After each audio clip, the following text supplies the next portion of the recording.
Chapter 631. The vaccines arrived at the shelter, and all vaccinations have been completed. Jiang Xiao was completely relieved. At 12 p.m., the fifth round concluded. 183 players died prematurely during this round. The following is a summary. There are many things beyond the control of money, wealth, or status, such as illness, death, and love, even if wealth, and status are not decisive factors. We will lose many people in our lives in various ways. Life doesn't stop with loss. We must continue to move forward. But in this limited life, we can create memories with them. Our memories are proof that they lived. No life is completely useless. Even a handful of dirt can cultivate flower seeds. Don't give up easily, thinking you are useless. As long as you exist, you will find your value. As long as you exist, you will find your value. Jiang Xiao really liked this sentence. Not all athletes can become world champions like her. Although she was unfortunately abandoned, she was fortunate to be blessed by the world. But many more of her peers sprinted silently, only to be drowned in silence, eventually dropping out before they could reach the top. She once knew a boy on the track and field team. His family sent him to compete, but after training for so long, he couldn't achieve a good ranking and was abandoned. After being abandoned, he lost his goal and became lost. Then, by chance, his coach noticed his amazing arm strength and suggested he switch to tennis. Unexpectedly, he won the singles tournament. So, no one is completely useless, it's just that they haven't found the right direction for themselves. Next, the rules for the sixth round will be announced. First, a huge thank you to all participating players, regardless of whether they made it to the finals or not, for persisting in the game until the end of this round. Even if this experience can only resolve a small part of your current difficulties or doubts, it has gained meaning. The sixth round is the final round of the competition, and the final formal ceremony of life. If at the end of life, you needed to say goodbye and knew your death date, what would you do if you had enough freedom? All players' maximum stamina will decrease by 20 points daily at midnight. You can view your maximum stamina on the data panel. When the maximum stamina reaches 0, you will be forced to leave the game. When the last player on the server reaches 0 stamina, the server will be completely shut down. This game is a holographic, self-operated game. After a player leaves, the game world will continue to evolve based on the impact they have made until the next opening. This rules announcement is the final one for the game. Before a player dies, no prompts will appear in the game, and no gameplay or hidden rules will be revealed. All system prompts will be removed. Farewell. After the system's announcement, there was no more sound, not even a timeout. However, there was a notice in the upper right corner, Basic Cash Reward, 21,000. Jiang Xiao checked her data panel. As expected, the maximum stamina value on the dashboard had decreased by 20 to 350. Does this mean she has 18 days left in the game to leave her final words? If so, she would need to go to the shelter and settle Sha Jin and the others. She would also need to give Dahu and Xiaohu the order to release them. Chapter 632. Day 1 of the 6th phase. When I woke up this morning, Lu Han was already cooking dumplings. Standing in the kitchen, dressed in a suit and tie, his sleeves rolled up, he looked a bit out of place, yet also possessed a certain awkward charm. Jiang Xiao, who was in charge of mixing the water, went to Lu Han's side and listened as he said, "If I leave, the shares in the companies I invested in will be useless. Why not cash them in, and use them to establish a charitable foundation? What do you think?" "Sure." Jiang Xiao added a little sugar to the vinegar. "So are you busy?" "Yes, there's also the business license, and several company directors. The shareholders need to hold a meeting to decide, and hand them over to the NPC, Lu Han said. Jiang Xiao nodded. "I'm fine.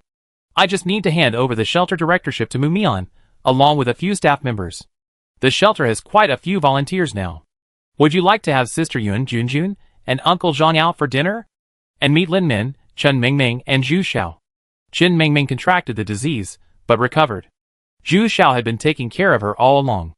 Judging by her WeChat moments, she seemed quite happy. They even went to the movies hand in hand yesterday. "Anything else?" Lu Han asked. "Also, bring Dahu and Xiaohu," Jiang Xiao said. "It would take at least 10 days to finish all this." Lu Han scooped it up with a spoon. "Anything else?" "Also." Jiang Xiao thought for a moment. "Let's go get something nice." Lu Han sighed. "Jiang Xiao, I understand. I'm not part of your plan." Jiang Xiao paused. Lu Han turned his head, not letting Jiang Xiao see his face, and spoke with a hint of sadness. "Jiang Xiao, it turns out I'm someone you don't need, so..." Jiang Shao tilted her head to look at the back of Lu Han's dramatic head.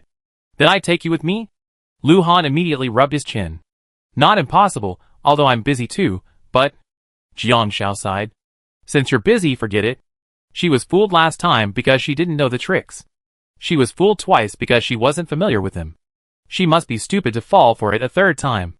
She turned around with the dipping sauce, and Lu Han immediately followed with the dumplings. Actually, I'm not that busy. Come to think of it, I have some free time. Lu Yuqing leaned on the stairs, holding the melon seeds, shaking her head. Watching the realm of conscience so early in the morning, TSK. Jiang Shao looked up at Lu Yuqing. What about you? Lu Yuqing paused. I've been working part-time, and a few NPCs have been very supportive of me. I'd like to meet them and have a meal. Zengshan walked downstairs. I don't know many NPCs. Most of the ones I met at the bar were just drinking buddies. We didn't really get to know each other, and we didn't have much of a connection. I just stay home and wait for death. As for Song Yusheng, he didn't take any vacation and is still working at the hospital. He'd probably be working there until the end, fighting to the bitter end. Jiang Shao suddenly remembered. Zengshan, what's your maximum stamina? Zengshan glanced at it. It's still 210. He didn't get any Easter eggs in the first round, and he played sloppily in the second. By the time he learned that exercising in the second round could increase his stamina, it was already the latter half of the game, so his stamina limit had remained at 230, lower than Lu Han's, whose stamina limit had been lowered several times due to several illnesses.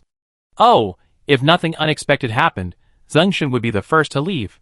Lu Han raised an eyebrow upon hearing this and said, No, I won't send you off in advance. Zengshan? ? So, in the end, the two of them agreed that Lu Han would go to his company first to hand over and handle all matters, and then Jiang Shao would make appointments with NPCs they both knew. Actually, Lu Han knew most of the NPCs Jiang Shao knew, but Jiang Shao knew almost none of the NPCs Lu Han knew. As she took out her notebook to write down her thoughts, Jiang Shao realized that her level of interest in Lu Han was indeed quite pitiful. It seemed as if Lu Han had always been the one actively infiltrating her in-game life. So Jiang Shao asked, Don't you have any NPCs to say goodbye to? Lu Han thought for a moment. No, I'm a rather simple person. NPCs in the business world are more about profit than heart. If there's one person I want to say goodbye to, there's one. Jiang Shao nodded. Then I go with you. For someone to be remembered by Lu Han, there must be something special about him. Chapter 633. So, in the afternoon, everyone went about their own business. Lu Han arranged a time to meet Jiang Shao in the afternoon to take care of some of his portfolio companies, but he also had to contact a lawyer beforehand to draft a will. Because Lu Han's largest assets were assets, if he didn't take care of them ahead of time, he would end up like Jiang Rong, with all his assets becoming his inheritance and handed over to Jiang Shao. Primarily, Lu Han had a large amount of digital assets, making them difficult to manage, so Lu Han decided to deal with them before his departure. Jiang Shao sat at the coffee table, looking serious as she pulled out her notebook. There weren't many NPCs she had any connections with. First, she contacted Chen Mingming. Chen Mingming would be discharged the day after tomorrow, so they would meet at Chen Mingming's house. It would be the 4th day of the 6th phase. Then, she contacted Yunjie and Junjun. Because she had to accompany Lu Han to sort out his affairs first, she made an appointment with Yunjie and Junjun for the 5th day. She had originally intended to contact Zhang Minsheng, but unexpectedly, he declined, saying he had something else going on and wouldn't be visiting Yunjie. Jiang Shao suspected something had happened between the two of them, so she had to make another appointment with Zhang Minsheng. Day 6. She had to deal with the shelter. Day 7. She met Lin Min. Day 8. She met Bai Shuangxin. Day 9. No work, just spending time with Lu Han. In the afternoon, Lu Han's lawyer arrived. Upon hearing Lu Han's will and seeing Jiang Shao nearby, the lawyer couldn't help but ask, Mr. Lu, are you sure that after your death, all your estate will be donated to a charity? Lu Han's digital assets had already reached nearly 100 million yuan. Lu Han nodded yes. They took out the contract and certificate, and the two began signing. Because Lu Han had a lot of assets, even though they were being donated to a charity, there were actually many details. For example, Lu Han required that the factory for disabled people he invested in remain operational permanently, and not be replaced by mechanization. His assets would be donated primarily to sustain these factories. In addition, the profits from his several investment projects also needed to be broken down. They were in medical research, scientific research, and major diseases. The lawyer then drafted the contract while he spoke. Jiang Zhao's assets weren't large, primarily a shelter, which was also divided into two parts. Before Zhengshan took his nap, the two of them were reviewing the contract. After their nap at 3 p.m., they were still reviewing the contract.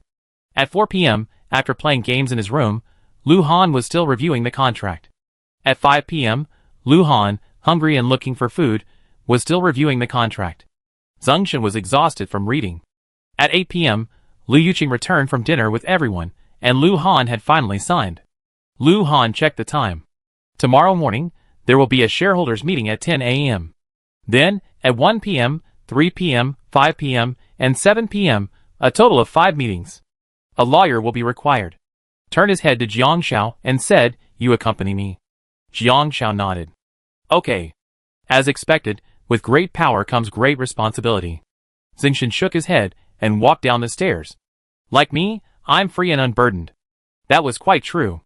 Lu Han didn't say anything. Although Zhengshan was also in business, he was more of a small businessman, while Lu Han was more of an entrepreneur. Your investor looks glamorous, but it's not easy. How did you manage it? Zhengshan asked. Lu Han said, the rules of the game are easy to spot if you're observant enough. He hadn't intended to say much, but Jiang Zhao was looking at him intently, her eyes curious. Lu Han continued, when I met the NPC I rescued from the mudslide, I could tell he was a very prestigious one, from his aura, his attire, and his conversation. Because I saved his son, he asked me what I wanted in return, whether I needed money. If I didn't, he could offer me a job. Our second round's mission is to earn money. If I ask directly for money, I get a thin check. However, according to the rules of the first round, maintaining relationships is crucial to gaining more, so the NPC's choice wouldn't be that simple. I told him I needed a job, and the NPC's favorability increased. Lu Han said to Jiang Zhao, I became his driver. Zhengshan asked, and then? Lu Han ignored him, simply looking at Jiang Zhao. She wanted to hear, so he spoke. Jiang Zhao asked, and then? Lu Han smiled briefly before continuing. Zhengshan silently swallowed another mouthful. Chapter 634. Once you become a driver, you start triggering various resource-gathering NPC storylines. Lu Han said. For example, before a banquet, the other party would hear him receive a phone call, reminding him to drink less if he wasn't feeling well. Then, at the table, Lu Han would simply help him keep the alcohol away. At each banquet, he would introduce a resource-gathering NPC, and the next day, Lu Han would have the opportunity to visit that person. This visit was like playing a game of finding clues. Before entering, he could find clues, their preferences, and other useful information in the garbage pile outside their door. This strategy was used to recruit them. So, these NPCs usually didn't have much affection. As long as they had a good enough favorability, they could be used. Some would even come to him without him actively seeking them out. Jiang Zhao realized, this is even more challenging. Lu Han said, some NPCs have hidden rules. For example, if they'd like to chat, you don't actually need to say anything, just spend 2 hours chatting with them, and you get resources. So many of the NPCs I know are just resource NPCs, and there's nothing special about our interactions. Although he has thousands of NPCs in his address book, Lu Han can't recall how he met any of them. It might just be a simple dinner or a social event. The resource NPCs in the game aren't as realistic as they are in real life. After all, those with quests are few and far between. Who knows one like Jiang Zhao? Yeah. Jiang Zhao nodded. I ordered takeout. Mainly, she didn't feel like cooking tonight. Lu Han paused. How about I do it? Jiang Zhao looked at Lu Han, and a strange idea suddenly occurred to her. Was it because he had 100 more stamina points than him, so he wanted to do something to burn it off? Lu Han coughed lightly. I think, over this time, I gained some understanding and experience with cooking, like when I cooked dumplings this morning. Livestream. Panic.jpg. When does cooking ready-made dumplings count as cooking? How did Brother Han have the courage to say something like that? What gave him the courage? Fish Liang? That's over. I think Brother Han's words are horrible. He won't want to cook just for Xiezi anymore, will he? Well, let's put it this way. While cooking for a girlfriend in a normal relationship is a romantic thing, when it comes to Brother Han, it's just plain weird. Jiang Zhao regained her composure, but didn't immediately reject Lu Han. She blinked and said some other time. Zhengshan couldn't help himself and pulled Jiang Zhao aside. Jiang Zhao, please don't let Brother Han cook. If he insists, we won't eat. Lu Yuqing nodded vigorously. Yes, she wouldn't eat either. Whether he died or not didn't matter, it was in the game anyway, and the main thing was to avoid a negative association with food. But it turned out that Lu Han genuinely wanted to cook. Although he hadn't cooked the day before, the next morning when Jiang Shao woke up, she saw him standing in the kitchen, dazed. Curious, what are you doing? Lu Han replied, making steamed buns. Jiang Shao blinked, watching Lu Han standing in front of the worktop, his hand swirling with white dust, holding a ball of dough. Are you waiting for it to ferment? Jiang Shao asked. Lu Han nodded. Yeah. Jiang Shao walked over. You really do want to learn how to cook? Lu Han was silent for a moment. Jiang Shao, I thought about it carefully. Although your cooking is delicious, I can't let you cook all the time. So, I'm learning in the game while I can avoid dying from it. I see. Jiang Shao blinked. I teach you. Rolling up his sleeve, he poked at the dough. What kind of flour are you using? Lu Han opened the cupboard and pointed. Jiang Shao took a look and said, This is dumpling flour, not for steamed buns. Because the flour she bought was sold in bulk in the game, it came in a separate storage bag without a label. Lu Han was puzzled. Aren't they all flour? They're all white, can be mixed with water, and can be kneaded. Chapter 635. Jiang Shao tiptoed and pulled out 2 more bags. To make the dumpling wrapper softer, the flour is ground finer and softer. Lack of ductility prevents yeast from fermenting, which affects the texture of the steamed buns. Jiang Shao then boiled some water. Zhengshan came down and was surprised to see Jiang Shao actually teaching Lu Han how to make steamed buns. Then he sarcastically said, I think there's something to it. You need talent. Lu Han looked at Zhengshan and chuckled. The smile was clearly mocking. He didn't understand. Zhengshan shrugged. Okay, keep making it. Just make sure it's edible. Half an hour later, Zhengshan came down again and was instantly stunned. What did he see? He saw Lu Han showing Jiang Shao a steamed bun shaped like Patrick Star, making her giggle. Jiang Shao made a rabbit, and then Lu Han took out a pig's head and gnawed on Jiang Shao's rabbit. Both of their faces were covered in flour. Zhengshan felt an inexplicable sourness in his eyes, more sour than eating 100 lemons. He suddenly realized what Lu Han's mocking smile meant. He was narrow-minded. Livestream. I'm sorry, Brother Han. I spoke a little too loudly yesterday. Please forgive me. Wow, Brother Han is too broad-minded. It's us who are ignorant. By the way, why did Brother Han suddenly become so wise?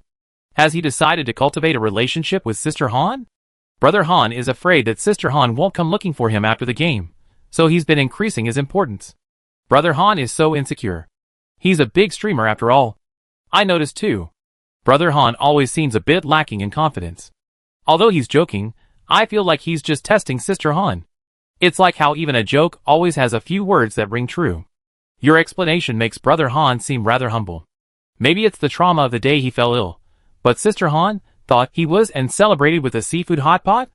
So Brother Han is actually a fragile man? So Brother Han is a very weak man? So Brother Han is very weak. Is very weak equal to incompetent? Is that what I understand? The steamed buns were quickly finished. It was already past 9 o'clock. The two of them ate a quick meal and waited for the lawyer to arrive before heading to the company Lu Han had invested in. His company was in a 33-story office building, which was invested in by an NPC, so finding a location there would be more suitable for his investment project. Being on a different floor meant he didn't have to travel too much. It was Jiang Zhao's first time in this kind of professional environment. Upon entering, all she saw were laptops, and the NPCs sat at their computers, typing away like robots. But a closer look revealed that everyone looked like zombies. Suddenly, a sense of dread washed over her. Lu Han, is the company you're investing in a supernatural company? Jiang Shao asked. Working in a company like that is terrifying. Lu Han glanced at it and frowned. No, they weren't like that at the beginning. Perhaps it was because the insignificant NPCs were digitized at the end of the game, which gave them the zombie-like appearance. However, the shareholders Lu Han knew were all okay. They all looked normal. Jiang Shao found a break room to wait for Lu Han to finish his meeting. He had 5 meetings a day, drafting all the share transfer agreements and dividend distribution agreements, and finding lawyers and specialists to notarize them. One NPC even offered to treat Lu Han to dinner, but he politely declined. Lu Han hadn't even had time to eat all day. Jiang Shao finally understood why Lu Han had stomach problems back then. Money wasn't easy to come by. After 8 o'clock, the last meeting ended, and Lu Han was finally able to completely withdraw. He was preparing to go out for dinner with Jiang Xiao. As they were leaving the office building, they heard the sound of shutters snapping and glaring flashes. Jiang Xiao and Lu Han were immediately alert. The next moment, several reporters' microphones swarmed around them. Lu Han instinctively shielded Jiang Xiao behind him. Chapter 636. Mr. Lu, I heard you chosen to donate all your wealth to charity, correct? Why did you make this decision? Does your wife agree? Reporter number 1 asked. Lu Han hadn't expected a reporter to visit him even after he explained everything. Reporter number 2 asked, Mr. Lu, you worked so hard for most of your life. Is it really worth it to donate it all to charity? Jiang Xiao stood beside Lu Han. After all, she was a celebrity in the game.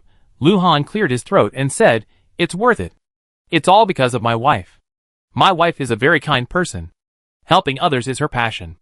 The reporter wanted to ask more, but Lu Han said, Sorry, my wife hasn't had dinner yet, so we might not have time for an interview. The reporter had no choice but to give up. Lu Han and Jiang Xiao quickly got in the car and headed to the restaurant. As they drove, Lu Han chuckled, I didn't expect that after dealing with all the things, there would still be reporters interviewing me. Jiang Xiao paused, The more famous you are, the more people will come to you at the slightest sign of trouble. She had been through many interviews, each one with a different feeling. From world champion to Olympic silver medalist to retirement due to injury.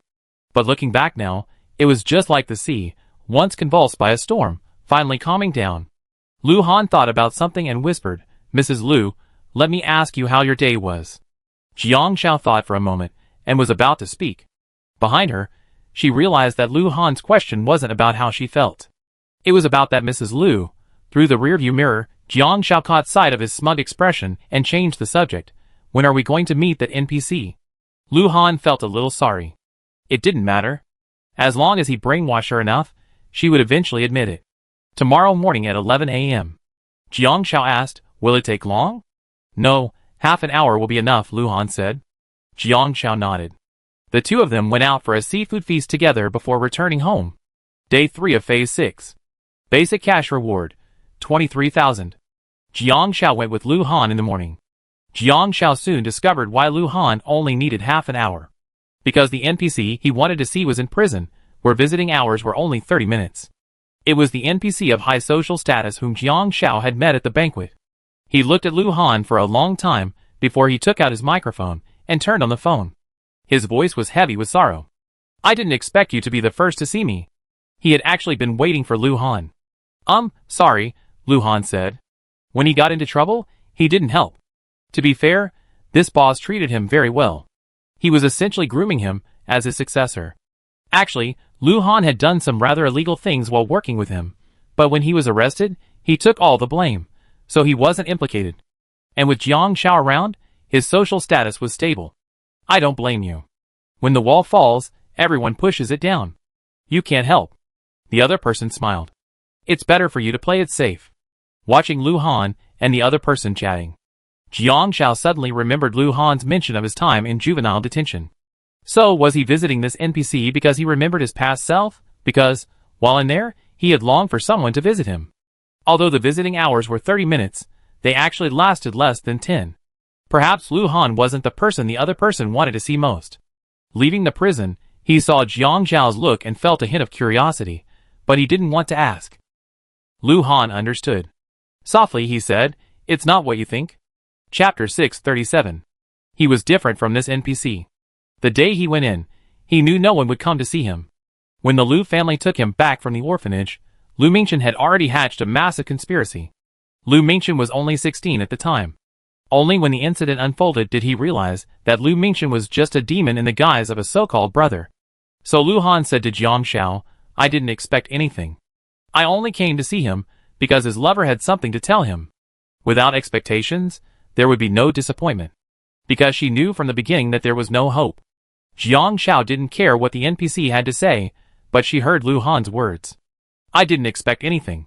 She placed her hand in Lu Han's. You can expect something later. You can be like her. Expect someone to care about you, to love you. Because you know it will happen. Lu Han squeezed Jiang Xiao's hand, and the next moment he said, Jiang Xiao, there won't be a next time. He would never let himself fall into that situation again for someone else. He hadn't had expectations before, but now he did. Even if it weren't for himself, he wouldn't have taken that step just for this expectation. Jiang Xiao realized that while her words were well-intentioned, they weren't appropriate for Lu Han's situation. I didn't mean to. Turning around, Lu Han was very close to her, opening the car door with one hand and holding her in his arms with the other. If you don't get in, I kiss you. Jiang Xiao blinked. The tips of her ears flushed, but she didn't move. It wasn't impossible. But Lu Han had already stuffed her into the passenger seat. Jiang Xiao sat there, watching him fasten her seatbelt, and then she realized what she had been thinking. Lu Han whispered, Jiang Xiao, don't pity me. He didn't want pity. He wanted affection. She liked and loved him. Not pity for his past. Jiang Xiao felt that this wasn't quite right, but before she could think of the right words, her phone rang. It was Chen Mingming. Hello, Mingming. Jiang Xiao. You're coming to see me tomorrow, right? Then why don't you accompany me to try on wedding dresses? Chen Mingming asked. Wedding dresses? Jiang Xiao was surprised. Yes, Zhu Xiao and I are getting married. I send you the invitation tonight, and you can accompany me to try on wedding dresses tomorrow. Okay. Jiang Xiao turned off her phone. Lu Han had already stepped on the accelerator. Chen Mingming? Yeah. She and Zhu Xiao said they were getting married, but I seen the love storyline, and her marriage to Zhu Xiao won't be smooth sailing. Jiang Xiao rambled on about the plot she had seen. Lu Han remained silent. After Jiang Xiao finished speaking, she waited for a long moment. Lu Han finally spoke. Jiang Xiao, what do you think? Jiang Xiao blinked. Lu Han turned around at a red light and looked at Jiang Xiao. What do you think of marriage? Jiang Xiao paused. I don't know. I just know it's Chen Mingming's own choice, and I have no right to interfere. She had never seen a real marriage. She only knew from her coaches and teammates that family life was complicated. They were happy when someone came to pick them up, but they complained when their needs weren't met. Lu Han chuckled. Let me tell you a story. Jiang Xiao listened. My parents, Lu Han said. My parents never argued. The only time they did was because of me. Jiang Xiao blinked. Lu Han said, when I was little, I got into a fight with a classmate. The teacher said I was smart, but not in the right way, and I wouldn't listen. The teacher called my parents, and after finding out the reason for the fight, my dad beat me on the way home with a cane. Jiang Xiao's eyes widened. Is there such a thing? She whispered, why the fight? Lu Han thought for a moment. My desk mate had an argument with a kid from the next class, and he called me and another good friend to a fight. The fight wasn't about me, but about others. But at the time, I probably just thought, brother, help me? Anyway, we got into a fight, knocking out 2 of his front teeth. Everyone saw him spitting blood from his mouth, got terrified, and reported it to the teacher. Chapter 638. My dad beat me because, despite the incident originally having nothing to do with me, I ended up getting the worst of it. Lu Han said, he said it wasn't worth tarnishing my life because of someone else's affairs, and I needed to learn a lesson. So Lu Han was beaten badly that day. Jiang Xiao frowned. Spanking children isn't good. Lu Han nodded. Yeah, my mom thought so too, so she had a huge argument with my dad. The worse I got, the more intense the argument was. Jiang Xiao blinked. And then what? Lu Han smiled. My dad thought spanking was right, to teach me a lesson. My mom thought spanking was wrong, and there's reason to be had. But sometimes, reasoning doesn't always work. After all, reason is meant for those who can understand. Jiang Xiao paused. So what does this have to do with marriage? Lu Han said, disagreement. When 2 people disagree, they have a disagreement. Disagreement is the main reason for conflict and the inability to reach a consensus. My mom and dad have a good relationship, but they still disagree on my upbringing. And then what? Jiang Xiao asked. Lu Han smiled. In the end, they both united. My dad convinced my mom with reason, but he also agreed with her.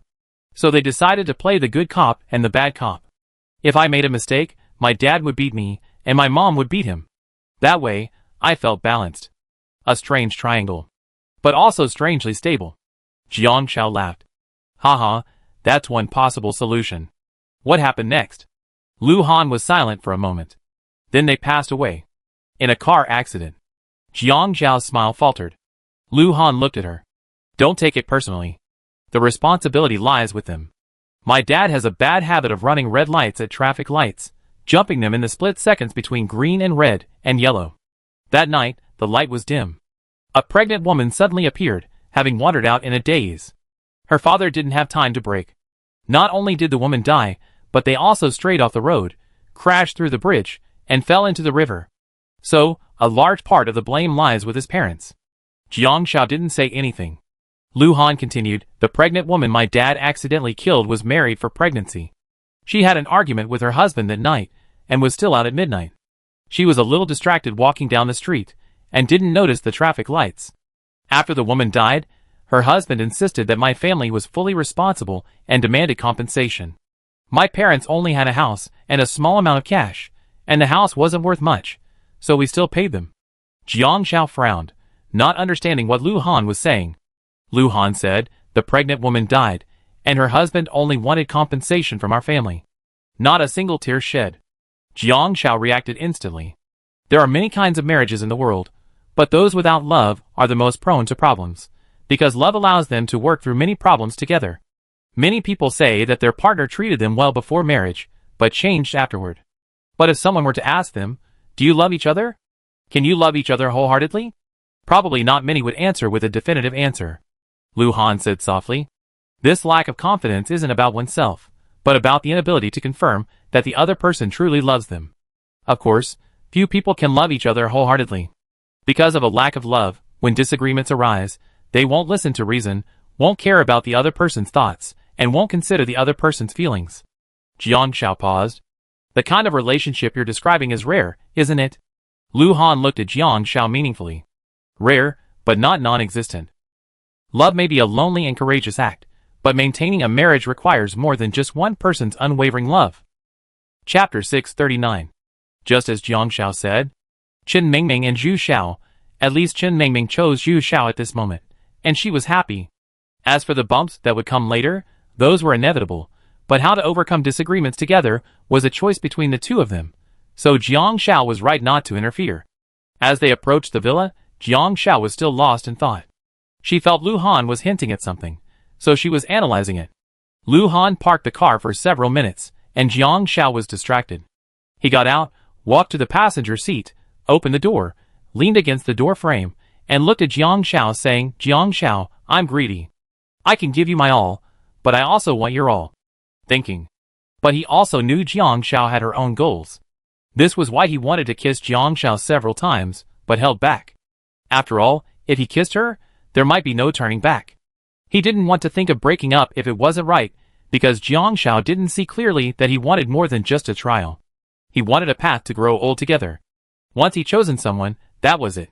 He was very greedy in relationships. If Jiang Shao didn't see the path of this relationship clearly right now, he could wait. After all, you can't get what you want in a hurry. Jiang Shao seemed to have grasped something, although Lu Han didn't say it explicitly.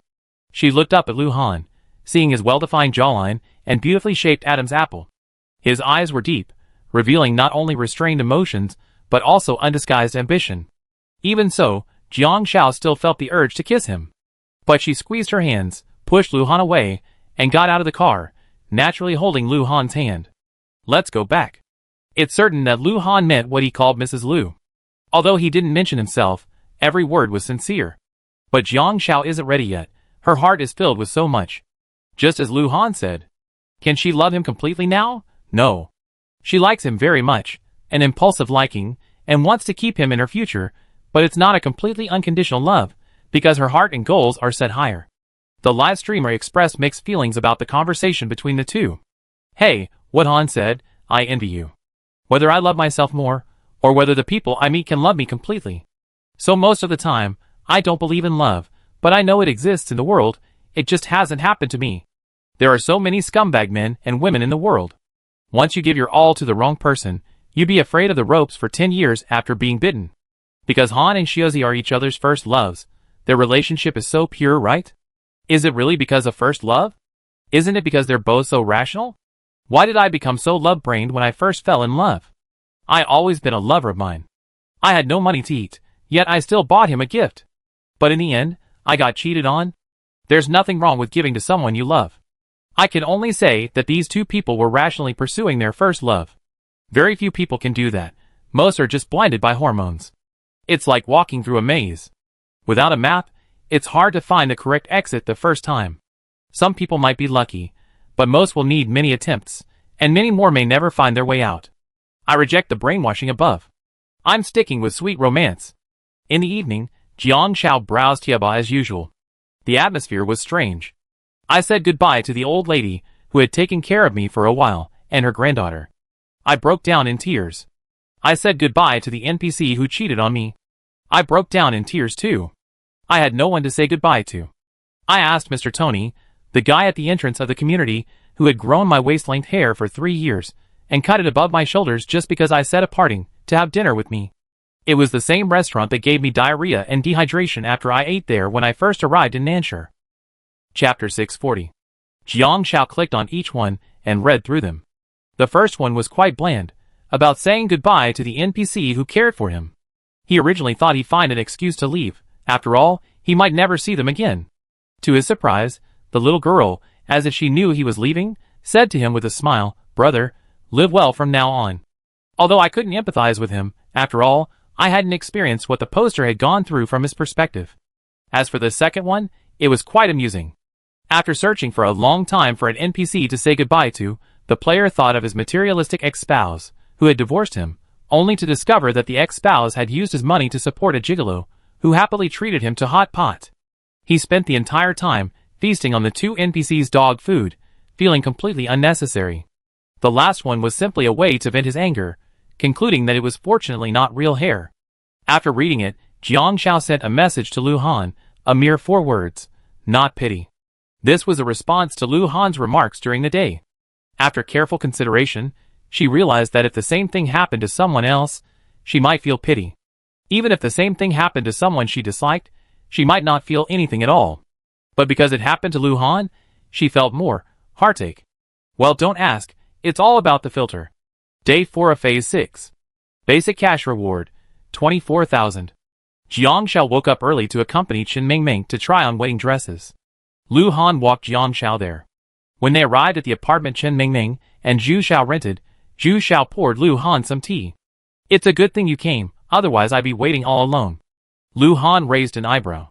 Jiang Shao went to see Chen Mingming, who excitedly told her about the bridal shop she booked, which had many beautiful gowns. Jiang Shao said, "I thought you design your own." Chen Mingming smiled. "Wedding dress design is different from casual wear.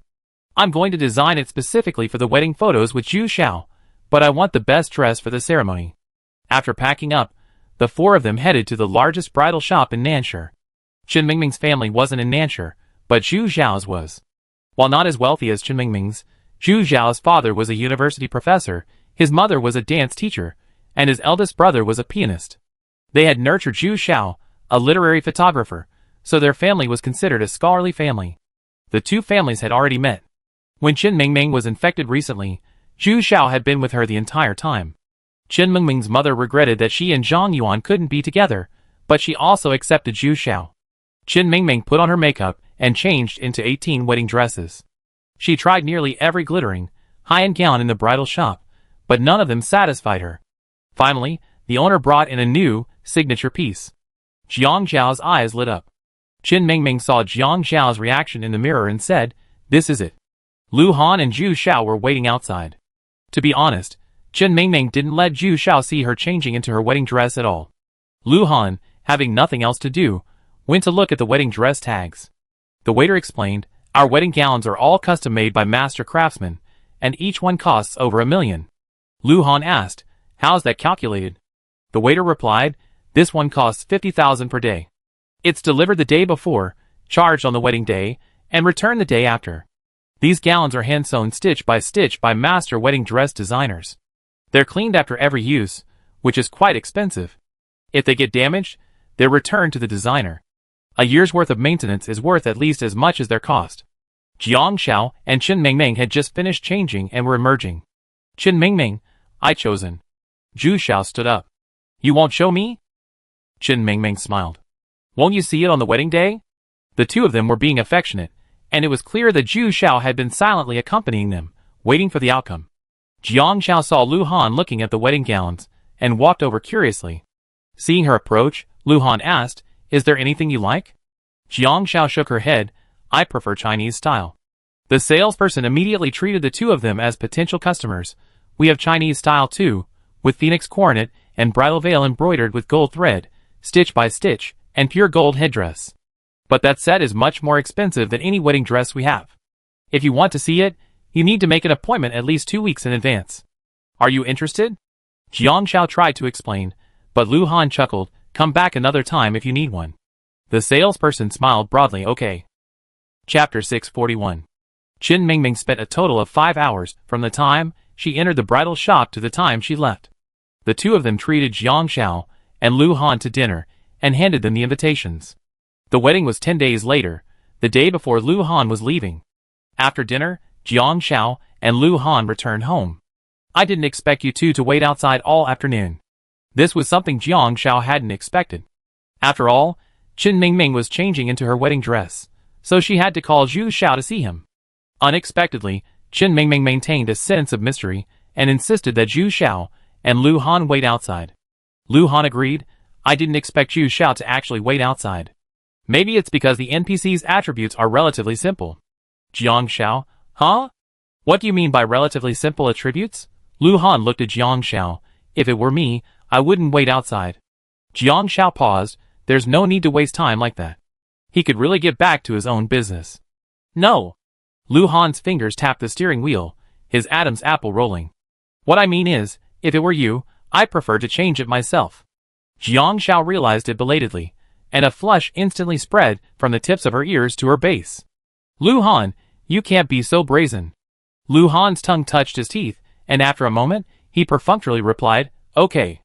After all, he wasn't some moral paragon, caring about propriety and integrity.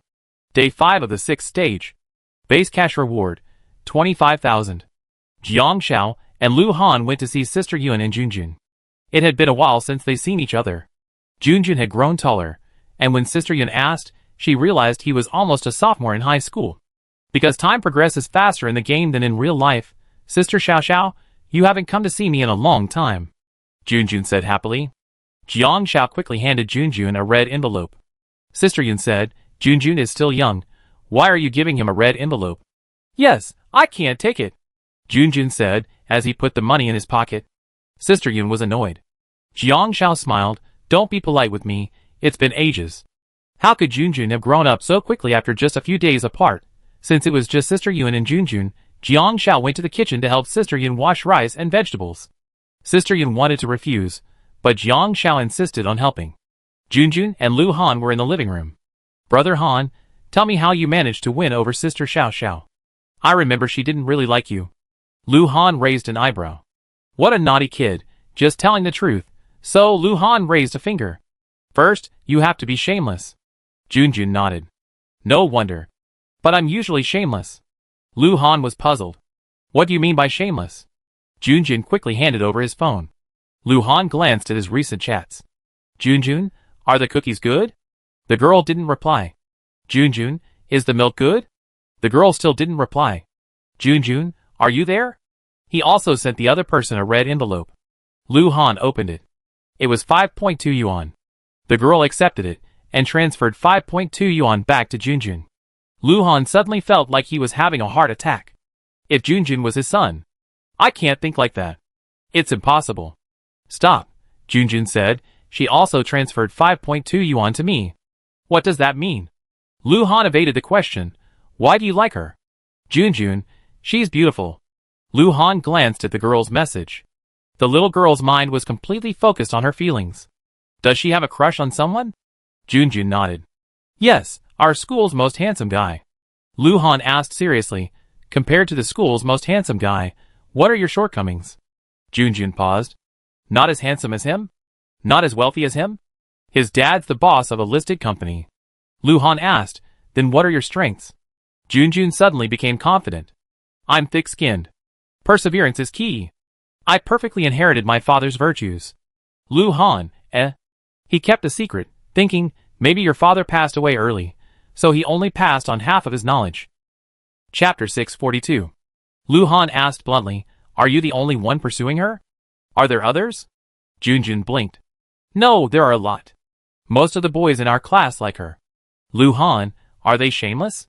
Junjun, yes. Some are quite shameless, almost as shameless as me. Lu Han asked, do you really like her? Junjun nodded vigorously. Lu Han patted Junjun's shoulder. If you have one unique strength that no one else can match, your chances might be better. Of course, if you have more strengths, it's easier to stand out. If you haven't been able to win her over for a long time, I suggest you improve yourself first. Maybe one day, when you're good enough, she notices you without even trying too hard. I want to tell children not to fall in love too early. But it seems impossible to control feelings like this. What are you talking about? Sister Yun said. Junjun, come help serve the dishes. Lu Han stood up to help. Lu Han walked over to Jiang Shao and asked, did you know Junjun's premature love? Jiang Shao paused. It's not premature love, is it? Unrequited love? Lu Han rubbed his chin. Did you tell Sister Yun? Jiang Shao shook her head and asked Lu Han, did he ask you for help in finding a solution? Lu Han nodded. Neither of them noticed Sister Yun approaching, whispering a smile behind them. Junjun looks like his father. When Junjun's father fell in love with me, he was about Junjun's age. Jiang Shao blinked, a puzzled look on her face. Sister Yun said gently, it's normal for someone his age to have a crush on a girl. Feelings at this age are purest and cleanest. I chatted with that girl before, she's a very nice woman. I simply told her she wasn't too young for a relationship and asked her not to hurt Junjun. As the one being liked, she would become Junjun's target. Junjun's grades weren't great, but after falling in love with her, he was working hard to catch up, though his talent was limited. The girl told Junjun she already had someone she liked. As for how Sister Yun knew, it was because she saw the love letter in Junjun's school bag. Junjun thought he hidden it well, but he didn't know Sister Yun had already discussed it with the girl and explained why she received the red envelope. She said it was because a friend was with her at the time, and she accidentally clicked on it and received it, so she quickly returned it. Sister Yun had all this on her phone, so she wasn't worried at all. Neither of them had expected it. Lu Han whispered, I learned something. Jiang Shao blinked. The group chatted at the dinner table, and the topic turned to Zhang Minxing. Sister Yun also casually mentioned a few words. It was still about the child. Zhang Minxing was divorced, and had a 13-year-old daughter, who didn't accept Sister Yun. They divorced when Minxing's business was in trouble. The child's mother now wants to get back, and is using the child. I don't want to get involved in their affairs, they need to handle it themselves. The child's refusal to accept her is also a big problem. I'm already lucky enough to have Junjun. There's no need to rush into being someone else's mother. Sister Yun's words were calm, but her perspective was remarkably open. Lu Han and Jiang Shao sat for a while after dinner before leaving. After returning, Lu Han asked, who are you meeting tomorrow? Jiang Shao paused. By Shuangxin, you don't know this NPC. Glancing at the latest entertainment headlines, Jiang Shao saw the recent scandal between Bai Shuangxin and the movie star, and the negative news was piling up. She suspected the planner had copied a scenario about the movie star's wife escaping from somewhere, and installed it on this NPC. Oh. Lu Han tilted his head and asked Jiang Shao, don't you need me anymore? Jiang Shao fished out a bag of small sunflower seeds from the passenger seat drawer. We need a driver. Okay, driver Lu would be happy to help. Lu Han chuckled. She had originally planned to meet with Bai Shuangxin the next day, but she had something urgent to do and had to cancel. After some thought, Jiang Shao decided to go to the shelter and take care of her business. Upon arrival, she spotted two salted fish. One was Lu Daong, and the other was Huapao. Several quilts were drying on the floor of the shelter, and the two salted fish lay dead on them. Seeing Jiang Shao and Lu Han approach, Huapao suddenly rolled over and slapped Lu Daong on the thigh. Don't wait to die. Here comes your partner. Chapter 643. The two of them had nowhere else to go in the shelter. But adhering to the principle that if you don't take the bonus, you're a fool, they're just going to take it one day at a time. What are you two doing? Lu Han asked. Huapao said, just right. Come on, play mahjong. Lu Han, ? Jiang Shao blinked, you guys play, I take Mumian and the lawyer to take care of something. Huapao tugged at Lu Han, hurry, 3-card poker is fine. Lu Han paused, I don't play cards. Hearing this, Huapao and Lu Dayong's eyes lit up. Not playing cards is good. Easy to trick. Prey on newbies, Huapao said bluntly, remember to learn mahjong now. It'd be too late to learn when you're old. Who would have thought that during this time playing games, all those things they saw in the nursing home would actually be useful? Because Xiaojian had already taken the shelter staff to the toy factory as a team leader and staff member, there weren't many people in the shelter now. The three of them were playing mahjong in the shelter. Lu Han wasn't very good at it, so the first 4 rounds were basically won by either Hua Pao or Lu Daong. They didn't lose much, so they put notes on Lu Han's forehead, eyelids, and chin. Hua Pao then said in a snarky voice, after the game, "You have to light these notes with a lighter." Lu Han raised an eyebrow. He had figured out the rules. Okay. Unexpectedly, from the 5th round onward, neither of them won a single hand, but neither of them won. Because Lu Han was unlucky, the cards he received weren't enough to win, but he knew what cards Lu Daong and Hua Pao wanted, so he kept them in his hands. As a result, neither of them won. Livestream room. Oh my god, is the last segment so elderly friendly? I felt like I was seeing my grandparents' lives. I noticed all the major streamers have already started playing casually, because there are no rules in the last segment, just waiting to die. Brother Han made me laugh. He played 2 tongs 1 second, then drew 2 tongs the next. Every card he played was a perfect suit. It's a luck factor in the game, but Brother Han knows how to remember the cards. Even though he can't win, he doesn't let them win.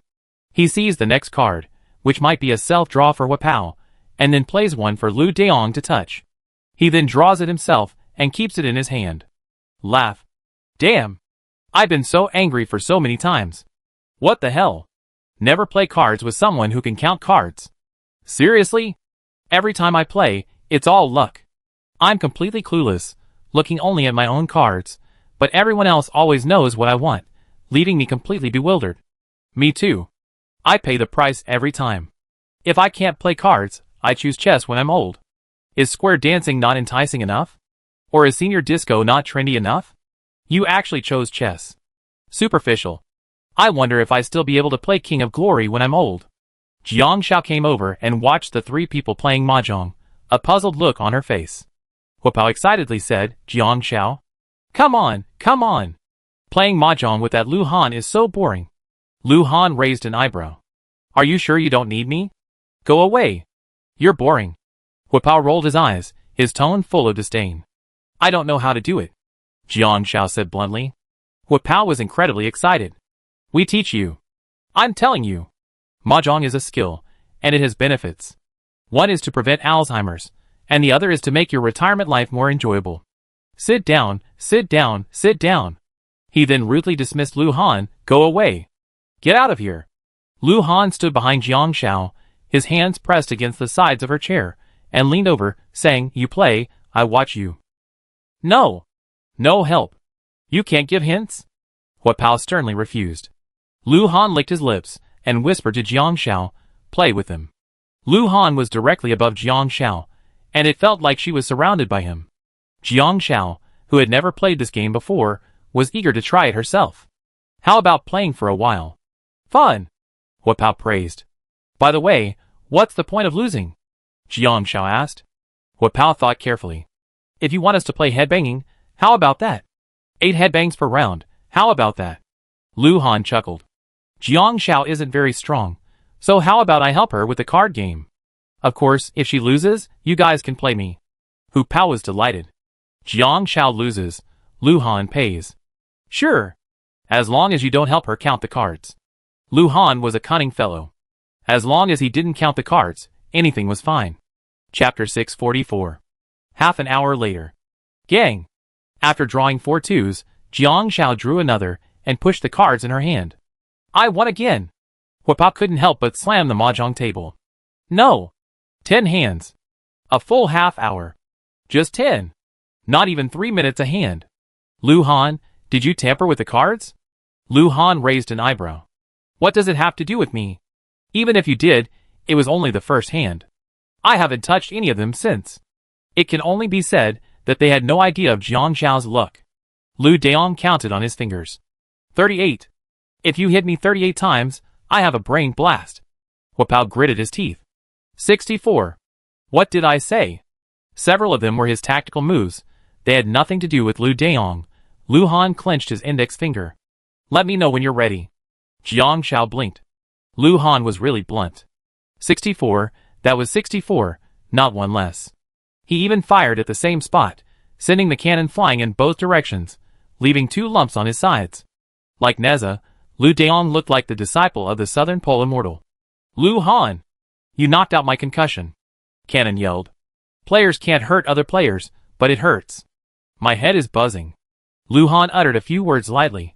I accept the bet. Jiang Shao tugged at Lu Han's clothes and said to the two, by the way, how much stamina do you have? How many days can you stay in the game? Lu Daong said, not much. I have 280 stamina points. I have to leave on the 14th day. Cannon grumbled, I don't have much either. 270. Jiang Shao said, then you should go with Lu Han. Lu Han only has 270 now. The three of them had the same maximum stamina. Hilarious. Huapao said, Lu Han, didn't you get a lot of Easter eggs in the first round? How come you can't do it? Lu Han asked coldly, have you tried? Huapao shuddered and pushed Jiang Shao forward without hesitation. If anyone wants to try, it's Jiang Shao. It's none of my business. Jiang Shao had been innocently enjoying herself when Huapao shoved her into Lu Han's arms. Although Lu Han caught her, Jiang Shao held a grudge. She bared her sharp little fangs. Huapao, Lu Daong, let's have dinner at the villa before we go. We get to know each other, and see each other again someday. What bad intentions could she have? Sure. Huapao had no idea what he had just done, but he didn't object to the offer of free food and drinks. By the way, is there anything you don't eat? Jiang Shao asked. Huapao instinctively said, I can't eat seafood. I'm allergic to it. Yeah. Jiang Shao smiled and nodded. Lu Daong said, me? I don't eat fish, but I eat everything else. Jiang Shao nodded and followed Lu Han back. After seeing Jiang Shao settled in, Lu Han asked, what bad intentions did you have by inviting Huapao and Lu Daong to dinner? Jiang Shao's pretty eyes rolled. Whose bad intentions? Usually, when you invite people to dinner, you don't specifically ask what they want or don't want. Lu Han chuckled. Because she cooks everything. Oh. Jiang Shao tilted her head to look at Lu Han. You know me so well. Lu Han shook his head. No, I guessed. She really didn't know. Jiang Shao had never told Lu Han about her affairs. Jiang Shao buckled her seatbelt and paused, not hiding anything from Lu Han. Because there's no privacy in the game. Even if you turn off the live stream at night, these conversations will still be seen by the staff and edited. She didn't want to talk about her past in the game, so she told Lu Han when they met. Let's go home first, Jiang Shao said. Lu Han nodded. Okay, let's go home. Jiang Shao glanced at Lu Han. Lu Han tilted his head, one hand on the steering wheel, the other tugging at his shirt. His profile was sharply defined, revealing his distinct Adam's apple. From this angle, he looked. What are you looking at? Lu Han didn't turn around, but felt Jiang Shao's gaze. Nothing. Jiang Shao turned her head quickly.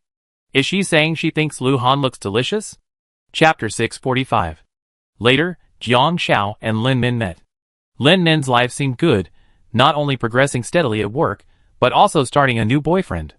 On the 8th day of the 6th phase, Jiang Shao also arranged a meeting with Bai Shuangxin. Bai Shuangxin was now a well-known artist, and the meeting place was at Bai Shuangxin's residence, also a villa. Sorry, I've been really busy these past few days. As soon as Bai Shuangxin opened the door, Jiang Shao was stunned. She was wearing sexy pajamas, revealing her delicate collarbone. Her face was rosy, and her cleavage was impressive. Jiang Shao's face flushed. Lu Han coughed lightly, touched his nose, and turned around. Man? Bai Shuangxin glanced at Lu Han and slapped her head. Your man? I forgot. Sorry, if it's inconvenient. Jiang Shao said. It's not inconvenient. Come in and wait for me. Bai Shuangxin pulled Jiang Shao inside. Jiang Shao said to Lu Han, wait a moment at the door. After entering, Bai Shuangxin went back inside barefoot and put on a coat. You've been drinking. Jiang Shao smelled Bai Shuangxin's scent. Yeah. After getting dressed, Bai Shuangxin asked Jiang Shao, want a drink? Jiang Shao quickly shook her head, I don't drink. Bai Shuangxin looked at Jiang Shao, why do you look a little different? Jiang Shao was puzzled. Bai Shuangxin said, you used to be a model. Jiang Shao touched her nose. She was embarrassed to say that being a model was just a gaming profession. Without a job, she'd be just an ordinary person. I go open the door. It's not good to leave your man out there alone. Bai Shuangxin opened the door for Lu Han and gestured sideways for him to come in. Lu Han nodded. Jiang Shao surveyed the living room. It was a mess, with 2 bottles of red wine on the table. It looked like Bai Shuangxin had drunk quite a bit. Bai Shuangxin asked Lu Han if he wanted some wine, but he shook his head. Bai Shuangxin then slumped down on the sofa, letting Lu Han do as he pleased. Lu Han then self-consciously sat in the dining room, playing with his phone, like a little kid being disliked by his parents. I was busy with contract terminations a few days ago, so I stood you up. Sorry, Bai Shuangxin said. Jiang Xiao knew what Bai Shuangxin had been up to lately. Because it was revealed that she and actor Chushin were in a relationship, acting as his mistress, and he provided her with resources and status. Now that the contract and recordings had been exposed, there was, of course, a backlash. But there were many other news reports, such as Bai Shuangxin being pregnant and acting like a big shot on the set. But from what Jiang Xiao had just read, she probably wasn't pregnant. Bai Shuangxin burped. When you first told me that, I thought I could handle this guy, but I realized I was too confident. Jiang Xiao quietly sipped her warm water. Bai Shuangxin said, I said I liked him. It wasn't real at first, but it became real, you know? Jiang Xiao nodded like a chicken pecking at rice, listening attentively to the script. But he didn't believe me. He thought I was only after his money and status, but that's true. So he was convinced I couldn't leave him. But I'm very stubborn, so I had to leave him. Bai Shuangxin snorted coldly. And then, I didn't expect this BS **** to expose me, forcing me to terminate my contract and pay a huge sum of money. Jiang Zhao's eyes widened. Bai Shuangxin was amused and pinched Jiang Zhao's cheek. What's with that look? No. Jiang Xiao quickly drank her water. I just think this script is so cruel. Bai Shuangxin suddenly choked up. Although I used his resources, my efforts are obvious to all.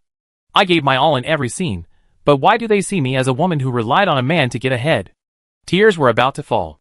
Jiang Xiao quickly pulled out a lemon and handed it to her. Bai Shuangxin's tears were about to fall, and she didn't quite understand this sudden lemon. It's sour. Jiang Xiao added, they're all sour. Just like this lemon. Chapter 646. Bai Shuangxin burst into laughter. I was about to cry, but how can I cry now that you're like this? Bai Shuangxin took a bite of the lemon. Don't cry, don't cry. Tears are pearls. Jiang Xiao blinked. Bai Shuangxin smiled. Forget it, forget them. So what? At worst, I just quit playing with him. Jiang Xiao paused. That might not work. Huh? Bai Shuangxin was puzzled. Jiang Xiao said, according to the script, if there's a hero and a heroine, even if you two are tortured to death, you still have to end up together. Bai Shuangxin was even more puzzled. Jiang Xiao shook her head. Nothing, I just came to see you. I'm going on a trip. Bai Shuangxin instinctively said, to do charity work? Jiang Xiao blinked. How do you know? You run a shelter, a charity foundation, and promote wildlife protection. I don't know anything about you. I just didn't tell you. Bai Shuangxin said. Jiang Xiao paused. That's right. After all, fame points are just stats to players, but they're actually well known to NPCs.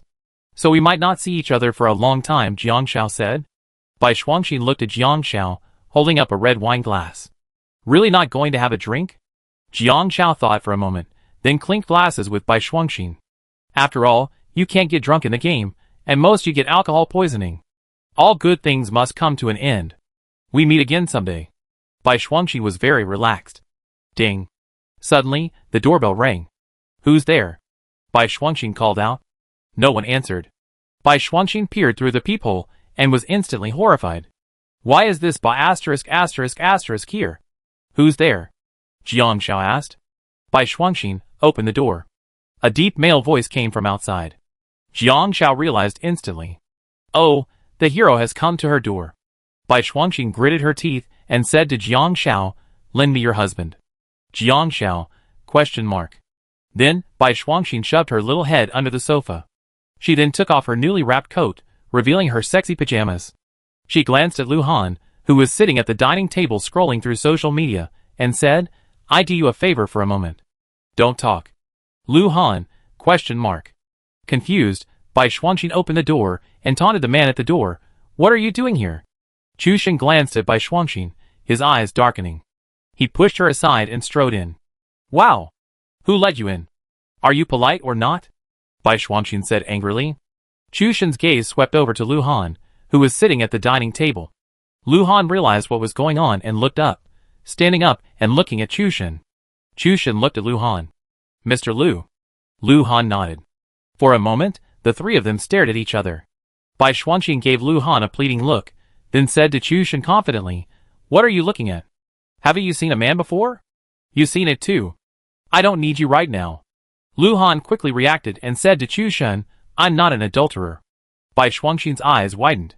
Lu Han pointed at the sofa. "Where's my wife?" Jiang Shao popped her head out. Chu Shen glanced over, a hint of meaning in his eyes, his gaze catching the wine bottle on the table. Turning to Bai Shuangxin, he said gravely, "You're not pregnant?" Bai Shuangxin, feeling a little guilty, quickly said, "Don't you already know I lied to you?" "Okay, very good, very good." The next moment, Chu Shen bent down, lifted Bai Shuangxin up, and, ignoring her cries, carried her directly into the room. Jiang Zhao's mouth dropped open. "Wow! The plot is so exciting." Lu Han walked over and patted Jiang Zhao on the head. "Why don't you leave? Do you want to be carried too?" Chapter 647. After getting in the car, Jiang Zhao shook her head and muttered, "The planned script is quite melodramatic." Lu Han cast a curious glance. Bai Shuangxin and the actor have a completely melodramatic script. Sister Yuan and Uncle Zhang's script deals with the complexities of middle-aged marriage. Lin Nin's script deals with real-life social issues. And then, there's Zhang Yuan and Chen Mingming's script. Jiang Zhao sighed slightly. Every NPC has their own two-way script, possible and impossible. When each person chooses one possible, the other becomes impossible. For example, if she hadn't persuaded Bai Shuangxin might have ended up with a different script. If she hadn't helped Lin Nin would have ended up with a different ending.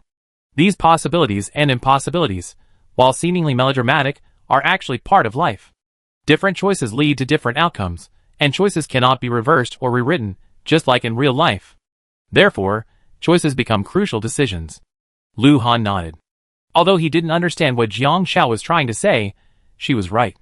"What are your plans for tomorrow?" This question was more practical. "Only Uncle Zhang, but he's very busy, so I might not be able to see him." Jiang Zhao took out her little notebook and looked. The original entry for day 9 of the game was accompanying Lu Han. After a 3-second pause, Jiang Zhao looked up and said, "No more." Lu Han looked at Jiang Zhao's slightly flushed face in the rearview mirror, remembering that she had just had a few drinks with Bai Shuangxin. "Don't you still have to see Da Hu and Xiao Hu off?" Lu Han asked. Jiang Zhao thought for a moment. "Let's do it last." She had already decided where she'd go for her final time. But that would have to wait until Lu Han left. Lu Han raised an eyebrow. "Is there anything I can't know?" Jiang Zhao curled her lips. "A secret?" Lu Han scoffed. "Then what are we going to do tomorrow?" Jiang Zhao remembered that Li Yuqing had asked her 2 nights ago to go to the haunted house. It was Jiang Rong who had said before he left that he'd take Li Yuqing, but they hadn't made it yet. Now Li Yuqing didn't want to go alone, and it wouldn't be appropriate for her to go alone with Zhengshen, a big idler. So Jiang Zhao said, "Let's go to the haunted house tomorrow." Okay. She went back home and had dinner that night. Jiang Zhao checked the forum. Because it was the 9th day of the 6th round, players with a maximum stamina of around 180 were leaving. Previously, if the stamina dropped below 30, the player would become weak and unable to move.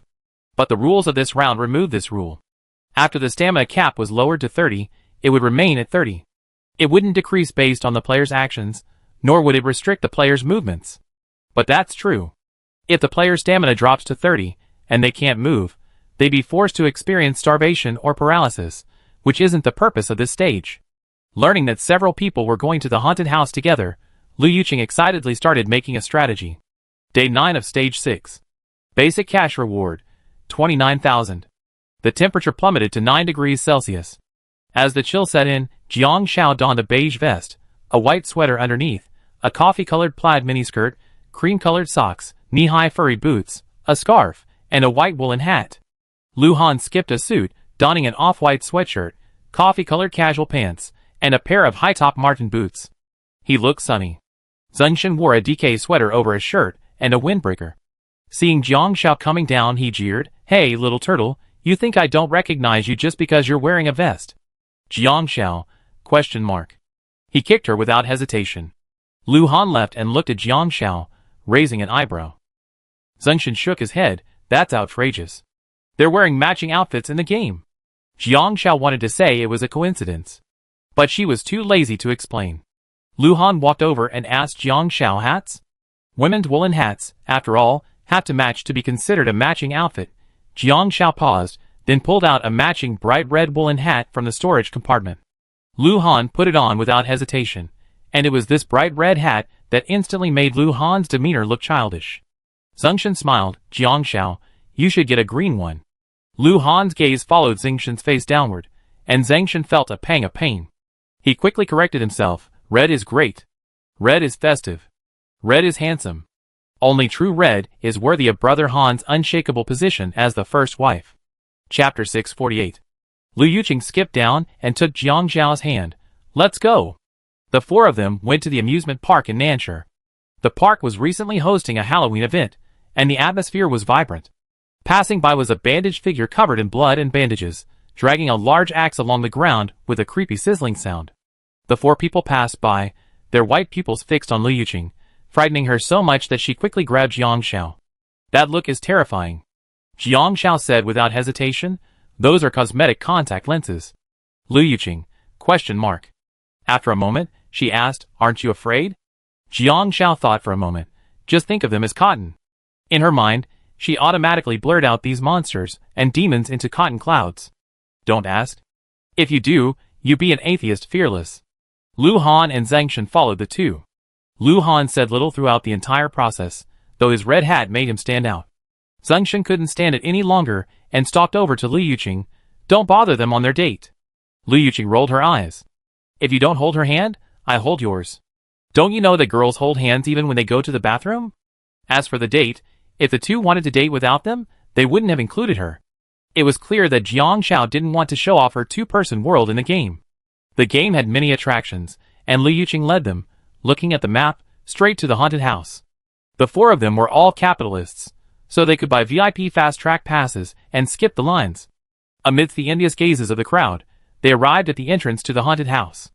The entrance was a giant llama head, its mouth wide open, its sharp fangs dangling from the door. The interior was dark and gloomy, with a sign nearby prohibiting entry to those under 18, and those with high blood pressure or heart disease. Lu Yuqing was the type who was afraid but also eager to play. The four of them followed a group of NPCs inside, a group of about 30 people. As they entered, they heard the sound of a door closing behind them, and the sound of sobbing overhead. Jiang Xiao's vision went dark, and she could barely see clearly for a moment. But she quickly adjusted to the dim light. Lu Yuqing's grip tightened. I heard there are NPCs pretending to be ghosts here, dragging players away. There are several of them. If I get caught by a ghost, you must save me. Just as she finished speaking, a hand suddenly grabbed Jiang Xiao's arm from behind. She thought it was Lu Han, but when she turned around, she saw a pale ghost face. Her heart skipped a beat, and without thinking, Jiang Xiao kicked him. The ghost face stumbled and fell to the ground, stunned by the kick. Jiang Xiao was also stunned. It seems to be an NPC pretending to be one. Ghostface NPC. This woman is terrifying. He was just doing his job, and yet, he got beaten. Hold. Jiang Xiao's apology hadn't even finished. At the end of the deep, long-tongued tunnel, several lifelike, blood-red heads suddenly tumbled down, and Jiang Xiao was a beat too slow to react. Ah! A burst of screams caused a flurry of panic. The NPCs in front and behind her fled like mad. Jiang Xiao was slammed into a corner, and even Lu Yuqing was so frightened that she separated from Jiang Xiao. Suddenly, a dark shadow blocked Jiang Xiao's path. Jiang Xiao, thinking it was an NPC, looked up and met Lu Han's gaze, and breathed a sigh of relief. Lu Han used his body to block the crowd behind him, waiting until they had passed before moving away. Jiang Xiao whispered, "It's too loud." Because of the background music and the clamor of the NPCs, Lu Han couldn't hear clearly. He leaned closer to Jiang Xiao and asked, "What did you say?" Jiang Xiao could only tiptoe to whisper in Lu Han's ear, "It's too loud." The live broadcast was clearly a dark and eerie scene, with the two people whispering in a corner, and the night vision made it look very ambiguous. Livestream. Woohoo, they're kissing. I don't care, they're definitely kissing. This is so funny. The guy upstairs is obsessed with seeing them kiss, ha ha. They're so obsessed with this couple. How can my Shuzi not be afraid? She should be trembling and curled up in Brother Han's arms, wanting to cuddle. Ha ha, Brother Han is so calm. Just now, when there were a lot of people around, he was trying hard to look around, searching, "Hey, where's my wife? Where's my wife? I found her. My wife is here. Is Shuzi really not afraid?" I remember she doesn't play tomorrow's day. She said she doesn't like watching zombies. How can she not be afraid? Is Shuzi just pretending to be calm? Chapter 649. Jiang Xiao remained calm because she knew it was all fake. But her heart was beating like a rocket. She couldn't handle the sudden shock, and she was about to punch someone. Lu Han pushed her away and naturally took Jiang Xiao's hand. Aren't you scared? Jiang Xiao paused. I'm not afraid of people pretending to be ghosts. Because no matter how terrifying the costumes were, they were just made of cotton. Don't you dislike playing tomorrow? Lu Han raised an eyebrow. Jiang Xiao's brow furrowed. It's different. Tomorrow is set in a zombie world. Those zombies are fast and lurking in various locations. They pound on doors at night and suddenly burst out from the side to rush at the player's face. Their grotesque and terrifying movements, combined with the holographic realism, make the thrill level maximum. But the haunted house is just the atmosphere and sounds, the realistic props. The other living creatures are NPCs pretending to be ghosts, not real spirits. What she couldn't handle was the sudden, horrifying feeling of a sudden attack. For example, when quietly opening a door, a terrifying face suddenly appeared behind it, charging towards her. Her heart would literally stop. But tomorrow's zombies were monsters that wouldn't stop attacking unless they were killed, so she chose to go offline. Follow me. Lu Han tapped Jiang Xiao's head. The two had separated from the main group, and there were screams ahead. After passing the Long Tongue Road, there was the man-eating Mingpa. Mingpa clutched her broken limbs, making hee-hee-hee noises. With half her eyeballs missing, she pretended to gnaw on a corpse, gazing at the two men with a sinister look, muttering, "What a delicious smell of human flesh." She even tried to get closer to Jiang Xiao. With Lu Han leading her, Jiang Xiao's sense of dread faded. She stared into Ming Po's eyes, glaring at the NPC who portrayed her. After a few seconds, Jiang Xiao asked seriously, "Is it true?" Unable to resist, she reached out and plucked Ming Po's eyeballs out, making a soft pop sound. Ming Po NPC? ? Oh, the eyeballs are those sticky stickers. Jiang Xiao understood and said politely, "Sorry for plucked your eyeballs out. Hurry and put them back on Ming Po." Ming Po's voice was hoarse, "Thank you. But why stick the eyeballs on her forehead? They're crooked, they don't go with the makeup." Then she pulled them off and continued to stick them on her face. Lu Han took Jiang Xiao with him, and the two of them strolled leisurely in the garden. They arrived at the demon frying pan. A man was being fried in the pan, and a demon stabbed him back with a fork. The background music was filled with shrill screams. The man's lower body was covered in blood, and half of his prosthetic limb was horribly exposed, revealing the bone. Several demons glared at Jiang Xiao and Lu Han with forks. "Do you guys want to go down too?" Jiang Xiao tightened her grip on Lu Han, who raised an eyebrow. Jiang Xiao looked at the smoldering flames beneath the frying pan and the boiling water within. Curious, she reached out and touched it. It was cold. As she passed by, she wiped the water off the demon, saying, "Excuse me." The demon NPC's fake eyes widened. "Wow! These are work clothes. You have to pay for them, you know." There were 3 more terrifying locations: Tongue-Pulling Hell, Black and White Impermanence, and Yama's Tribute Hall, but they were all just the same, just a different name. The two of them strolled through the garden like they were in their own backyard. Lu Han didn't do anything, but Jiang Xiao, curious, touched and looked here and there, commonly known as fingers. But she had only seen it on TV before. Since she didn't have many friends, she wouldn't have thought of coming here on her own initiative. Now she saw it, and Lu Han was still beside her, so bold. The entire process took 10 minutes. Lu Yuqing clutched her heart at the exit, so scary. "I'm so scared." Zhengshan was sweating profusely. "Why do you like playing this? Where are Jiang Xiao and Lu Han? Could they have been taken away by ghosts?" The haunted house has 15-minute rounds. The first round of players reaches the exit, and the next round of players enters. Just as he finished speaking, he saw Jiang Xiao and Lu Han emerge. Jiang Xiao was holding a large peach. "Zhengshan? ? Where did it come from?" Lu Yuqing asked, puzzled, looking at the peach in Jiang Xiao's hand. Lu Han said, "It's on Yama's plate. The last one was an NPC pretending to be Tin-Eyed Yama. You had to burn incense to Tin-Eyed Yama before you could leave." The plate contained a peach. It was quite large, one of those extra-large peaches, just like the ones you see on TV, big and beautiful. So Lu Han politely asked if he could take it away after the incense was burned. "Zhengshan, People come to haunted houses for excitement, but you two are here to rob them." Chapter 650.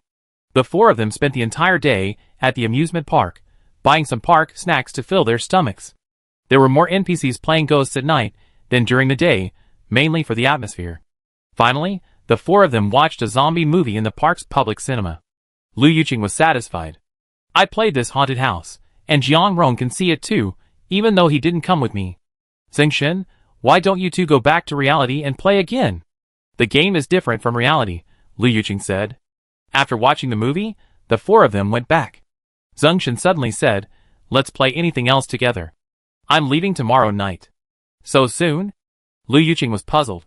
Zingshen nodded. Yes, my maximum stamina is only 30 points now. 20 points will be deducted tonight at midnight, and the remaining 10 points will be deducted tomorrow night at midnight. So I have to leave on the 11th day. So soon. Jiang Shao blinked. Then let's get Lu Daong and the others together for dinner tomorrow. Jiang Shao counted on her fingers.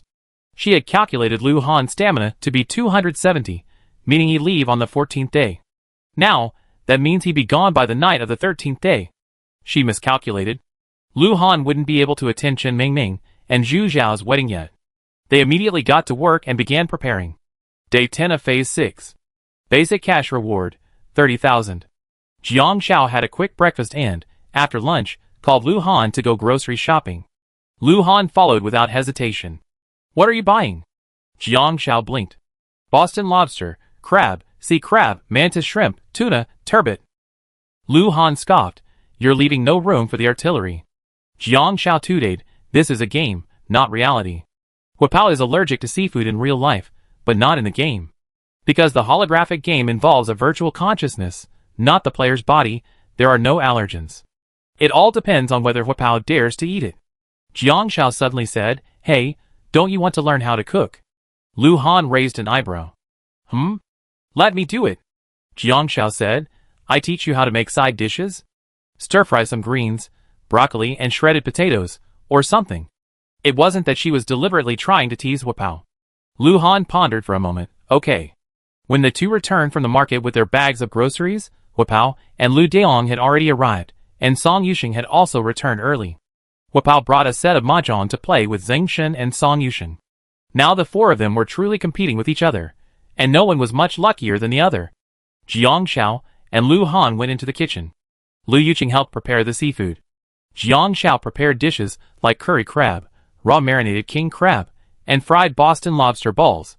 Liu Yuqing caught sight of Lu Han preparing to cook something, and silently wrote down the recipe.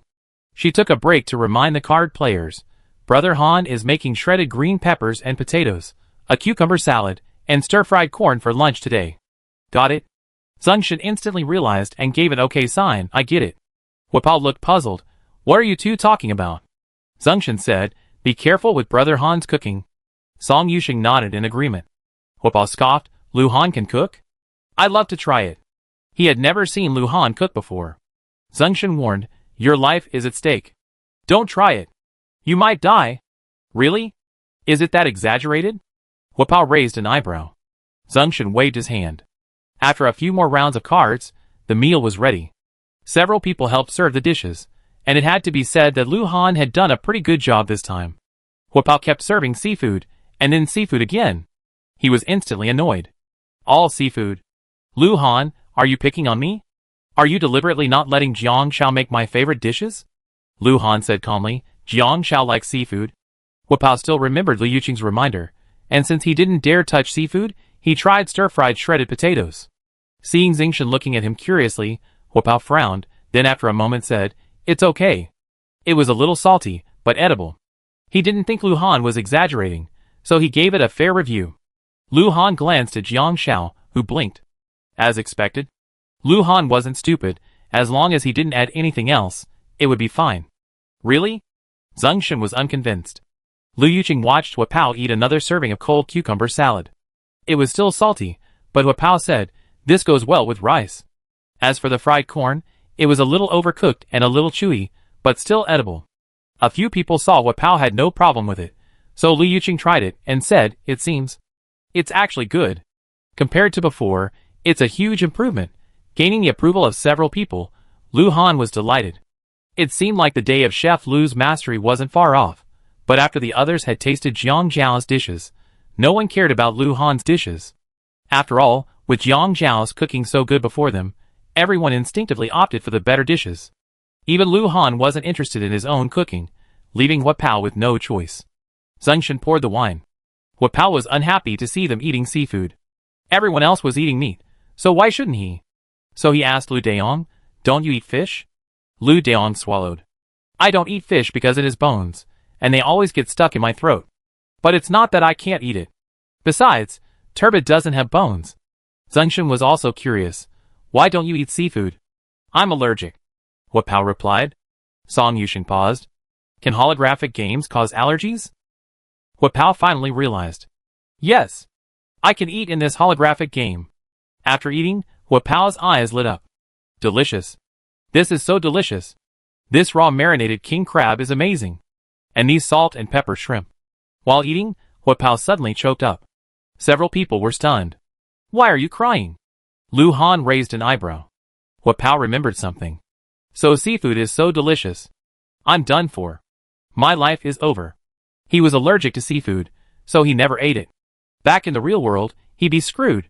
"It's delicious, but he can't eat it." Zhengshan said bluntly, "Isn't the game officially launching? We can just come back and eat it after." Hua Pao, realizing what was happening, slammed the table with a look of regret. "Yeah. Why hadn't he thought of that before? Let's drink to celebrate the end of the game." Zhengshan raised his glass. "I'm leaving tonight. I don't know when we meet again after I leave the game." Hua Pao immediately caught up with the atmosphere. "We're all brothers. Let's get together often after we leave the game." Although he and Zhengshan had only met a few times, this phrase was Hua Pao's catchphrase. Zhengshan, however, spoke seriously. "Although I'm quite afraid of Brother Han, this game is also thanks to you guys. Otherwise, I wouldn't be here this long. I'm actually really reluctant to leave now." Of the few people, Zhengshan was the first to say goodbye soberly. He was also the stranger with the least connection to them in real life, so Zhengshan had been thinking a lot since yesterday. "Here, I prepared a suicide note for myself." Zhengshan coughed lightly. Chapter 651. The group was stunned. Zhengshan stuttered a bit, and pulled out a piece of paper from his pocket. "Well, I don't know if we ever see each other again. I wrote this last night." The thin piece of paper was clearly Zhengshan's suicide note. "This is a self-reflection of my life." Zhengshan scratched the back of his head. "I didn't do anything good in the game. I was just messing around in the first round. As for the second round, I actually don't know how to make money. I never earned a penny in my life. Bars, nightclubs, and karaoke are all my regular haunts. So I want to thank Jiang Zhao for helping me discover a skill that can help me make a living." Liu Yuqing bumped into Jiang Zhao. Jiang Zhao blinked. "In the second round, I conquered an NPC, the Big Brother. I could have gotten a bulletproof vest from him, but I failed to protect him, so that channel is gone." Zhengshan choked up a little. "I'm a complete idiot at everything. With my skills, I wouldn't survive a real war. I have to thank you all for this. If it weren't for you, I wouldn't be living in this state of idleness." Lu Han said nothing, simply raising his glass to clink with Zhengshan's. For a moment, everyone fell silent. The second round was undoubtedly the most unforgettable.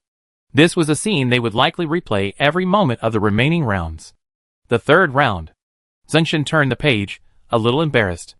"For the third round, I have to thank myself for not seeking death or participating in the public game. My precise planning for my own survival allowed me to successfully make it to the fourth round." At this, everyone couldn't help but laugh again. Later, if it weren't for Brother Han introducing me to the NPCs, and if it weren't for my bound teammate Song Yusheng, I wouldn't have had the chance to advance to the finals. And those NPCs I met made me feel like I wasn't such a useless person.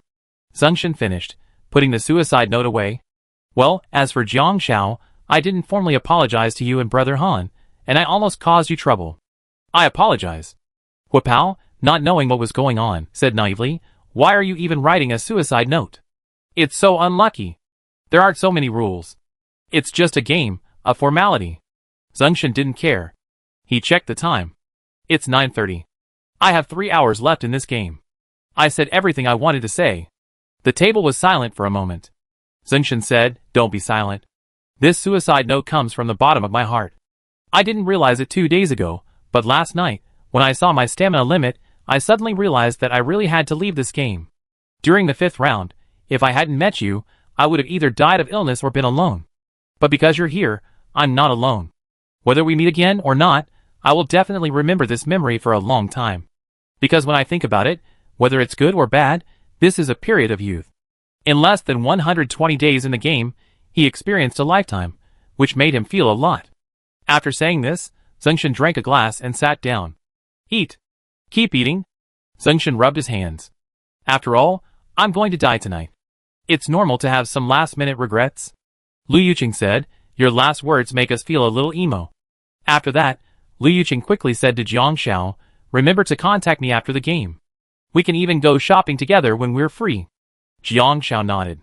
Then Hua Pao, feeling inspired, stood up and said to Lu Han, I have to apologize to you too. Lu Han raised an eyebrow. I admit I was prejudiced against you before. Hua Pao grumbled, but think about it. Although you're not a good person, you haven't done anything bad. No, I can't make this up anymore. I punish myself. Lu Han scoffed and stood up to have a drink with Hua Pao. You're not bad either. There's no good or bad. It's just that they're not the same kind of people. But this world is so strange. People who are not the same kind of people can still be together. Chapter 652. The dinner didn't end until 11:30. At 11:55, Zhengshan returned to his room alone, lying quietly on his bed with his eyes closed, pretending to pass away peacefully. Until midnight arrived. Zhengshan didn't fall asleep, but his head felt heavy, and then he heard the sound of the game system. Your life is over. You died of natural causes in your sleep. The following is a summary of your life experiences. You were cared for by your elders since childhood. After leaving your hometown, you spent years hanging out in nightclubs and bars. There, through your friends, you made your first fortune, met a gang leader, and earned his recognition and support. On the eve of war, your brother's departure left you without a supporter. You fought hard to survive the war, and you were fortunate to escape the damage it brought. After the war, you ventured out to see the world, but an encounter with a leukemia patient changed the course of your life. You returned to your roots, building your own business and striving to make money. You may seem like an ordinary businessman, but you made an extraordinary decision. You donated most of your earnings to charity, helping many families stricken by leukemia. Later, you married a friend you known for years. You defied conventional judgment and, though your spouse's career kept you apart, you never argued. Your life, from dark to bright, experienced minor twists and turns, but ultimately returned to normalcy and kindness. Although you never reached the pinnacle, you never fell to the bottom either. Finally, thank you for sharing this diverse life experience. I hope it helps you find your direction and goals in real life. Goodbye. Day 11 of Session 6. Basic cash reward, 32,000. Zhengshan is gone. Not only are there no fewer people in the villa, but there are more. Because Lu Daong and Hua Pao have moved in. The shelter can now operate independently, and their presence is no longer necessary. So, early in the morning, when Jiang Xiao was cooking noodles, the two of them came out at the smell. What smells so good? Jiang Xiao had just boiled the water. Because cooking noodles doesn't require much effort, just boil them in plain water with some bok choy, and everything else is just extra ingredients. Seeing the two eagerly waiting, Lu Han said in a deep voice, how about I make it for you too? Then you need to practice your kung fu. Hua Pao said subconsciously. No, there aren't many people here. I have the seasoning ready in a minute, Jiang Xiao said. The onions and garlic need to be chopped anyway, just add some salt and soy sauce. The hats are already fried. Lu Yuqing passed by Zhengshan's room and took a look. The bed was made neatly, as if no one had ever slept in it. Then she closed the door. What are we doing here today? Hua Pao asked. We're watching a movie at home, Lu Yuqing said. Jiang Xiao turned on the movie and curled up on the sofa. Lu Han walked over to her and offered her snacks. They spent the entire afternoon huddled together, watching a movie. Lu Han checked the time on his phone and said, Jiang Xiao, I'm going out in a minute. Jiang Xiao looked at him puzzledly. Any other plans today? Lu Han said, yeah, I'm going to get something. Jiang Xiao blinked. Do you need me to come with you? Lu Han paused. No, I just be out for half an hour. Okay. Jiang Xiao nodded. If Lu Han didn't want her to come, that was fine. Then he turned around and continued watching the movie. Lu Han watched Jiang Xiao finally get up and leave. Lu Yuqing curiously asked Jiang Xiao, what's Brother Han doing? Jiang Xiao stuffed a cheese stick into her mouth. I don't know. Lu Yuqing puzzled, Jiang Xiao, aren't you going out with him? Jiang Xiao shook her head. He only be gone for half an hour. Lu Yuqing blinked. That's even weirder. Aren't you curious about what he's doing? Jiang Xiao blinked. If he wants to tell me, he'll tell me when he comes back.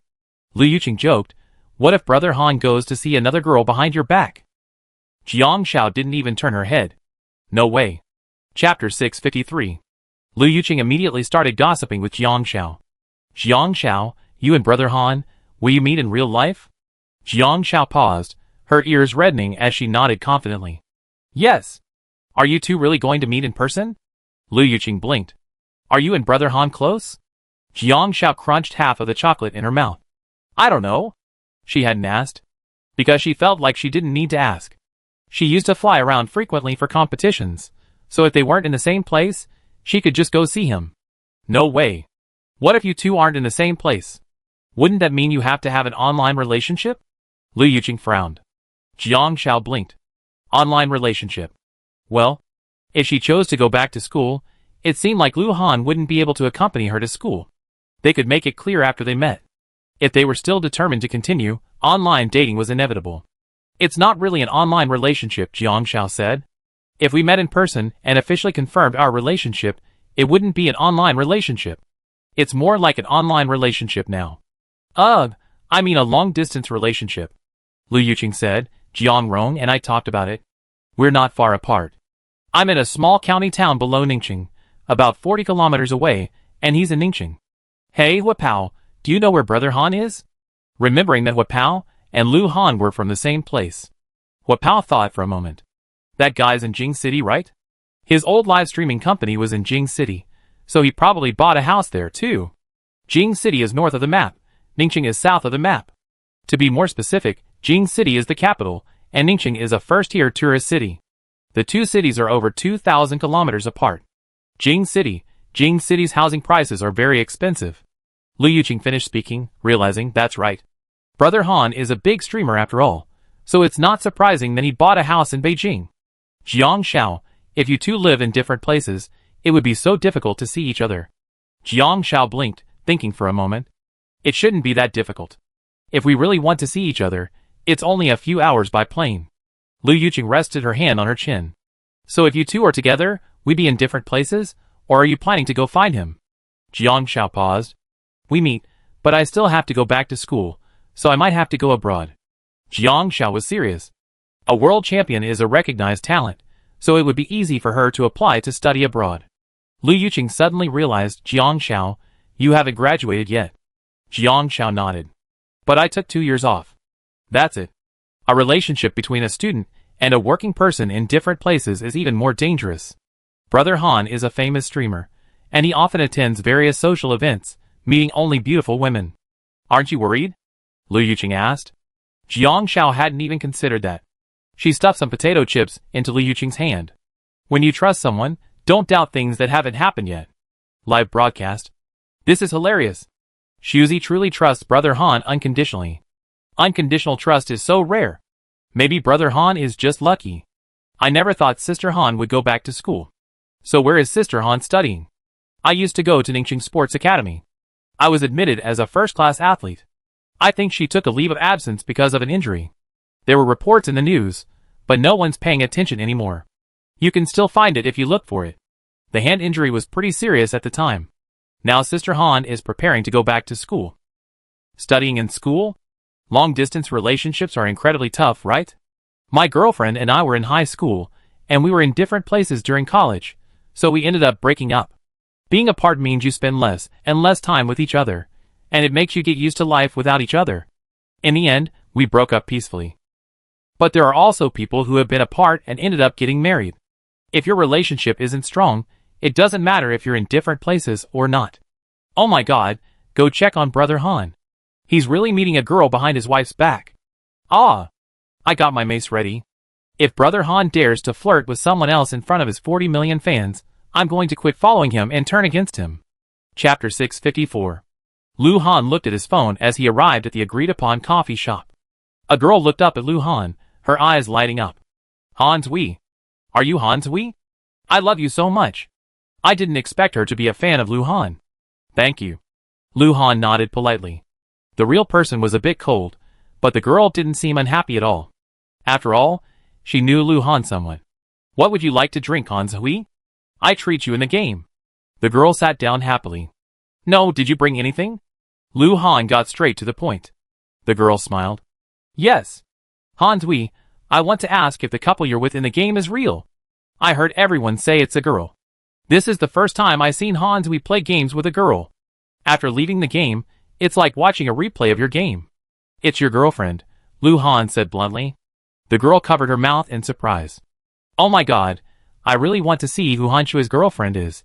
Seeing Lu Han looking at her, the girl realized what was happening and quickly took out something and handed it to him. Lu Han took it. Why did you keep it until now? I took it, but I have a habit of not using it unless I really need it. The first round was almost over at that time, but I didn't expect to make it to the second round. So I kept it.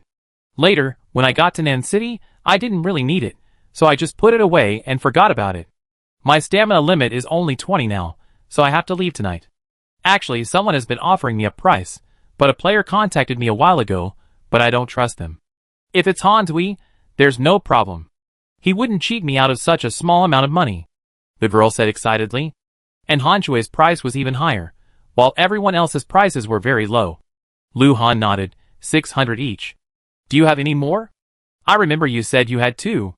The girl remembered that one isn't mine. I sell it for a bit more. 800 each is okay? Lu Han nodded directly, sure. I livestream it as proof. Contact my studio when the time comes. Okay. The girl unceremoniously took out the other one. But then, after calculating, the girl suddenly remembered, Hans Hui, are you using it alone? Or is it for your girlfriend? Lu Han smiled, but didn't say anything. The girl knew she was being too nosy. She wanted to pull out her phone, then we can. She suddenly remembered that she couldn't take the in-game photos out, and if she took screenshots, she could watch the livestream replay directly after leaving the game and have them on the same screen. Lu Han took the item and stood up. If you contact me again, the price is negotiable. No problem, the girl said quickly. Lu Han nodded. I'd be leaving first. Politely leaving, Lu Han glanced down at the props in his hands and chuckled. Live broadcast. I was so scared. Seeing Brother Han meet another girl, I pulled out my 40-meter sword, and now I have to put it back. Since the upstairs man has put his sword away, I might as well put my mace away. Since the maces upstairs have been put away, I might as well put my flip-flops back on. This is hilarious. Brother Han, unknowingly, experienced a life-or-death situation. Brother Han, aren't you keeping this for Sister Han?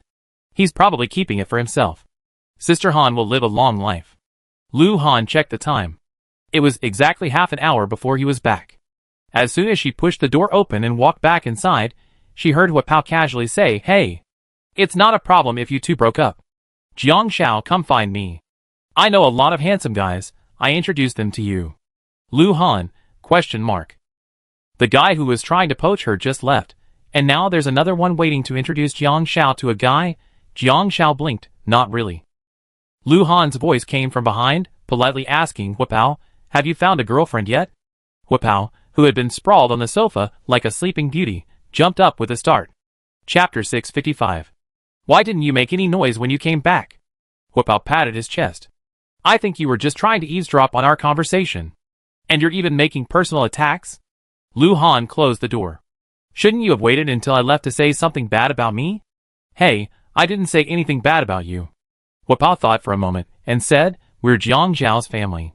If you break up with Jiang Xiao, I introduce her to someone better. That's fine, right? Jiang Xiao took a bite of the cheese stick and giggled at Hua Pao's words. Then a shadow fell over her head, and she looked up. Lu Han leaned against the sofa. Jiang Xiao, I'm curious. How did we end up talking about breaking up with you? Next to them, Lu Yuqing stood up quietly, holding a jelly, and waved at the others. Run! They're about to start a fight. Jiang Xiao opened her mouth and burped. She was full of snacks.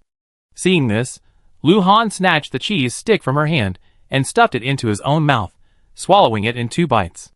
Angry, snatching the snack away. Jiang Xiao's eyes widened instantly. She had bitten it, but Lu Han had already sat down next to Jiang Xiao, picked up the remote, turned off the TV, and leaned sideways on the sofa with one hand, looking at Jiang Xiao and speaking coldly in the gentlest tone. Tell me about it. Jiang Xiao felt like slipping away. She retreated. No, I was just talking to Lu Yuqing about the possibility of a long-distance relationship, and Liu Yuqing said long-distance relationships are easy to break up. And then, as they were chatting, Hua Pao joined in. It was that simple. Lu Han looked at Jiang Shao. What do you think? Jiang Shao blinked. How would she know? She had never been in a long-distance relationship before. Seeing Jiang Shao still clutching a pumpkin pillow, Lu Han took it away, and she instantly lost her sense of security. She puffed out her cheeks, glaring at him with her round, black eyes. After a moment, she said seriously, Lu Han, I don't know what the future holds. She truly didn't know. Although she had no problem. Good grief.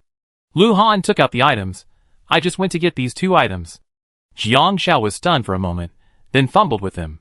Swan eggs? Where did they come from?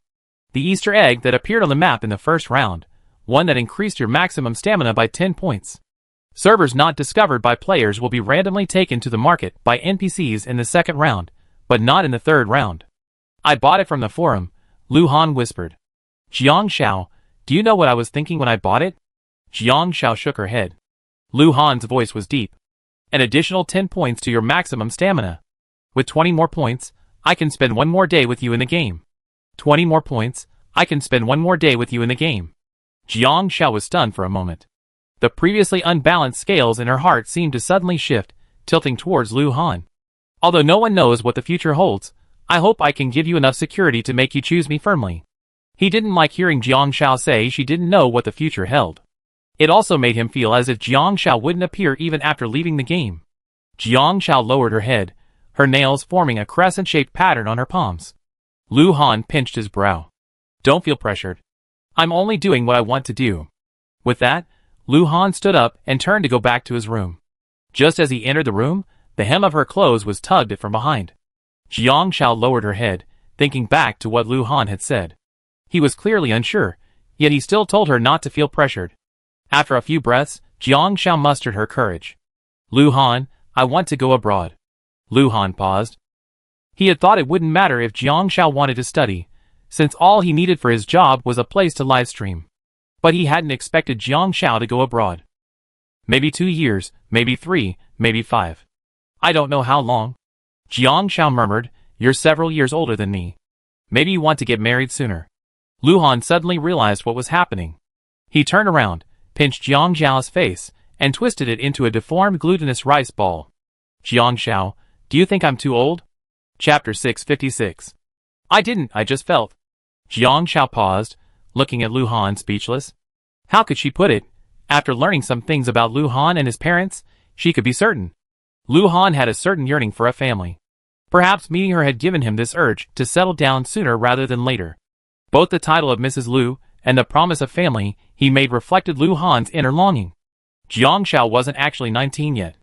19 in lunar age wasn't far off in Jiang Shao's eyes. After her birthday, she'd be 20.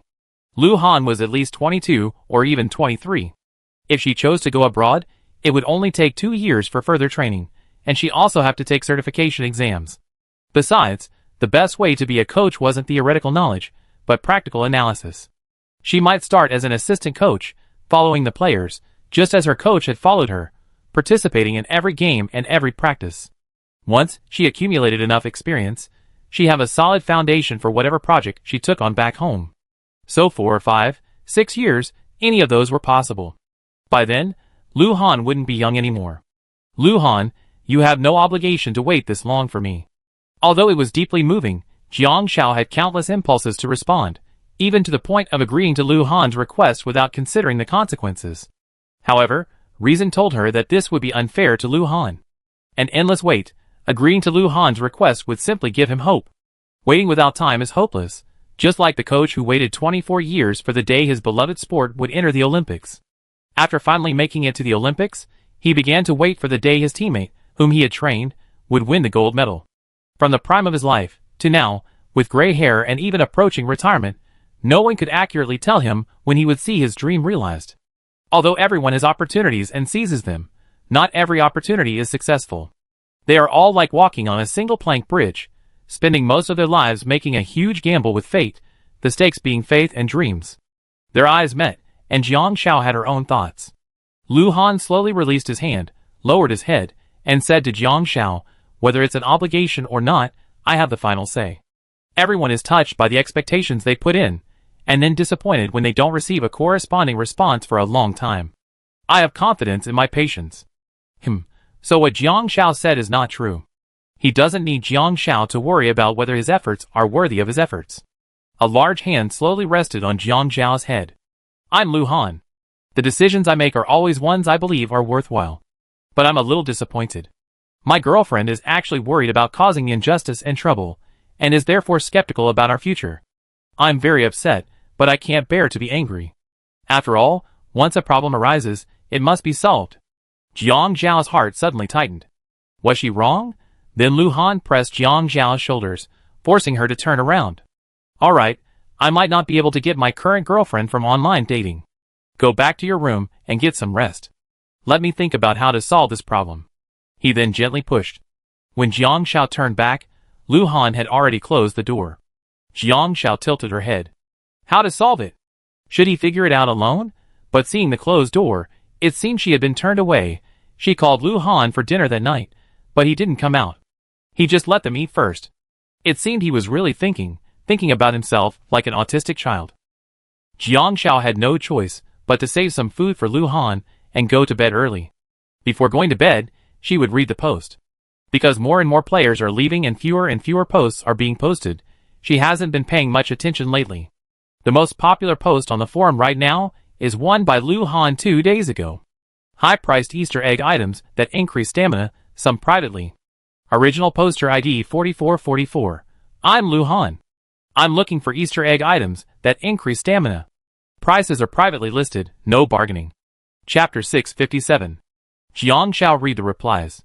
Second floor, Hans Hui. 4444 is such an auspicious ID. Not many people would come across it, even though mine is 8,888. Rounding it up, I'm double Hans Hui. Third floor, can you increase the cleanliness limit? I still have soap Easter eggs that I'm not using anymore, and I can't use them myself.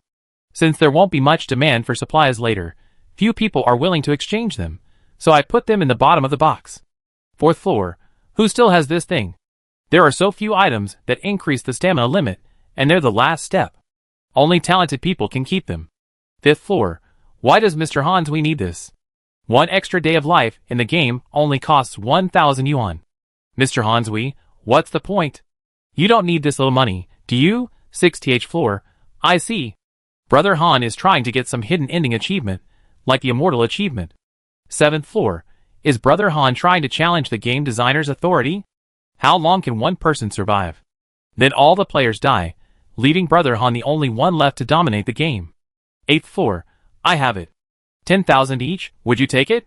Original poster reply to 8th floor, yes, private message. 8th floor reply to original poster, I don't have it. I was just saying it. 9th floor, that's hilarious. Even the people above are making fun of Brother Han. There weren't many to begin with, and even fewer survived until now. Jiang Xiao turned off her phone after reading this. This was just a hypothetical question, unsolvable. No one knows the future, and she wasn't worried. It was just Jiang Zhao's personality, so she didn't understand what Lu Han meant by finding a solution. I didn't want to sleep. Lu Han woke up early the next morning, but he still didn't leave the house. But the dishes from last night's meal were washed and put back in the cupboard. Well, he was very conscientious. For the next 2 days, no one left the house much. Huapao was very conscientious and kept quiet. If they hadn't caught Jiang Xiao gossiping and let Lu Han hear those things, the problems between them wouldn't have happened. Jiang Xiao hung a dart tray in the living room and played with it. Huapao also asked Jiang Xiao for some darts to throw. Every time Jiang Xiao threw, she hit the target, but every time Huapao threw, Lu Daong screamed in pain. Huapao, this is our last day. You're still attacking me personally. You're going too far. Lu Daong removed the dart from his arm. Huapao confidently said, who told you to stand there? Lu Daong whipped out his hammer. You know I'm standing there too. I'm 3 meters away from the dart, and you can still hit me. The two of them argued, and the villa was bustling with activity. Lu Yuqing sighed, sprawled on the sofa. Once these two are gone, the house will be completely empty again. Huapao and Lu Daong left around the same time, both vanishing quietly on the morning of the 13th day. The 14th day was the wedding of Chen Mingming and Zhu Xiao. Jiang Xiao got up. Since it wasn't appropriate to leave Li Yuqing at home, She said goodbye to Chen Mingming and took her to dinner.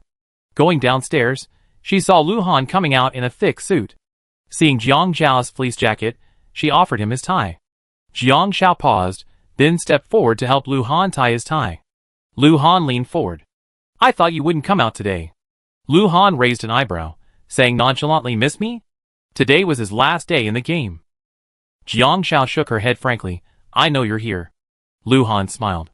Have you figured out how to solve the problem? Jiang Zhao asked. Lu Han nodded. Yes, I have. What? Fixing his tie, Jiang Zhao asked seriously. Lu Han whispered, I tell you tonight. Tonight? Still keeping it a secret? Jiang Zhao's curiosity was piqued. I'm fine. Lu Yuqing scurried downstairs and took Jiang Zhao's hand. Now it's just the three of us, our family, relying on each other. Song Yusheng, who had spent years at a frontline hospital, simply ignored him. Lu Han drove the group to the hotel where Chen Mingming and Zhu Xiao were holding their wedding. Chen Mingming's mother had booked a high-end hotel for her. It was Jiang Zhao's first time attending a wedding, and she hadn't expected it to be in a game. Suddenly, I thought, if an NPC in the game gets married, do I have to give a gift? Chapter 658. The answer is, of course, yes. Jiang Zhao hurriedly bought a large red envelope at the supermarket and dropped 8 gold coins in as a token of her appreciation. In the reception area were people Jiang Zhao had seen, Chen Mingming's mother, and 2 others who were presumably Zhu Xiao's parents. Chen Mingming didn't show up. Zhu Xiao was at the reception desk, leading Jiang Zhao and the others to their reserved seats. Mingming still getting changed into her wedding dress. Wait a minute, she might be a bit busy today. That's okay, Jiang Zhao said. Based on her and Chen Mingming's good impression, Chen Mingming had originally wanted her to be a bridesmaid. However, since she had a spouse in the game and couldn't be a bridesmaid, Chen Mingming invited several of her former colleagues. The 3 of them took their seats. Lu Yuqing looked at the magnificent hotel, its dazzling lights, the massive crystal chandeliers, and the decorations, creating an atmosphere reminiscent of an elf castle. This kind of setting would be very expensive in real life. Jiang Zhao took a look. She had never seen one before, but she was simply curious. Lu Han sat down and looked around, but he wasn't expecting any familiar NPCs to greet him. Remembering Lu Han's reputation as an entrepreneur in the game, Jiang Zhao couldn't help but stand up and greet him. Unexpectedly, while he was sitting down, an uninvited guest arrived. Zhang Yuan. Zhang Yuan's mother had also arrived, chatting with Chen Mingming's mother. Zhang Yuan sat next to Lu Han and grumbled, Lu Han, you really don't treat me like a brother. He looked resentful, and even deserved a beating for hanging a sign around himself. The bride's ex-boyfriend. Lu Yuqing didn't recognize Zhang Yuan, and subconsciously frowned. How can you be so mean? Me? Zhang Yuan said. She clearly promised me she'd think it over, and then she turned around and married someone else. How could I be so mean? Jiang Zhao shook her head, noncommittal. Lu Han said bluntly, I don't have a brother like you. We're broken up. Last time, because Chen Mingming chose to be with Zhu Xiao, Zhang Yuan took his anger out on Lu Han, because Jiang Zhao didn't speak up for him. Zhang Yuan had a rather childish personality, perhaps because his family protected him so well. His eyes welled up as he watched the bride appear, but he ultimately took the nameplate off and threw it under the table. I just can't accept this. How is that kid any better than me? Lu Han bluntly said, more mature and steady than you. Zhang Yuan, thank you, no respect at all. Let's go. Zhang Yuan looked around, but there was no one he recognized. She walked up to Zhu Xiao and handed him a thick red envelope. I'm not offering my blessing. I'm just worried you're too poor, and you two can't make it. Zhu Xiao accepted the red envelope with remarkable composure. Thank you, I have hands. Lu Yuqing read some gossip. The love-hate relationship between these NPCs is so complicated. Is it a story of new love and old love? Jiang Zhao nodded. He's the bride's first love. Lu Yuqing shuddered. When I get back, I definitely block my ex-boyfriend. Jiang Zhao blinked. Lu Yuqing reacted and quickly explained, we're no longer together. It's just that he keeps pestering me. But we're really no longer together. Because Chen Mingming was busy, she changed into her toasting attire after the MC officiated the wedding. She then went to Jiang Zhao's table and sat down after the toast. Lu Yuqing made room for Chen Mingming. I haven't eaten all morning. I'm starving, Chen Mingming said. Is it that bad? Jiang Zhao frowned. Yeah, putting on makeup, getting dressed, and coming over. You don't know how busy I am. Getting married is exhausting. Qin Mingming said. Haven't you been married before? You don't know. Jiang Xiao and Lu Han, Qin Mingming realized, oh, I remember you two got your marriage certificate in secret. My mom didn't. She's a businesswoman and knows a lot of people, but I'm her only daughter, so she invited all the relatives and friends today. My dad's family is here too. We're doing a joint wedding. Zhu Zhao's family is small, so there are over 100 tables here, and nearly 100 of them are our relatives and friends. Lu Han knocked on the table. Getting your marriage certificate in secret? Why does that sound so illicit? Chapter 659. A feast was served at noon. Qin Mingming changed in the afternoon and asked Jiang Xiao to stay. There were mahjong bars and massage parlors upstairs in the hotel. Because of her relationship with Qin Mingming, Jiang Xiao couldn't leave. So Qin Mingming asked Zhu Xiao to join them in playing mahjong. As always, Jiang Xiao won. Another feast was served in the evening. The game didn't end until 9 p.m. The three of them returned to the villa. Lu Yuqing was very self-conscious. Brother Han is leaving tonight. I'm going back to my room to play some games. I won't bother you too. With that, Lu Yuqing went back to her room. Leaving Lu Han and Jiang Xiao alone in the living room, Jiang Xiao didn't know what to do for a moment. She asked Lu Han, want to watch TV? Lu Han nodded. Okay. The two of them sat on the sofa, watching TV, like two wooden figures.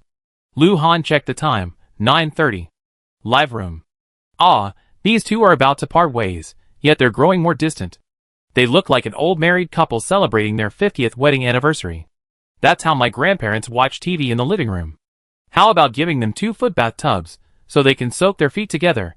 Fuck, my daughter's brainwave. Inviting Brother Han to soak his feet at the last moment? Jiang Xiao couldn't focus on the TV. She was preoccupied with the thought that Lu Han was leaving tonight. But she didn't know what to say. Although Lu Han had come out today, he said very little. She felt like the problem hadn't been solved. She had forgotten to turn on the air conditioner in the living room, so it was a bit chilly. So Jiang Xiao invited Lu Han, do you want to soak your feet? Lu Han leaned on the sofa with one hand, his eyes vague, not paying attention at all. He turned to look at Jiang Xiao at the sound of her voice, and saw her eyes sparkling as she invited him to soak his feet. Lu Han scoffed. Jiang Xiao, is that all you want to say to me? Jiang Xiao frowned. She really didn't know what to say. The final moments of the game seemed stretched out. There was nothing to do, no quests, no goals. This kind of life was boring. Or rather, Jiang Xiao was beginning to feel like a very boring person. Besides, Lu Han was leaving, and since it was in a game, there were no gifts to give. Jiang Xiao curled her lips. If you don't want to soak, forget it. I do it myself. As she spoke, she actually went to get the footbath.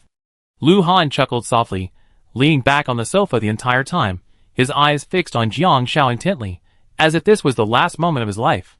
He watched her plug in the footbath, then dip her 2 snow-white feet into the 43-degree water, a thermos in her hand. Jiang Xiao had a feeling that something was off about Lu Han's eyes. It was deep, as if he was brewing some plan. This feeling of something being off made her scalp tingle, a dangerous feeling building. After an unknown amount of time, Lu Han checked the time and reminded her, Jiang Xiao, it's 10 o'clock. Jiang Xiao was stunned. 10 o'clock? Should she be asleep by then? Was Lu Han urging her to go to bed? He didn't want her to have to watch him leave. Oh. Jiang Xiao said nothing, slowly pulling her feet out of the hot water. Before she could say anything, a pair of large hands reached out, grasping her wet ankles and trying to wipe them. Jiang Xiao's scalp instantly numbed. I do it myself. Shame on her. Thankfully, Lu Han didn't embarrass her. He gazed deeply at her face before turning around and pouring out the water for Jiang Xiao's feet. Jiang Xiao dried her feet. Cooking was her specialty, but since Lu Han was leaving, it wouldn't be easy to cook for him, as it would seem like his last farewell meal. She stood up from the sofa and looked down. Hey, where are her slippers? How did they disappear? What are you looking at? Lu Han asked from behind her. Jiang Xiao was still searching diligently on the floor. Have you seen my slippers?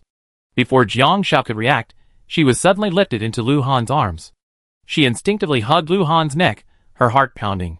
Perhaps from the foot soak, her entire back was sweating, her neck and ears were red. She had a bad feeling. Lu Han interrupted her. I take you back to your room. Chapter 660. Jiang Xiao curled up in Lu Han's arms, feeling him carry her up the stairs step by step. She was initially shy, but as they entered her room, she suddenly became nervous. She instinctively grabbed the doorframe with her small hand. Lu Han, no need. That was her room. Unfortunately, before she could react, Lu Han had already entered the room and placed Jiang Xiao on her bed. Then he turned around. Jiang Xiao breathed a sigh of relief and lowered her head to search for her spare slippers. The sound of a door closing rang close to her ears, and she felt a small sense of disappointment. Before she could find her spare slippers, a shadow suddenly fell over her head. What are you doing? He didn't leave. I'm looking for slippers. Jiang Xiao's hands trembled. She suddenly realized how important slippers were. She would have to keep 10 pairs of slippers at home from now on. Lu Han, a smile playing on his lips, pressed his hands against Jiang Xiao's sides. A strong aura washed over her. Although the room was large, Jiang Xiao felt a sense of oppression, almost crushing her. No, you don't have to leave the room anyway, Lu Han said gravely. Jiang Xiao wanted to speak, but as soon as she opened her mouth, she actually hiccuped nervously. Lu Han's eyes tested her. Afraid? Jiang Xiao couldn't put a name to the feeling. It wasn't fear, but nervousness. She knew Lu Han might be about to do something or say something important. It felt like a mosquito biting her. It was itchy, but she couldn't pinpoint the exact spot. Goosebumps spread all over her. But soon, Jiang Xiao mustered her courage. She tilted her head back. Do you want to talk to me? Could it be that Lu Han had thought about it and decided to end their relationship? As soon as this thought occurred to Jiang Xiao, her heart suddenly felt like it was twisting in a knot, making it difficult to breathe. Lu Han raised his hand and stroked Jiang Xiao's cheek. Jiang Xiao, I thought about it over and over, but I can't find a solution. I can't ask you to give up your goals for me. If you do, you won't be yourself anymore. It's just that I always had bad luck, and I'd be worried about leaving my future to fate. Jiang Xiao hesitated, then you. So, my feelings for you, Lu Han, can't remain silent. Lu Han pinched Jiang Xiao's delicate chin, his gaze drifting to her pale pink lips. His eyes deepened, and he covered them as she stared in astonishment. Even if it eventually withers, it must bloom with the most brilliant splendor possible. Jiang Xiao forgot to breathe. The scent of Lu Han turned her mind to mush. The soft, tentative touch between her lips and teeth sent a shiver down her spine, and her small hands, clutching the sheets, instinctively pressed against Lu Han's chest. Breathe. In a moment of pause, Lu Han soothed softly. Jiang Xiao's mind slowly began to react, and she blushed as she gasped for air, nearly suffocating herself. Before she could recover, Lu Han invaded again. This time, even more intense than the previous, Jiang Xiao retreated in fear, her head firmly grasped by Lu Han's hand. Lu Han's movements were unfamiliar, but instinct and practice made perfect, and he quickly gained the upper hand. Once Jiang Xiao had fully adjusted, he slowly softened. Jiang Xiao closed her eyes involuntarily. After an unknown amount of time, Lu Han released her, and the two slowly separated. Jiang Xiao, remember me? Remember the feeling he made her feel. No one can determine the future, but he wanted to be the first flower she ever feel bloom. Even if it withers, even if other flowers bloom year after year, she will never forget this first bloom. Jiang Xiao opened her eyes. Lu Han had vanished. It was 12 o'clock. She touched her face, tears streaming down her face. She wasn't sad, but she just wanted to cry. Chapter 661. Lu Han felt quite pity. Although he had kissed her for a long time, his perception was actually dull. The desensitization phase of the holographic game meant that while the final 30 points of stamina wouldn't drop, his sensitivity would decrease, much like the ridiculous chance that a dart from a cannon could land on Lu Daong. The end of the game was like a blow to his head, but he didn't immediately quit. He heard his own life summary. You were born in a small town, free and unattached, hanging out with crooked friends. You once strayed into a life of deception, scamming and teetering on the brink of crime, but you were clever enough to exploit the rules and evade legal action until you met your spouse. For your spouse, you hid your former self, made changes, and switched to serious investment. Unfortunately, your luck was unfavorable, but your spouse remained by your side until the war. You made a significant contribution during the war, doing your utmost to protect your loved one from harm, nearly sacrificing your life for it. After the war, you officially began pursuing your spouse. You traveled to many places, saw many sights, and experienced many people and events, which brought your goals into alignment. After much effort, your spouse chose you. With your spouse's company, you gradually accumulated wealth and rose in status through mutual progress and understanding. You faced many temptations, but you rejected them all. For your spouse's sake, you ultimately chose to become a public welfare entrepreneur. Your actions, along with your spouse's, changed the philanthropic landscape in the game, making your names known to the world, and profoundly changing because of your choice. Unfortunately, despite your wealth, you suffered from a frail body. In middle age, you suffered from chronic illness, but your spouse remained loyal to you. Before leaving, you still couldn't bear to leave your spouse. You tried your best to stay, and in the end, you passed away in the arms of your beloved. In summary, your life was filled with great happiness and accomplishment. Success stemming from hard work and good fortune, happiness and illness, leaving behind no regrets other than the longing for your loved one. Thank you for sharing this unique life experience. I hope it helps you find your direction and goals in real life. Goodbye. The game cabin opened. Lu Han's eyes lit up. It was the cabin's light. 116 days, 116 hours in the game. 4 days and 20 hours, so it was now 4 a.m. He unplugged the nutrient solution and emerged from the cabin. The cabin automatically shut down. He drank a sip of water. Several messages from unfamiliar numbers appeared on his phone. Lu Mingde, I'm back. Don't even think about it. Lu Han checked the trending searches of the past few days. Lu Mingchen, heir to the Lu Group, has returned to China.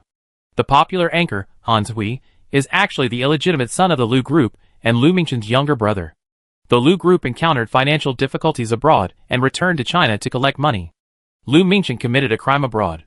Lu Han's gaze darkened. In just a few days, everything had happened so quickly. Unbeknownst to him, Lu Mingchen's appearance had caused a huge uproar. He was once propelled to the top, then returned to the dust. The final trending search result was that Lu Mingchen was arrested by the police. What was this clown doing for fun? But seeing the trending searches for himself and Jiang Xiao, Lu Han smiled again.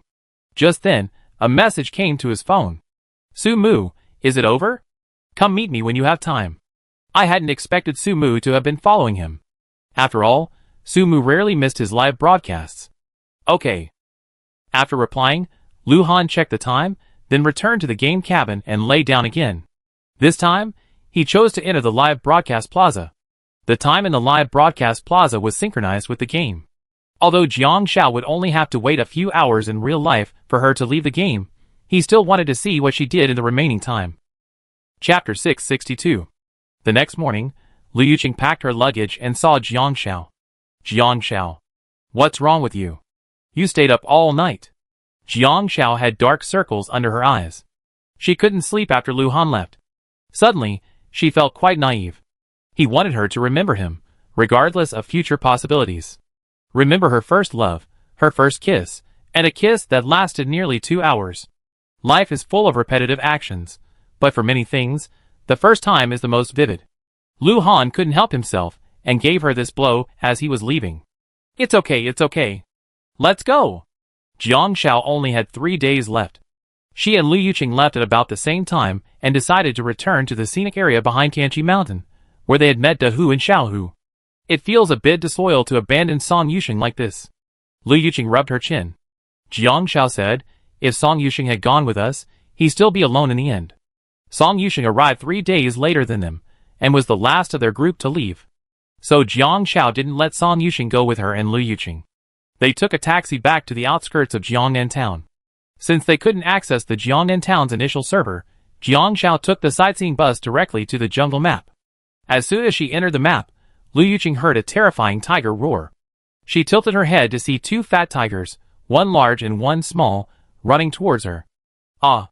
Lu Yuqing screamed, shielding her face with her hands. The 2 tigers leaped over Lu Yuqing and tackled Jiang Xiao, licking her non-stop. Alright, little tiger has grown up. Jiang Xiao hugged the tiger cub, who had surprisingly grown half a meter taller. Although still plump. Jiang Xiao, this is your tiger mount. Woohoo! I'm so envious. Who wouldn't want to have a tiger in a game? Lu Yuqing recovered and couldn't help but reach out to touch it. Let's go back home. Jiang Xiao mounted the tiger. That's where I met them, and then I met the old forest ranger here. I have the blessing of the mountains, and I think I should return to the mountains, right? Jiang Xiao stroked the tiger's head. Lu Yuqing said, so hunting of wild animals is prohibited here now, isn't it? Jiang Xiao nodded. Yes, but there are usually signs around animals that say protected species can't be hunted. But try to be vegetarian here. With that, the two tigers arrived at the ranger's cabin. Since he hadn't been home for so long, some cobwebs had formed on the door. Jiang Shao swept them away with a small broom nearby and slid the door open. "It's been a while since anyone's been here," Lu Yuqing said, "Ahem." Jiang Shao said, "No big deal." The two of them spent the afternoon giving the old house a quick clean. Since it was a thatched cottage, the old man's original room remained intact, and the kitchen was usable. Jiang Shao went to the old man's field and found 2 large pumpkins.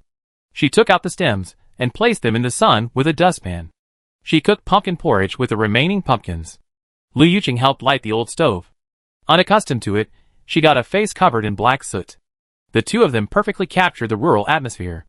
Because it was a small thatched cottage in the countryside, the water source was pumped from a well into a pitcher. Jiang Shao had a bucket of water, so she didn't even need to pump water. Since it didn't rain, she and Lu Yuqing spent the night lying on their sleeping bags in the yard. Perhaps because they were out in the open, the stars seemed closer. De Hu and Xiao Hu huddled up beside them. Lu Yuqing sighed deeply. "One has to make friends when one gets old. Without you, I'd be all alone." Jiang Shao smiled. She would have come here regardless of Lu Yuqing's presence, but it would have been more lively with someone else. They stayed in the mountains for 2 days, Lu Yuqing leaving a day earlier than Jiang Shao. On the night of the 17th game day, just before midnight, Jiang Shao sat cross-legged on the ground and patted De Hu and Xiao Hu's heads. "Okay, I'm leaving. Take care of yourselves from now on." With one last, deep puff of Big Cat, Jiang Shao vanished from the game. De Hu and Xiao Hu stood up and sniffed the empty yard. Free of the sin of restraint, they staggered into the depths of the forest, free from now on. Chapter 663. Jiang Shao began to listen to her game summary. She rambled on about her philanthropic work, her peak modeling career, and her life of integrity. But the subject she mentioned most in her summary was her spouse. You have a spouse who loves you deeply, who always supports your decisions and respects your ideals. Even before his passing, he still cared deeply about you. After your spouse's death, you chose to live in seclusion in the mountains with friends. You have lived a fortunate life, but you never gave up. You have always helped your friends realize their dreams and achieve their goals and values, changing the perceptions of many. Even after your departure, many people still remember your name and the help you left behind, even though they never met you in person. Thank you for sharing this unique life experience. I hope it will help you find the direction and goals you strive for in real life. Farewell. When the game cabin opened, Jiang Shao immediately saw the digital clock on the wall. It was 7 a.m. It took Jiang Shao a moment to react. She was going to the livestream plaza to find Lu Han. The plaza allowed her to see her fans and other streamers' holographic game accounts. Just then, Jiang Zhao's phone, which had been placed beside her, rang. The caller said, "Coach." Jiang Shao answered the call immediately. "Hello, Coach." "Xiao, you're out." The coach's voice was filled with excitement. Jiang Shao heard the coach's voice. "Yes, you've been following me." After all, she had been away from the team for over a year. Since the coach had invited her to join the game, it wasn't hard to guess why he was the first person to contact her after leaving. Chen Fanxing smiled. "Of course, you're the one on the team I'm most worried about. People who fall from heights are most likely to be shattered, and Jiang Shao actually has a strong sense of pride." Despite her disguise, how could Chen Fanxing not notice? But when he couldn't find a solution, he knew that only time could heal Jiang Shao. "Coach, I have something to say." "Jiang Shao, I have something to say." The two spoke almost simultaneously, and finally Chen Fanxing said, "Go ahead." Jiang Shao looked down at her hand. A long scar ran across her finger, and she felt a slight discomfort when she applied pressure. While this discomfort didn't affect her normal movements, during competition, she would be extremely sensitive and tremble. "Coach, I made up my mind. I want to apply to study abroad." Chen Fanxing, of course, knew. "You mean you want to visit a foreign sports training academy?" "Yes." Jiang Shao agreed. "You want to be a coach?" Chen Fanxing asked. Jiang Shao hesitated for 2 seconds. "Yes." Chen Fanxing said gravely, "A gold medal is my dream. I always wanted to see my students win gold medals for my country in the sport I love. But that's my dream. You have no obligation to fulfill it for me. It's not just darts, there's swimming, figure skating, table tennis. We never lack people striving for what we believe in. You're not the only one, and you won't be the last." "But..." Jiang Shao frowned. Chen Fanxing said gravely, "Jiang Shao, do you want to return to the competition?" Jiang Shao shuddered. She practiced day and night countless times. Rather than settle for coaching, she longed to be on the competition field. I pick you up at 10 o'clock to meet someone. Perhaps you have another chance to return to the competition. Jiang Zhao's breath hitched, and her blood seemed to ignite. She still had a chance to return to the competition. If it weren't possible, the coach wouldn't say this. So, he must have found some solution. Qin Fansheng said solemnly, Jiang Zhao, let's try together one last time.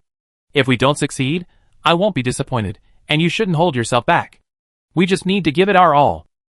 Giving your all is to avoid regrets, not to become an obsession. If fate doesn't allow it, there's no need to hold Jiang Zhao back, nor yourself. If we fail this time, we can pass this spirit on to the next generation. One day, someone will surely succeed. Okay. Jiang Zhao's throat choked slightly. After hanging up the phone, she checked the time. It was still 2 hours until 10 o'clock. She laid down in the holographic game cabin and entered the live game plaza. As soon as she entered, she received a text message. From Hans Wei. Chapter 664. Beijing City. When did you come back? Lu Han looked at the black sedan outside. 2 black bodyguards stood straight. The man sitting in front of him, though he hadn't seen him in years, still had a familiar look. Last month. The man in the black windbreaker was none other than Su Mu. He seems to treat you well. Lu Han knew Su Mu well. Su Mu chuckled. Over the past few years, his sons have been out there, some dead and some maimed.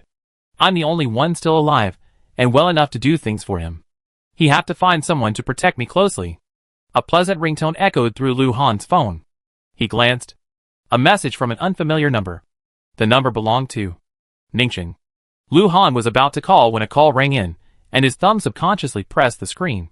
An anonymous call, no number. The caller was clearly someone special. Lu Han didn't answer, but simply stared out the window. Su Mu blew on his hot coffee. We're in love. Looks like marriage isn't far off. I wonder if I still be able to. It's too early. Lu Han turned his gaze outside. Besides the black sedan, there was an unremarkable black Santana, not far away, observing them. 4 people got out and walked towards them. Lu Han's grip tightened. You're being watched.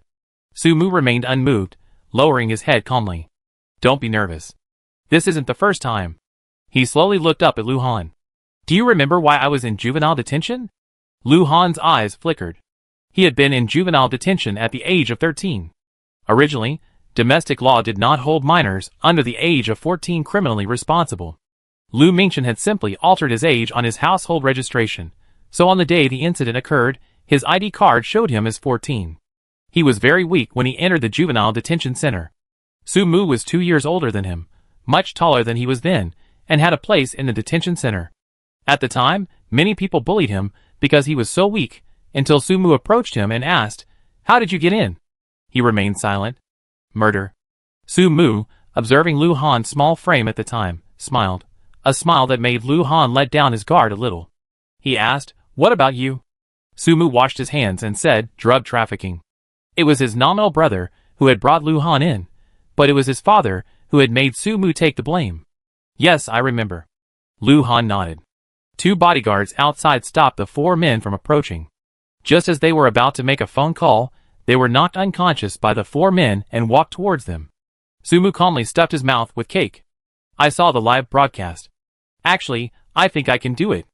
After all, I'm his son, and no one knows him better than me. No one wanted that man dead more than he did. Who could expect a drug dealer to have family affection? Su Mu's mother was just a prostitute he used to visit with, and in the end, Su Mu was used to satisfy his own agenda. Even sending the teenage Su Mu to juvenile detention wouldn't have mattered. At that time, Su Mu still hoped his father would treat him better. As he spoke, Lu Han's phone stopped ringing, becoming a missed call. 4 plainclothes police officers had entered the room, approached Su Mu and Lu Han, and presented their ID cards. Su Mu, we connected you to the border drug trafficking case. We need you to come with us. Su Mu stood up, glanced at Lu Han, and let the police handcuff him. Lu Han stood there, watching the 2 men cover Su Mu's hands with their coats, with him between them, and lead him to the car. The remaining female officer looked at Lu Han. Lu Han, my superior wants to treat you to a meal. By the way, his last name is Chiu, and he said you should remember who he is. Lu Han shoved his hands in his pockets. Yes. An old man who always wanted to pry into his secrets. Chapter 665. Jiang Xiao was waiting for Qin Fansheng to arrive. She sent Lu Han a message, but he didn't reply. She called him, but the line was busy. She didn't call him again. After a quick shower, a change of clothes, and a neat ponytail, she waited excitedly in the living room. Her mind kept replaying Chen Fanqing's words. She might still have a chance to play again, even if it was just one last chance. The doorbell rang, and Jiang Xiao immediately ran to open it. "Coach." It was Chen Fanqing. "Okay." Chen Fanqing rubbed his hands at the door, but didn't go in. "Get ready and follow me. I take you to meet someone very important." "I'm ready," Jiang Xiao said bluntly, following Chen Fanqing out. Chen Fanqing hurried downstairs, saying, "I heard about a doctor who says if I go to him for another surgery and rehabilitation, my recovery will be much better than it is now. But this doctor is a world-class orthopedic surgeon and reconstructor, and he stopped accepting appointments 6 months ago. He's letting you into the game just to try and secure a spot." Jiang Xiao looked at Chen Fanqing's hair, listening to his soft breaths. A sudden pang of pain arose in her heart. She hadn't seen the professor in almost a year, because the Olympics were approaching this year. Jiang Xiao thought of something. "Coach." "Huh?" Chen Fanqing walked downstairs. Jiang Xiao said, "The competition is coming up soon." She remembered that the last time they competed, the coach had practically lived with the training team 6 months in advance, pushing her to practice hard and controlling her diet and daily training volume. Chen Fanqing wiped his face. "Something's happened on the team, but don't worry." Chen Fanqing didn't reveal what had happened, but when he looked up and met Jiang Xiao's gaze, he whispered, "At the World Championships 2 months ago, not a single player on the team qualified. Their level isn't good enough to compete on the international stage. Most darts events have qualifying rounds. Only by achieving a certain ranking in the World Championships before the Olympics can athletes qualify for the official Olympics. Once qualified, athletes can register and automatically represent their nationality, traveling with the national team to the Olympics. Whether in previous years or this year, there were no other dart athletes eligible to participate." Jiang Xiao didn't say anything else. After getting in the car, Chen Fanqing said, "That guy in the game." Jiang Xiao's face flushed as she realized what she was doing, clutching her small shoulder bag. "Coach, Chen Fanqing smiled. "Don't be nervous. I think he's pretty good, but he doesn't seem to know about your past career." Jiang Xiao thought for a moment and said, "He does." Chen Fanqing remembered something. "Xiao, you actually have a lot of fans now, much more than when you were an athlete. You can still have a stable life even without darts." Jiang Xiao was stunned. She hadn't actually noticed the many red dots when she entered the livestream plaza, but she only noted the number Lu Han sent her and left. But Jiang Xiao didn't have any trouble guessing that, tied to Lu Han, she must be a major traffic star. "Still," she said firmly, "Coach, I want to get back on the court. I want to truly touch that gold medal." A flicker of relief flashed in Chen Fanqing's eyes, and he took a deep breath. "Okay. Then coach, I give you another go." As Chen Fanqing spoke, the car began to accelerate. 10 minutes later, Jiang Xiao arrived at a high-end hotel. Led by security, she saw an elderly man sitting in front of a transparent glass window. Chapter 666. "Mr. Lian?" Jiang Xiao recognized him immediately. Lian Shiqiu, surprisingly, wasn't an NPC, but a real person. The game reminder suddenly flashed through his mind. Could this be the reward they mentioned? Jiang Xiao? Lian Shiqiu confirmed Jiang Xiao's name, took the cane from his assistant, and walked over to Jiang Xiao. "We meet again." Jiang Xiao came to her senses and asked subconsciously, "Are the stories you told in the game true?" The kind-looking old man looked at Jiang Xiao and nodded. "Of course, the person I love most in my life is my wife. It was my wife who taught me how to love this world. As everyone knows, I don't have children. Money was a temporary goal for me, but once it reached a certain level, I lost sight of it. I was like a walking corpse. A shell of a body, covered in the stink of money, can't fill my empty shell." Jiang Xiao immediately admired, "You truly are a great person." Lian Shiqiu smiled. "Why do you say that? There are many people in the world who make money. They use all sorts of methods to satisfy their wallets and desires, never satisfied. Even when their wallets reach a certain level, they won't do anything meaningful for others, and may even exploit the weaker ones. I believe that when you stand at this level and make a choice that goes against the selfish interests of most people, you are a great person." Jiang Xiao said seriously, "I admire you very much." "Didn't you make the same choice in the game?" Lian Shiqiu said. Jiang Xiao said honestly, "That was in the game. In real life, I wouldn't necessarily make such selfless contributions. At least, She had never thought so before participating in the game. Lian Shiqiu disagreed, but even the most beautiful flower begins with a tiny seed. If there's no seed, how can it blossom and bear fruit? My wife's kindness is a seed. Born in poverty in the mountains, when her classmates were striving to improve their lives, she set a goal for herself. One day, she could help the children in the mountains escape poverty. Lian Shiqiu looked at Jiang Xiao. Your eyes are like my wife's. Pure and innocent. Such eyes often appear in children. After entering society, most people's gazes become cloudy, forgetting their former selves, perhaps due to the overwhelming temptations of society. But such sincere eyes are worth a lifetime of protection by capable people. Mr. Lian, thank you for your high evaluation of Jiang Xiao. Qin Fansheng said humbly, what we talked about before, you have seen now, child. Jiang Xiao was puzzled. Lian Shiqiu remembered and nodded. Do you have a passport? Yes, yes. This kid competes and travels abroad frequently, so he has all the necessary visas and paperwork. Going abroad? Jiang Xiao was stunned. Lian Shiqiu looked at Jiang Xiao. I already contacted the doctor and told him to do his best, but he has his own plans, so hurry up. Yes. Qin Fansheng said, Jiang Xiao, Dr. Chiaosen examined your hand. If it gets too long, even with the implant removed, it won't heal. So you need to go abroad for surgery as soon as possible. Someone will pick you up there. No matter the outcome, this is your last chance. Last chance. Jiang Xiao suddenly remembered something and panicked. Give me another day. Even if she could meet Lu Han. Lian Shiqiu remembered, you're talking about that kid in the game. You haven't met him in real life yet, right? Jiang Xiao nodded. Lian Shiqiu looked at Qin Fansheng. The flight takes 12 hours, and Dr. Chiaosen's time is within 3 days. The plane must depart tomorrow night at the latest. The last flight from Ningqing International Airport is at 8 p.m. Okay. Qin Fansheng nodded and said hurriedly, how about treating you to lunch? Lian Shiqiu looked at Jiang Xiao. If you two are truly destined to meet, no matter how long it takes, you will eventually meet. Chapter 667. At that time, Lu Han was taken to an unassuming suburban house. But it only looked unassuming. In reality, the house was fully monitored, with walls thick enough to prevent a sniper rifle from penetrating and bulletproof glass installed. Furthermore, upon entering the house, Lu Han's phone lost all signal. Su Mu went straight inside, not letting him exchange a single word with Lu Han. Lu Han was ushered into a tea house. Besides Qiu Guoli, there was also a man in military uniform. Old Qiu, bring this kid over here so he doesn't scare anyone. Zhou Wentao greeted Lu Han. Come on, have some tea. Qiu Guoli said he has close ties with a drug dealer, so he's under close surveillance. Lu Han remained silent. From the entire trip, he knew Qiu Guoli's current position was high, though he didn't know the specifics. Zhou Wentao seemed easy to talk to, so Lu Han dropped the politeness altogether and sat down beside him with a reserved air. Zhou Wentao said, my last name is Zhou, just call me Uncle Zhou. I don't have anything to do today.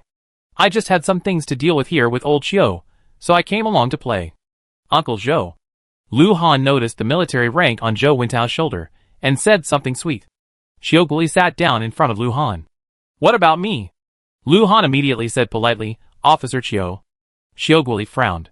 After all, I'd be taking care of you for 5 years.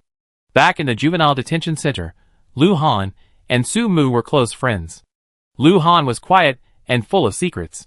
Su Mu, on the other hand, was different. Su Mu was a bit of a mischievous person. Back then, there was a bunch of little kids in the juvenile detention center who were trying to stir up some kind of Shiva's conflict, causing trouble and fighting behind their backs. Su Mu was the leader, but Lu Han often offered bad advice. Qiu Guoli turned a blind eye several times, but finally, unable to bear it any longer, he gave the two brats a beating. But Lu Han was also incredibly tactful at the time, always being polite, and calling them Uncle Qiu all the time. And when Lu Han was being polite, he was incredibly endearing, until he discovered that Lu Han was studying criminal psychology. For this reason, Qiu Guoli doubted Lu Han would transform from an impulsive criminal into a more intelligent one. Lu Han interrupted directly, what's the important matter? No one would come here for no reason, so he didn't bother to play along. Have you and Su Mu been in private contact in recent years? Qiu Guoli inquired without further ado. No. The rapport he and Su Mu had developed was entirely due to the donations he received from the livestream. Su Mu's phone number was rarely used. Qiu Guoli said, did you know that his father had become a major drug lord on the border? This time, he brazenly let Su Mu enter the country to launder his money. So, every penny of Su Mu's funds is tainted, including the money he gave you. Lu Han was silent. He and Su Mu had a code. Su Mu had sent him a message, a silence emoji, and he knew Su Mu's situation. Even if Chioguli and the others hadn't sought Su Mu would have sought revenge in his own way, but that path of revenge was dangerous for him to walk alone. Looking for you wasn't a coincidence. We've been monitoring Su Mu for days. He didn't leave the hotel the other day, but he was watching your live streams. So we suspected he'd come looking for you after you left the game, Chioguli said. Lu Han said he did it on purpose. If you wanted an undercover agent, he'd be the perfect fit. Su Mu had told Lu Han about his story. Su Mu had left the juvenile detention center and returned to his father, exploiting his selfish and cold-hearted father's lingering guilt for taking the blame for him. Chioguli asked, "You know him best? If he were to go undercover, how credible would that be? Every encounter with those unscrupulous drug dealers is a fierce battle. If Su Mu were to go undercover, he caused them significant losses if he turned against them. One less undercover officer is one less." Lu Han said bluntly, 100%.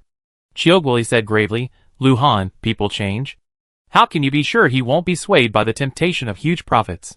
Lu Han looked Chioguli in the eye with conviction. "He and I are the same kind of person. I'm sure the look in his eyes hasn't changed. To be given a glimmer of hope in despair, only to have it shattered by someone else's own hands, this kind of hatred can never be erased." Chapter 668. Have you finished asking? Zhou Wentao smiled when he saw the two men were silent. Chioguli nodded yes. As for Lu Han's strengths, Chioguli had noticed them early on. He was a very smart kid. He was a quick learner, but there was something rebellious about him, just like when he got into trouble, despite his young age. Logically, young children are less able to handle pressure, but Lu Han refused to speak, unwilling to let anyone know what he'd been through, forcing himself to take the blame. From another perspective, Lu Han knew that even if he confessed, there would be no judgment. After all, he was only that young at the time. So, this kid was a tough nut to crack. Zhou Wentao smiled, and handed Lu Han a cup of tea. "Do you like playing with guns?" Lu Han was puzzled. "Don't be defensive. I just watched your gaming videos, and I noticed you're quite talented, smart, and strategic." Zhou Wentao asked, "And you like guns, right? Have you ever considered joining the army?" Lu Han, After a moment's hesitation, he shook his head frankly. He truly hadn't thought about it. Don't ask. Even if he joined the army, he wouldn't be one to obey orders. Chioguli said, "The more you tell him not to do something, the more likely he'd do it." Zhou Wentao smiled. "If he doesn't want to, then he won't. There are other uses for him. Alright, get out." I discussed the next steps with him. Chioguli nodded, left, and closed the door. Zhou Wentao then produced a confidential document. "You need to sign this confidentiality agreement regarding today's conversation and what we heard. If you violate it, we will hold you accountable for violating the national security law." Lu Han signed the agreement without hesitation. Zhou Wentao smiled and took out two more official documents, handing them to Lu Han. "Take a look at these two." Lu Han examined the documents. One document contained information about the game to live. Due to technological breakthroughs, this game will soon be under full state control and will not be released to the public. Even if it is released, it will be a significantly revised version, with some of the technology hidden. The other document was about a project called Holographic Military Simulation Game Strategy, which would utilize the holographic technology of To Live to launch a new game. Our military conducts many military simulations, including actual military operations every year, but unexpected situations can also occur, leading to the loss of soldiers. This simulation game will be based on real-world military conditions and incorporate detailed specifications, power, and indicators of new weapons, both publicly available and unreleased by us and other countries. The characters and scenes will also simulate actual battlefields. However, these cannot be disclosed publicly. We need talented individuals to participate, familiar with the holographic game, to conduct combat and simulate strategic solutions. Are you interested in participating? Lu Han looked at Zhou Wentao skeptically. Zhou Wentao said, "It's not mandatory. Although I really want you to join the army, I think you're not young anymore, and I can't delay you. This plan is strictly confidential. If you agree to participate, I submit your name. We analyze every strategy you make in the game, identify any flaws, and strengthen our weapons and strategic plans." Lu Han frowned. Could someone like him participate in this plan? Why me? Zhou Wentao nodded. Talent. Most people are unaware of their talents, but you have them. Of course, you're not the only one involved in this plan. There are others as well, including experienced veterans, who are injured and unable to continue serving. Our soldiers can't spend extended periods in holographic games because they need to develop their physical fitness and practical skills. But some gaming geniuses often come up with unexpected ideas and strategies. For example, in a military territorial game a few years ago, a military genius, despite having lost 80% of their advantage and outnumbering the enemy by a ratio of 1 to 9, calmly planned their maneuvers and led their team to victory. The strategy of that game still serves as a classic lesson plan, but unfortunately, the opponent wasn't one of our talents. Chapter 669. 3 hours later, Lu Han left the safe house. Zhou Wentao emerged with his briefcase and said to Qiuguoli, "This kid's quite easy to talk to." Qiuguoli glanced at the military rank on Zhou Wentao's shoulder. It's hard to talk to anyone with that thing on. But I don't think this kid likes you very much. Zhou Wentao looked gossipy. Qiuguoli was silent. I used to be very harsh on them. Zhou Wentao said, "Well, that's your fault." Qiuguoli looked at Zhou Wentao. "Isn't training new recruits harsh?" This. Zhou Wentao instantly looked away. Qiuguoli sighed, "I've seen many children. My officers were children, and some criminals were children too. Whether they were officers who died or criminals whose lives were ruined by impulsive actions, these children have all taken different paths. I'm harsh on them because I don't want to see them repeat the same mistakes over and over again, just as you don't want the soldiers you worked so hard to train to die in vain." Perhaps some of his thoughts are sometimes too paranoid, but he can't change them, and he doesn't expect others to understand. Zhou Wentao's smile grew a little heavier, and he stopped commenting. Qiuguoli asked, "Did he agree to your request?" Zhou Wentao shook his head, "No." Qiuguoli's gloating smile flashed. "I told you, this kid was a tough nut to crack. But he didn't refuse either. He just said he'd think it over." Zhou Wentao said loudly, "Let's go. You can handle your affairs." With that, Zhou Wentao got into his car. Lu Han was sent back to his residence. Zhou Wentao's plan and demands, including his sincerity, were straightforward. It was Zhou Wentao who had intervened in Lu Mingchen's case. He had committed a crime abroad, and with the Lu Group's poor performance abroad in recent years, he wanted to return to China to raise funds and have something to hold against him. Lu Mingchen was a lunatic, probably realizing he couldn't make it anywhere else and wanted to return to drag him down with him, but Zhou Wentao suppressed the news. Zhou Wentao saw his talent. This plan involved holding countless unattended games, offering limited rewards and subsidies, and requiring a significant investment of his time and energy. Lu Han checked the official game announcement. By then, the games were all over. Video clips of all the finalists would be compiled by tomorrow, and then publicly displayed for voting for a week. He clicked on the message and dialed the number. Jiang Xiao was cleaning and packing up. She had a flight the next night. Hearing the ringtone, he quickly pulled out his phone and answered it. When the call connected, both of them fell silent. "You? Jiang Xiao, do you want to meet?" Lu Han's deep voice echoed. Jiang Xiao was a little nervous, but Lu Han said directly, "I come see you. Let's talk in person. Let's add WeChat first." "Okay," Jiang Xiao said instinctively. Lu Han chuckled softly. "Jiang Xiao, don't be nervous. I won't do anything to you." It would have been fine if he hadn't said it. As soon as he said it, Jiang Xiao felt like her head was about to explode. When are you coming?" Jiang Xiao paused. "Lu Han, I don't have that much time. I might. Will 5 hours be enough?" Lu Han asked. "I just checked the tickets. There's a flight to Ningxing at 2 p.m. There are still tickets available. The flight takes 2 hours and arrives at 4 p.m. I can be at your doorstep half an hour after getting off the plane, no later than 6 p.m. Jiang Xiao was stunned. "Downstairs from her house? How did you know?" "I overheard you and Li Yuqing chatting." Lu Han seemed to be searching with his hands. "Nanhu Road, Yujing Community?" Jiang Xiao, And Jiang Xiao, I suggest you move," Lu Han said gravely. "Huh?" Jiang Xiao was puzzled. Lu Han sighed. "Have you checked your live stream account on the holographic game?" He guessed Jiang Xiao hadn't. They didn't even know how many times they appeared on the hourly trending search list in a single day. Chapter 670. Jiang Xiao really wasn't paying much attention. She even went to the live stream plaza just to check messages, because she had watched Lu Han's live stream and followed him, so she could send him messages directly after he followed her back.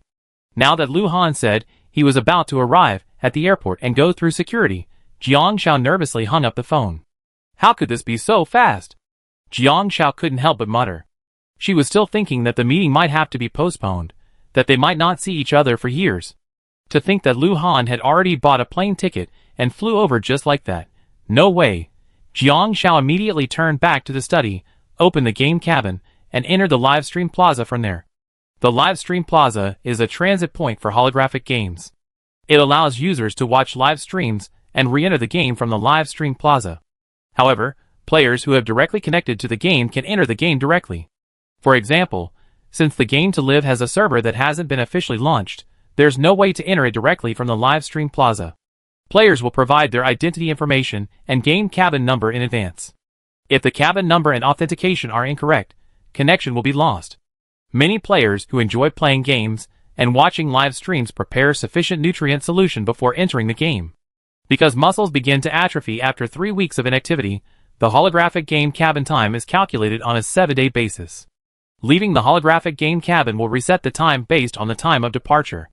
If a player does not leave the holographic game cabin for 7 consecutive days, the holographic game cabin will be forced into sleep mode, and the time will not be reset until 7 days have passed.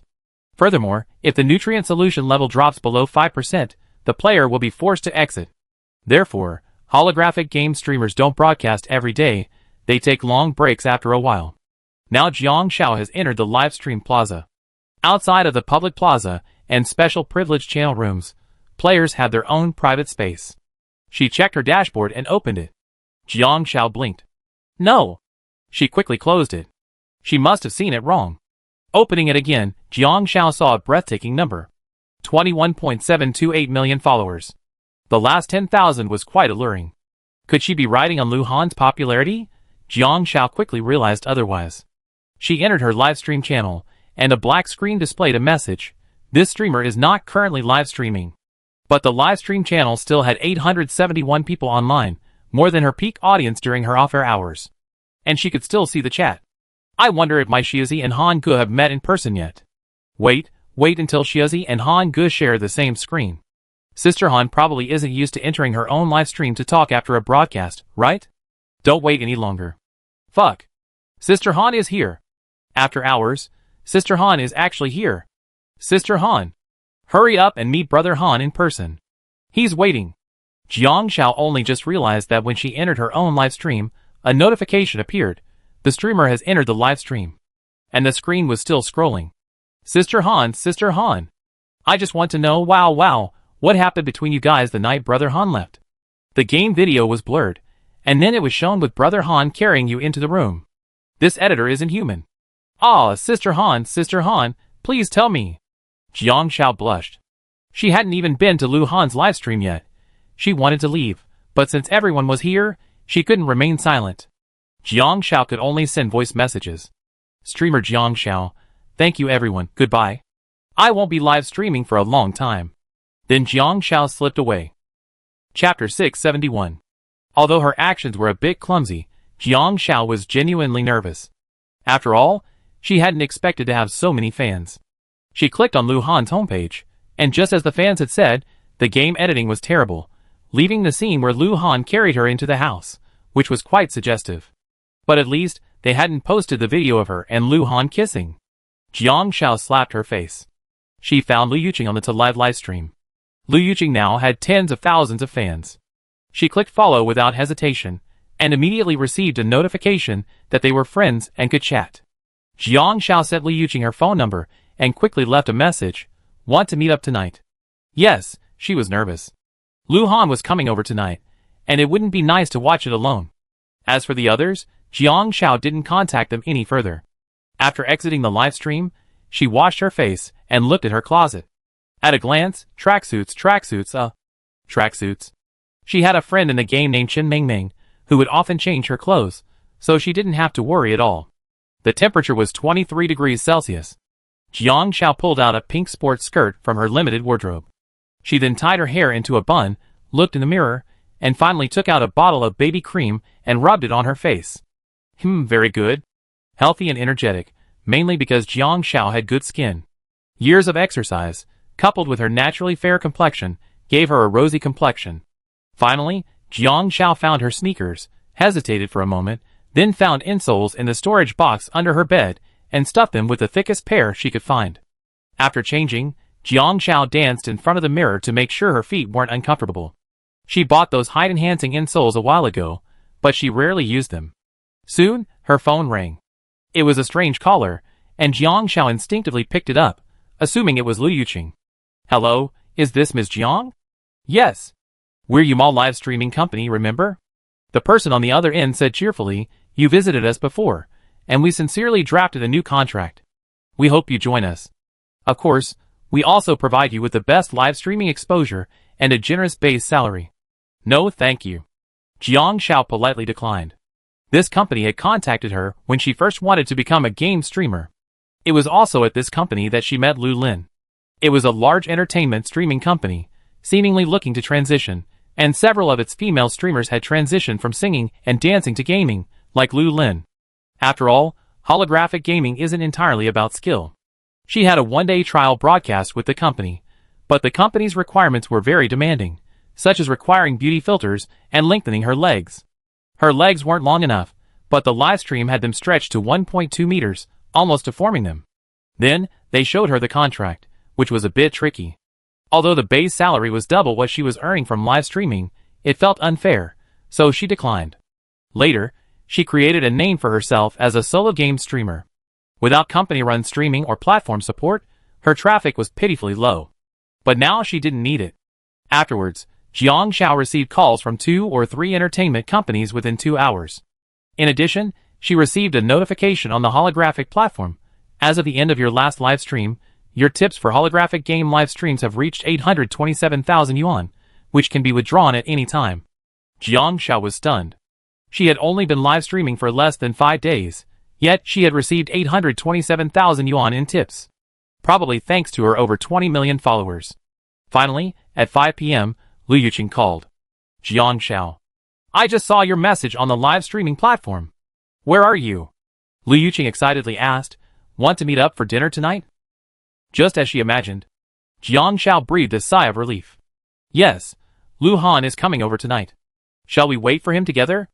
Lu Yuqing was momentarily stunned. "Great. You two are meeting in person. What a coincidence. Jiang Rong is coming over tonight too. Shall we meet together? What a coincidence." Chapter 672.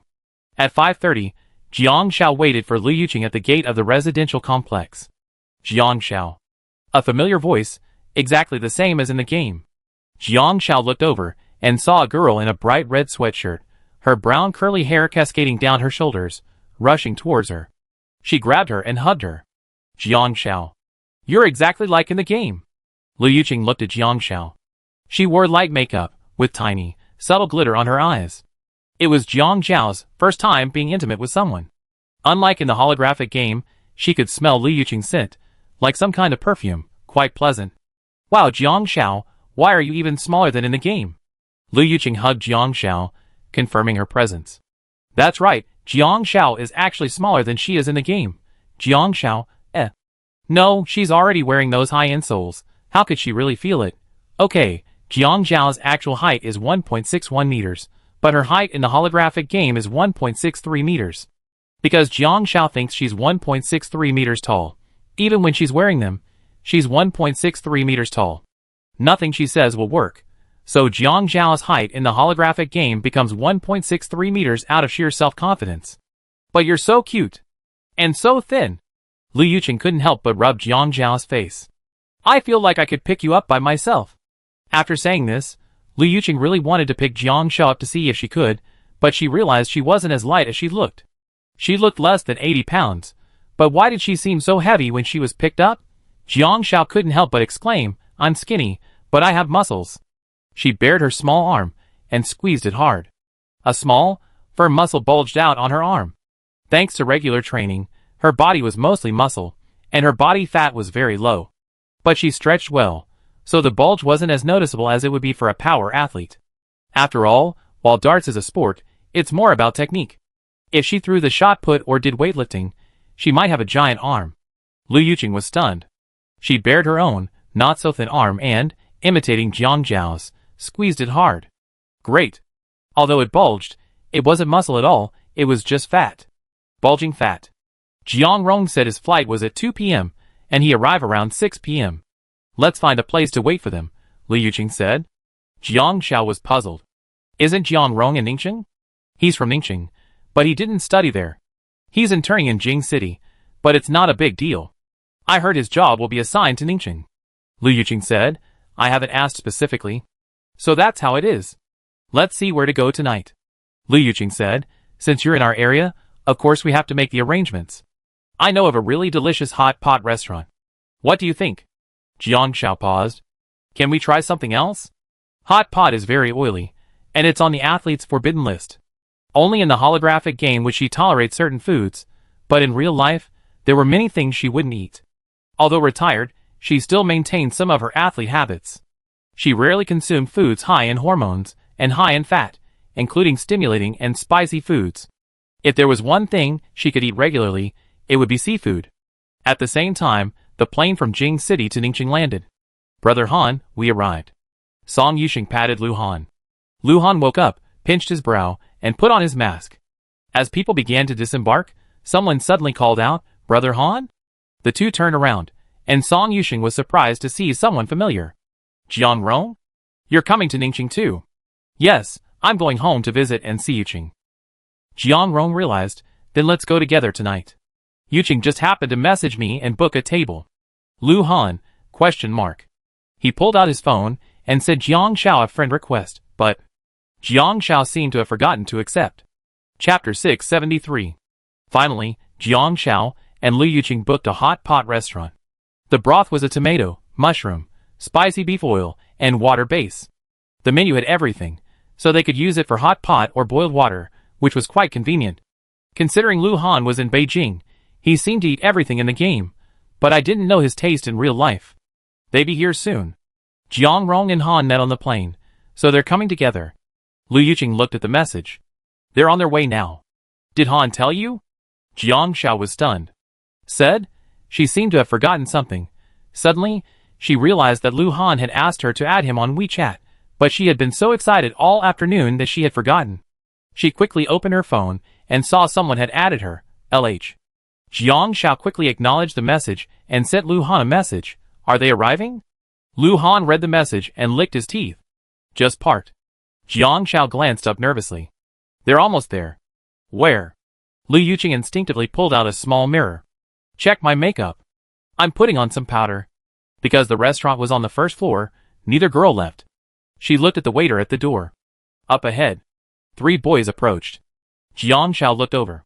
The tallest one was undoubtedly Lu Han, dressed in beige casual clothes, exuding a laid-back, casual demeanor. He turned his head toward Jiang Xiao, and Jiang Xiao's heart skipped a beat. She instinctively stood up as he approached. Lu Han stopped in front of Jiang Xiao, and noticed the few hairs sprouting from her head. He wanted to blow on them, but he resisted. Jiang Rong, who was standing nearby, saw Lu Yuqing and said, You look really beautiful today. Lu Yuqing said awkwardly, It's okay, it's just like that usually. How could she not be beautiful? She spent 2 hours putting on makeup.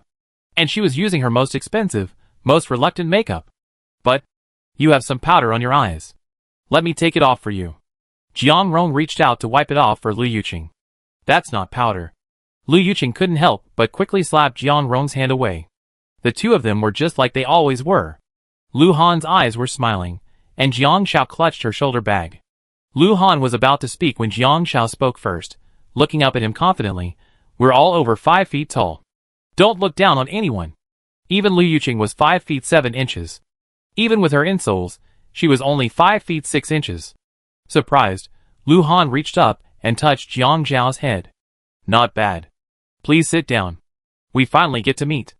Jiang Rong withdrew his hand, which had been slapped red by Lu Yuqing's slap, and was very self-conscious about his position. Lu Han sat next to Jiang Xiao, and Jiang Rong sat next to Lu Yuqing. Then Jiang Xiao saw Lu Han, with his hands clasped behind his back, pull out a bouquet of flowers and hand it to her. It was a sunflower. Wow! Lu Yuqing exclaimed, How romantic. Jiang Rong quickly said, I brought a gift too. He pulled a red-wrapped stuffed bear from his backpack and handed it to Lu Yuqing. I remember you said you liked this brand of bear. You searched several stores before you found it. Lu Yuqing had also prepared well, pulling out a bunch of keychains from her own small bag and shoving them into Jiang Rong's hands. A return gift. But they were clearly couples' keychains. Jiang Xiao was still staring at the sunflowers, seemingly wondering if they were edible. Lu Han clenched his fist and coughed softly. I heard that a serious relationship starts with a bouquet of flowers. Jiang Xiao looked up at him, and he leaned over to ask without a trace of politeness. So where's my return gift? Jiang Xiao, Sorry, it's my first time meeting in person, so I'm not very familiar with it. But Jiang Xiao's mind raced, and she thrust her little hand into Lu Han's, confidently saying, a return gift. Song Yusheng, the only single person, couldn't help but exclaim, why do I feel like you two are both so stingy? The gift from the couple next door was at least over 10 yuan. One of them gave a sunflower for 3 yuan, and the other just got something for nothing. Isn't love supposed to start with necklaces, bags, lipstick, and so on? Lu Han gave them a cold look, a clear message, you know shit. Just the rest of us? Lu Yuqing asked, then let's serve the food? Lu Han checked his phone. 2 more people, almost here. Who are they? Hey! This place isn't even close. My Ferrari takes 2 hours to get there. A few people looked over. It was Shen Jingbin and a pretty girl with short blonde hair. Chapter 674. The point isn't the pretty girl. It's that Shen Jingbin actually wore hair wax. His hair was slicked back, a sleek look, like an old-fashioned Shanghai hairstyle from the 1980s. Why are you here? Lu Yuqing asked curiously. Meeting? Shen Jingbin ushered the girl behind him out and said, let me introduce you. This is my girlfriend, Jean Na. Hello, I'm Jean Na. The girl was a little shy. I seen your live streams before. Since you're here, just sit down and eat. You're welcome, Lu Yuqing said readily. The two sat down. Shen Jingbin, you're so quick. You told me in the game you were single, and it hasn't been long since you came out, and you already have a girlfriend? Song Yushing's meal felt a little off. You said you'd bring someone with you, but it turned out to be your girlfriend. Wow, there are 3 couples now, and he's the only one left? He suddenly missed his brotherhood with Zheng Shen. Shen Jingbin said, hey, you're wrong. I already have a partner in the game. My girlfriend is my in-game NPC spouse, but you haven't seen her. Song Yushing suddenly realized, why does she look so familiar? Since Song Yushing had been in the hospital during that time, he's certainly seen her there. There are real NPCs in the game? Song Yushing was surprised. But although Jiang Rong wasn't entirely sure who the real NPCs were, he knew that the game's technology was funded by various parties, each with their own agenda, so the presence of real people wasn't surprising. Lu Han and Jiang Xiao had guessed it, and Shen Jingbing certainly hadn't. Lu Yuqing said, that's not all. There are even live streamers in the game who serve as negative examples. Jiang Xiao looked over in confusion. A negative example? Yes. Lu Yuqing pulled out her phone and showed it to Jiang Xiao. Did you see the trending searches? The official announcement from the game to live said that some in-game streamers were specially invited to demonstrate a negative example of living for players. The implication is that while shortcuts can be quick, they can also lead to unforeseen consequences. Who are they talking about? Jiang Rong was puzzled. Shen Jingbin remembered, who else could it be? Isn't that Lu Lin? There are all these announcements about her transitioning from streamer to entertainment. Jiang Xiao thought for a moment, and Lu Lin's voluptuous figure came to mind. She praised him without hesitation. She's quite beautiful. Who knows if it's true or not? Shen Jingbin knew some inside information. The way the capitalists work, they say whatever they want to the media. Without knowing the actual situation, he wouldn't comment. Lu Yuqing said, I also read a lot of mixed reviews. When the game was first released, no one expected so many, and everyone had different perspectives at first. But after entering the game, when you realize these NPCs are actually real and present to you, you gradually start to form your own opinions. If you were to encounter this in real life, how would you handle it? What would the outcome be? So this game is quite controversial. Several people remained silent. Seeing Jiang Xiao staring intently at the pot, waiting for it to boil, Lu Yuqing angrily said, Jiang Xiao, because I saw that female streamer. She was initially interested in Brother Han. The blame suddenly fell on Lu Han. Lu Han? ? He quickly said, it has nothing to do with me. I'm not familiar with her. Jiang Xiao thought for a moment. Maybe she did it on purpose. It's just a possibility, but who knows? It has nothing to do with her. You're so naive, kid. Shen Jingbin raised an eyebrow. Jiang Xiao shook her head. I simply feel that if something happens, and before the truth is confirmed, If one subconsciously assumes the person at the center of the incident is the bad guy, then regardless of the truth, they will be subjected to the greatest hostility from the outset. But many things can actually have a reversal, the so-called truth. But this kind of hostility will hurt the person involved from the outset. Well, that's a good point. As soon as Jiang Shao finished speaking, Lu Han nodded in agreement. Chapter 675. Brother Han, I've been here for so long, and that's all you said. Shen Jingdong complained. I'm so unworthy of you having a good chat with me. Lu Han's eyes were clear, unworthy. He turned and picked up a shrimp with his chopsticks and asked Jiang Shao, which pot do you like? Jiang Shao blinked. Tomato pot. The soup's boiling, ready to eat. Let's eat first. I'm hungry after all this time here, Jiang Rong said. The group started eating. Halfway through, Song Yuxing looked up curiously. Brother Han, when did you become left-handed? Everyone noticed that Lu Han was eating with his left hand. But before that, Lu Han had always used his right hand, and Song Yuxing knew him better from his time in Lu Han's studio. Everyone looked over at him. Jiang Zhao's heart tightened. But Lu Han had already raised his right hand, his palm tightly clasped with Jiang Zhao's. I'm busy. Jiang Rong, Shen Jingdong, Lu Yuqing and Jin Na, ? Song Yuxing looked at him and thought, okay, let him stop talking and feed himself. Let's wrap him up too. Shen Jingbing's pride took over, and he switched to his left hand, reaching for Jin Na's. Jin Na giggled. Jiang Rong looked at Lu Yuqing, eager to try. Lu Yuqing quickly said, no, I need to eat with my right hand and hold the bowl with my left. Jiang Zhao's palms were sweating. Lu Han hadn't let go of her hand since then. Halfway through her meal, Lu Han handed her a piece of paper and said, I'm going to the bathroom. Jiang Zhao's forehead was covered in sweat. She didn't eat spicy food, but she was hot all over, especially Lu Han's hand, which was so tight. Okay. She nodded. Lu Han finally let go, and a cool sensation instantly washed over his sweaty palms. Jiang Shao tightened her grip. Lu Yuqing leaned closer to Jiang Shao. How was it meeting in person? Jiang Shao blushed, and after a moment's pause, she nodded. Not bad. It felt just like in the game. It felt very natural. She expected a little awkwardness in person, but everyone seemed just as they did in the game. That's true, after all, the perception of the holographic game itself is inherently realistic. Out of the corner of her eye, she saw Lu Han coming out of the bathroom. He didn't come over immediately, but went to the cashier to get his wallet. Oh, he's paying the bill. Lu Yuqing noticed too, and subconsciously exclaimed, wow, a man who offers to pay is so handsome. Just as she spoke, she saw Lu Han approaching her with a bottle of pure milk. Jiang Shao quickly averted her gaze, and couldn't help but squeeze it in her little hand. Lu Han placed the milk in front of Jiang Shao. Want some?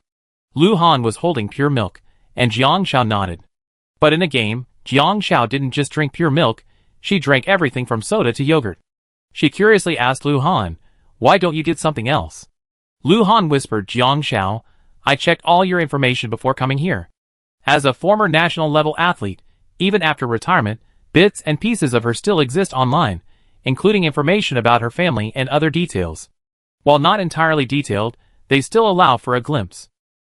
Adding to the bits and pieces Jiang Shao shared, Lu Han sensed that she still considered herself an athlete. He didn't know why she became a game streamer or what she was supposed to do, but it was like Wapao being allergic to seafood in real life, yet being able to eat as much as he wanted in the game. Have habits in the game, not necessarily her real-life ones, which was why he asked. Jiang Shao watched Lu Han put a straw in the milk and murmured, Lu Han, I don't know you very well yet. Lu Han handed the milk over, his delicate eyebrows raised slightly, his dark pupils gleaming with seriousness. We have one night. One night. Jiang Zhao's ears suddenly felt burning. Chapter 676. A few people were having dinner together, since they were likely to spend most of the time eating. They chatted about games, and then decided where to go after dinner. After dinner, Shen Jingdong rushed to pay the bill, but was told it had already been paid for. Who is it? Who's actually rushing to pay? Shen Jingdong thought for a moment. Well, let's go to a karaoke bar tonight. I treat you all? Jiang Shao didn't mind. She only had one day, and had to leave the next night. Lu Han held her hand the whole time. Jiang Shao hadn't really thought about where Lu Han would stay that night. She had a spare room in her house, but it wouldn't be a good idea to take Lu Han back home for their first official meeting. Sure. Lu Yuqing naturally wanted to spend more time with Jiang Rong. Besides, with so many people coming all this way, It didn't make sense to just part ways after dinner. Shin Jingnan simply found the best-rated place nearby, 1.8 kilometers away. I'm driving. You can take mine. It only seats 3. Shin Jingbin's striking red Ferrari stood out at the entrance. A beautiful woman happened to pass by and posed for photos. Several people waited patiently for her to finish and leave before moving on. Shall we walk? Lu Han looked down at Jiang Xiao. Jiang Xiao nodded, okay. Shin Jingnan said directly, okay, the 3 of you get in my car. Lu Yuqing said, it's not far. We can walk. We can help digest our food. She wanted to chat with Jiang Rong. Song Yuxing's expression was complicated. Then I go? Finally, Song Yuxing followed Shin Jingbin into the car. Jiang Xiao and the other 3 walked over. At first, the 4 of them stayed together, until Jiang Rong took Lu Yuqing to the claw machine. Lu Han held Jiang Zhao's hand. 2 girls passed by, staring at them and whispering, even following them. Jiang Xiao wondering if there was something strange about them. She turned her head, and saw that Lu Han was already wearing a mask, but his exposed features were still striking. Did they recognize you? Jiang Xiao asked instinctively. Lu Han hadn't spoken yet. The 2 girls finally ran over in surprise. Xiuzi. You're Xiuzi, right? Jiang Xiao, yeah. She nodded haltingly. Xiuzi, I really like you. I knew you were in Ningxing, so I came here to play after the game. I didn't expect to actually meet you. I'm so excited. The girl stuttered nervously. Can I hug you? Another girl saw Lu Han standing next to her. Brother Han? Your brother Han. Ah. The 2 girls hugged each other passionately. The couple we were fantasizing about have finally met. Jiang Xiao was surprised. Sorry, we were so excited. We didn't mean to disturb you. I just really like you too. Especially Xiuzi, you're so adorable. Can I hug you for a moment? The girl quickly recovered. Jiang Xiao hesitated, then nodded. Lu Han let go, and the girl hugged Jiang Xiao fiercely. Wow, Xiuzi is so healing. She's warm. Jiang Xiao, ? No warmth. That's pretty scary. The girl didn't continue to pester him, quickly letting go and asking, Xiuzi, they said you won't be live streaming games for a while. Is that true? So what are you going to do? With Brother Han? A series of questions. Lu Han blocked Jiang Xiao and said, she has her own plans and arrangements. Maybe you get to know her again in the future. Jiang Xiao didn't expect Lu Han to say that. Did he guess it? Okay. The girl realized she was being presumptuous and cautiously made a small request. Can we take a photo together? I'm your biggest fan. I won't be mean to you. I just want to prove you're really together. Woohoo! Lu Han looked at Jiang Xiao, who nodded. Okay. Then the 2 girls quickly grabbed their selfie sticks and stood on either side of Jiang Xiao and Lu Han. Facing the camera, Jiang Xiao pulled up her formal smile and instinctively raised her ever-present hand gesture. In a flash, Lu Han grabbed her shoulders and pulled her close to him. Jiang Zhao's eyes widened, and a silly photo of them appeared on the girl's phone. Chapter 677. Brother Han. You can't bully my Xiuzi. If you do, our 20 million plus fans won't stand for it. The girl threatened Lu Han after taking the photo. Lu Han smiled, knowing Jiang Zhao's popularity. After the photo, the 2 girls reluctantly left. Jiang Xiao waved, then turned and Lu Han handed her a mask. Did you forget you have over 20 million fans? Jiang Xiao had indeed forgotten. Putting on the mask, Jiang Xiao instinctively shoved her hands into her hoodie pockets, and Lu Han followed suit. Jiang Xiao couldn't help but say, my pockets are small. Can't you just put them in yours? Okay. Lu Han took her hand, and tucked it into his own pocket quite naturally. Jiang Zhao's eyelashes fluttered, and the redness on her ears deepened. After a pause, he said, did you guess you wanted to go back to training? Lu Han shook his head. I don't know. You said you were going abroad, but I don't know for how long. But knowing Jiang Xiao, I know she definitely has her own goals. He traced Jiang Zhao's fingers with his 5 fingers. They weren't particularly delicate, but from years of darts training, calluses formed on the pads of her fingers, and a thin scar ran down her knuckles. I was injured before, and the phalanx of my right index finger was comminuted. After surgery, I haven't recovered to my former strength, which has had a significant impact on my performance. Jiang Xiao lowered her head to look at the tile floor where her toes rested. My coach advised me to retire. I can't continue competing in this state. I sought help from many rehabilitation centers, but nothing worked. Well then? Lu Han's grip tightened. He knew Jiang Xiao was a star player trained since childhood, and darts had occupied most of her life. I originally wanted to study abroad. Since I couldn't practice darts and become a player, I decided to become a coach, but that would require me to stay abroad for a long time. But after the game, my coach told me he contacted a very good doctor who had reviewed my x-rays and said I still had a chance to recover. If the surgery and rehabilitation are successful, I have a good chance of returning to competition. Jiang Xiao finished her words in one breath. So that's how it is. Lu Han nodded solemnly yes. Jiang Xiao looked up at Lu Han. I have to leave tomorrow night. Okay.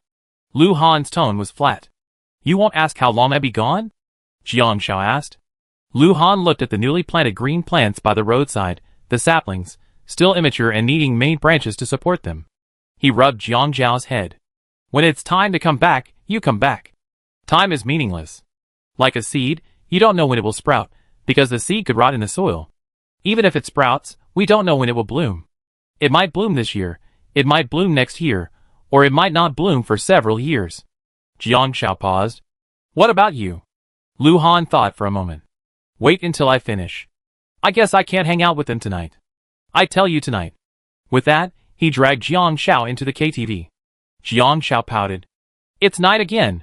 The two of them entered the KTV, asked for a waiter, and quickly found Shin Jingbin's private room. Shin Jingbin stood up and handed them 2 bottles of beer. You're finally here. I thought you 4 had become turtles. Jiang Xiao didn't take them. Lu Han glanced at the table. You let your girlfriend drink too?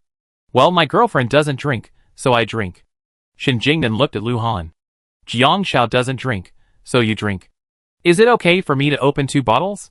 Lu Han took the drinks and said to Jiang Xiao, you go over there. I play with them for a while. Jiang Xiao nodded and sat down next to Jin Na. Lu Han placed a fruit plate, snack plate, and drink in front of Jiang Xiao. Song Yusheng was still picking at a lotus root slice on the plate with a toothpick. Brother Han, you can't be that serious, can you? I want to eat too. Lu Han raised an eyebrow. I'm not drinking. Eat whatever you want. A man should drink, but under Song Yusheng's resentful gaze, he still painstakingly moved a plate of cucumbers and placed it in front of Song Yusheng. Song Yusheng, There's the opposite sex, but no humanity. Jin Na handed Jiang Xiao the microphone. Can you sing this song? We can sing together. Jiang Xiao had just realized that karaoke is for singing. The men are responsible for drinking, and the women can only sing. Taking the microphone, she noticed that Lu Han held the wine glass in one hand. As he tilted his head back to drink, he still glanced down at her, his Adam's apple rolling, his eyes deep and dark like a whirlpool. Chapter 678. Jiang Xiao felt her face instantly heat up, and quickly looked away. This man is poisonous. He's seducing her with his beauty. Lu Yuqing and Jiang Rong came over, and Jiang Xiao noticed with a sharp eye that Lu Yuqing's lipstick was gone. And it was the lipstick she had just applied after dinner, and now it was gone again. Lu Yuqing was very natural. Jiang Xiao, aren't you going to sing? Jiang Xiao shook her head. Jin Na had requested a pop song, which she couldn't sing, so she handed the microphone to Lu Yuqing. Can you? Hee. Lu Yuqing smiled. I'm a microphone geek. Then it became a scene of 4 guys drinking, while 3 girls sang beside them. Jin Na and Lu Yuqing sang several songs in a row. Lu Yuqing discovered that Jin Na's favorite songs were surprisingly similar to hers, popular love songs. It felt like they had met too late. But after singing a few songs, she noticed Jiang Xiao was sitting there alone, like a doll. Lu Yuqing couldn't help herself. Jiang Xiao, sing a song. Jiang Xiao was stunned. Lu Yuqing said without hesitation, sing the national anthem. National anthem? Not really. Jiang Xiao thought for a moment, and then chose a song. Lu Yuqing immediately pinned the song to the top. Jiang Xiao didn't sing much, partly because she didn't have the time and partly because her friends rarely went to karaoke. But she would still hum a tune while showering alone. Her favorite songs were quite limited, mostly preferring instrumental music, rarely with lyrics. Soon, the music in the karaoke changed from the lingering background music. Jiang Xiao picked up the microphone. Look! The bright white moon shines so brightly. Listen! Who's singing a moving ballad? Look! The gentle light illuminates the distance. I'm willing to forgive all the hardships along the way. A wolf hearts the sound of the falling moon. Jiang Xiao's voice had an indescribable purity, just like her eyes. And the tune wasn't your typical lingering love song, it had a slightly ethnic feel. Jiang Xiao sang so earnestly that she didn't notice the entire karaoke room had fallen silent as Lu Han's attention drifted away. He silently pulled out his phone. Our story is lost at sea. Jiang Shao finished the last line, and there was another verse, but it was in a minority language, which Jiang Shao didn't know. She put down the microphone only to realize everyone was looking at her, and her face flushed instantly. Beautiful. Beautiful. Lu Yuqing applauded first. Jiang Shao burped nervously. Why did they have to listen to her sing? Couldn't they just drink? Wow. Brother Han. You were secretly recording me. Shen Jingbin, clearly drunk, snatched Lu Han's phone. I noticed Brother Han doesn't even take his drinking seriously. I had so many bottles, and he's still fishing. Jiang Shao. Her singing wasn't good. She clearly couldn't catch the tune in several sentences. She was off-key. Okay, why record me? Song Yusheng placed the dice in front of Shen Jingbin. You can't shout louder than Brother Han. Shen Jingbin tossed the phone to Lu Han. No more, no more. You three are picking on me. Jin Na quickly stood up and said to Shen Jingbin, you had too much to drink. I go get you some hangover medicine. What are you drinking? I'm not. Shen Jingbin grabbed Jin Na's hand and pulled her to him. Let me introduce my girlfriend to you. She's really into you. Jin Na shyly said, sorry, he's drunk. Seeing this, Jiang Rong turned off the music and flipped on the lights. Jiang Shao was still watching intently when Lu Han rose and sat beside her, propping her back on the sofa with one hand. Jiang Zhao's heart skipped a beat. She looked over and saw Lu Han preparing to eat some watermelon. Actually, the kind that would be eaten. Lu Han glanced at her and instinctively handed her a new slice. Jian, you're welcome. Jiang Shao noticed Lu Han's face, neck, and the backs of his hands were red. She couldn't help but ask, are you drunk? Lu Han paused. Only on my face. He wasn't really drunk, but alcohol certainly does have a way of arousing emotions. But looking at Jiang Zhao's face, he suddenly changed his tone and said in a deep voice, you can pretend I'm drunk. Yes, I get drunk just by looking at her. Chapter 679. Jiang Shao was about to speak when Shen Jingbin interrupted her. Before I say anything, I must solemnly say thank you. Shen Jingbin suddenly bowed. It wasn't so much a bow as a nod, but he couldn't hold the force, and the bow went 90 degrees, nearly hitting his head on the table. I didn't get to say goodbye to you the day I left the game. Shen Jingbin blushed. I was sad when I left, but also happy. From childhood, the friends I knew played with me, and they were with me because of my money. I still remember someone scolding me harshly. They said, with my personality, who wouldn't be with me for money? Song Yusheng stepped forward and advised, stop it. You're drunk. Stop drinking. I'm not drunk. Shen Jingbin downed a large glass, as if to prove something. This is for you all, for taking care of me in the game, for not looking down on me, and for bringing me along. Especially for you, Brother Han.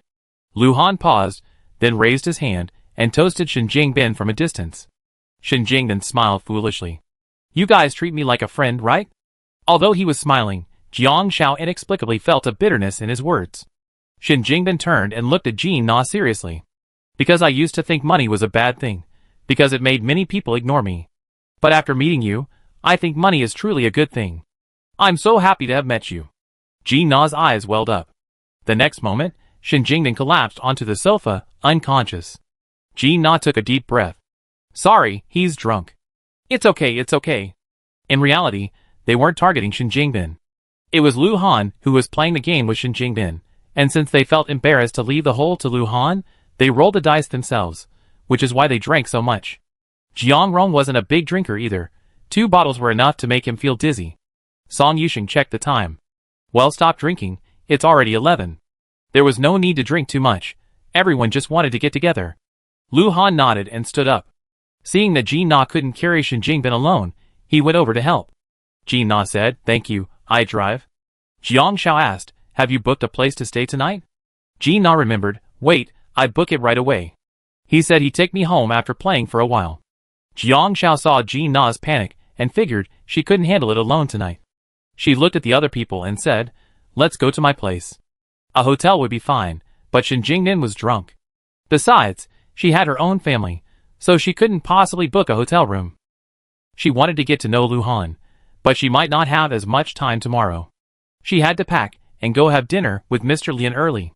Jiang Rong said, isn't that a bad idea? Jiang Shao shook her head.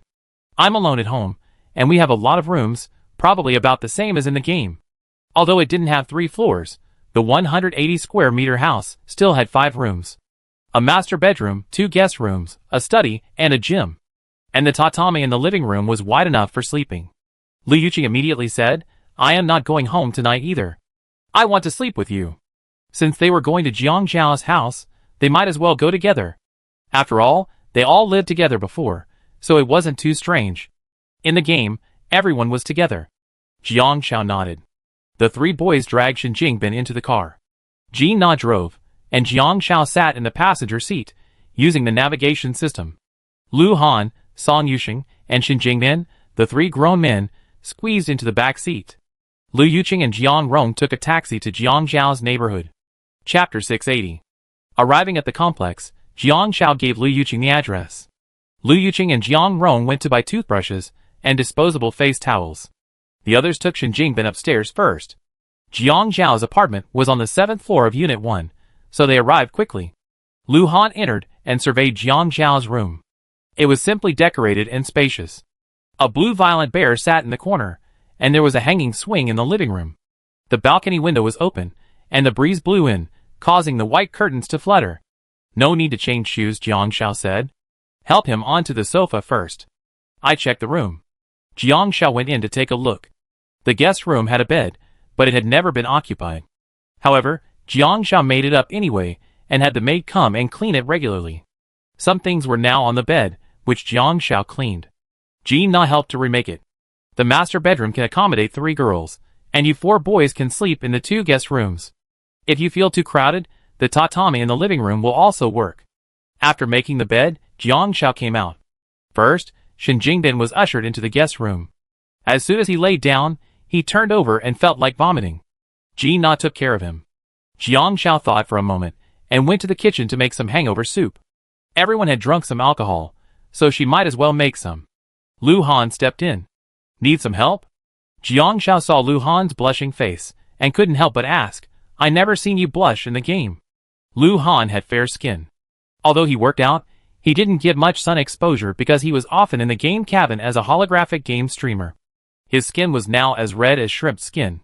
"Yeah, you said it was the game too." Lu Han nodded.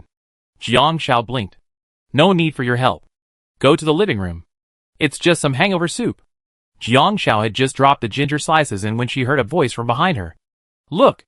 The bright white moon is so shining. Listen. Who's singing a beautiful ballad?" Jiang Zhao turned around instantly.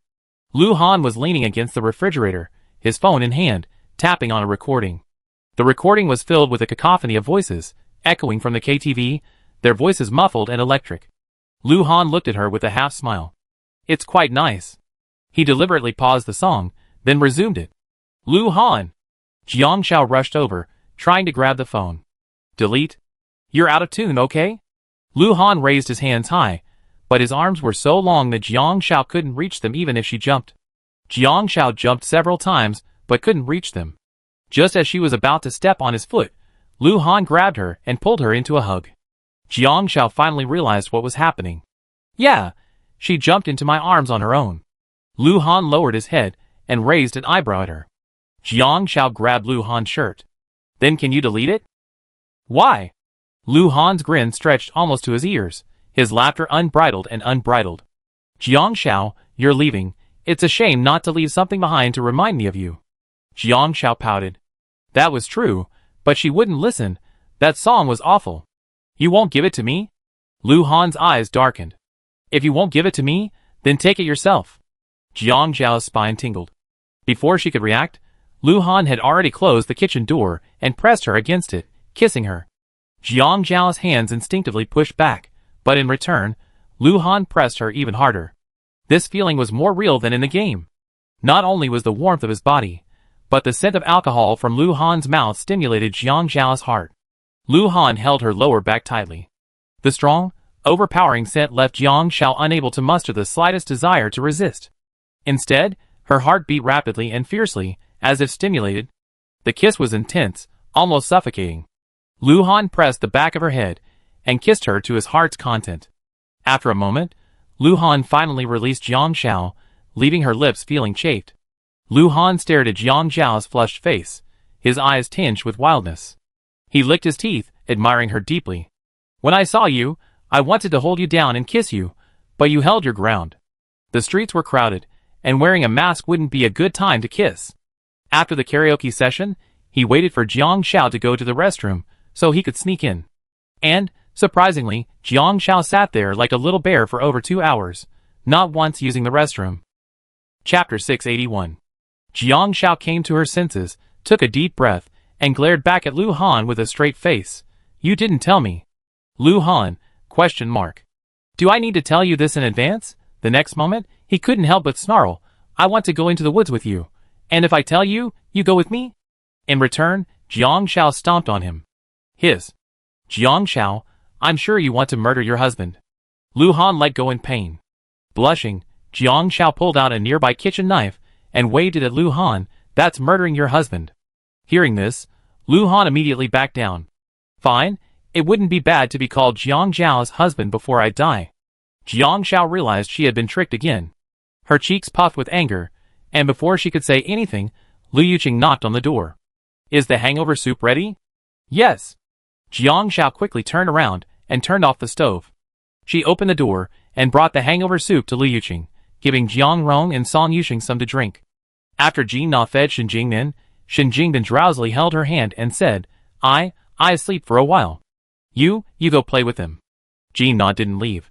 She half lay beside the bed, watching Shen Jingben, reaching out to wipe his face, and then said, I'm not going to play. I stay with you. She first met Shen Jingben when she was 12 years old. That year, she was in the first grade of junior high school, and her brother was in the second grade of high school. Shen Jingben was in the third grade. They attended an aristocratic school, where many children from wealthy families studied, but their grades weren't very good. Perhaps because their families were well off, they lacked the determination to strive their best. Her brother had been invited by the school, because he had been the provincial top scorer in the high school entrance exam. The school promised him 20,000 yuan a year in living expenses, as long as he consistently ranked first in the school.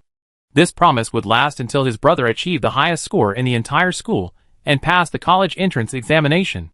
If he also achieved the highest score in the province, he would receive an additional bonus. His brother also requested that, as a bonus, if he could get into the school, his tuition and miscellaneous fees would be waived. The school agreed, but also required that he achieve the highest score in his grade. If he didn't, tuition and miscellaneous fees would be waived, but he would have to pay for his living expenses. His brother agreed. And so, two lives that were once so different met. Shen Jingben was wealthy. So wealthy that the girls in her class all talked about him, saying he was handsome and rich. The cafeteria at the aristocratic school wasn't cheap either. Meat dishes cost as little as 5 yuan a serving, vegetables 3.8 yuan a serving, and rice was 80 cents, but there was no limit on the amount. The school cafeteria offered free soup, and Jinna and her brother ate together every day.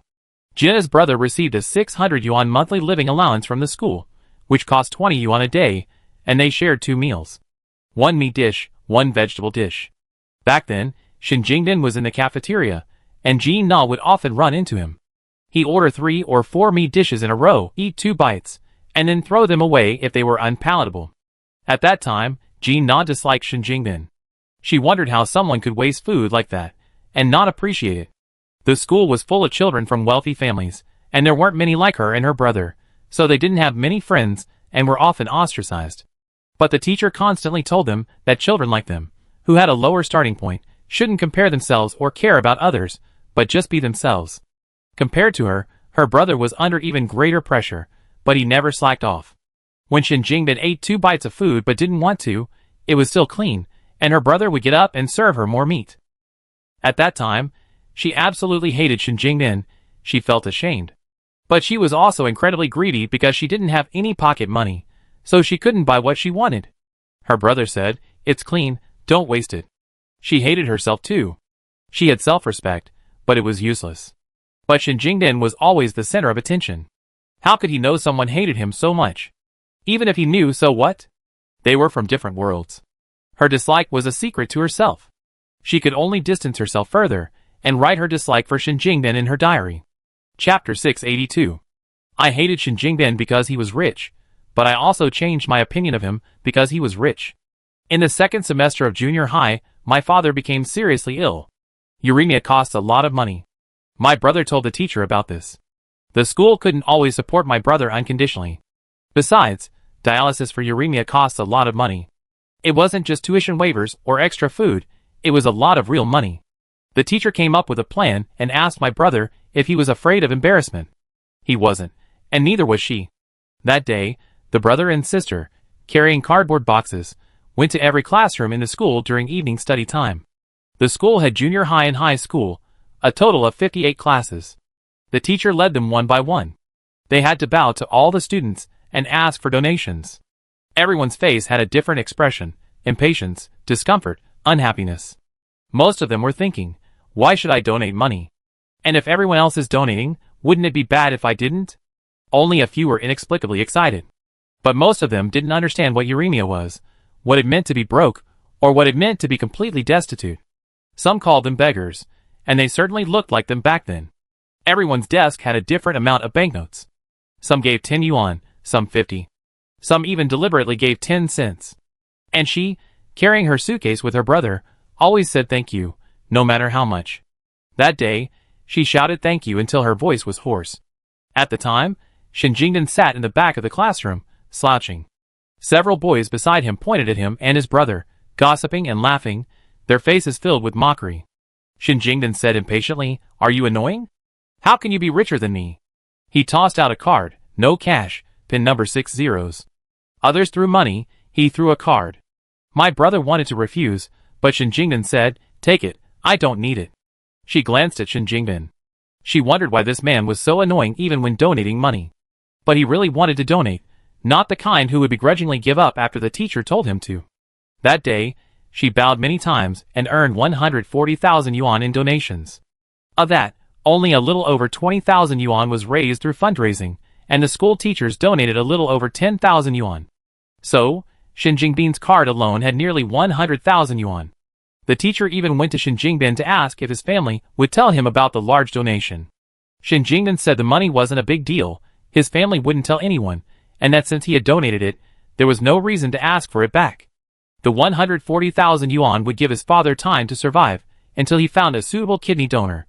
She no longer harbored any hostility toward Shin Jingbin.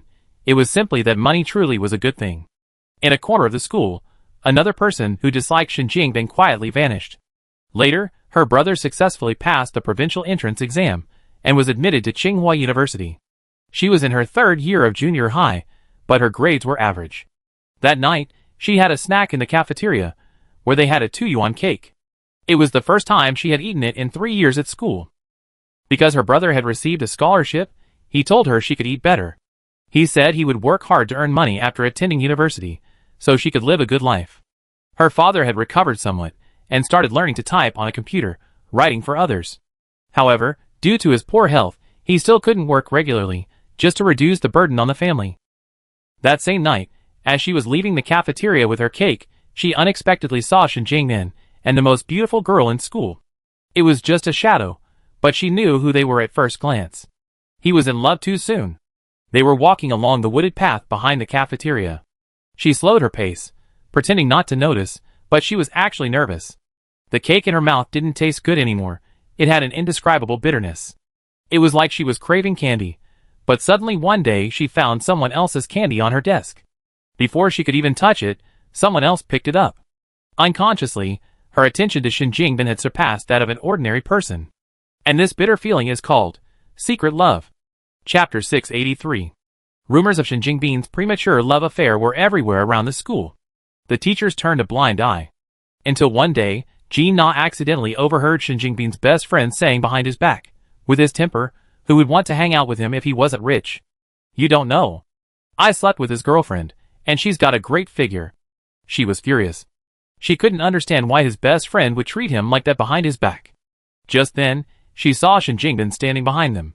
Shin Jingbin rushed over and started a fight with the other person, and his girlfriend soon arrived. Shin Jingbin angrily asked her if what she said was true. The girl admitted it. In that moment, Shin Jingbin's expression was complicated, he cried and laughed. Then he turned around and started fighting even harder. The teacher quickly arrived. The two had fought, had a premature love affair, and had sex. In the end, Shin Jingbin was fine, and the two transferred to other schools, and took a leave of absence.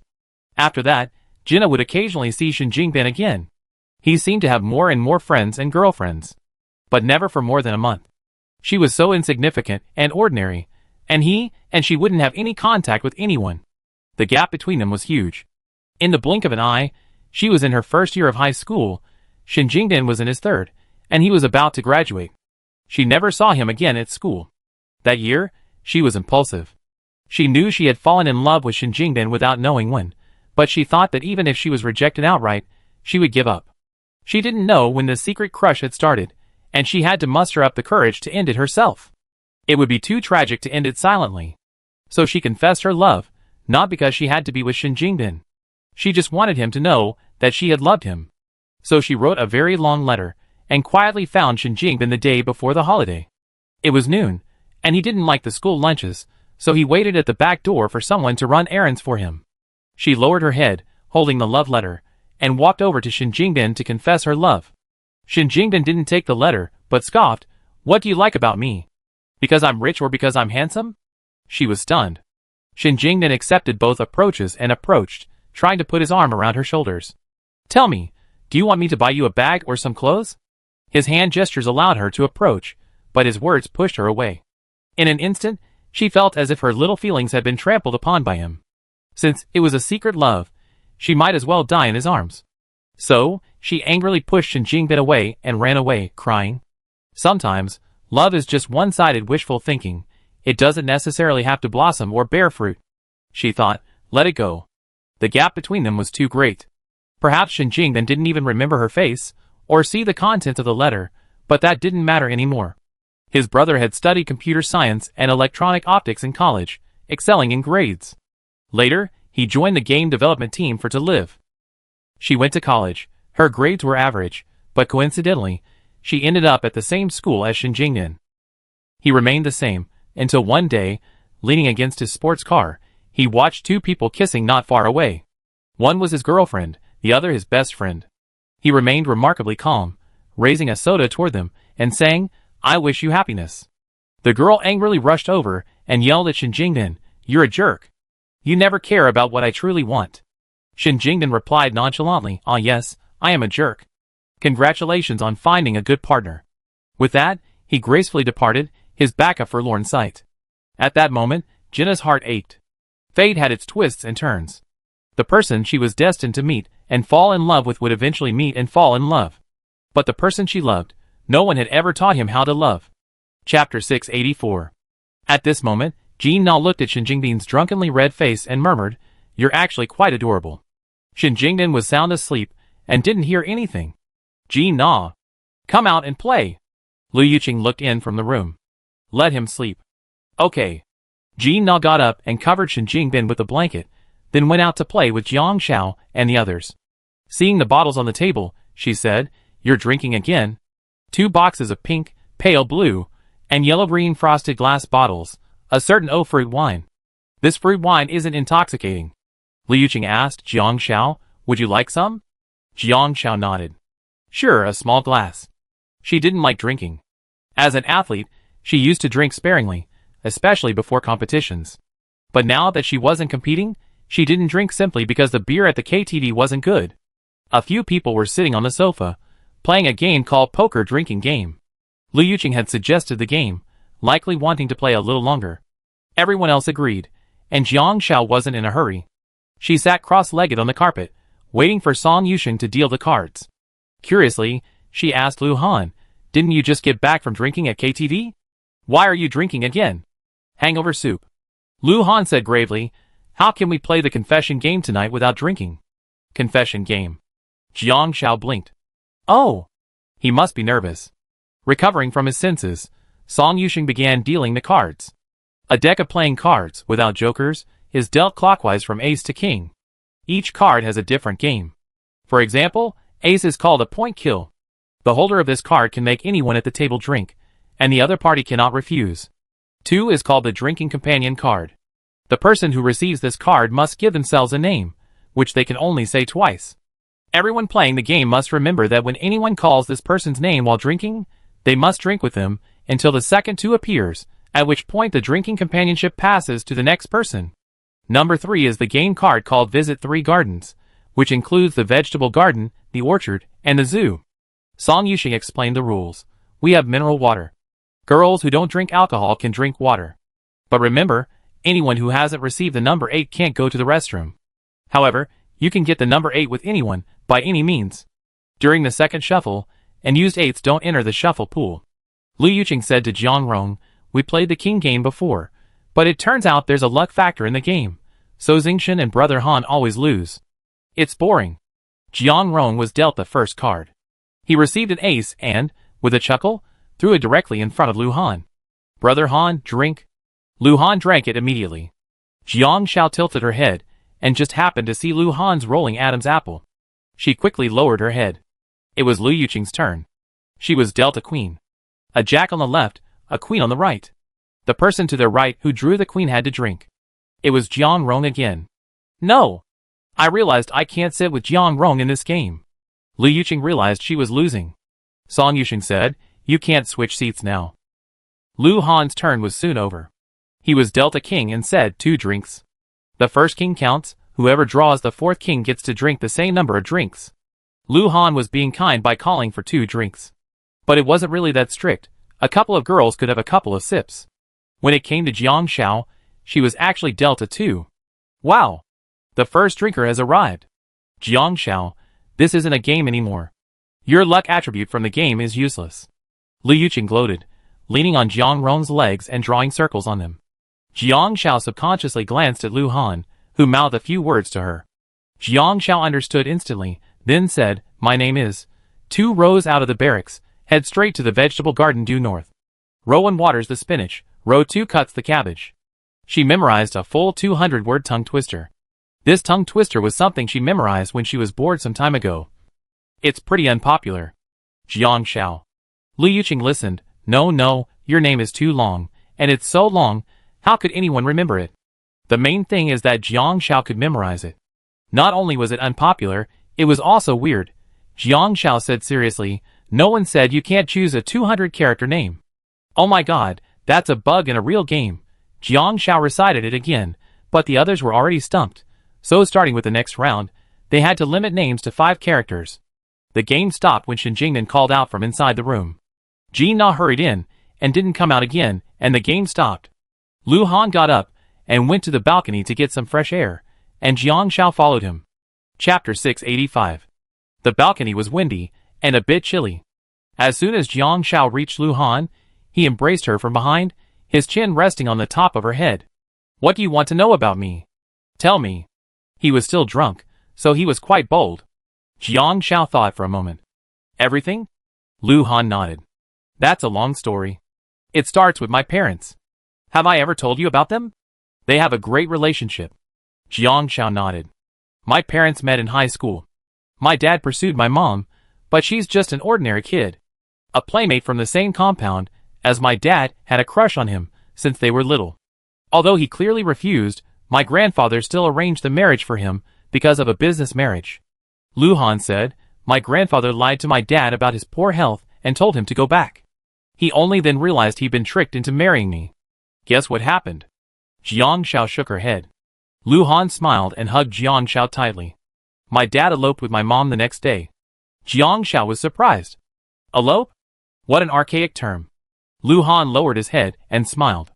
Yes, you heard right, eloped. The price of eloping was that my dad could no longer enjoy a comfortable life. He was destitute and spent several years as an illegal immigrant, forced to use my mom's ID card to write books at home. Later, with the help of a friend, he used a fake ID to successfully register my household registration after my mom gave birth. They never got married. For a moment, Jiang Xiao was amazed. A lifetime without a marriage certificate, eloping for someone else.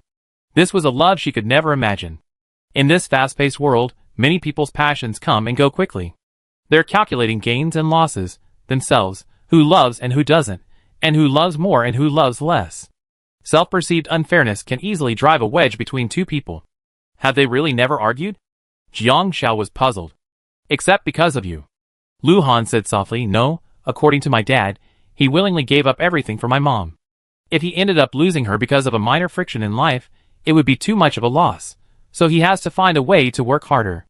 My mom said that my dad had already given up everything for her, so we couldn't let him lose himself again. Otherwise, it would be too unfair. Life is not easy, just endure it, and be content with what you have. Jiang Shao took a deep breath. Many people complain and blame others when they encounter injustice, which is why their lives get worse and worse. Because people who love each other don't want to blame each other, they cherish each other even more. Even if they didn't love each other enough, they would blame each other, and the slightest dissatisfaction and injustice would turn into a dispute.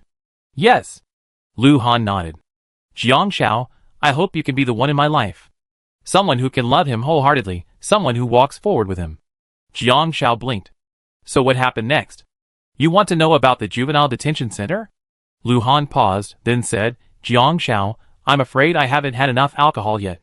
After all, this whole thing is a little hard for me to talk about. Jiang Shao turned and looked at Lu Han. His gaze was clear. He wanted something good. Lu Han, if a relationship like your parents could ever exist in my life, I hope it would be you. Jiang Shao paused, then looked up at Lu Han. Let me try one last time. Within 5 years, I will definitely handle everything. Whether I succeed or fail, I will come back to you. An athlete's career is short. She dedicated her best years to this unwavering spiritual goal. The rest of her life, she could take her time with Lu Han. Lu Han raised an eyebrow. Jiang Shao, is this just empty talk? Ah, guess what? Jiang Shao confidently stated, even if it's just a pie in the sky, it's still delicious and large. It's wrapped in preserved vegetable and pork sesame, sprinkled with sesame seeds, and baked to perfection, crispy and fragrant. Freshly baked too. Just ask if you want to eat it. Lu Han nodded, sure I eat it. Chapter 686. Lumingo was the name I took when I entered the Lu family. Lu Han let go of Jiang Shao, leaning back on the balcony and gazing at the brightly lit observation tower in the distance. Grandpa brought me from the orphanage back to the Lu family to recognize my ancestral roots. According to the Lu family tree, my name is Lumingo. Lu Han spent the better part of half a year in the orphanage. He couldn't adapt.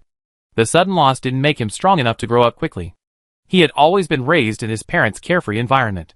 Although his family wasn't particularly wealthy, they were very happy. This made him reluctant to communicate with others and difficult to connect with the teachers at the orphanage. Just when he thought he'd gotten used to being alone, Grandpa Lu found him. He was a little skeptical of the old man. He held out a photo of his father, and he realized he did have family. He had a brother named Lu Mingchen. Lu Mingchen was 5 years older than him, standing before him with a gentle and refined smile. That day, Old Master Lu held a grand ceremony to celebrate his return to his ancestral home. The splendor he witnessed that day was unlike anything he had ever witnessed before. Under Old Master's introductions, he was surrounded by a glittering throng. However, Old Master was in poor health, and after taking him for a few walks, he felt unwell and went to rest, leaving Lu Mingchen to take care of him. The banquet hadn't even finished midnight, and he already returned to his old self. Is this the Lu family's illegitimate child? He seemed so petty. Why did Old Master take him back? With such an outstanding grandson like Lu Mingchen, why would this old man take this illegitimate child back? How foolish. This old man is dying. He can't support the Lu family on his own. He wanted to say he wasn't an illegitimate child. If he wasn't, how could he prove his parents didn't have a marriage certificate, and that he always been listed on his mother's household registration? If he wasn't, how could he have a brother? He felt repulsive towards the Lu family and wanted to escape. Lu Mingchen took him to meet some friends his own age, but he reluctantly left. But he was found by a few other children of similar age, who deliberately knocked the cake out of his hand, leaving him in a state of disarray. He had a family, but it wasn't what he imagined. It was Lu Mingchen who walked up to him, extended his hand, and smiled, "Get up." It was Lu Mingchen who turned and said to everyone, "He's my brother, Lu Mingchen. Anyone who bullies him is bullying me."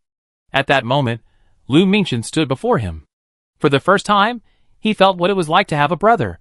The next day, Old Man Lu suddenly fell seriously ill, and was rushed to the emergency room. He instantly became the unlucky figure of the Lu family, his return causing Old Man Lu to have an attack. Only Lu Mingchen treated him as usual, buying him his favorite snacks, and scolding the servants coldly. Even then, he believed he was illegitimate. The servants learned that his father had run away the day after marrying Lu Mingchen's mother. After Lu Mingchen's mother became pregnant and gave birth to Lu Mingchen alone, she suffered from depression and committed suicide when Lu Mingchen was 9 years old. For this, Lu Han blamed himself for a long time. He loved Lu Mingchen, his brother, so much that he even felt his very existence was a harm to Lu Mingchen. In his youth, He couldn't tell the difference between a lie and a lie. Growing up in an environment of love, no one had ever taught him about duplicity. He trusted a demon in disguise. For a long time, Lu Mingchen treated him as a family member who cared deeply for him and a brother he loved. As Mr. Lu's condition worsened, Lu Mingchen's expression grew graver, and he no longer looked at Lu Han with the same warmth he once had.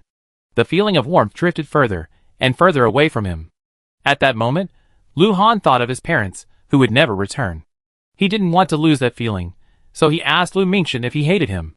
That day, Lu Mingchen looked at him deeply, pinching his face. Mingda is so beautiful. She definitely looked prettier than many girls in a dress. At that time, he wanted Lu Mingchen so badly to be happy, so happy that he forget about himself. To please Lu Mingchen, he embarked on a difficult path. Chapter 687. I wasn't smart enough back then. Lu Han said, I didn't think about how the dress happened to appear in the room, complete with the wig. I just thought it would make him happy. As he spoke, Lu Han let out a self-deprecating laugh. Jiang Xiao was certain, Lu Han, you just care about him too much. Jiang Xiao understood that feeling very well. The longing for what was lost and what was not. It was like being in a dry well for years. If a rope dropped from above, one would grab it without hesitation. Besides, Lu Han had only just fallen into the well. Unless the rope suddenly broke, and before it broke, and before he hurt himself, he wouldn't learn his lesson. Jiang Xiao. Lu Han looked off into the distance, saying with great seriousness, I'm very sure of my sexual orientation. Jiang Xiao felt even more sad. He was very clear about his sexual orientation, yet he acted like that just to please Lu Mingchen, which showed how much he valued Lu Mingchen at that time. Lu Han continued to tell the whole story. Lu Mingchen liked to see him dressed in women's clothes, but the old man would be furious if he saw him. So they agreed that if Lu Mingchen got upset, Lu Han would secretly dress up in women's clothes for him. At that time, Lu Han couldn't tell if Lu Han Mingchen's eyes were those of an older brother to a younger brother, or a man to a woman. Later, Lu Mingchen's games became more and more exciting. He would bring Lu Han dressed in women's clothes to events with his peers, personally put on his makeup, and have him pretend to be his girlfriend. Exciting dress-up games. He was terrified, afraid that others would discover he was a boy, so he didn't dare to speak the entire time. But Lu Han was truly beautiful as a child, and he still is now. Over a year, Lu Han grew up. After turning 12, his voice began to change, and he became more resolute. He began changing his clothes less often, perhaps because he sensed something different about Lu Mingchen. Grandpa Lu also passed away that year. Lu Mingchen was displeased. A month after Grandpa Lu's passing, Lu Mingchen asked Lu Han to wear a skirt for him one last time.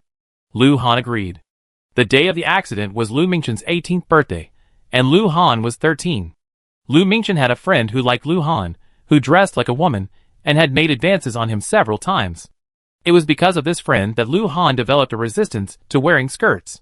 The friend, who had secretly drugged Lu Mingchen, left him feeling nauseous and increasingly confused. Lu Han had no recollection of what he had done. When he regained consciousness, the friend was already dead. They were lying in the same bed, with a knife in his hand. Lu Mingchen then appeared, and Lu Han instinctively sought help from Lu Mingchen. Lu Mingchen, however, wore a reckless and arrogant smile, showing no intention of helping him at all. He then realized that everything was Lu Mingchen's game. Not only that, Old Man Lu had died because of Lu Mingchen's anger. Lu Mingchen had sent Old Man Lu a photo of him wearing a skirt. Old Man Lu was so enraged that he was rushed to the ICU and died. How Lu Mingchen had slapped his face. You're just as filthy as I am now. For all these years, every time I saw you trying so hard to please me, I wanted to laugh. Lu Minga, you're simply the cutest boy in the world. If I hadn't been leaving here, I really would have loved to play with you for a few more years. Shame, disgust, and filth washed over him. At that moment, Lu Han had only one thought: kill him. So that day, when the police arrived, they saw Lu Mingchen clutching his stomach, grinning with bloody teeth, staring at Lu Han with a knife. Lu Han impulsively stabbed him. But he was covered in blood, and there was a dead body on the bed. All the evidence pointed to Lu Han. It was true that he wanted to kill Lu Mingchen, and it was true that he was trying to curry favor with Lu Mingchen. He didn't know how the man died, but he didn't want to tell the police what happened that night, nor did he want to tell everyone how he had been servilely trying to curry favor with Lu Mingchen for the past year or two. So, he pleaded guilty to the murder. He wanted to kill Lu Mingchen, and he would do it again if it happened again. Chapter 688. Jiang Xiao frowned after hearing this. Lu Han spoke in the simplest, most relaxed language, leaving out much of the process. But Jiang Xiao knew that what remained unsaid was the most difficult to speak of. Lu Han didn't dare meet Jiang Xiao's eyes, nor did he dare wait for her to question him, because no matter how detailed her inquiries, he wouldn't know what to say. But Jiang Xiao simply grasped Lu Han's waist and burrowed into his arms. Lu Han, hold me. You feel bad for me? Lu Han couldn't help but ask. Jiang Xiao said honestly, the wind's too strong. You block it. Lu Han scoffed for a moment, then hugged her whole body. Okay. If she let him, he could block the wind for her for the rest of her life. The wind was strong, blowing across the balcony, stirring the green plants with a rustling sound, and blowing away the story. This was the first and only time Lu Han told the whole story in person. When he entered the juvenile detention center, Jioguli earnestly told him to speak up if he had any grievances. His future was bright, and he shouldn't waste his youth on a momentary fit of anger. But by then, he had nothing. It was so simple to go from admiring, respecting, loving, and trusting someone to hating, loathing, and disgusting them. He could accept Lu Mingchen's sexual orientation, his hidden secrets and hobbies, but he couldn't accept his revenge and exploitation. Lu Mingchen's kindness to him was just a facade, but he took it seriously. In his youthful impulsiveness, he had spent those years hiding this secret. Beep. The watch beeped, and Lu Han checked the time, 1 a.m. He kissed Jiang Xiao on the forehead, time for bed. Jiang Xiao paused. She actually had a lot to say. For example, from Lu Han's story, although it wasn't stated, Lu Mingchen's hatred and resentment towards Lu Han likely stemmed from a previous generation. But Lu Han's future was bright. They say revenge never ends.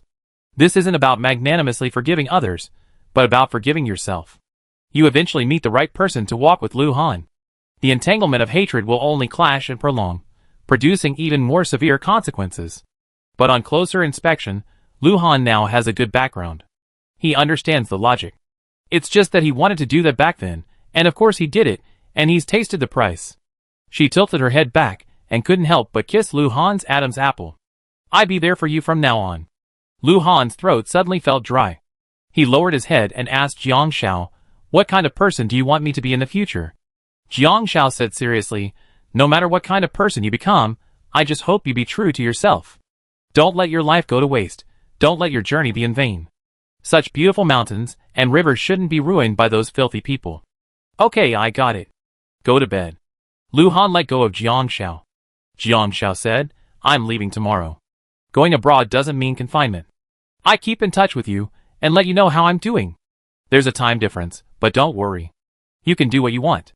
Okay. Lu Han agreed. Jiang Xiao walked to the balcony entrance and turned to look at Lu Han, blinking. So I sleep then? Lu Han raised an eyebrow. Why, you can't bear to leave? You want me to kiss you? Jiang Xiao, no way. Okay, a little bit. But she won't admit it. Such a strong pride. She turned her head, and Lu Han grabbed her arm. His palm pressed against the back of Jiang Xiao's head, giving her a lingering, suffocating kiss. But it lasted less than a minute before Lu Han quickly let go. Okay, good night kiss. Jiang Xiao narrowed her eyes curved into crescents. Yeah, good night. She happily skipped off to wash up, hands behind her back. Lu Han smiled. After that, the heavy burden was lifted from his heart. Jiang Xiao was willing to listen to his story and share this past with him, without comment. Keeping things secret for too long always makes one uncomfortable. Now it was better, like letting out a breath of air. His mind was clear, and he knew what he needed to do next. Chapter 689. Jiang Xiao's bed was 2 meters long, more than enough for 3 girls. The 3 girls chatted for a while longer. They slept until 10 the next morning, when they heard noises outside. It was the cleaning lady. Jiang Xiao got up and explained to the aunt. Auntie, clean the house today, and cover everything up. I won't be back for a while. I'll let you know when I return. Okay, you're going out again. Ever since Jiang Xiao bought the house, she'd been cleaning the place, so she knew Jiang Xiao was often away, sometimes for days, or even 2 weeks. Yeah. Jiang Xiao nodded, and went to the kitchen to pour a glass of warm water. She didn't feel like making breakfast anymore. The kitchen utensils had to be cleaned up after use, so they decided to go out for lunch together. The auntie found a dust sheet in the storage box. When everyone came out, they found that most of Jiang Xiao's furniture had been covered. Shin Jingdan realized, Jiang Xiao, you're going away. Are you going to see Brother Han? You're making such rapid progress. Lu Han washed up and leaned against the wall, looking at Jiang Xiao. Jiang Xiao shook her head, no. The phone rang. It was Chen Fansheng, and Jiang Xiao stepped aside to answer it. 2 minutes later, Jiang Xiao looked up at Lu Han and said, "Want to have lunch together? My coach wants to see you." Lu Yuqing realized, "Oh, to meet your parents. Then we won't bother you. We handle it ourselves. By the way, I create a WeChat group for everyone. Let's meet up sometime later." "Okay," Shen Jingdan said. Song Yusheng quickly followed suit, saying, "I handle it myself. Don't worry about me." Jiang Xiao smiled.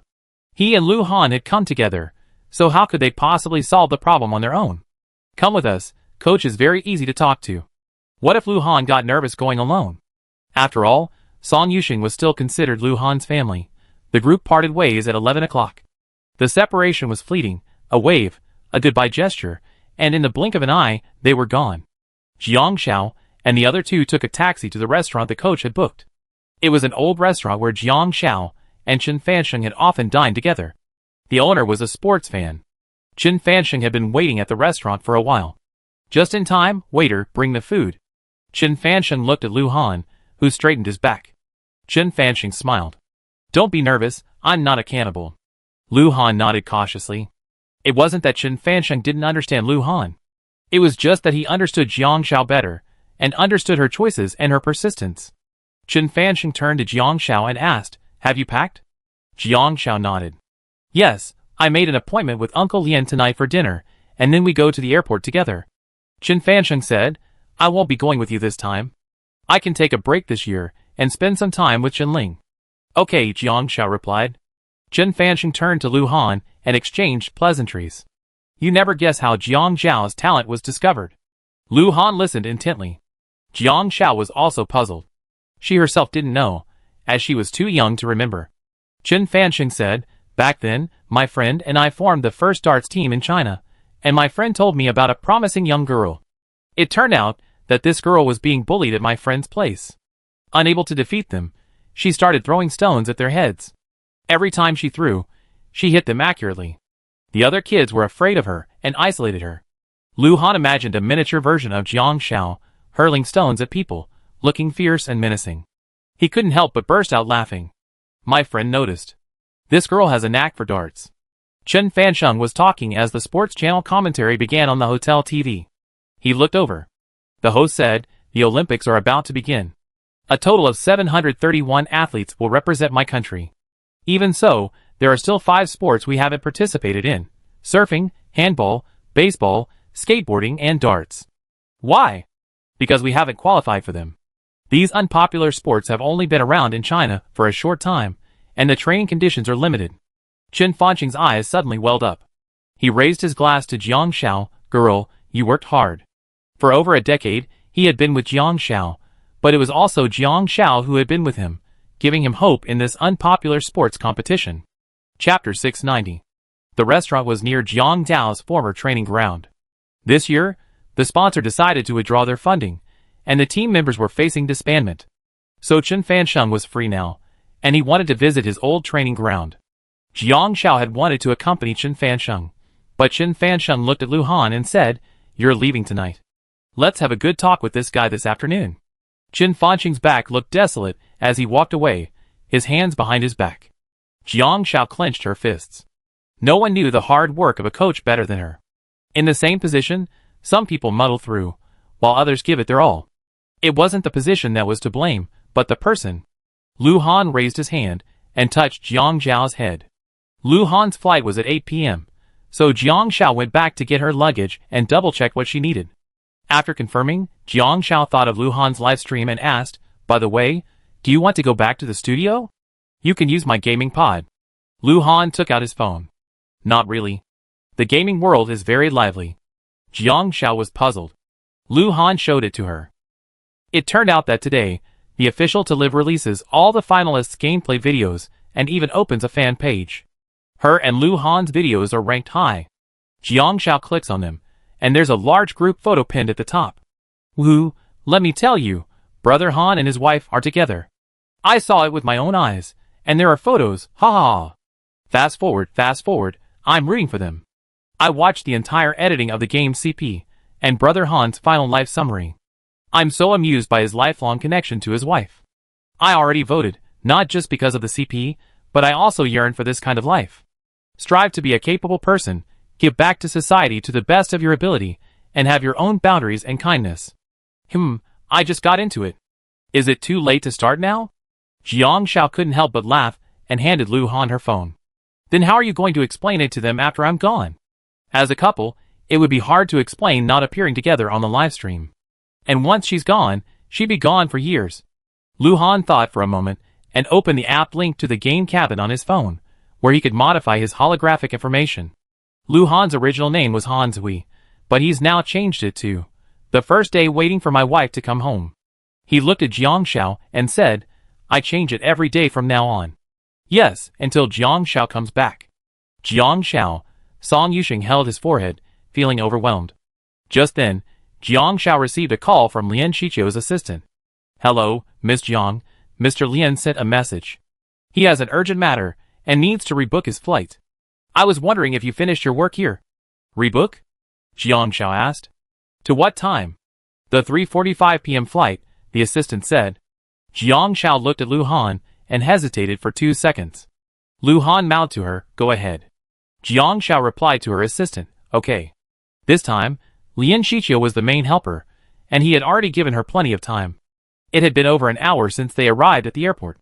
Lian Shichio had already gone through security and was waiting for his flight. Although Lu Han had also changed his flight, since one was flying domestically and the other was flying internationally, their gates were not at the same location, so they couldn't wait together. Jiang Shao hugged Lu Han and took a deep breath. Lu Han had a scent that wasn't exactly fragrant, but inexplicably pleasant. Lu Han smiled, if you hug me again, I won't be able to let you go. Jiang Shao slowly let go, looking at Lu Han with a determined gaze, and turned away without saying goodbye. One day, she would come back.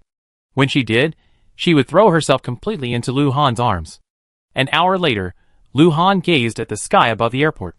A red and white flight, adorned with international emblems, sailed away like a soaring eagle. May her wish come true upon her return. Chapter 691. Lu Han's plane ticket wasn't to Beijing, but to Dongcheng. The Lu family is located in Dongcheng, once a corporate giant. Lu Mingchen had been in Dongcheng since his return, and of course, was arrested there. He is currently in the Dongcheng Detention Center, suspected of illegal fundraising, fraud, drug use, money laundering, and other crimes in China. He has also been reported for crimes abroad. Because Lu Mingchen had changed his nationality when he left the country, he would first serve his sentence in China, and then be deported. He hadn't expected Lu Han to come visit him. Seeing Lu Han sitting in front of him, Lu Mingchen sneered through the visitor window. Good brother, I knew I was back, and I wanted to give you a big gift. I didn't expect you to be doing so well in China. Lu Han looked at Lu Mingchen. Why do you hate me? Lu Mingchen smiled. Why hate me? What's the reason? Because he's not Lu Han's biological brother at all. The night Lu Han's father was tricked back to get married, he was given sleeping pills and fell asleep. His mother was raped by the Lu family's housekeeper. Early the next morning, Lu Han's father eloped for his own love, leaving his mother traumatized. Feeling sorry for his mother, the old man left her at the Lu family, but he had no idea she would become pregnant. A rapist's child. But innocent after all. Old man Lu kept him, naming him Lu Mingchen, after the eldest grandson of the Lu family. But his mother didn't love him, she loathed him. At that time, he wondered if his father hadn't been a rapist, but the man she loved, would she have loved him? But there were no ifs. His mother loathed him, and she treated herself to him in her fits the same way the rapist had treated her. Over time, he developed a dislike for women. Grandpa Lu had groomed him as his successor, and despite his best efforts to hide it, he still discovered his love for men. He heard the old man say, this child is sick, useless. Keeping him is just to keep up appearances for the Lu family. With every casual contact, he could feel the old man's disdainful gaze, the same one his mother gave him. It was as if he were the dirtiest, most despicable person in the world. He endured it all the time, never expecting Grandpa Lu to actually find Lu Han. The day before he was found, Grandpa Lu said to him, announce to the public that you are his biological brother, but don't covet the Lu family. Support him well, and I give you a share when he grows up. For so many years, groomed by Grandpa Lu as his successor, he dared not make a mistake. But he was going to be abandoned simply because he liked men, simply because Lu Han had returned. He refused to accept that. Since that was the case, he was determined to make Lu Han as filthy as he was. But Lu Han was truly beautiful as a child. With fair skin and delicate features, it was easy to guess what a beautiful woman his mother was, willing to make Lu Han's father give up everything to pursue her. But the more this was, the more unwilling he became. Lu Han had the love of his parents, and old man Lu had prepared everything for him. He himself was the son of a filthy, despicable, and filthy rapist. But Lu Mingchen would not tell Lu Han any of this. He looked at Lu Han with the gaze a man would give a woman, his eyes filled with deep fascination and longing. "You grown up, and you're still as beautiful as you were as a child." Every child he saw abroad looked a lot like Lu Han as a child, with beautiful features and fair skin. Unfortunately, none of them had black hair, so he would dye theirs black. Children are so easy to trick.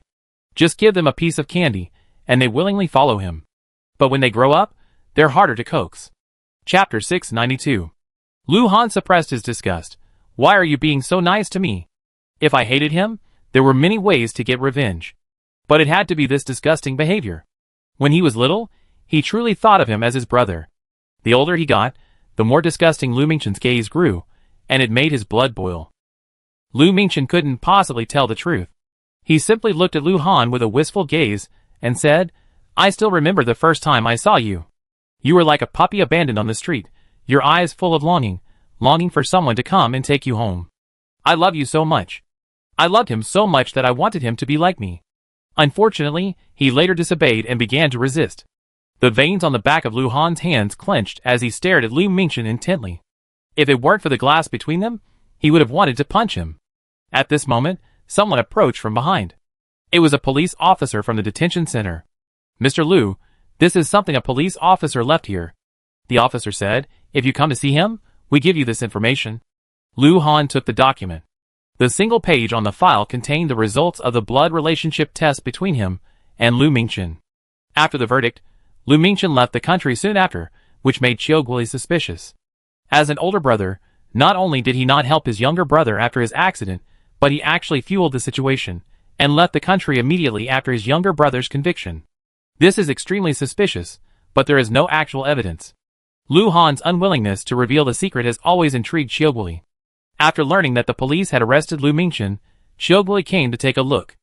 After a brief interaction, he clearly sensed that Lu Mingchen was not in a good state. He's mentally unstable. His eyes, movements, and demeanor all reveal a deeply perverted mind. So this isn't the first time he's done something like this. Thinking back to Lu Han, a child who not only killed someone, but also publicly attempted to kill his own brother. What had happened to him that led him to do such a thing? But he had never met Lu Mingchen back then, and the verdict in Lu Han's case had nothing to do with him. He was merely the director of the juvenile detention center. From others, I learned that Lu Han had pleaded guilty, but there were many doubts about the case. But with Lu Han's confession, the victim's death, and the suspect's relatives apologizing and then quickly disassociating themselves, the case was settled. In a case, if even the parties involved are unwilling to confess, unwilling to fight for themselves, and allow themselves to be controlled by the outcome, then no one can help him. Lu Han spent so many years in detention, and Qiuguoli had his hair. It wasn't until Lu Mingchen returned to China that he used his connections to obtain Lu Mingchen's hair for testing. The results showed that the two were not related. Now the result was in. While the exact truth wasn't revealed, everything seemed to have a clearer picture. If Lu Han hadn't come to see Lu Mingchen, then the truth wouldn't have mattered. But Lu Han had. After reading it, Lu Han stood up. Lu Mingchen still looked at him with that same gaze. Lu Han tore up the blood relationship certificate and turned to leave. Love and hate, like each other, have no reason. He wouldn't ask Lu Mingchen why he did this, and Lu Mingchen wouldn't tell him why. He would never have anything to do with such a disgusting person again. After leaving the detention center, Lu Han called Zhou Wentao. "Hello? It's me, Lu Han. Ah, have you made up your mind?" "Yes, I agree." Lu Han nodded. "Do you have any other requests?" Zhou Wentao asked seriously. Lu Han paused. The secret he had once hidden out of pride was also tormenting him. 10 years have passed since the case began. Lu Mingchen was underage when he committed these acts. Even if the case were investigated, the consequences would outweigh the benefits. It would simply expose all this filth and dirtiness to the public eye, and Lu Mingchen wouldn't face a good end. After serving his sentence domestically, Lu Mingchen would face sanctions abroad, where penalties are far more severe. So he asked Zhou Wentao, Will I get a reward? Just like Jiang Zhao's gold medal, a glittering reward at least signifies his bright future. If you do well, I can apply for you, Zhou Wentao said with a smile. Chapter 693. Jiang Zhao had the surgery. Afterward, Dr. Qiaosin told her that the operation was successful and that recovery would take at least a month. The full extent of her recovery was not yet guaranteed, but rehabilitation training for agility and strength training would begin gradually after a month of recovery. Dr. Qiaosin had other things to do, so he needed to leave. With Jiang Zhao was Lian Shiqiu, who had a villa by the sea. The azure sea and blue sky merged into one, and seagulls soared in unison. My wife and I met here, Lian Shiqiu said. When she was young, she was an international student. She learned about rescue teams and mobilized volunteers to bring back these rescue methods and tools from abroad for research and to establish a private rescue team. Later, with his help, they established a charity. Every year, they traveled to Tibetan areas to provide on-site volunteer assistance. Those memories remain fresh in their old age. Jiang Zhao said, "Your wife is amazing." Lian Shiqiu looked at Jiang Zhao's right hand. "Little girl, your aim is impressive too." Jiang Zhao checked her phone. It was 4 p.m. here, an 8-hour time difference from China. The coach should have woken up by 8 a.m. Jiang Zhao called the coach to tell him about the surgery. Reassured, the coach told Jiang Zhao to stay there, and he would come back when the time was right. On the other end of the line, Jiang Zhao could still hear Chen Ling calling out, "Dad, you're already fired, and you're still busy. You promised to stay with me." Jiang Zhao quickly said, "Coach, go ahead and get busy." "Okay." Chen Fansheng nodded. After hanging up, Jiang Zhao thought for a moment, and called Lu Han. It rang 3 times. Could Lu Han still be asleep when the call suddenly picked up? Because it was an international long-distance call, the signal wasn't very good. "Jiang Zhao?" Lu Han's voice still sounded a little tired. Jiang Zhao said, "You're still asleep? Then go back to sleep." "No, I'm awake." Lu Han's voice immediately cleared. Jiang Zhao could even hear him rise from the bed and draw the curtains. Was the operation successful? Jiang Zhao smiled. "How did you know?" Lu Han smiled.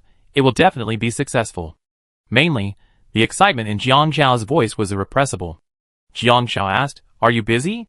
The sound of Lu Han's phone keys could be heard from the other end. "Yes, I am. I haven't changed my name yet. Today is the 4th day I've been waiting for my wife to come back." Lu Han's voice was slightly teasing. "Have you seen the official announcement for To Live?" Jiang Zhao nodded. "Yes, I have. To Live official announcement. First of all, thank you all for your support and for your interest in To Live during this live beta test. However, due to technical issues, the online open beta has been temporarily suspended. The game will preserve match server data to allow for natural server growth. Perhaps one day, To Live will appear before players in a different form. Please look forward to it. This official announcement caught many players by surprise.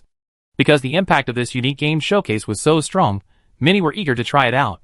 They didn't expect the online open beta to be suspended, and there was no announcement of a specific date for the release. Lu Han said, "Right now, our votes are at the top. We're officially a couple." Jiang Zhao also noticed this. It's mainly because there are too many people supporting this couple, and the official voting instructions for the game are what players are willing to work hard for. Perhaps everyone wouldn't wish for luck and strength in their life, to not give up when they hit the bottom, and not get complacent when they reach the top, and to have someone to experience life's ups and downs with them. This was mainly because she and Lu Han had met in person. After telling Lu Han about the surgery, Jiang Zhao hung up the phone, and Lu Han entered the live stream. As soon as the live stream opened, fans flooded in. "Where's Han Sa? How long does brother Han have to wait? Is Han Sa pregnant and about to give birth?" "Shut up, the person above. It's only been a few days since the game ended. How could Han Sa be pregnant? Can pregnancy be diagnosed? So were brother Han and Han Sa already having an affair before the game? That's not impossible. How else can you explain why brother Han targeted Han Sa as soon as he entered the game? I'm starting to get conspiracy theories." Chapter 694. Lu Han changed the name of his livestream to 7 days waiting for my wife to come home. The official rankings for To Live were released. Jiang Zhao and Lu Han tied for first place. One reason was that their fanbase was toxic, neither willing to give the other an extra vote. Whenever one of them wanted an extra vote, the other would vote again. The result was a tie for first place. According to the rules, not only were there bonuses, but also priority live streaming partnerships for new games. But surprisingly, both Lu Han and Jiang Xiao declined the new game's live streaming partnerships. Jiang Xiao declined because she needed to assess her recovery and then begin rehabilitation, and rehab wasn't suitable for staying in the game cabin for days at a time. Lu Han refused. Jiang Xiao had no idea what Lu Han was going to do. In response, Lu Han said mysteriously, "You know when you come back." Besides that, Lu Han occasionally continued to livestream To Live. To Live seemed like a flash in the pan, but Tomorrow endured. Strangely, after an update, the NPCs in Tomorrow actually became more human, no longer just quest-oriented NPCs. 10 days after the end of the To Live game, the Olympic Games officially began, lasting 15 days. Ultimately, Yin Country took second place with 38 gold medals, 28 silver medals, and 24 bronze medals. A month after the surgery, Jiang Xiao officially began her rehabilitation training. For years later, the official To Live releases a new announcement. Thank you to all the fans who have supported To Live over the past 4 years, even though To Live cannot be seen. But after 4 years of refinement and development, we officially announced that the two To Live games, Life, will soon be released. This game inherits the holographic technology of To Live, opening up a whole new world. It's primarily designed for those who, for various reasons, are unable to travel the world and experience its beauty. In Life, you can gaze into the distance and savor the local cuisine, customs, and cultural traditions. This game is non-competitive, with a small map, serving as a casual, service-oriented experience.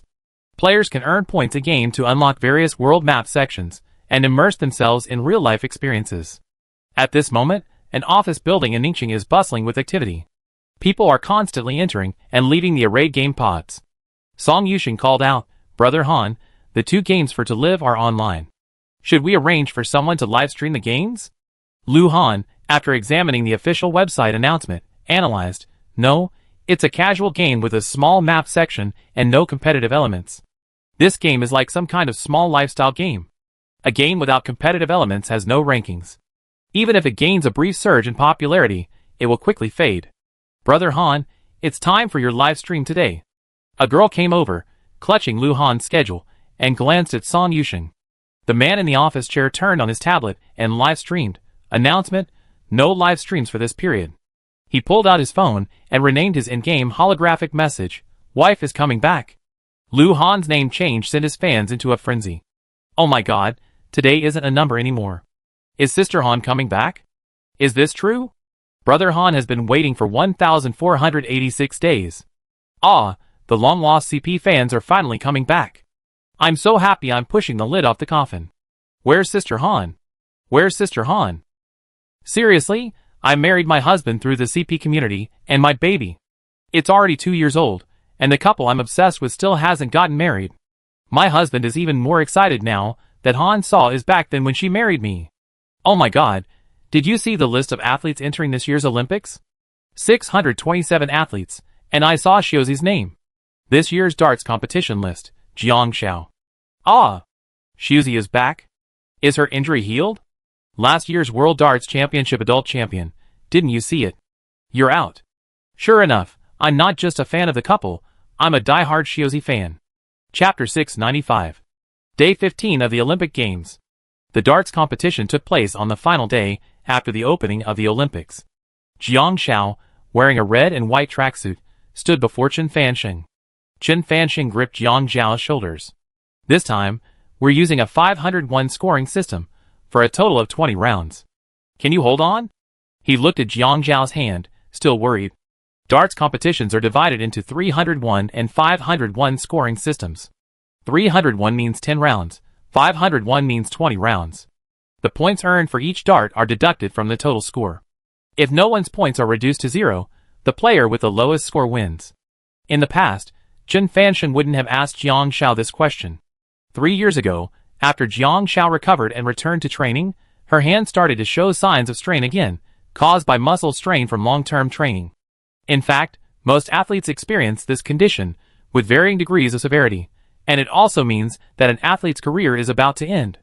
Jiang Xiao might be able to hold her own in a 10-round scoring system, but 501 for 20 rounds is a disadvantage. Jiang Xiao nodded, "Coach, I can do it." The commentator approached with a microphone. Now it's the final between Jiang Xiao from Team Yin and Jonesdale from Team Lifeng. Team Yin now has the same gold medal tally as Team Lifeng, both with 37. The final 3 events are crucial. Jiang Xiao from Team Yin is representing Team Yin for the second time in the Olympic darts competition. Are you nervous? Jiang Xiao smiled. Not bad. I remember I was the one interviewing you last time. It's been almost 20 years since I last did this commentary. The commentator said, I heard about your injury and retirement, and I'm sorry to hear about it. Darts is a niche sport in our country, and few people consistently train for it. But now, seeing you standing here again, I know that no matter the outcome, your return is a testament to your spirit. As the referee blew the whistle, Jiang Xiao and her opponent proceeded to decide the order of darts by throwing hearts. Coincidentally, Jiang Xiao faced her opponent this time, the same one she had faced last time, who had won the gold medal in darts for 2 consecutive years. The opponent smiled at Jiang Xiao and said in his native language, I hope luck will favor me this year. But it was clear that he didn't underestimate Jiang Xiao. That year, the referee's countdown of 0.7 seconds was a tremendous pressure for her. She prayed devoutly to God. The moment the dart fell was a moment of joy for her, but also a moment of regret for Jiang Xiao. You too. Jiang Xiao smiled and grasped the dart. In a bullseye, 2 teams throw darts simultaneously. The referee determines which player's dart is closest to the bullseye. The player with the closest dart goes first. This also means that in the event of a tie, the opposing team wins. Ready! The referee said sternly. Jiang Xiao's gaze shifted to the dartboard not far away. She took out a dart in her right hand and aimed just as she had in her training, focusing on every muscle in her body and tensing her arm. To prevent the dart from falling, she threw with all her might in every practice. The referee blew the whistle, and after determining the bullseye, she tilted the flag in Jonesdale's direction. Jonesdale smiled at Jiang Xiao. Looks like luck is still on my side. Even with both of them hitting the bullseye, her dart was 0.2 millimeters closer than Jiang Xiao's. Jiang Xiao smiled, lowered her head, wiped the sweat from her palms, and began throwing 10 warm-up darts. It was just a warm-up, so the result didn't count. After the 10 warm-up rounds, the referee blew the whistle. Jiang Xiao retrieved her darts and took a deep look at the dartboard. This time, she wouldn't make the same mistake again. Meanwhile, in the office building, Lu Han locked himself in his office to watch the Olympic Games live broadcast and never came out again. The girl at the door knocked on the door, carrying food. Brother Han, eat! Lu Han's eyes were fixed on the live broadcast. It's here. Chapter 696. The girl put down her lunchbox and turned to Song Yusheng. Brother Han is so infatuated. He didn't even eat lunch. He's been looking for Shuzi on TV. Song Yusheng wolfed down his food. When Jiang Xiao comes back, you have to call her sister-in-law. The girl looked excited. Of course, I'm a sucker for this couple. It'd be hard to end this without witnessing their wedding. If Jiang Xiao were here, she might remember that this girl was one of the 2 in the photo. Song Yusheng swallowed his food and said, just admit it. You don't like me at all. You approached me just to ship a couple. Then, the girl saw Song Yusheng look up and change the subject. Of course not. How could you think that? I approached you because I like you. Shining a couple was just a side thing. No way. As she spoke, the girl turned on the live stream, and the commentator's voice came over. The triathlon is over. Lifeng won a gold medal, and Yin won a silver medal. Now there are only darts and marathons left. The pressure is on these 2 events, and Yin won't win. If Yin's athletes can win 2 gold medals, they surpass Gale Nation. The marathon runners are already preparing.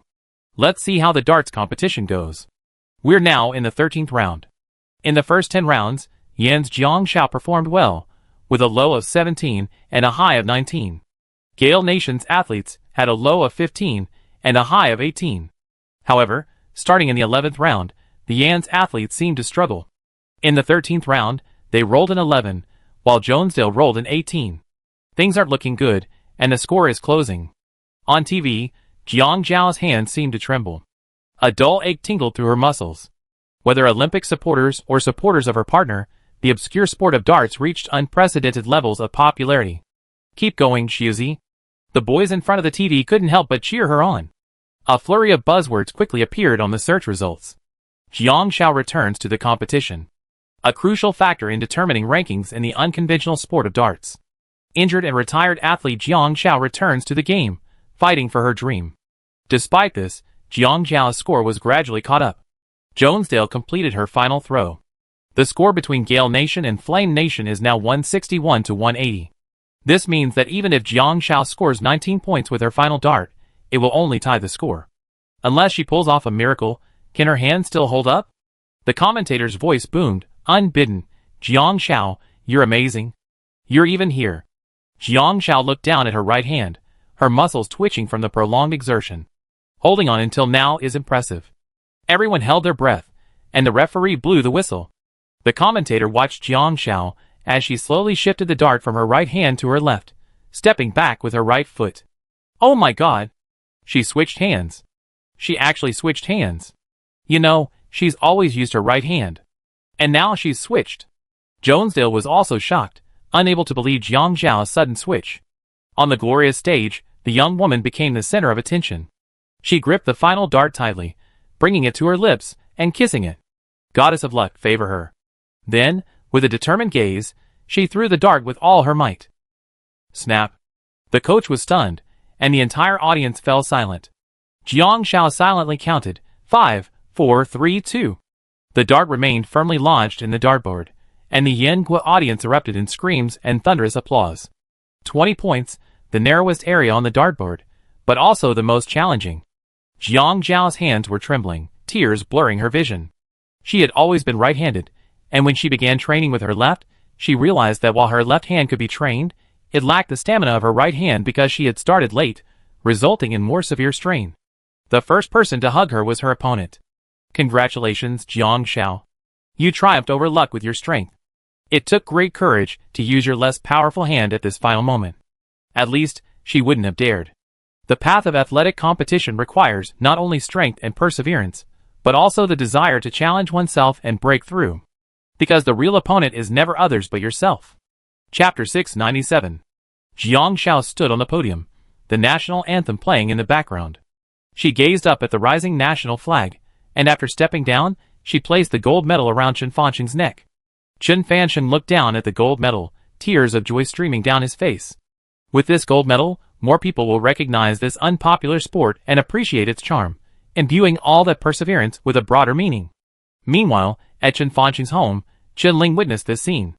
It must be said that as her country's national anthem played in the background, she felt an indescribable sense of belonging and honor. She suddenly understood the significance of her father's persistence. Chen Ling's mother sat down beside her. The year you didn't come back, the darts team announced its disbandment. Your father sat in the living room all night, and after that, he had a lot more gray hair. Chen Ling choked up slightly. There's no one in this world who isn't a child. Children will eventually become mothers and fathers, but they are also themselves. Lu Han's studio. Brother Han said everyone's off today, we have dinner tonight. Song Yusheng announced. I heard Sister Han is back. Could we see her tonight? Someone asked. Yeah, Brother Han, are you bringing Sister Han tonight? Song Yusheng coughed softly. Brother Han isn't coming tonight. Ah. Why? The person asked. The person next to him slapped him. You're stupid. The Olympics aren't in our country this year, so it take time for Sister Han to come back. Just as he said that, he saw Lu Han leaving with his suit. Hey, Brother Han, where are you going? The person asked. He was slapped again. You're stupid. You must be going to pick up your wife. Lu Han smiled and adjusted his tie. Have a good dinner tonight. No deductions from your wages today. Wow, Brother Han looks so good. Finally, no more capitalist oppression. Didn't you see? Sister Han won the gold medal. Of course Brother Han is in a good mood. Now the whole world knows Sister Han is the gold medalist. It's over, it's over. Brother Han must have a lot of rivals now. But Lu Han couldn't hear it. He arrived at the parking lot, put on his suit, checked himself in the rearview mirror, and shaved to make sure he looked good. Then he pulled a pair of glasses from the car seat drawer and put them on. They looked a bit more refined, though not much, but Lu Han was satisfied. He drove to the airport, listening to the live broadcast from the car as reporters reported on the scene.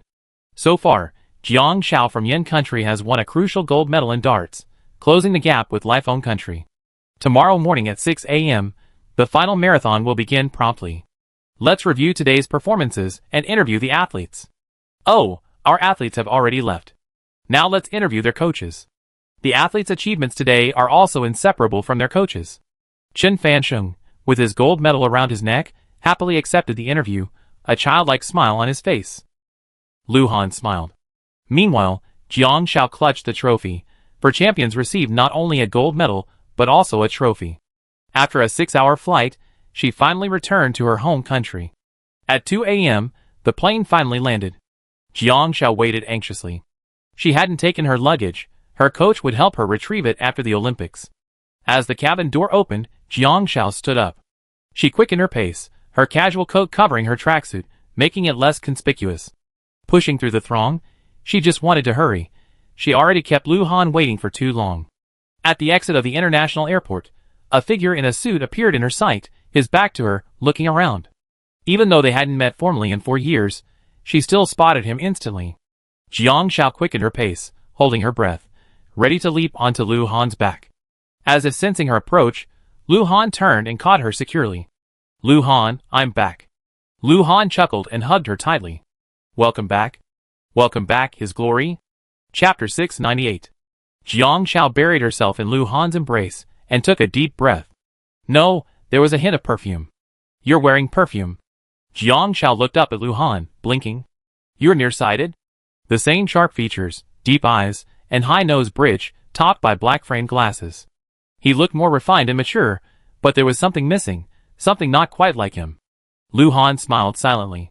Jiang Shao couldn't help herself and reached out to pinch Lu Han's glasses. Wow, no lenses. What are you pretending to be? Just trying to look cool. Jiang Shao grinned, trying to pull off her glasses. Lu Han reached out and pinched her hand that was holding his glasses. Jiang Shao, do you know what these glasses represent? What? Jiang Shao pouted, puzzled. He was just trying to be cool. He still pulled off Lu Han's frames. It's a seal, Lu Han whispered, sealing his restraint. Before Jiang Shao could react, Lu Han pressed down on the back of her head and kissed her. The trophy in Jiang Zhao's hand nearly slipped, and Lu Han grasped it. They kissed passionately at the sparsely populated airport exit. Although it was night, there were still many people waiting to greet the arrival of the airport, and everyone passing by witnessed their reunion. Jiang Shao subconsciously closed her eyes, shedding the shyness of years past, and opening herself completely to Lu Han. Until the sound of a snap, the two suddenly woke up from their ecstasy and looked at the person taking the photo nearby. The girl was a little embarrassed by the sound of a camera shutter, but she recovered and looked at Jiang Shao excitedly. Jiang Shao, you're the darts player, right?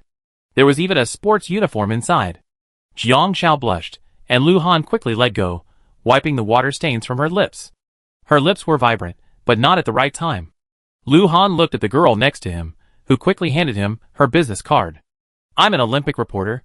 I'm not covering the darts event, but I've been following you. You look so handsome when you change hands. Is this your boyfriend? Lu Han nodded. The photo just now, okay.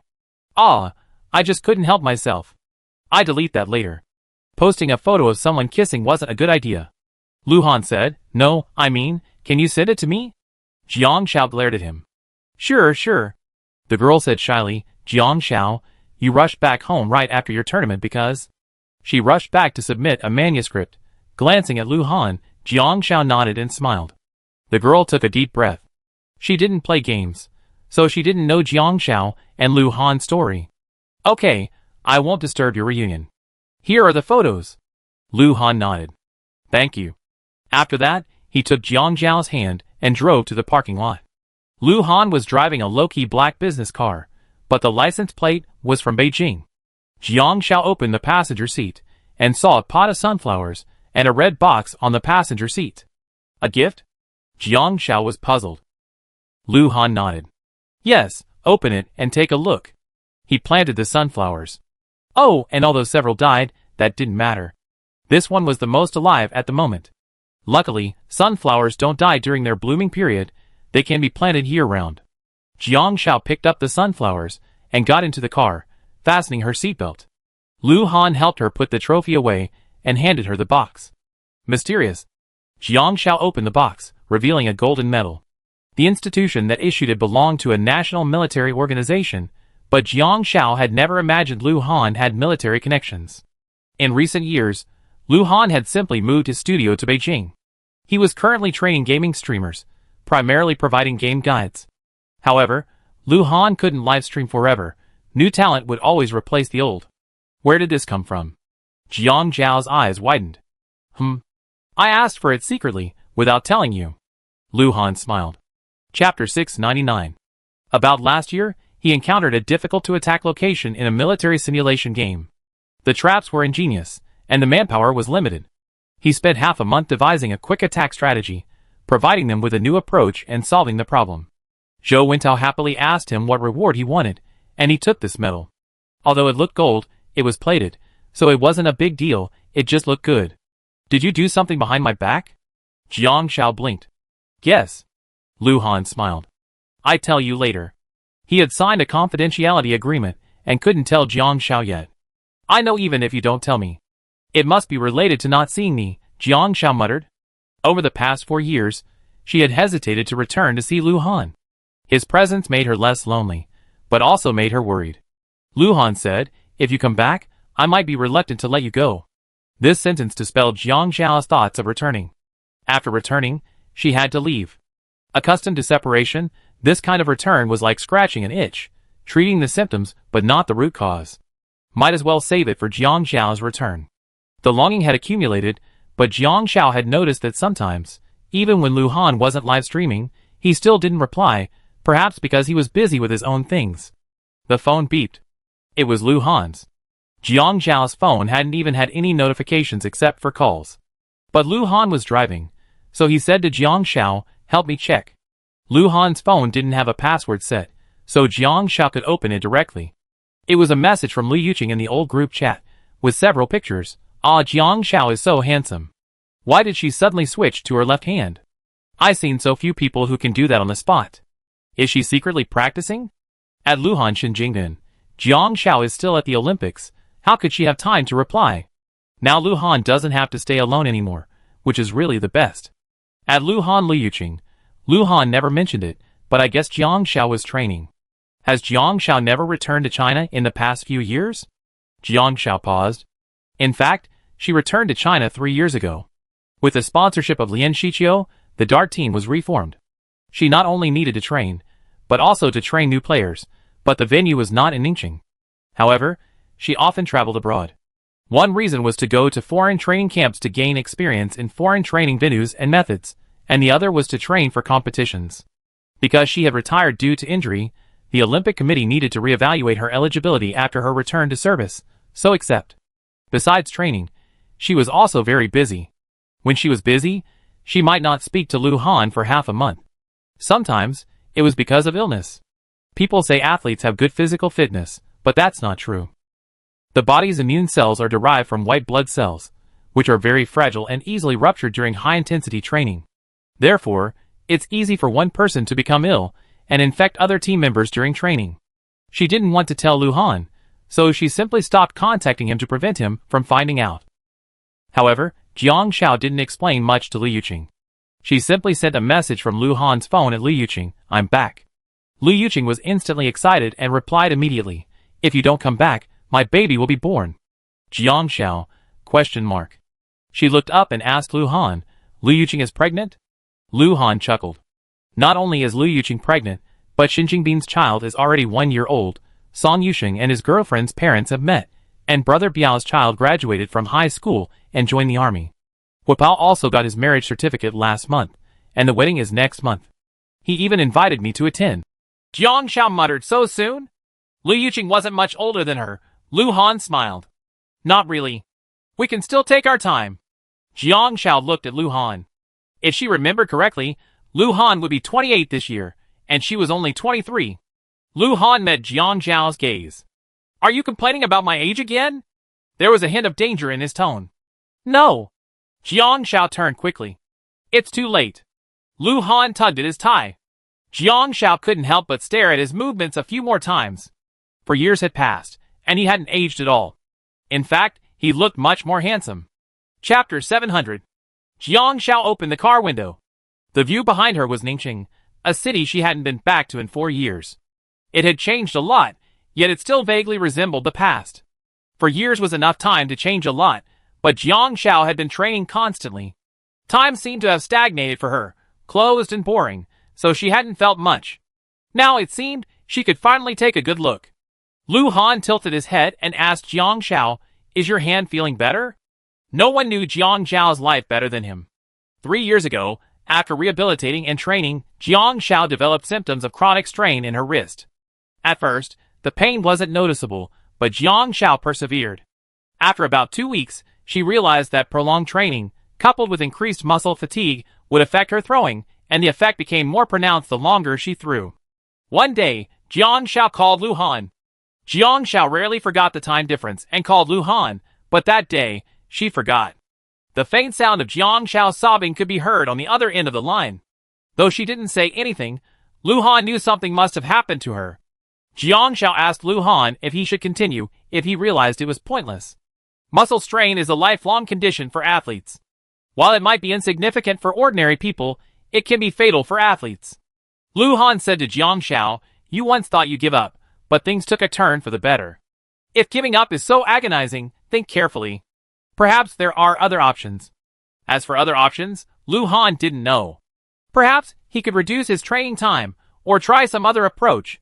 He didn't know. He only knew that Jiang Xiao on the other end of the phone was heartbroken.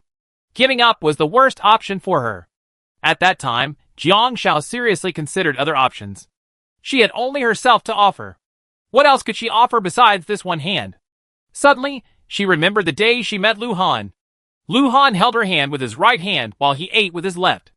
That meal wasn't exactly easy, but Lu Han insisted. So Jiang Xiao began training both hands, spending less time with her right and more time with her left. But 2 years later, the same problem arose with her left hand. It had taken her over a decade of training to finally show her right hand's potential. To catch up with her right hand's efforts in less than 3 years, she had to train even more frequently. In fact, many sports involve training both hands in normal training, but darts training is relatively relaxed, allowing athletes to do whatever feels most comfortable. Now, Jiang Xiao raised both hands joyfully. Not bad, but they accomplished their mission. Mission. Lu Han felt a pang of pain at the word. If he hadn't been driving, he would have wanted to rub her head. Lu Han dropped Jiang Xiao off at the residential complex and into the parking lot. After getting out of the car, Jiang Xiao said, "That's all." She hadn't been home in ages, and her house must be filthy by now, so it wouldn't be a good idea to have Lu Han do the hard labor. Lu Han got out and closed the door. "Jiang Xiao, are you just going to take over?" "Who took over?" Jiang Xiao glared at Lu Han. The word was inexplicably humiliating. Lu Han sauntered over to Jiang Xiao and pushed her against the car door. Jiang Xiao subconsciously closed her eyes, expecting Lu Han to do something. Then he heard him say leisurely, "I forgot to mention I moved." "Moving?" Jiang Xiao opened her eyes, caught Lu Han's teasing look, and pointed upwards. Jiang Xiao then noticed that the license plate number above the parking space matched Lu Han's. That's right. Lu Han's studio had moved to Ningxing, not to mention the house. You're not going back to Beijing? Then your house in Beijing. I sold it. Lu Han chuckled. It's just a house.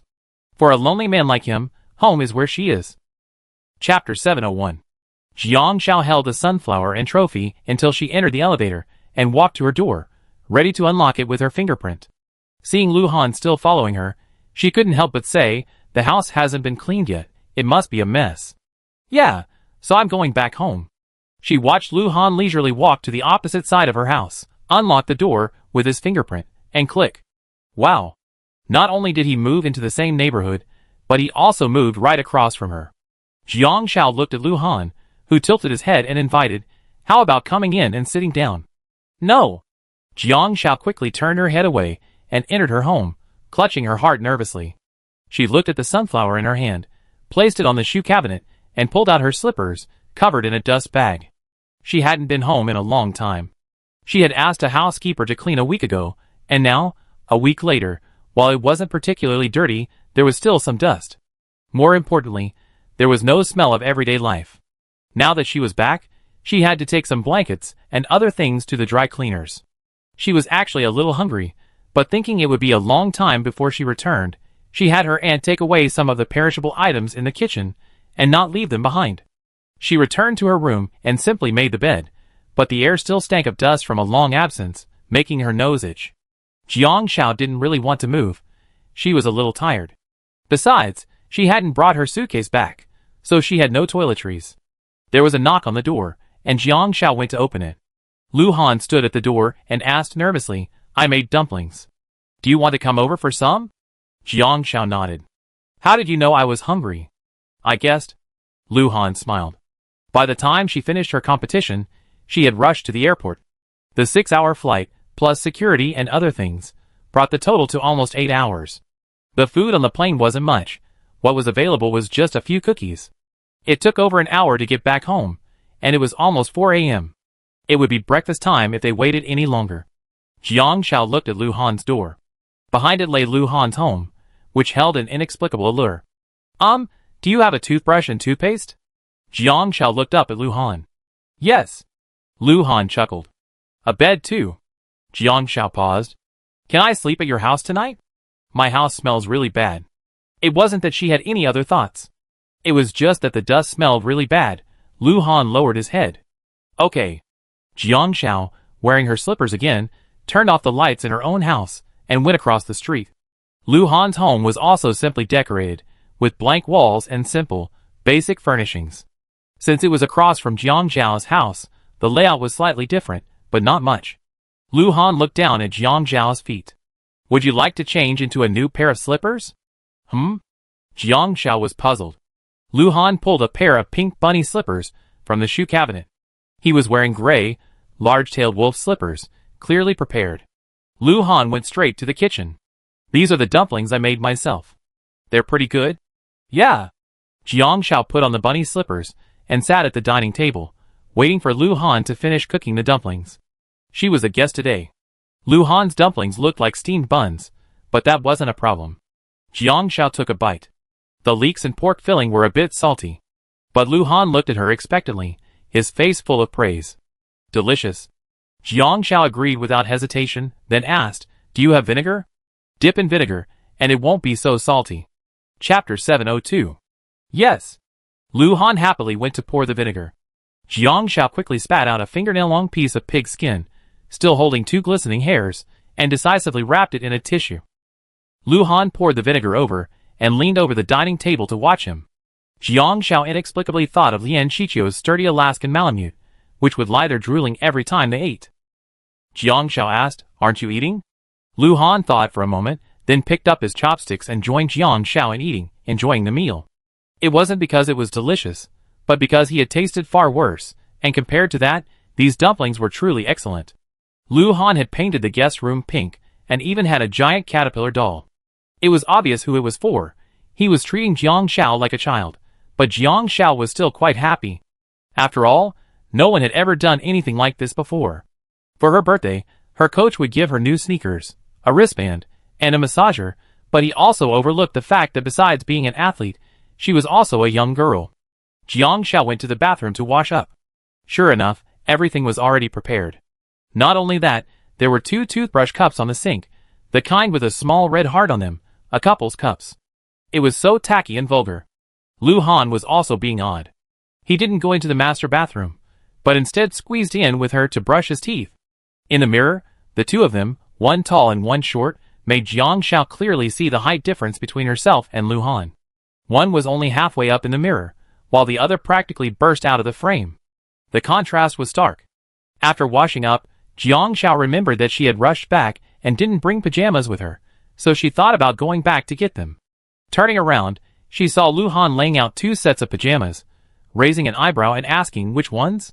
The left one was a printed t-shirt and shorts, with the words I only eat, not wash dishes, and I only wash dishes, not eat clearly printed on the t-shirt. The right one was a gray and white short-sleeved shirt, with a Totoro logo, and a gray and white halter dress. Jiang Xiao took a deep breath. Lu Han, where are you from? So many bizarre aesthetics. Lu Han raised an eyebrow. I bought them. I have a lot, but I haven't opened them yet. They had a small group among men, and Jiang Rong often mentioned in the group that Liu Yuqing loved buying couples props, and Shen Jingden would occasionally compete with Jiang Rong. Because Jin Na was the same way, even for shorts, she'd buy 2 different sized SpongeBob SquarePants. Later, even Song Yuxing started showing off.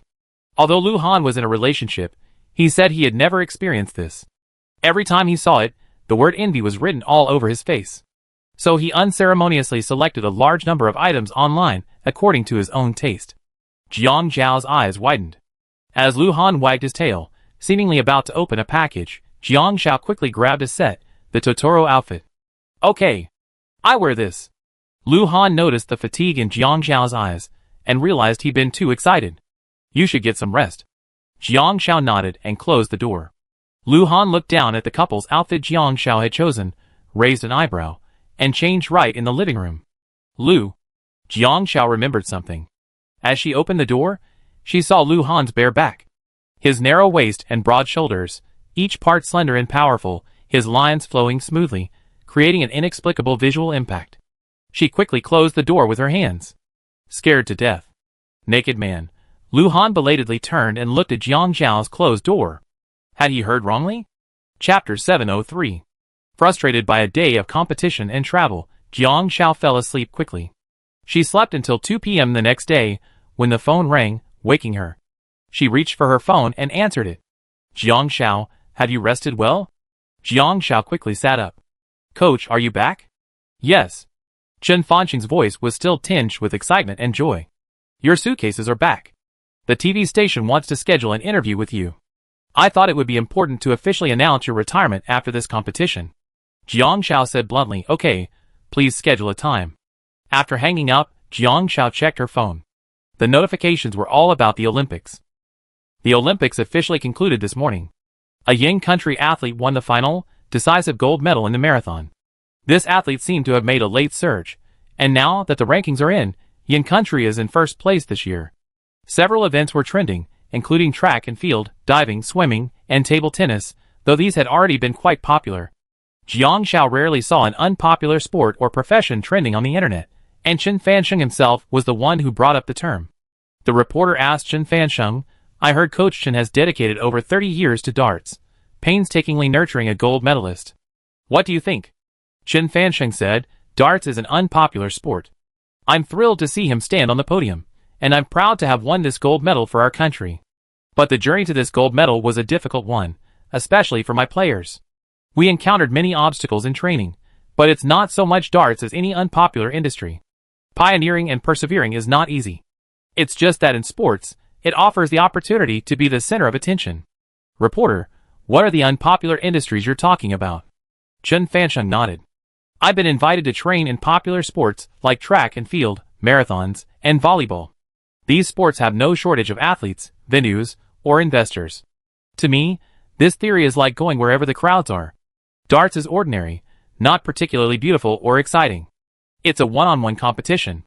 But sports symbolize the spirit of all things, and spirit exists in every industry. For me, sticking to unpopular sports means that persistence will yield rewards.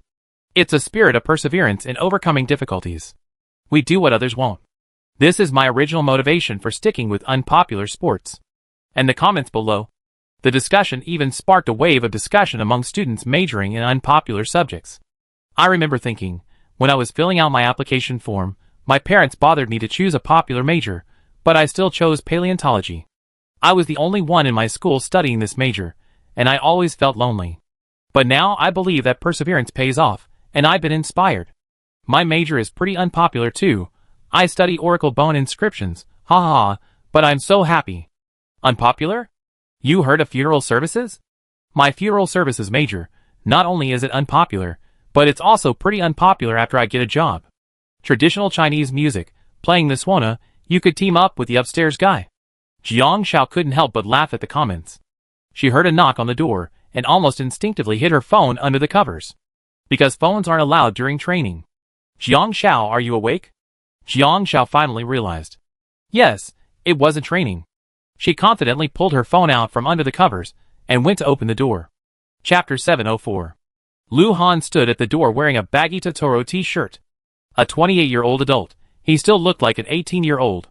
Jiang Xiao opened the door, and Lu Han's gaze instinctively flickered downwards, then paused. His forehead suddenly felt hot, and he could smell a fishy smell in his nose. He turned his head, and quickly covered his nose. He was done. Jiang Xiao lowered her head and realized that her pajamas were loose-fitting halter tops, with no bra on, and a wide neckline. From Lu Han's angle, he could just see a hint of snow-white curves. Jiang Xiao's face flushed instantly, and she quickly closed the door, and went back to her room to change. After making sure she was dressed properly, Jiang Xiao opened the door.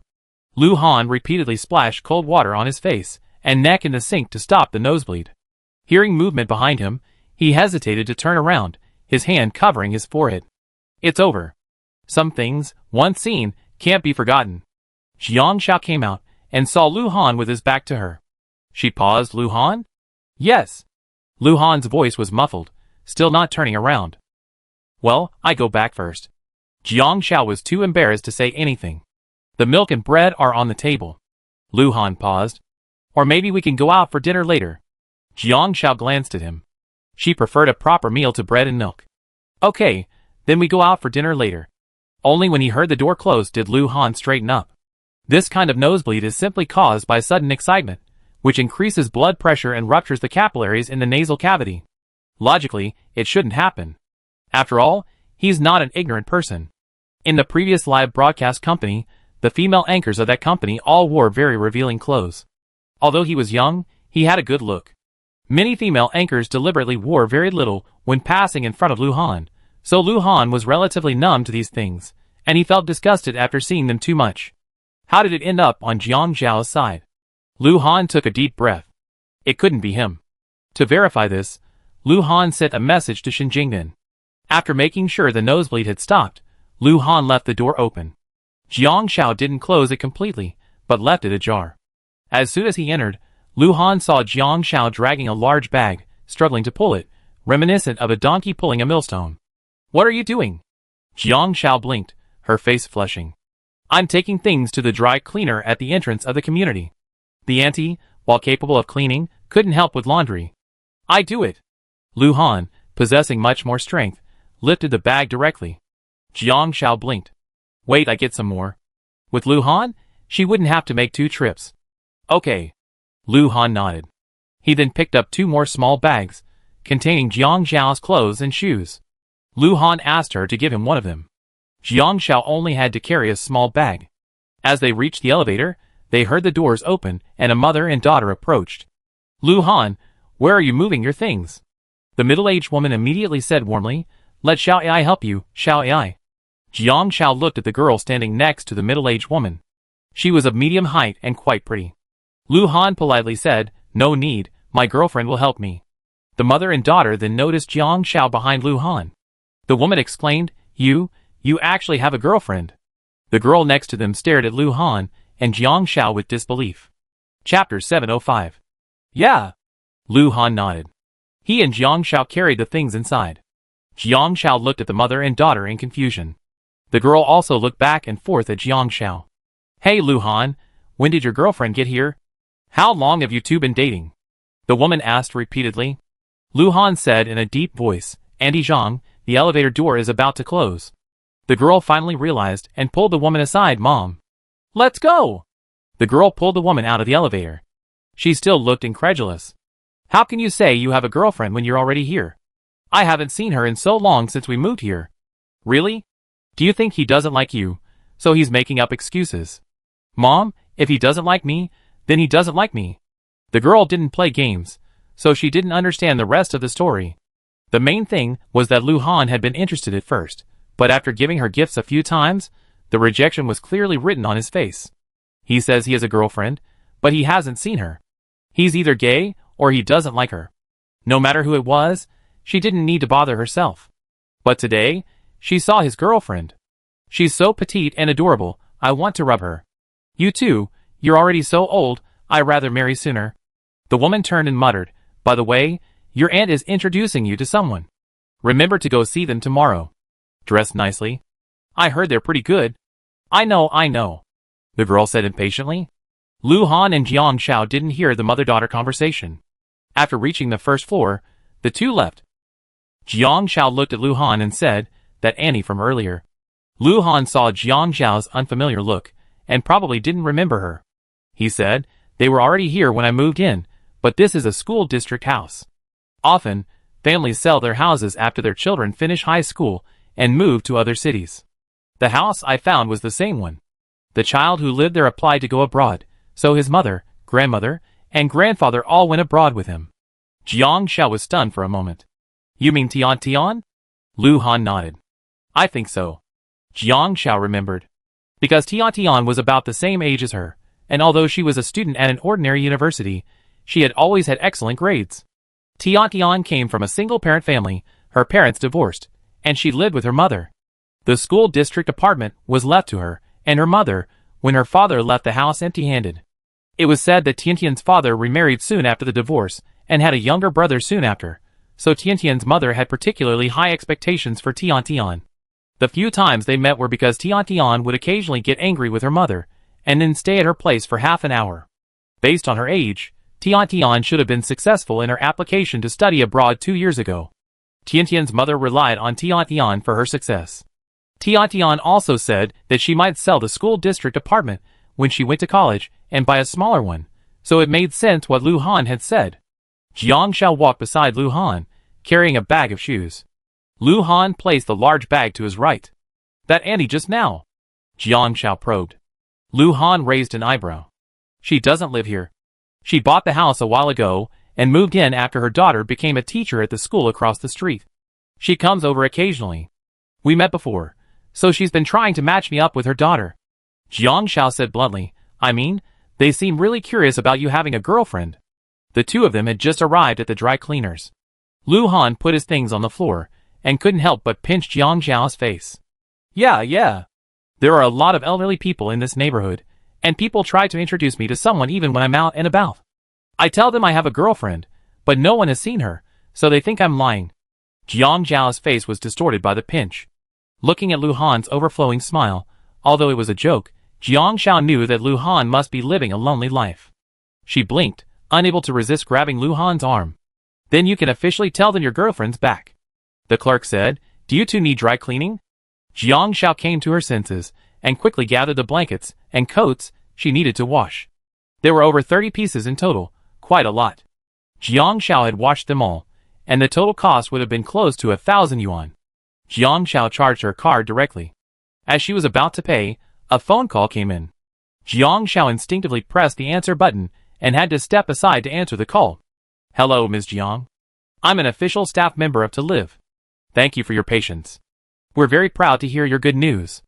This time, we'd like to invite you and host Hans Wei to be mystery guests on Life as NPCs. I'm wondering if you're interested." Jiang Xiao was about to decline, but when she heard about participating as an NPC, she felt a little tempted. Chapter 706. Waiting for Jiang Xiao to hang up the phone. Lu Han had already emerged from the dry cleaners. Jiang Xiao asked, "All right?" "Yes." Jiang Xiao instinctively lowered her head. "Then I transfer the money to you." Before she could move, Lu Han pinched her face, squeezing it into a pouty pout. Lu Han then kissed her on the lips. "If you don't know how to talk, don't talk. I don't mind exchanging the money for other rewards." Jiang Xiao blushed, realizing what Lu Han meant. Thinking that being more polite would be a bit awkward, she shoved her phone in her pocket. "I apologize. I'm just used to it." She was used to keeping money separate. She wasn't used to letting others suffer, but she also didn't like others taking advantage of her. But now this person was Lu Han, and she had to get used to being one with him. So, she changed the transfer into a kiss on Lu Han's cheek.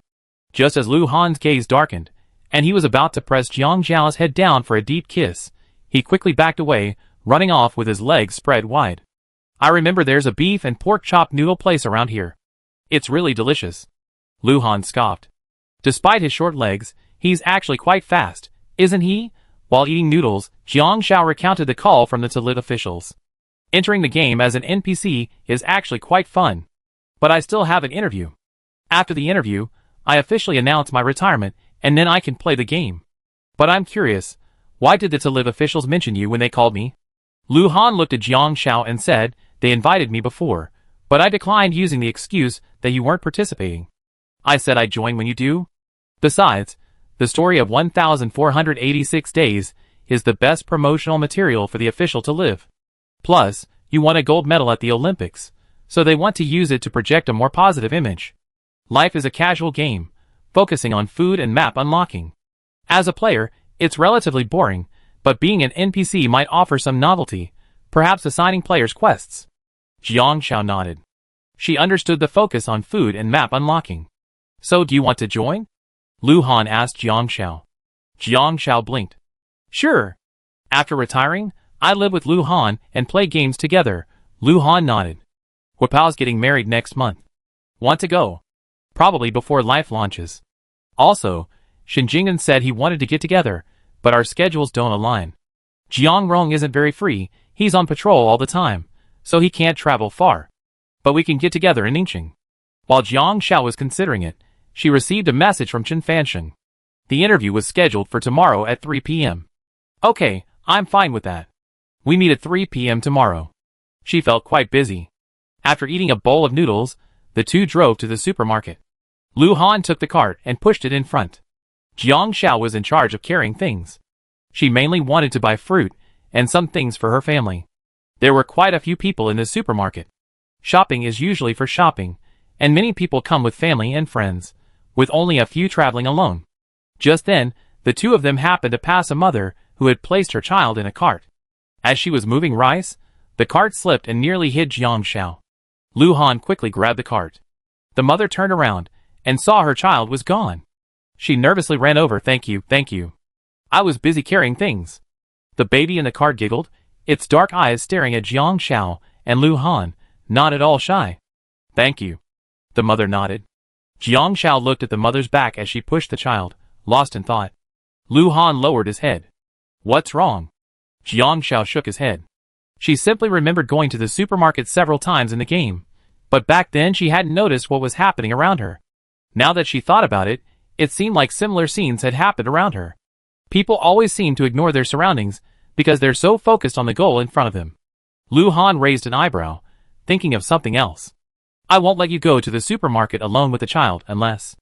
Jiang Xiao raised her eyelashes slightly, waiting for the next words. Lu Han looked at the mother's back and said confidently, unless my leg is broken. Chapter 707. Hearing Lu Han's military order, Jiang Xiao suppressed a laugh. Lu Han. Jiang Xiao nudged him.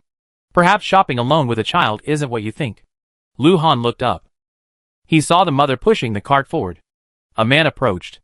The mother angrily scolded the man, who quickly apologized, put his belongings in the cart, and picked up his son. Lu Han raised an eyebrow. You mean you're going to be this mean to me in the future? Yeah. More like that. Jiang Xiao smiled and turned back to get her things. Just like the one-sided scene she had just witnessed, a single moment couldn't define the entire story. Because life is always full of twists and turns and surprises, a limited life can expand infinite possibilities. Lu Han had made her feel the potential for such surprises, and Jiang Xiao suddenly felt the urge to do something. Lu Han, lower your head. Jiang Xiao blinked. Lu Han lowered his head, thinking Jiang Xiao was about to tell him some big secret. The next moment, Lu Han felt soft lips pressed gently against his cheek. People were bustling around, and Jiang Xiao's movements were subtle yet embarrassing, causing Lu Han to swallow. Jiang Xiao quickly withdrew and smiled at Lu Han. Haha, you never expected that. You never thought she would kiss him at any moment. I'm going to get something over there. Jiang Xiao brushed it off. See you at the checkout. Lu Han licked his lips. Okay. Flirt and run, huh? Jiang Xiao left Lu Han behind to go to the supermarket's living area to buy some new pairs of underwear. Since she felt embarrassed to take so much with Lu Han around, she only took 2 boxes. When she turned to look for Lu Han at the cashier, she found him standing in front of a pile of small boxes, his phone in hand checking. As she got closer, she realized what he was looking at. Condoms. Jiang Xiao blushed instantly and raised her hand to push Lu Han. Come on, check out. Lu Han remained motionless, his eyes cast down with a look of innocence. Jiang Xiao, I want meat. The child has been hungry for years. What's wrong with wanting to eat meat? Jiang Xiao instinctively said, just buy it. Lu Han's face lit up instantly, his lips almost reaching his ears. Okay. He reached out and picked up a size that suited him. Jiang Xiao's eyes widened. She saw Lu Han's hands quickly picking out 1 box, 2 boxes, 3 boxes. Curious glances swirled around her, and Jiang Xiao couldn't help but ask, why are you buying so many? She saw at least a dozen boxes. Lu Han, however, was incredibly serious. Jiang Xiao, there are only 4 in a box. The internet says you can use 7 or 8 in one night, but this is barely enough. Ah, Jiang Xiao was going crazy. She felt like the back of her neck was on fire. She shoved the cart into Lu Han's arms and said, pay it yourself. Then he walked away without looking back. As expected, the words thick-skinned and Lu Han were completely incomparable. Lu Han raised an eyebrow and said very naturally, Wait for me in the parking lot. I pay and then come down. Wait. Wait for nothing. Jiang Shao wanted to crush him to death with one claw. The uncle next to her said, "Young man, you're so shameless.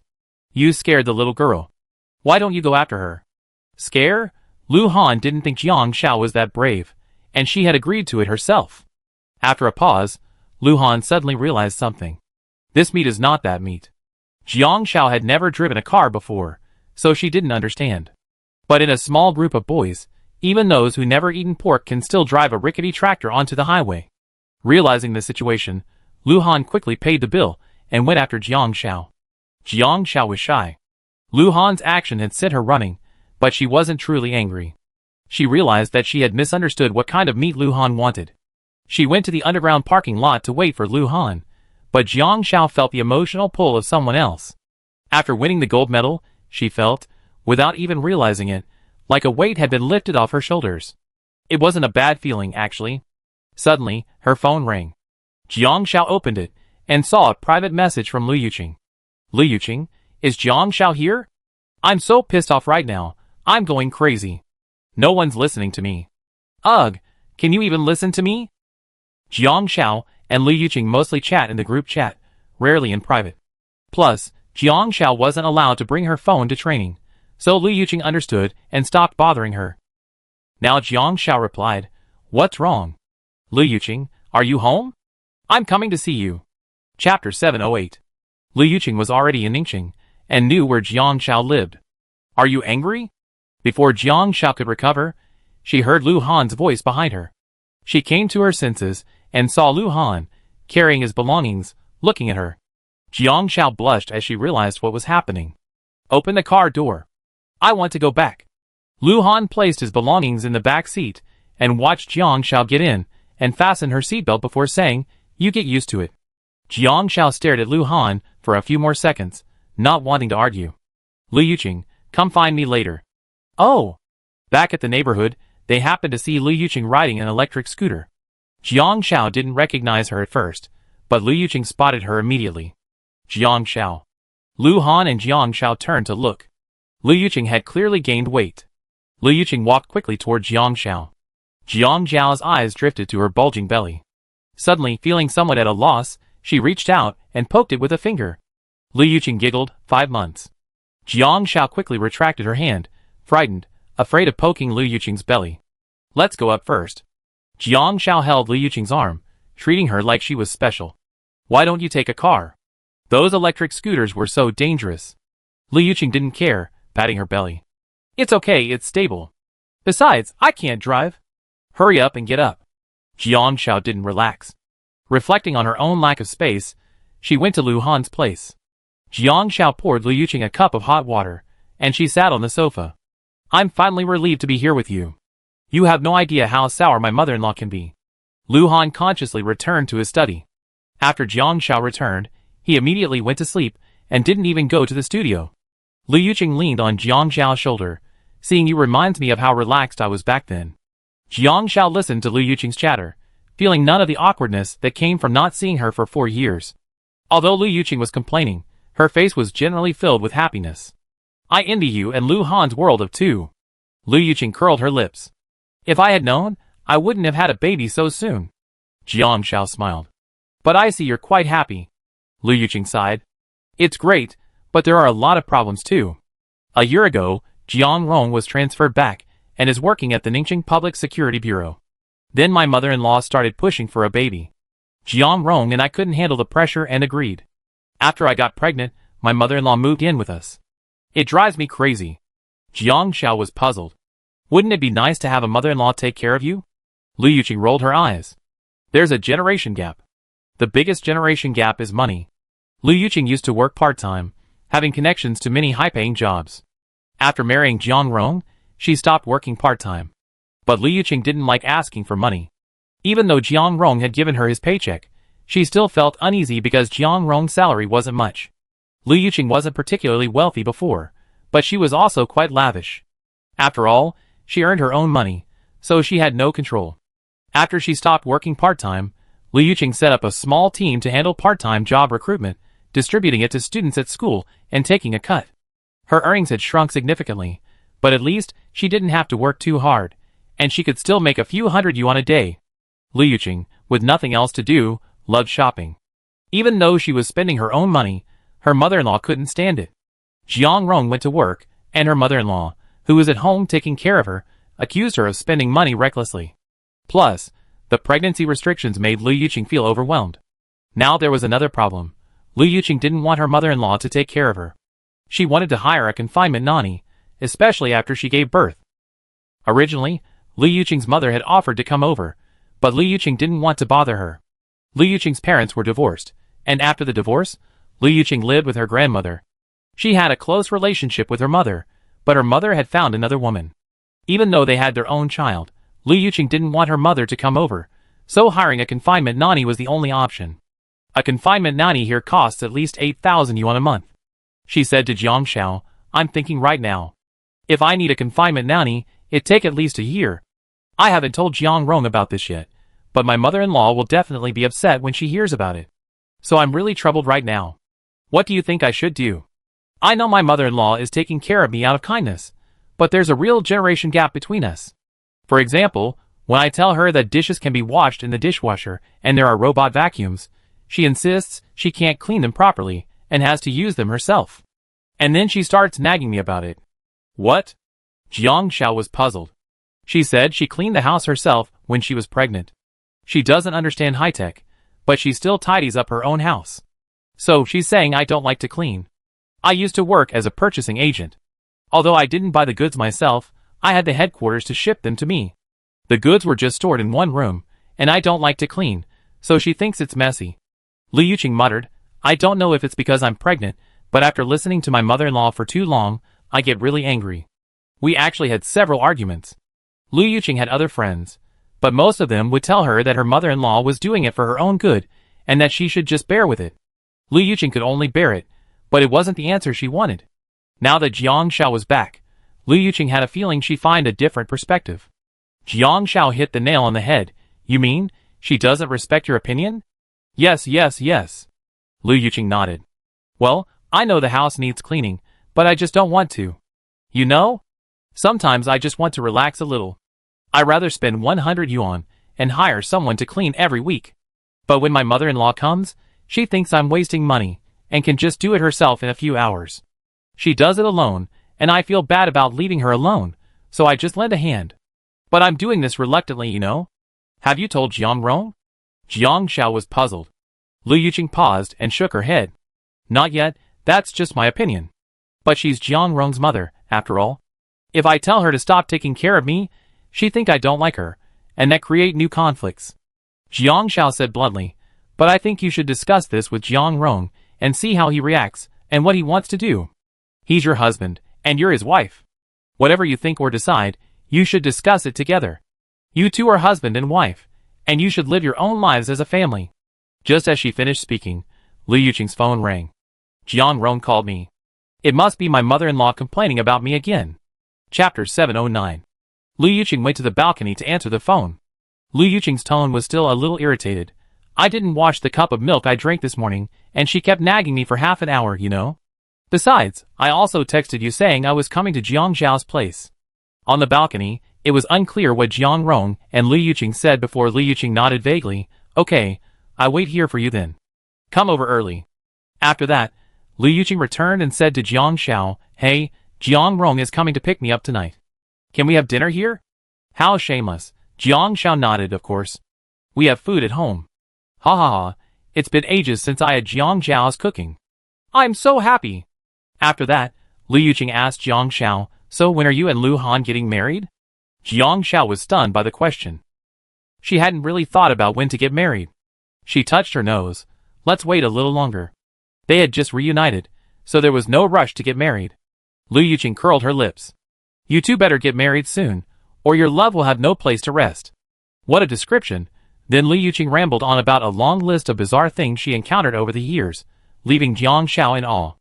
Jiang Rong got off work at 6 and arrived at Lu Han's around 6:30. At 5, Jiang Xiao started cooking, and Lu Han, hearing the noise, went to the kitchen to help. Jiang Xiao cooked a few home-cooked meals that evening, mainly because Liu Yuqing was pregnant, and she wanted to follow her tastes. Even though Lu Yuqing told her not to follow her instructions, she was a guest after all. You don't have to go to the studio today? Jiang Shao saw that Lu Han hadn't left the house all day. Lu Han raised an eyebrow. Can't you take a leave? His wife's home, everyone understands. Besides, the studio is running smoothly now, so he won't need to be there for a few days. Lu Han helped Jiang Shao in the kitchen, shredding potatoes quite nicely. Looks good? Lu Han showed off his shredded potatoes to Jiang Shao. They weren't too thin, but not too thick either. Jiang Shao said seriously, I bought a set of kitchen utensils at the supermarket this morning. They can shred potatoes and mince garlic. Lu Han, Jiang Shao smiled, stood on tiptoe, and kissed Lu Han on the cheek. Good job. Around 6:30, Jiang Rong arrived. After 4 years, Jiang Rong was already showing signs of weight gain, a sign of middle age. Strangely, he looked a bit like Lu Yuqing, who had become rounder due to pregnancy. Could this be the legendary couple look? Jiang Rong quickly said, have you heard of the happy weight gain? Men tend to gain weight when they get married. Even so, he couldn't help but feel a twinge of envy when he saw Lu Han. Lu Han, But the two soon discovered why Jiang Rong had gained weight. Lu Yuqing doesn't eat fatty meat, so she bit off the lean meat from a piece of pork belly to avoid wasting it, and gave the fat part to Jiang Rong. Jiang Rong accepted everything. Lu Yuqing briefly mentioned family matters, and Jiang Rong said bluntly, I called my dad. He said he's feigning illness tomorrow, and asked my mom to go back and take care of him. That way, she won't have time to stay here and keep an eye on you. Lu Yuqing's eyes narrowed. Dad is always the wisest. Lu Yuqing and Jiang Shao then said, my father-in-law is very good. He never interferes with Jiang Rong and me. Jiang Rong smiled innocently at Lu Yuqing. After dinner, Jiang Rong said to Lu Han, didn't the group say we should find a time to get together? But I don't have much time most of the time. My career is on the rise lately, so it's been quite hectic so. Lu Han nodded, yeah, I know. Jiang Rong smiled, as he led Lu Yuqing away. Since Lu Yuqing was riding an electric scooter, Jiang Rong wouldn't let her continue. He simply made 2 trips to take Lu Yuqing home, then took a taxi back to ride the scooter. After seeing them off, Jiang Shao was surprised that while she used to train for a day without noticing, now, a whole day could just fly by just talking to Lu Yuqing. Lu Han stood behind Jiang Shao. What are you looking at? Jiang Shao shook her head. Nothing, I just realized I didn't get anything done today. Suddenly, a pair of large hands appeared around her waist, wrapping their arms around her. Her shoulders felt heavy. Jiang Zhao's entire body tensed. A soft sensation against the back of her neck made her legs go weak. Lu Han! Lu Han's voice was muffled, his breath lingering on Jiang Zhao's neck. I have something very important to do, Jiang Shao said nervously. Lu Han lifted his head from Jiang Zhao's neck and asked, is it very important? Yes. Jiang Shao said seriously, it's very, very important, so go wash the dishes. Okay. Lu Han gave Jiang Shao a meaningful look. Jiang Shao breathed a sigh of relief after Lu Han left. The important thing was, she needed to liquidate her assets. She wouldn't compete anymore because she didn't plan to train hard. While there wasn't a specific age requirement for darts players, the body's functions did decline after the age of 25. She had already suffered from strain, and she wanted to live her own life. So Jiang Shao sat cross-legged on the sofa, pulled out her phone and a small notebook, and checked everything. Lu Han came out after washing the dishes and wiping his hands, just in time to see Jiang Shao diligently keeping track of her accounts. He watched from behind, raised an eyebrow. You got quite a bit of money in your little treasury. Jiang Shao blushed but didn't hide. That's the savings I accumulated over the years. I want to see how best to save it. Last year's World Darts Championship, due to rule changes, saw more investors, and the adult division was no longer divided into men's and women's events, so the prize pool reached over 4 million yuan. She won first place, receiving a whopping 2.25 million yuan. Adding to that, she's had very few expenses over the past few years, thanks to Mr. Lian's generous sponsorship. Even after returning to training, she received a basic allowance and bonuses, plus live stream tips from previous years, and this year's gold medal prize money, which also came in at several 100,000 yuan. Despite her young age, she already had over 3 million yuan in her account. In fact, despite the overwhelming workload and exhaustion, this job was the best thing for her. She had discovered her talent and was putting it to good use. After retiring, she still had to think about what she wanted to do. Lu Han turned back to his room and came out with 2 bank cards. He handed one to Jiang Xiao, little housekeeper, then do as you say. My entire fortune is here. What are you going to do? Little housekeeper, she said, with an inexplicable feeling in her voice. Jiang Xiao tried to look at Lu Han calmly. Give them both to me, won't you use them? Lu Han smiled. Here are 2 cards. This one holds the studio's daily expenses and reserve funds. You can't touch it, but you have a right to know. The one I'm giving you contains my salary and family savings. Since you're looking to manage your finances, let's plan what we can do together. Of course, I still have quite a bit of money on my phone. Do you want to see it? Beijing is the capital, and housing prices are only going up. Lu Han bought his house there with a loan, when prices weren't as high as they are now. After selling it, Lu Han felt much more relaxed. Buying this house in Ningxing was no longer a burden, and he still had a lot more money. Chapter 710. Jiang Xiao wanted to arrogantly say no, but Liu Yuqing had just been chatting with her. She controlled the family finances, knew every penny Jiang Rong spent, and could track his movements perfectly through his spending. She also taught Jiang Xiao a bunch of tricks on how to check her account and read envelope transfers via her phone, and patted her shoulder earnestly. Be good at managing your household, you definitely need them in the future. So, Jiang Xiao couldn't help but squeeze the card Lu Han handed her, as if grasping Lu Han's vitals. Then tell me quietly, how much is in there? Lu Han simply handed her the phone. You can take a look for yourself. I don't think you'd be disappointed. Jiang Xiao accepted it without further hesitation. After checking Lu Han's balance, Jiang Xiao's mouth formed an O shape. Not much, but not too bad. It's mainly for studio staff expenses, which are settled monthly by the finance department. Lu Han said, I have a few streamers under me. Initially, they were paid a base salary, but later they received a share of platform rewards. Some of them are also responsible for cooperative game promotion projects. Jiang Zhao's eyes widened. Oh, I understand, but not completely. After all, this is Lu Han's job. She can just stay out of it. The other card is Lu Han's personal habit. He has his own salary, plus the studio has 2 shareholders and employee stock points.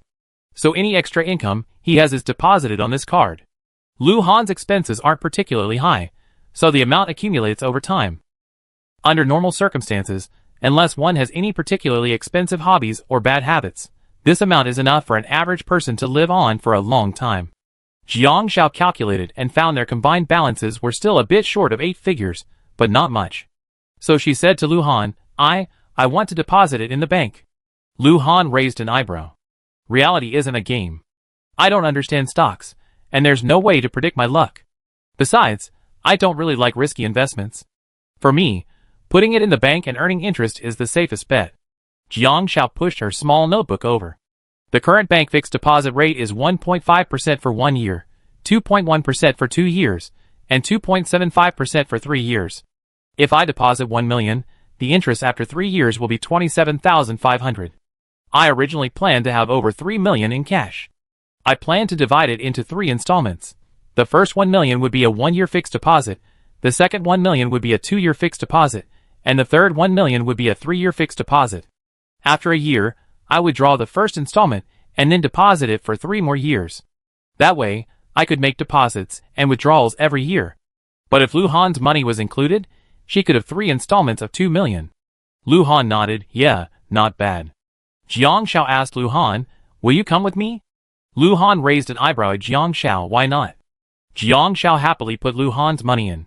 This way, after the deposit, she would still have around 1 million yuan, which would cover the mortgage and other expenses. The interest alone would be tens of thousands of yuan per year. After calculating the amount, Jiang Xiao went downstairs for a run. Lu Han also changed into his workout clothes and jogged for an hour in the neighborhood downstairs. It was already after 9 o'clock when he returned. Jiang Xiao finished washing up and came out, not seeing Lu Han, so she went straight into the guest room. When Lu Han emerged from the shower, he found the living room empty. He sighed. He knocked on Jiang Zhao's door. Jiang Xiao had just climbed onto the bed to turn off the light, and before she could react, Lu Han had already opened the door. Jiang Xiao instinctively tucked herself under the covers. Asleep? Lu Han raised an eyebrow at Jiang Xiao. Yeah. Jiang Xiao nodded. Seeing Lu Han walk in, Jiang Xiao turned on the light. He was already in front of her, tucking her in with the covers. Lu Han! Jiang Xiao was wrapped up like a caterpillar. What are you doing? Sleep. Lu Han uttered a few words as he turned off the guest bedroom light. He carried Jiang Xiao directly into his master bedroom and, without a word, laid her on the bed. By the time Jiang Xiao emerged from the covers, Lu Han had already turned off the light. Sleep. Jiang Xiao, In the darkness, Lu Han didn't really do anything. Jiang Xiao listened to Lu Han's breathing but didn't dare move. She snuggled under the covers, secretly taking out her phone, and began to scroll through Weibo. She didn't know how long she'd been doing it before she felt sleepy, and actually fell asleep. The next day, Jiang Xiao woke up feeling hot. And she felt quite heavy. The moment she opened her eyes, she saw Lu Han's enlarged face. His entire arm was pressed against her, one hand still clutching the corner of the quilt. Just as Jiang Xiao was about to move away, she saw Lu Han open his eyes, his gaze deep. She froze. Good morning. Lu Han's voice was slightly hoarse. Good morning. For a moment, Jiang Xiao wasn't sure whether to move his hand away. Suddenly, Lu Han leaned in. Jiang Xiao quickly covered her mouth, a look of fear on her face. I didn't brush my teeth. Lu Han instantly woke up, and before Jiang Xiao could react, he leaned over and kissed her forehead. Well, you slept well last night. A good morning kiss as a reward. Jiang Xiao blinked. She saw Lu Han roll over and stand up. He glanced down at Lu Han's body, and his ears instantly turned red. Lu Han followed Jiang Xiao's gaze and glanced down, reacting with a raised eyebrow. Jiang Xiao, you got to get used to it. Men always act like this when they wake up. It's another habit. Jiang Xiao was numb. She flung back the covers and carried them back to the guest room, Lu Han's unbridled laughter echoing behind her. Laugh. What a laugh. By the time Jiang Xiao finished washing up, it was already past 9 in the morning. Lu Han was already toasting a few slices of toast in the kitchen. She looked very homely in her casual pajamas. Jiang Xiao said, time to go to the bank. Let's eat this. Yeah. Lu Han took out a bottle of milk and handed it to Jiang Xiao, tearing open the straw for her to put in. The bank was already open. Jiang Xiao's card was VIP, so she went straight to the VIP room to make a deposit. The deposit was quick. It took less than 20 minutes and a few signatures. Leaving the bank, Lu Han looked at his phone. Come to my studio? I take you to the TV station this afternoon. Jiang Xiao nodded. Arriving at Lu Han's studio, as soon as they entered, they heard a boy at the doorway, his back to Lu Han, talking on the phone. 100,000 yuan betrothal gift? What does your mother mean? How long have I been working? Don't you know how much money I have? The person next to him patted the boy on the shoulder. The boy turned around and saw Lu Han and Jiang Xiao and said quickly, if it really doesn't work out, we're not getting married. Hang up. Brother Han. The boy's expression immediately changed. With an ingratiating smile, Lu Han studied the other person, nodded, and went straight into the office. Lu Han's studio was called Han's Wii Studio, and it had several gaming cabins. There were about 30 or 40 people in the studio, not a lot, but it was quite productive. Xiao! Xiao! Suddenly, a girl saw Jiang Xiao and excitedly grabbed Song Yusheng. Song Yusheng. I think I saw Shuzi. Tell me if I'm dreaming. Song Yusheng's features fluttered together. No.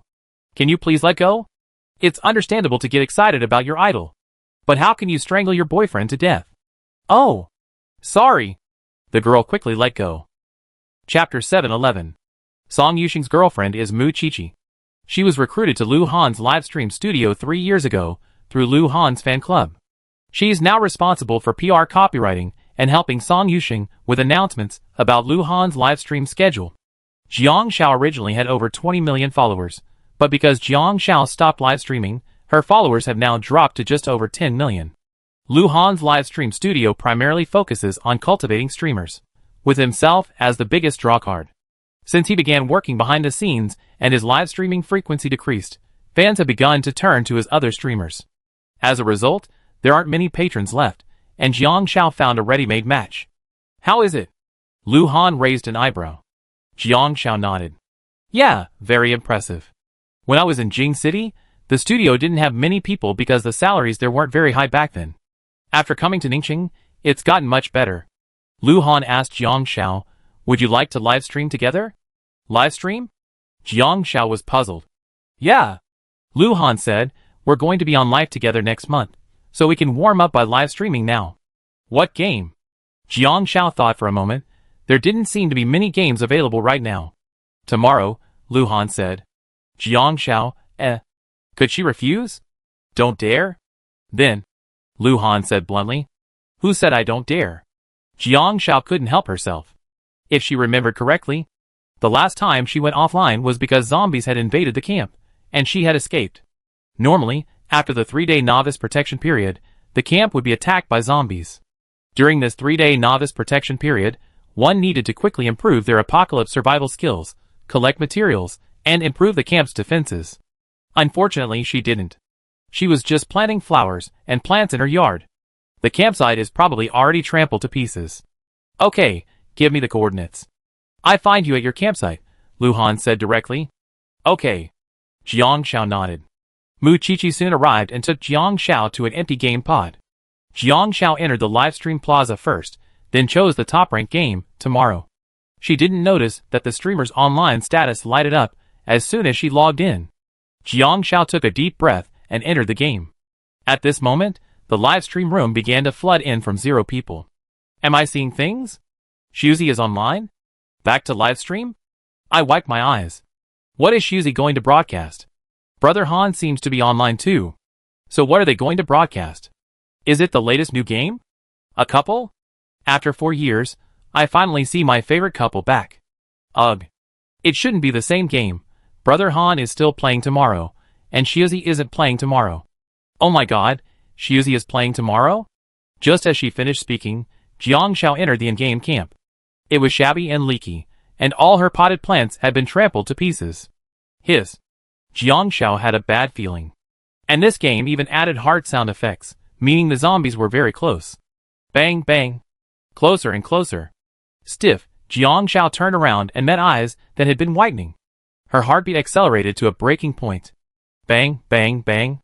As the zombie opened its mouth wide, emitting a foul stench, Jiang Xiao whipped out a frying pan and smacked it at the zombie. It didn't kill it, but it did cause its head to spin 720 degrees. Instantly, countless roars were heard. The zombies that had been trampling the camp rushed over, hearing the commotion. Jiang Xiao's dark thoughts tightened, and her potential immediately unleashed. She leaped onto the beams with both hands and leaped onto the roof like a little monkey. The zombies, sensing her presence, roared and snarled below. Jiang Xiao was paralyzed, holding the frying pan near the signal light on the roof without hesitation. A look of despair crossed her face. Why had she let Lu Han goad her? Why had she entered Mingri? My little hand felt the urge to quit countless times. Live room. Ha ha ha, this is killing me, Shuzi. Don't be a coward. Your husband is the king of Tomorrow. Go down and hit them with a frying pan. They're not high anyway, so at worst, I just resurrect and lose a level. If that doesn't work, just delete my account and start over. The frying pan smacked the stunned zombie's head without mercy, then quickly leaped onto the rooftop and clung to the signal tower. The key is, she didn't scream. Was she afraid or not? I finally understand what it means to be. I'm not afraid. But I'm a coward. Ha ha ha, Brother Han is coming to pick up his wife in a jeep. This is killing me. What are Xiaozi's hands doing? She's thinking about quitting the game. Right. She must be thinking about quitting the game.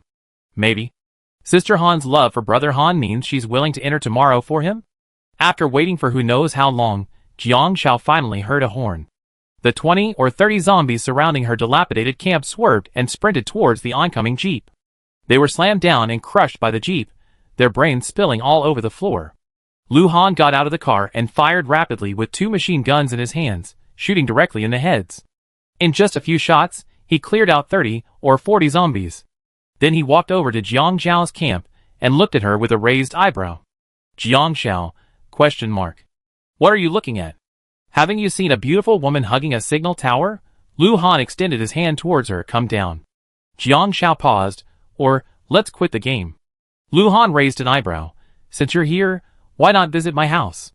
Jiang Xiao, What's so good about a camp and a game? Lu Han said, my bed is huge, level 10, with a down comforter. Tomorrow's bed is primarily for sleeping and restoring energy, because all player actions require energy.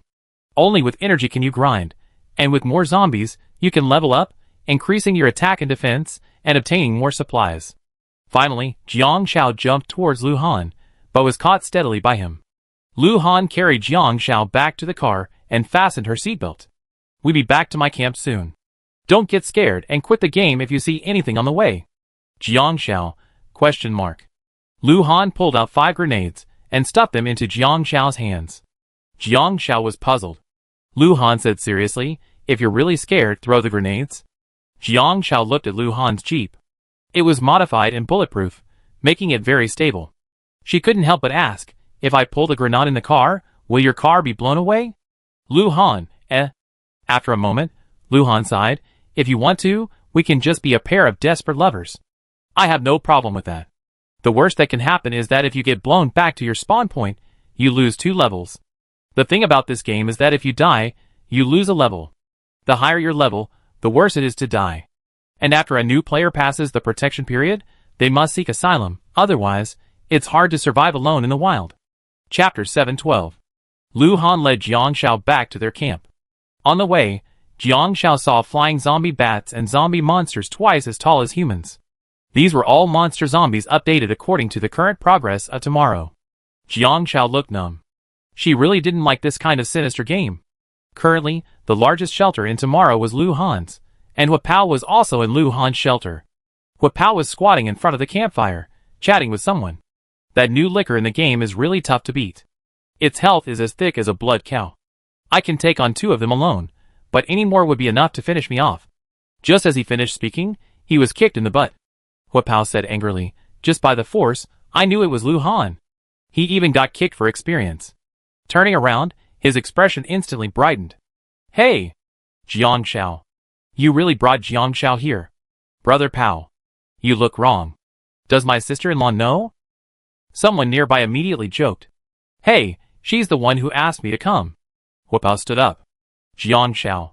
I'm getting married next month, and I'm inviting you to the wedding. My wife's a big fan of yours. He even formally handed Jiang Xiao an invitation. Because Hua Pao wasn't in Yingqing, invitations like this always had to be made in person. Last time, Lu Han had simply said he was getting married and asked if she wanted to go, but Hua Pao still wanted to formally invite Jiang Xiao. Nothing could be more formal than a face-to-face invitation in a holographic game. Okay, Lu Han and I will come together then. Jiang Xiao hadn't expected this to be quite formal. Hua Pao was completely serious. You must come. It doesn't matter if Lu Han comes or not. Lu Han raised an eyebrow. Broken bridges? Hua Pao reacted. No, if you're sincere about your contribution, I still accept it. The disdain remained the same. By the way, Brother Han, there's a game coming out on Life next month. You and my sister-in-law are old partners, are you going? Someone asked. It's a casual game. Yes, I'm going. Hua Pao remembered the last time I played Alive. It was such a rip-off. I was wondering how I could be allergic to something as delicious as seafood. I'm planning to bring my wife along. Okay, let's go. Lu Han looked at Hua Pao with an inscrutable expression. You must come find us.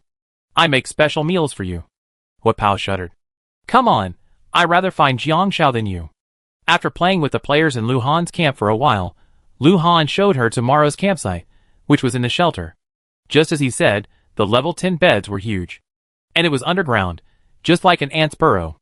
Then Lu Han patted his large bed, motioning for Jiang Xiao to lie down on it. You brought me into the game, aren't you just asking me to accept the invitation to the fire artillery? Jiang Xiao blinked. Lu Han shook his head. I'm thinking about something. Jiang Xiao was puzzled. Lu Han said, tomorrow has been online for 8 years. I might have to quit tomorrow. It's been nearly 8 years since tomorrow launched. Lu Han initially shot to fame by live streaming tomorrow, but now tomorrow's traffic is declining.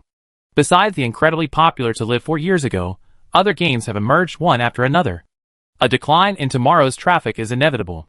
For example, Lu Han's fan base is also declining. As soon as Lu Han said this, the livestream room exploded. Jiang Xiao was stunned for a moment. What happens after that? Jiang Xiao asked. Lu Han smiled. Stay behind the scenes. New game streamers are constantly emerging, and the old and the new are catching up. I can't be a game streamer forever. After saying this, he looked at Jiang Xiao with a particularly gentle gaze. The live streamer suddenly understood. Brother Han, I'm not live streaming anymore. I want to go home and have babies with my wife. Wow, Brother Han brought his wife out for a reason. He was saying goodbye to us. Brother Han started live streaming at 19, joined tomorrow at 20, and I've been watching Brother Han streams since I was 16. I'm used to watching whenever he's live streaming. Although Brother Han has rarely appeared in recent years, I also know he can't live stream forever. I grown up, and Brother Han is getting old. Old? 28? You're saying Brother Han old? Brother Han is in his prime, but games are just games after all. Now that Brother Han has officially come online to tell us he won't be live streaming tomorrow anymore, he wants to give us an explanation. So, Brother Han bringing his wife into the game on the day he leaves tomorrow has a lot of meaning. Lu Han did have an idea. He became famous because he rode the wave of tomorrow, which made his streaming career possible. His exit from tomorrow is also driven by life itself.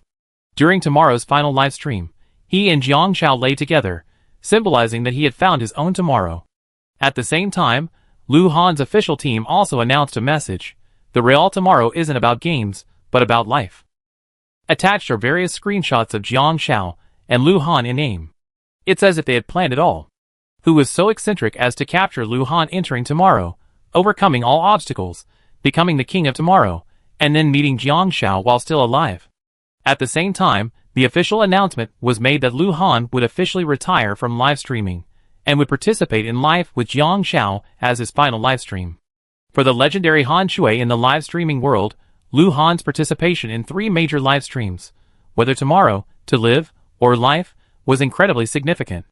Lu Han's fans, while expressing regret, also offered their best wishes and looked forward to the official wedding announcement between Lu Han and Jiang Xiao. Jiang Xiao was aware of this. Lu Han certainly had a sense of ceremony. After all, it was a game Lu Han had been live streaming for nearly 8 years. She pondered for a moment. Did the life officials specify what we'd be doing then? Lu Han said, it's a casual food map, not a competitive one, but we, as quest NPCs, can make requests of players.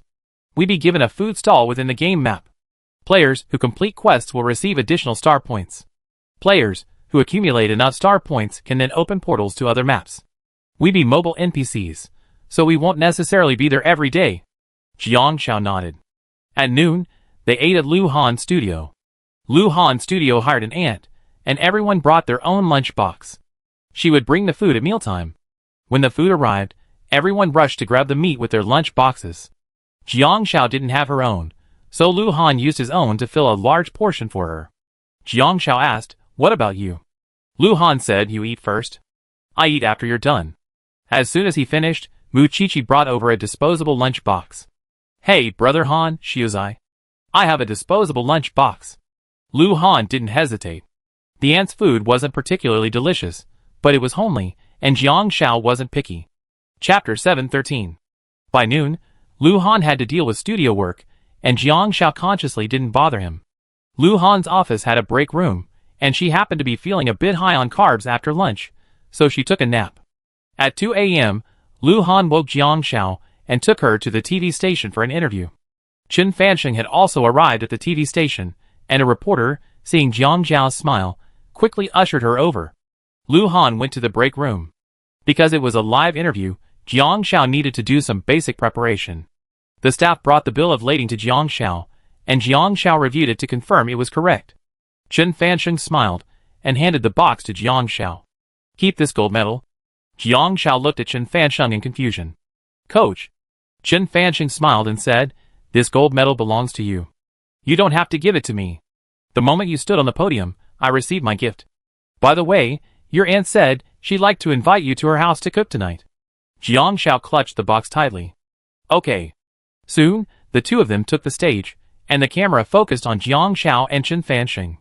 The first part was the standard questions. Jiang Xiao and Chen Fansheng were prepared, discussing the difficulties they encountered in unpopular sports. However, they didn't mention meeting Lian Shiqiu in the game.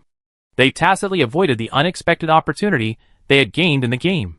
They simply mentioned that they later met a great investor who was willing to invest in this unpopular sport.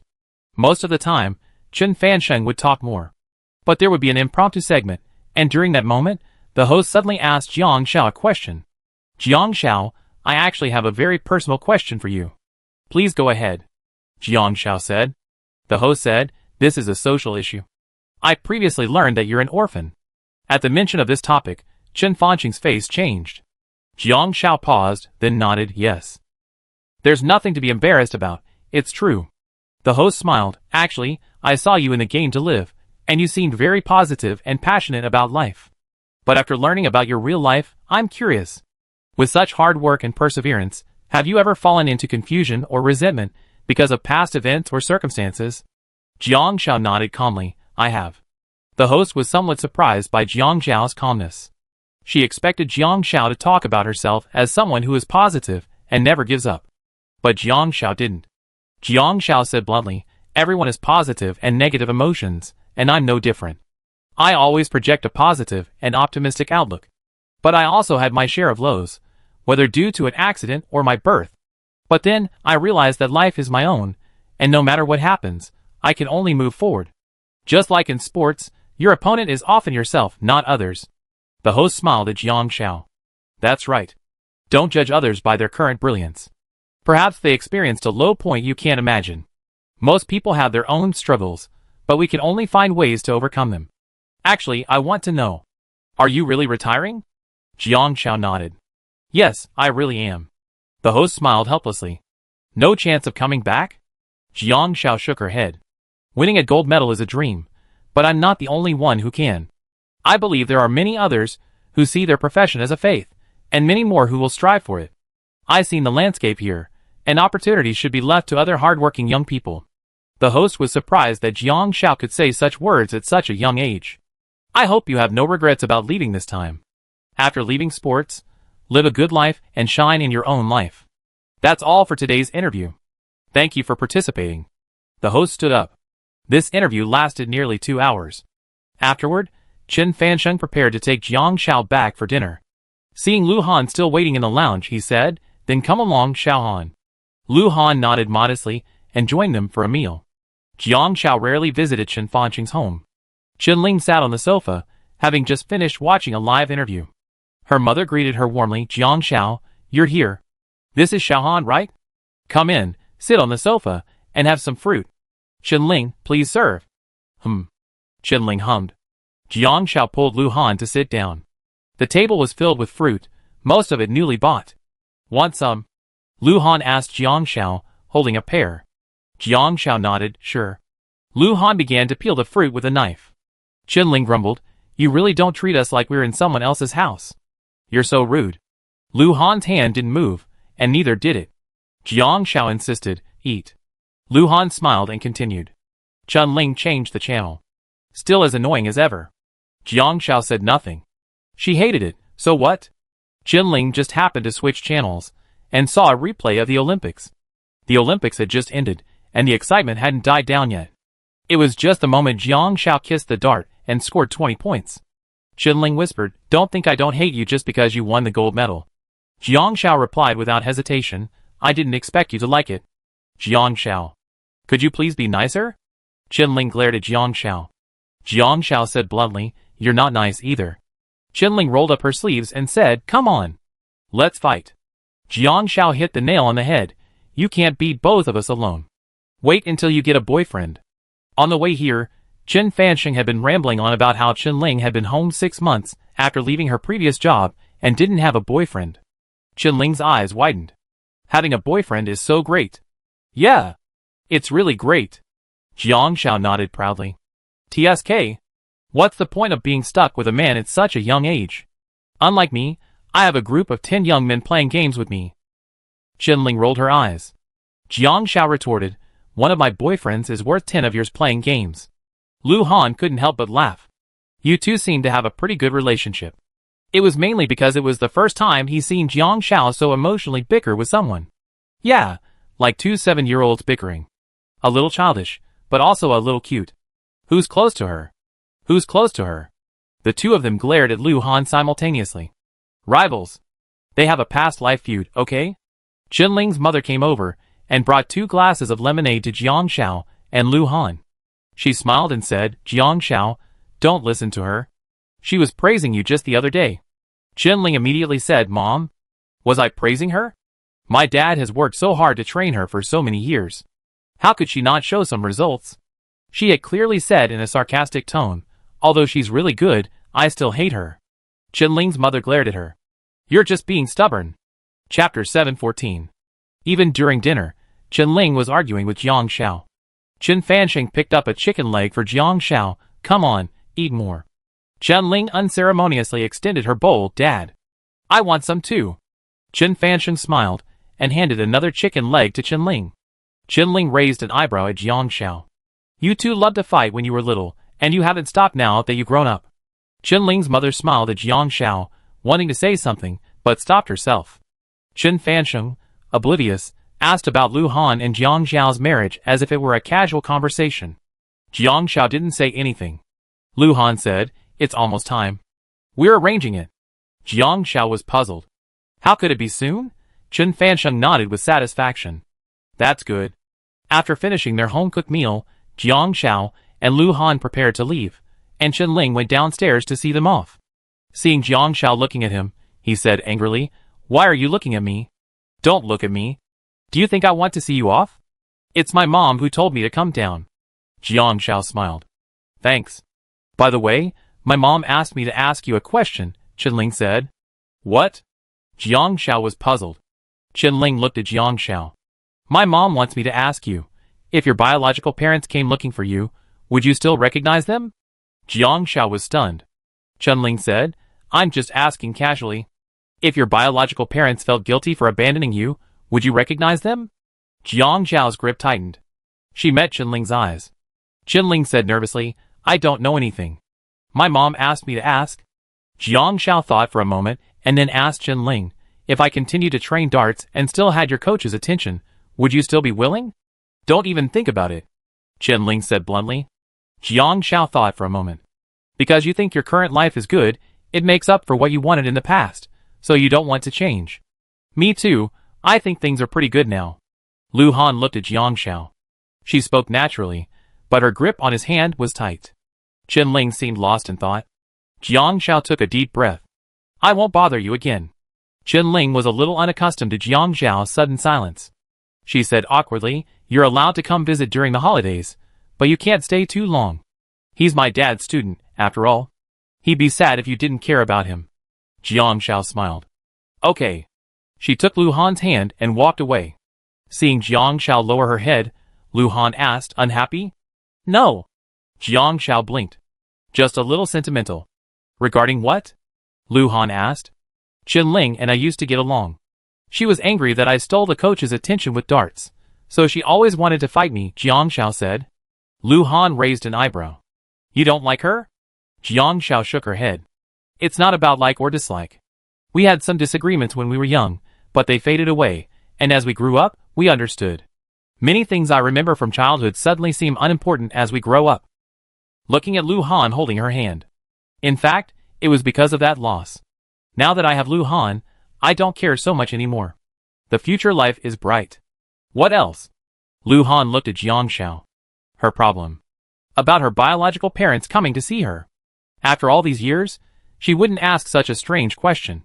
Perhaps it was because Jiang Xiao won the gold medal, or perhaps it was because her fame had increased, putting her in the public eye once again. Jiang Xiao said seriously, What I said is true. I think things are fine now. Back then, there were many reasons for abandoning a child. It could be because it was a girl, it could be because the child was sick, it could be due to family planning policies, anything. But no matter what, the loss of the past is irreparable. She had once wondered if her parents would one day come and find her, but then she realized that the loss of the past could never be made up for in the future, just like a toy you never had as a child. Buying it when you grow up doesn't feel the same. Even if they found her now, she didn't know how to face it. Choosing between change and stability, she chose the life she had already accepted. No matter what Chen-Ling's reason for asking her, the answer no longer mattered. Jiang Xiao squeezed Lu Han's hand. I have you. Let her and Lu Han depend on each other for the rest of their lives. Lu Han smiled and patted Jiang Xiao's head. As long as you're happy. That evening, when Jiang Xiao finished washing up, Lu Han was already waiting by the sink. Jiang Xiao blushed. She bent down, slipped out from under Lu Han's arm, and returned to the guest room, only to find it completely bare. The pillows, quilt, and even the doll were gone, leaving only a sheet. She turned and glared at Lu Han. Lu Han said slowly, The pillows, quilt, and doll have all been moved to my room. There was no quilt in the guest room anyway. Jiang Xiao was thin-skinned, and her pride was stronger than anyone else's. She threw herself down on the bare bed right in front of Lu Han. She'd just sleep there, whether he give her a quilt or not. Unexpectedly, Lu Han also had the nerve to lie down on top. That's fine. I lie here with you. When you get cold tonight, you can use me as a blanket and cuddle me. Jiang Shao blushed and couldn't help but sit up in bed, glaring at Lu Han. Lu Han supported himself with his hands, pressed the back of Jiang Shao's head, and kissed her on the lips. Okay, baby. He then hugged Jiang Shao like a little bear. Come to sleep, my wife. Jiang Shao's face flushed, but she couldn't help but cling to Lu Han's neck tightly. There were still 2 quilts, but after Lu Han put Jiang Shao in one, he also lay down in the other. Jiang Shao turned around, ignoring him. She felt a cool breeze on her back, a rustling sound. Lu Han had already slipped into her quilt, hugging her waist from behind and whispering sleep. He flicked the light off. The large hand around her waist was tight. Compared to the night before, Lu Han's body temperature was noticeably higher than hers, scorching hot and sticky. Jiang Shao couldn't help but turn around. Lu Han! In the dim nightlight, Jiang Shao pried Lu Han's hands apart one by one. You scheming boy? What do you mean? Lu Han and Jiang Shao were playing a game, and one of his hands on her waist was pried open, then replaced again. It felt like wild grass that couldn't be blown away, but spring breezes brought it back to life. Let me come to your house first. I sleep in the guest room first, your room the second day, and on the third day, we share a blanket. Jiang Zhao's voice softened as Lu Han moved, and finally, she couldn't stand it any longer. Lu Han! Don't tickle me. With a slight push, Lu Han pressed Jiang Zhao's entire body against his chest, her head resting on his neck. You're right. First, get used to my house, then my bed, and finally me, and then... As Lu Han spoke, Jiang Shao clearly sensed something was wrong. Suddenly, Lu Han let go of Jiang Shao, turned over, and covered her with the blanket. Go to sleep first. Jiang Shao blinked as Lu Han stood up. Where are you going? Lu Han said fiercely, don't ask. If you ask again, I have you tonight. Where else could she go? A cold shower. Jiang Shao scoffed. In fact, if Lu Han wanted to do it, she wouldn't refuse. Suddenly, Lu Han's phone buzzed beneath her pillow. It was a message. Jiang Shao instinctively picked it up, and saw it was a private message from Shen Jingnan. Shen Jingnan sent a video. Brother Han, I really found a lot of resources. The censorship is strict these days, and there aren't many anime. This one is really good. Download it quickly. It'd be censored any later. Anime? Jiang Shao instinctively clicked on it. As soon as she did, the room was filled with ambiguous sounds, and all she saw was a white holy light. She was so frightened that she quickly closed the phone. It was terrifying. Chapter 715. When Lu Han returned, he saw Jiang Shao burrowing into the quilt like a turtle, not even a finger or toe showing. Aren't you afraid of holding yourself back? Lu Han sneered. He saw a message on his phone. Shen Jingbin, wishing Brother Han a speedy virginity. Don't worry. I won't tell anyone. This is a secret between us.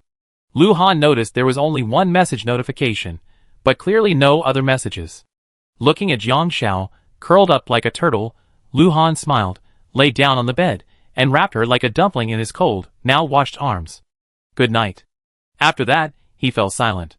It was August or September.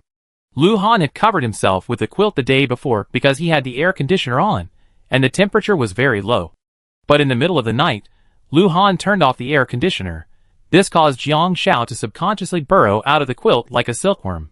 By the time she vaguely realized what was happening, her protective layer had already been lost. Then, with a beep, the air conditioner was turned on again. Jiang Shao had always slept well, so now that she was cold, she naturally slept wherever it was warm. So when she woke up the next day, Jiang Shao, huddled in Lu Han's arms, looked at him with a complicated expression. Lu Han opened his eyes curved. Good morning. Jiang Zhao's face flushed. Get up. What a scheming boy. Lu Han lifted the covers and stood up. Jiang Shao looked down at herself. Since that night, she had changed into a different set of pajamas, and never took off her underwear when she slept. This feeling made her sleep uncomfortable. Lu Han, on the other hand, walked very naturally. By the time Jiang Shao left, he had already boiled some warm water for her. Where are you going today? Jiang Shao asked. Lu Han said, to the studio. What about you? Going to the dry cleaners to pick up a quilt, bringing it back home. Jiang Shao said without hesitation. Lu Han raised an eyebrow. Okay. So easygoing? Jiang Shao was suspicious.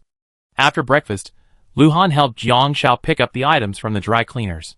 Clothes were all available, but some larger blankets would have to wait a few days. Fortunately, they weren't urgent. Afterward, Lu Han went to the company. At home, Jiang Shao took out her long-forgotten wool felt and began to poke. Soon, she had a complete Buddha figure. The Buddha figure sat cross-legged, a red dot between her eyebrows highlighting her alluring beauty. Jiang Shao took a photo and opened Weibo. She had quite a few followers on Weibo. She posted, "Retweet at 6 p.m. for a chance to win a Buddha figure." With 4 hours left until 6 p.m., Jiang Shao moved on to the next little flower demon. After a few seconds, comments began trickling in on Weibo. "Am I seeing things? Shiozi has suddenly started selling wool felt? Ah, this isn't the wool felt in the game, this is the real thing. Oh my god, I'm reposting this now, while there aren't many people around. I hope not many people see it. I'm so amused I grabbed my mom, dad, and brother's phones to share this." Strength in numbers. By the way, I saw some felt girls actually selling it. I bought a pair, woohoo! But this one was made by Shiozi himself. It's so much more refined and beautiful. Jiang Shao scrolled through the comments while watching the in-game video and poking at the little flower demon. It wasn't for any other reason. She hadn't managed her own fans in 4 years, and they had always supported her and Lu Han. She hadn't decided what she wanted to do after retirement, so she wanted to take a break. So, now a semi-public figure, Jiang Shao began to cultivate the CP fandom she maintained for years. However, she wasn't very good at it, and since her Weibo account was private, she treated it as such. 2 hours later, only 200 or 300 people had retweeted it, probably because most of her fans were gamers and focused on the live stream. Jiang Shao was so engrossed in her post that she didn't notice Lu Han's message until he called her. "Hello?" Jiang Shao answered the phone. "Did you have lunch?" Lu Han asked. Jiang Shao blinked. "Oh, I forgot." Before she knew it, it was already 2 in the afternoon. "What are you doing?" "Making felt," Jiang Shao said. Lu Han chuckled. He had sent her a few messages, and at first, he thought Jiang Shao was tidying up the house. Later, when he saw the message on Jiang Shao's Weibo, he realized she was playing with her own felt. He could imagine Jiang Shao, completely absorbed in her woolen felting, forgetting to eat or sleep. Jiang Shao was someone who easily focused entirely on what she was doing, neglecting everything else. For example, when she was poking at the Buddha in the game earlier, she ignored Zhengshan's frivolous complaints without even noticing anything else. Lu Han suspected she hadn't eaten lunch. "Open the door," Lu Han said. Jiang Shao realized what was happening and quickly went to open the door. Lu Han stood at the doorway, carrying some stir-fries. "Aren't you at work?" Jiang Shao was puzzled. "I'm the boss." He could skip work whenever he wanted. Jiang Shao took the stir-fries he brought back. "Have you eaten?" Lu Han nodded. He had eaten at the office. He hadn't replied to his messages to Jiang Shao, but she hadn't replied. He had a feeling he'd likely experience this kind of situation more often in the future, when his wife always ignored him. "Thank you." Jiang Shao smiled sweetly. Putting it in the living room, Lu Han sat cross-legged on the carpet with Jiang Shao, fiddling with the little flower demon Jiang Shao had just made. It was in pieces, its limbs still unassembled, and its head was a rudimentary form. Because it was a Q version, it looked chubby. "Want me to share it?" Lu Han asked. Jiang Shao shook her head. "No, it's just the first one." She found the salted egg yolk pork ribs Lu Han brought back delicious. Now that she wasn't an athlete, she had no inhibitions. "Want to eat?" Jiang Shao asked politely, picking up a piece. Lu Han took a bite of the pork ribs, then began to study Jiang Shao's wool felt, trying his hand at it. "You want to try it too?" Jiang Shao asked. Lu Han raised an eyebrow. "No. What can't Brother Han handle with his help?" At 6 o'clock, Jiang Shao opened Weibo and saw over 3,000 shares, not too many.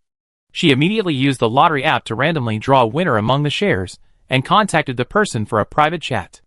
At the same time, Lu Han also posted a Weibo post. The photo showed a nondescript pig he poked, with a large head and a small body, and one eye larger than the other. Don't ask why, pigs only come in pink, round, and simple. He followed Jiang Shao's lead, and posted a Weibo post offering a raffle at midnight. In less than a second, someone commented, "Brother Han and Sister Han spent the entire day at home poking felt? Such a beautiful day, why not hug your wife and make a baby? What are you poking felt for?" "Brother Han, that's just a pig? I thought it had mutated after eating big head milk powder." I even think it took up too much space if you gave it to me. Brother Han, just tell me you're no good. You still have the energy to poking felt with your wife right next to you. A shame for a man. A profound shame. And there's also a raffle for retweeting at midnight. Retweeting the raffle on Weibo instead of doing something meaningful at this hour? Brother Han, you're done. So be it. Lu Han, Comments were piling up, but the retweets were in the single digits. It's clear he's being disliked. Very good, turn off your phone. Out of sight, out of mind. Turning to look at Jiang Xiao, she was looking at the numerous private comments. Suddenly, one message made her pause. She showed it to Lu Han. What do you think of me taking this? Chapter 716. Someone privately messaged Jiang Xiao. Hello, is this Ms. Jiang? We're a company that develops sports and fitness products. We already launched them on the market. They're quite niche, but we like to invite you to be our spokesperson. The fee is negotiable. If you're interested, please leave your personal phone number, and we contact you. Lu Han glanced at her and raised an eyebrow. Endorsement? Jiang Xiao paused. Actually, most athletes endorse products related to sports, like sportswear, sports drinks, and so on. Although I'm retired, I'm still quite well known. Plus, I'm planning to cultivate my fan base and see what I can do. Lu Han nodded. But this one just launched, so it's a niche brand. Jiang Xiao said, I'm not planning on taking it, but I consider an endorsement. There's another one, but it's not necessarily an endorsement, because there are a few people who want me to promote products. Forget about skincare, because everyone's skin is different, and even the same product may not work for everyone. There's no need to promote skincare and expect fans to buy it, but I can share some small things I find useful. Lu Han thought for a moment. Okay. If I promote products, I have to control the quality, but it's exhausting. Subconsciously, Lu Han thought of those live streamers promoting products, shouting at the top of their lungs. Jiang Xiao shook her head. If I don't live stream, I just shoot videos. I checked, and although I don't have many followers on Weibo, my video followers are the same as those for holographic live streams. It's just that I used to post gaming videos, and I didn't agree to sign with an agency, so I want to do it myself. My followers are high enough now that I can choose my own products. Plus, I've been wanting to relax at home lately, so I've been buying some small things. If I bring my own products, I definitely use products I tried and confirm they work well. I then post a video with a link, and the manufacturer will ship directly. Lu Han raised an eyebrow. Not bad. He rubbed the back of Jiang Xiao's head. But you might not be able to handle it all by yourself. Do you need an assistant? Jiang Xiao blinked. Will you pay the assistant's salary? Although Jiang Xiao doesn't like to take advantage of others, Lu Han is an exception. Don't ask, the answer is that it feels rewarding to do so. You got all my money, what do you think? Lu Han said. Oh, that's right. There's no sense of accomplishment in taking advantage of others. Do you have a suitable candidate? Yes, Mu Chichi. Lu Han said helplessly. This girl is your fan. She keeps a closer eye on you when you're away than anyone else. Didn't you notice there aren't many women in the studio? Well, she's partly to blame. The studio often interviews people, and for some important positions, Lu Han would personally interview them. But many of them have ulterior motives, so when such girls appear, Mu Chichi immediately squats outside Lu Han's office to spy on them. If he didn't know Jiang Xiao well, Lu Han would have suspected that after that photo, the two of them had secretly exchanged contact information, deliberately sending Mu Chichi to apply for the job and spy on them. Even at the occasional company dinner, there would be unexpected encounters, and Mu Chichi would always stare at him with a righteous look that said, "Please remember, you are a father. Keep yourself clean." Jiang Xiao grinned. Okay. I don't know what Lu Han was thinking, but the person he recommended should be good. I can move a room in my studio for you to use as your studio. You could also consider signing a contract with me, without a contract. Lu Han has streamers under his wing, but they're all gaming streamers right now. When interviewing streamers, Lu Han primarily looks for authentic, unique characteristics that can be tapped into. Although disguises can gain traffic temporarily, the higher limit is definitely character and authenticity. Let's do it. Jiang Xiao stood up. The courier will come to my house soon and send the Buddha seed. You can help me deliver it. What do you want to eat tonight? Lu Han nodded. How about you? I want to have snail noodles, but I'm not sure if you're used to it. Jiang Xiao said bluntly. She had tried snail noodles once in game, but she hadn't had them much in real life. It was once when she was playing a holographic script-killing game about an elderly man and his children. The family in question sold snail noodles, and Jiang Shao realized how delicious they really were. You can try it. Lu Han nodded and asked, what's the code for the electronic lock? I go downstairs and buy some things later. Jiang Shao subconsciously told Lu Han the code. After she finished speaking, she paused, feeling something was amiss. She turned to see Lu Han, but he had already gotten up and left. She could only turn back to the kitchen. The snail noodles Jiang Shao bought were the best ones sold online, with the seasonings prepackaged. However, when she made her own, she preferred the deluxe version. She fried 2 eggs, added a few slices of lettuce, and poached 2 chicken thighs in brine. Then, she seasoned them. Hearing movement behind her, she called out, bring it out. The 2 of them sat on the sofa, chowing down on their snail noodles. In the middle of the meal, Lu Han received a call, presumably about a problem at the studio. After they finished, Lu Han washed the dishes. After he finished, they went downstairs together for a jog to digest their food. When they returned, they separated. Jiang Shao went back to her own house to wash up. Afterward, she changed into her pajamas, and was blow-drying her hair when she heard a bang at the door. She looked out, her hair disheveled, holding a hairdryer, and saw Lu Han insistently approaching with his matching toothbrush, mug, quilt, and pillow. Lu Han asked bluntly, where should I sleep? Jiang Shao finally realized why Lu Han had no objection to her coming home to sleep. Sure enough, judging by Lu Han's behavior, he was capable of moving in. Looking at herself in the mirror, freshly washed, her face still damp with moisture, her cheeks soft and rosy. He took a deep breath and said directly, the first one on the left is my room. Lu Han's eyes narrowed, and after a 3-second pause, he unceremoniously carried his blanket into Jiang Shao's room. Jiang Shao looked at herself in the mirror. She was wearing a short-sleeved shirt that exposed her collarbone, her hair damp. Her delicate frame, soft curves, and gentle curves were all her own.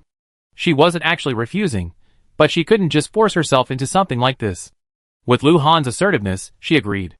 Jiang Shao couldn't explain his psychology, it was just weird. While she was distracted, Lu Han appeared behind her, took the hair dryer from her hand, and began to blow-dry her hair. Looking at the 2 of them in the mirror, they felt an indescribable feeling. After her hair was completely dry, Jiang Shao went to the kitchen to drink some water before returning to her room. Lu Han had already laid down, and put down his phone when he saw her come in. Jiang Shao slowly got into bed. After she got in, Lu Han turned off the light and everything in front of her was dark. She nervously reached for her back and unbuttoned her bra. Just as she took off her bra and stuffed it under the pillow, Lu Han came over. Chapter 717. As soon as he embraced Jiang Shao, Lu Han sensed something distinctly different about her. Soft. Very soft. Instantly, he felt the blood rushing to his head. Jiang Shao waited nervously for a moment, and just as she was about to reach out and hug Lu Han, she felt him suddenly pull away.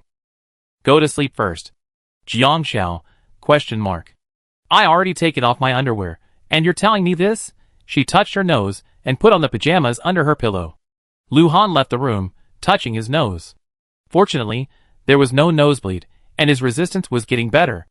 After a cold shower, Jiang Shao felt the bed beside her sink. Lu Han rubbed his cold arms, slid under the covers, and held Jiang Shao in his arms. He wondered if it was because the cold shower had slowed her to warm up.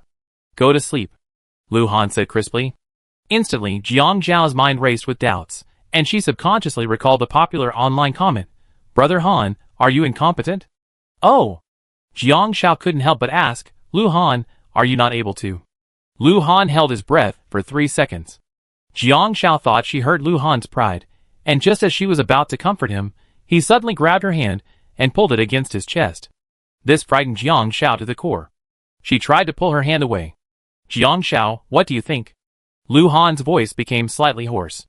I was just kidding. Jiang Shao's voice trembled. It was mainly because of this real feeling, so shameful and suffocating. The next moment, Lu Han rolled over and pinned her down, and the temperature in her breath rose a little. I thought about it carefully, and it was almost there, Lu Han whispered. Almost? Almost what? Jiang Shao didn't know. Lu Han had already kissed her forehead. Be good, don't flirt with me, or I lose control and make you suffer. The lewd words made Jiang Shao's ears numb. Who's the brother? She wanted to speak, but Lu Han had already turned over and left for his second cold shower. Jiang Shao's palms burned hot, and she clutched the quilt fiercely. Oh, if you don't want to do it, then don't. It's not like she's begging you to do it. After that, Lu Han politely kept his distance, simply using his arm as a pillow for Jiang Xiao. Jiang Xiao didn't understand what Lu Han meant by almost and drifted off to sleep. When Jiang Xiao woke up the next day, Lu Han was gone. Jiang Xiao was stunned. Lu Han had gotten up quite early. She found her phone and sent her a message, saying he had something to do and couldn't skip work today, and told her to eat by herself. Jiang Xiao replied and got up to wash up. At noon, Mu Qiqi knocked on Jiang Xiao's door. Xiao. Boss lady. Jiang Xiao blinked. Call me whatever you want. She knew her fans all called her Shiazai. Perhaps it was because she was so popular, everyone treated her like a kid. Mu Qiqi's eyes instantly filled with tears. Can I really call you Shiazai? Jiang Xiao nodded. She actually quite liked the name. Hey, Brother Han asked me to be your assistant. I used to be the president of your fan club, so I'm pretty good at this. Brother Han told me about your idea, and I made a simple schedule. Would you like to take a look? Mu Qiqi quickly walked over and looked around. Hey, Brother Han isn't here?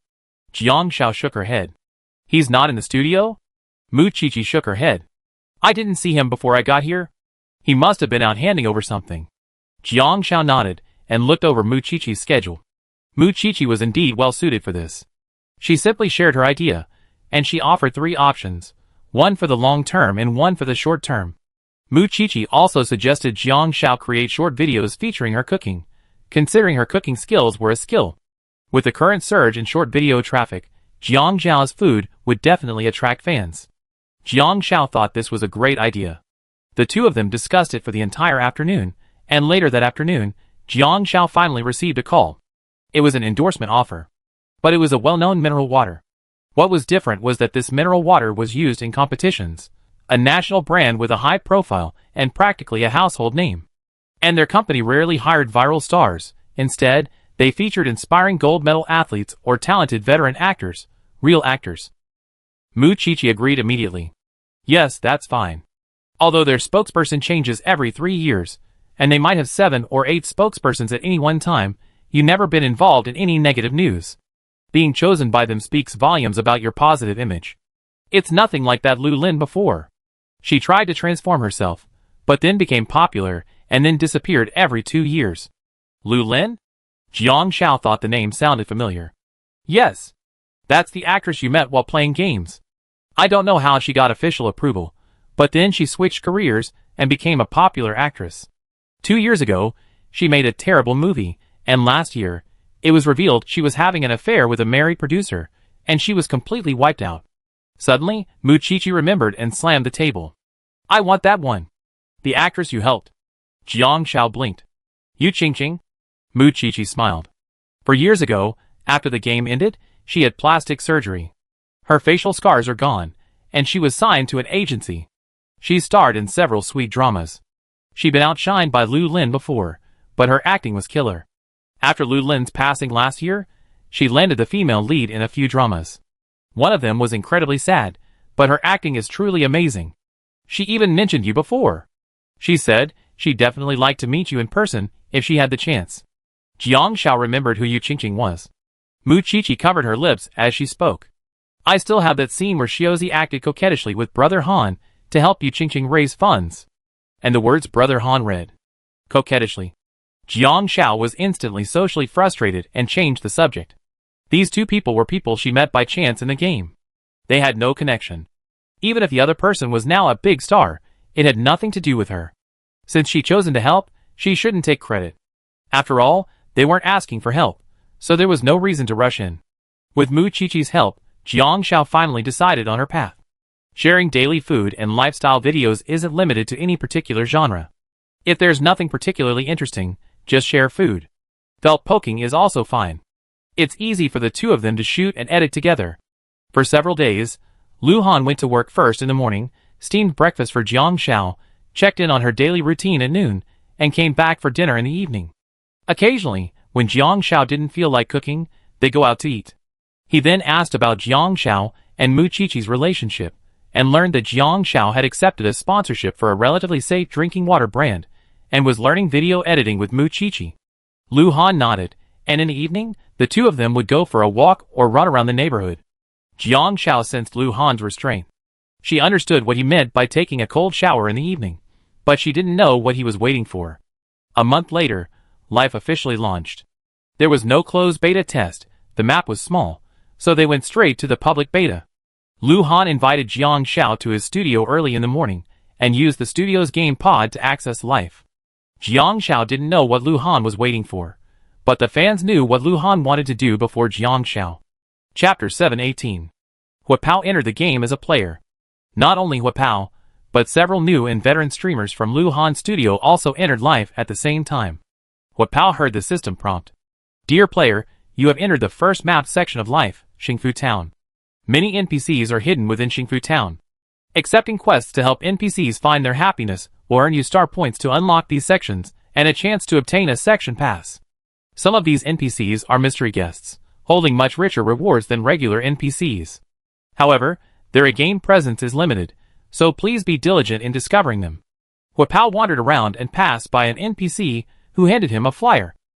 Hello, Hans Wishao's store, number 6 Xingfu Road, is about to open.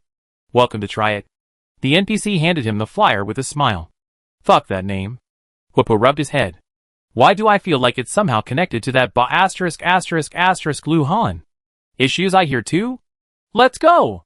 Hua Pao's fiancé tugged at him. Hurry! In my experience, quests like this are first come, first served. With that, they headed towards number 6 Xingfu Road. As expected, flyers were limited, and only those who got them could go to Hans Wishao's shop. Fuck, you're the bastard. Are you an NPC or a player?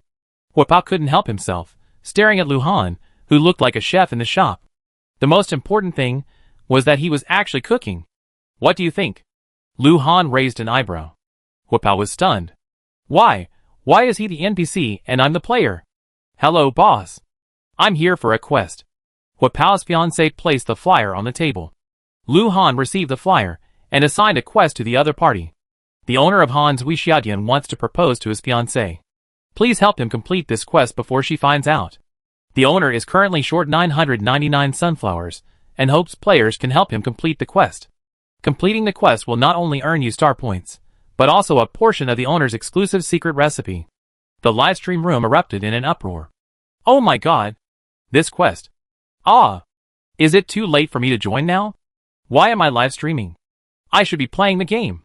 I originally wanted to see Han Ge, but I didn't expect him to be an NPC. I'm so pissed. What have I missed? Shiazi doesn't even know. The quest she posted is about the town's opening ceremony, and we need to collect fireworks. I didn't expect Han Ge to propose to Shiazi in the game. I don't care. I'm going to check it out now. Whether I can make it or not, I'm going to join in the fun. For no other reason than to witness Han Ge's proposal. Don't even try. Life is a casual game with a small map and unified servers. It's full and inaccessible now. Jiang Xiao diligently worked as an NPC. Lu Han also posted quests, but she didn't know what they were. She only knew there was an old farmer NPC outside the town, responsible for planting sunflowers. In 3 days, they needed to decorate the town with sunflowers and fireworks to celebrate the town's official opening. She and Lu Han only need to stay in the game for 3 hours, and the rest of the time, they are just idle NPCs.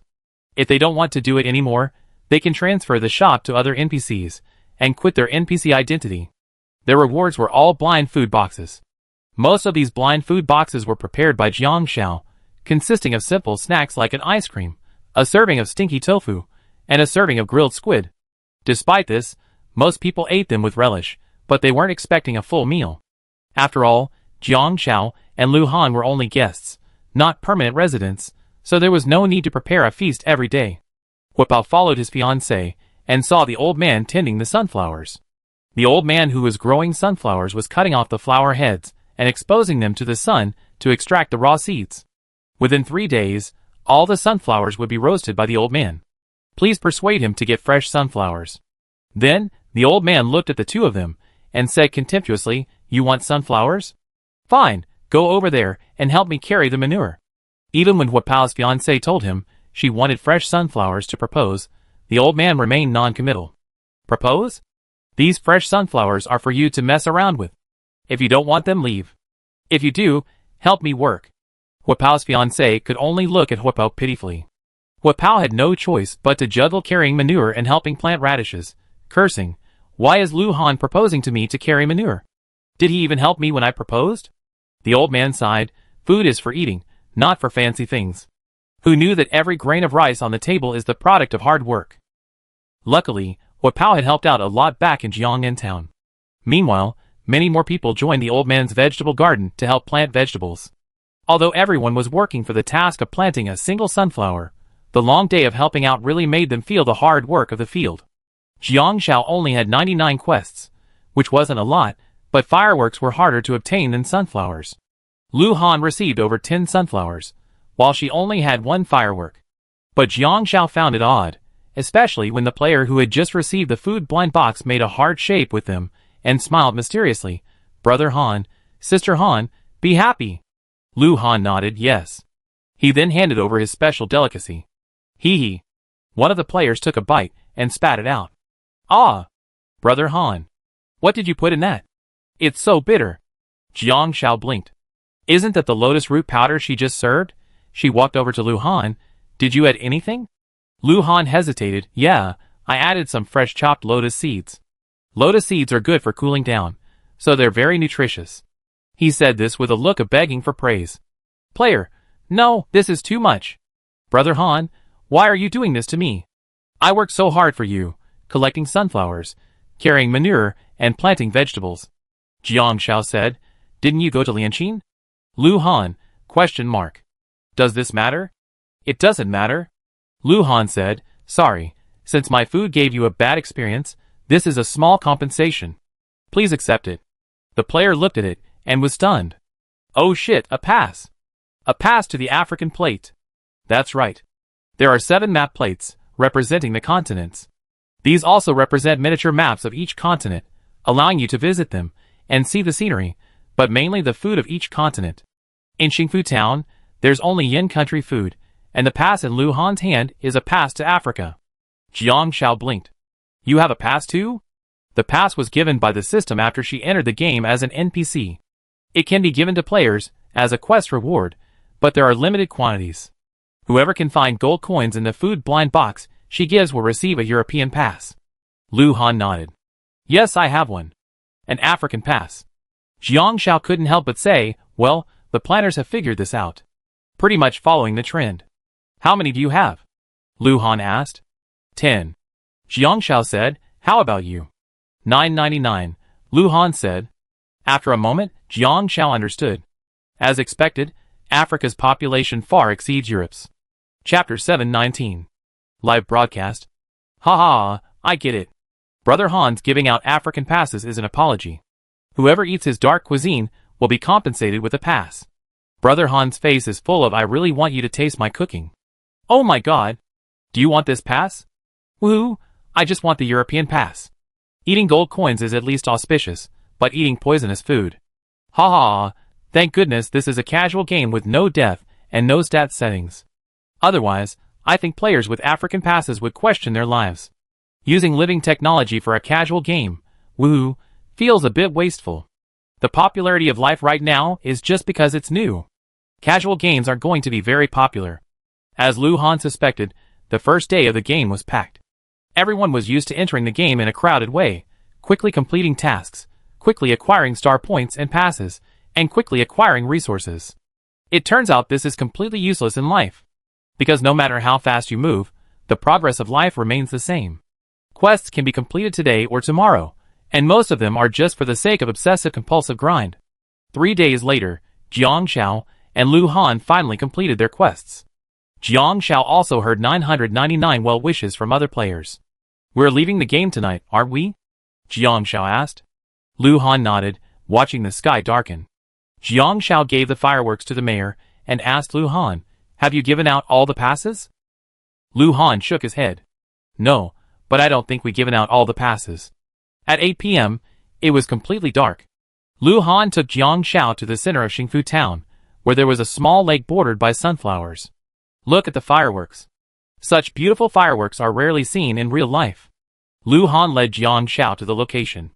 An NPC nearby, watching through a telescope, began commanding, prepare the fireworks. Jiang Shao looked up. As the time ran out, whoosh. Jiang Shao instinctively looked up, and saw the bright night sky. Fireworks exploded, transforming into two words, Jiang Xiao. Jiang Xiao's pupils flickered. With the sound of fireworks, the two words gradually faded.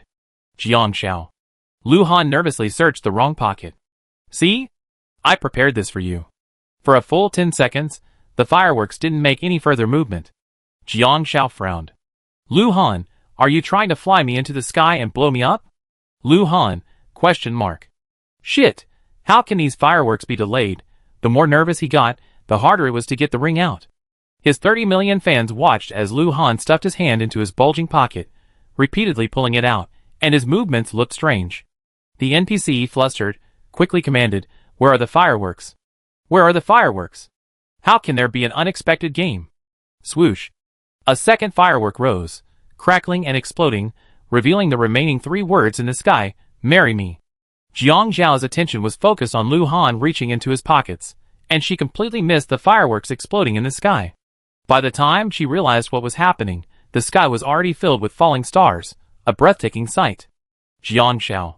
Lu Han finally pulled out the ring. Jiang Xiao turned around, and Lu Han was already kneeling on one knee. Lu Han was extremely nervous, already mute, and now even more so. Jiang Xiao, marry. Marry. Jiang Xiao had guessed it, and although she wanted to laugh, she suppressed it, trying to give Lu Han a serious expression. Marry me! Lu Han staggered for a moment, finally finishing the three words, sweat pouring down his forehead. Jiang Xiao's eyes narrowed. Lu Han's nervousness eased after he finished. It's my first proposal, so I'm a little nervous. I won't be next time. Jiang Xiao blinked. There's a next time? Lu Han immediately said, If you like, I can propose to you every day. Jiang Xiao smiled and held out her hand. Put it on. The ring Lu Han held was the first one he made into Live, the level 1 milliliter. Logically, it was just for teaming up, but the game gave him the ring in a formal way. However, he couldn't enter the City of Fame at the time, so he had the cashier deliver it to Jiang Xiao, thinking it would be helpful. So this was his first ring, in the truest sense of the word. Lu Han put it on Jiang Xiao's finger, and looked at her. Jiang Xiao. Jiang Xiao waited quietly for Lu Han to speak.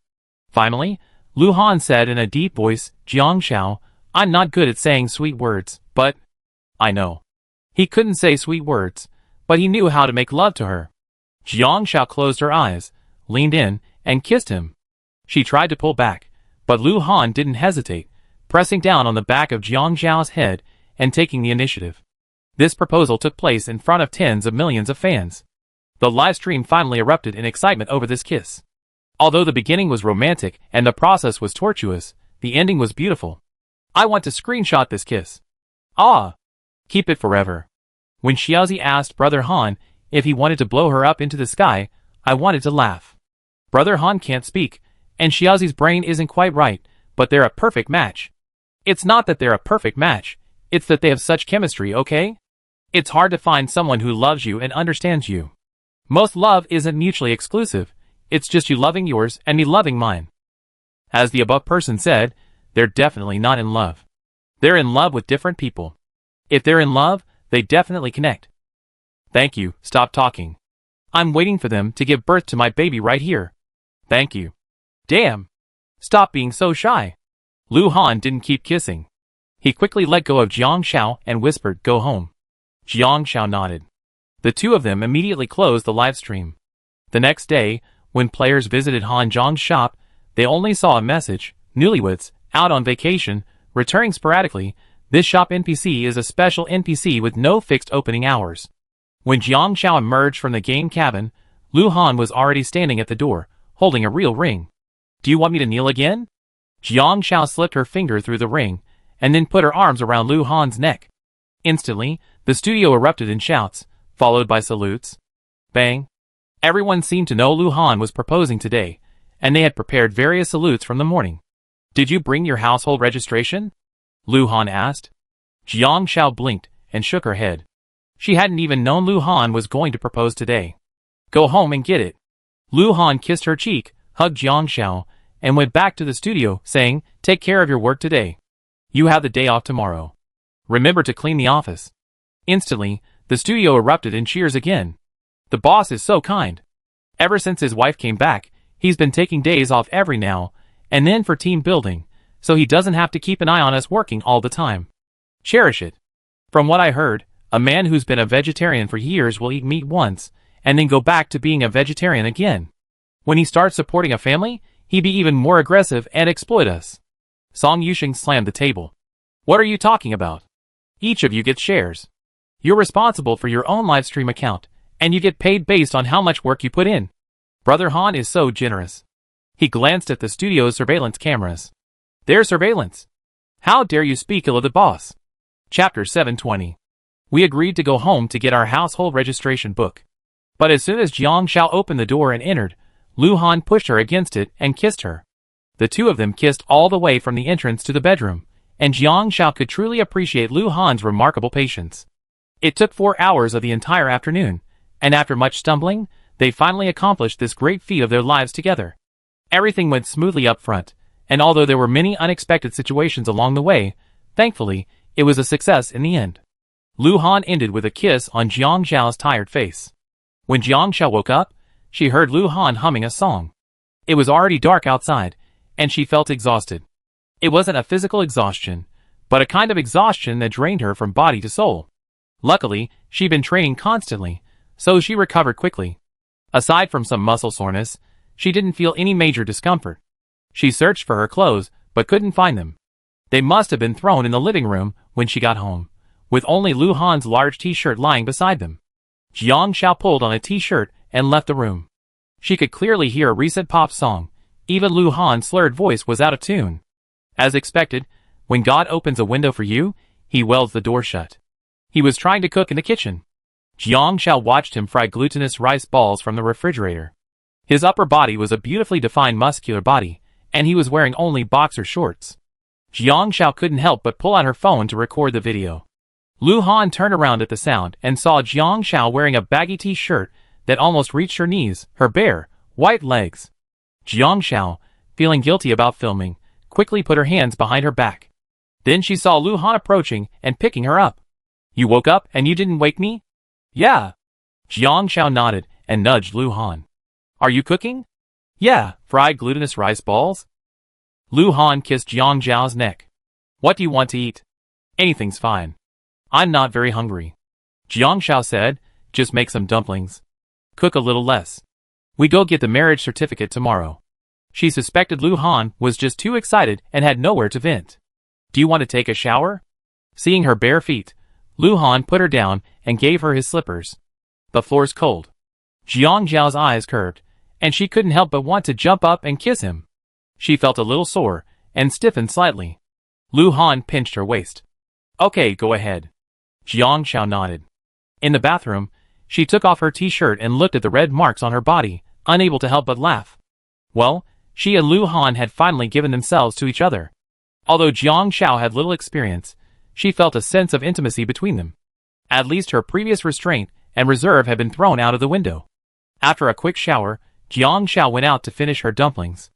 Lu Han had scheduled a date for the Civil Affairs Bureau to get his marriage certificate tomorrow, but he already booked it for the afternoon. Jiang Xiao checked Weibo and saw that she and Lu Han were trending again. Lu Han's proposal, the romance of a holographic game. Jiang Xiao's response, Lu Han, do you want to blow me up in the sky? The romance of a virtual wedding, the game gives you a more realistic experience than in real life. Life is gaining popularity again, featuring a holographic proposal scene. Jiang Xiao blinked. Someone had posted a video from the game. It showed her and Lu Han by a beautiful lake. Because it was night, the virtual night sky in the game was beautiful and clear, and fireworks exploded around them, falling to the ground like a galaxy.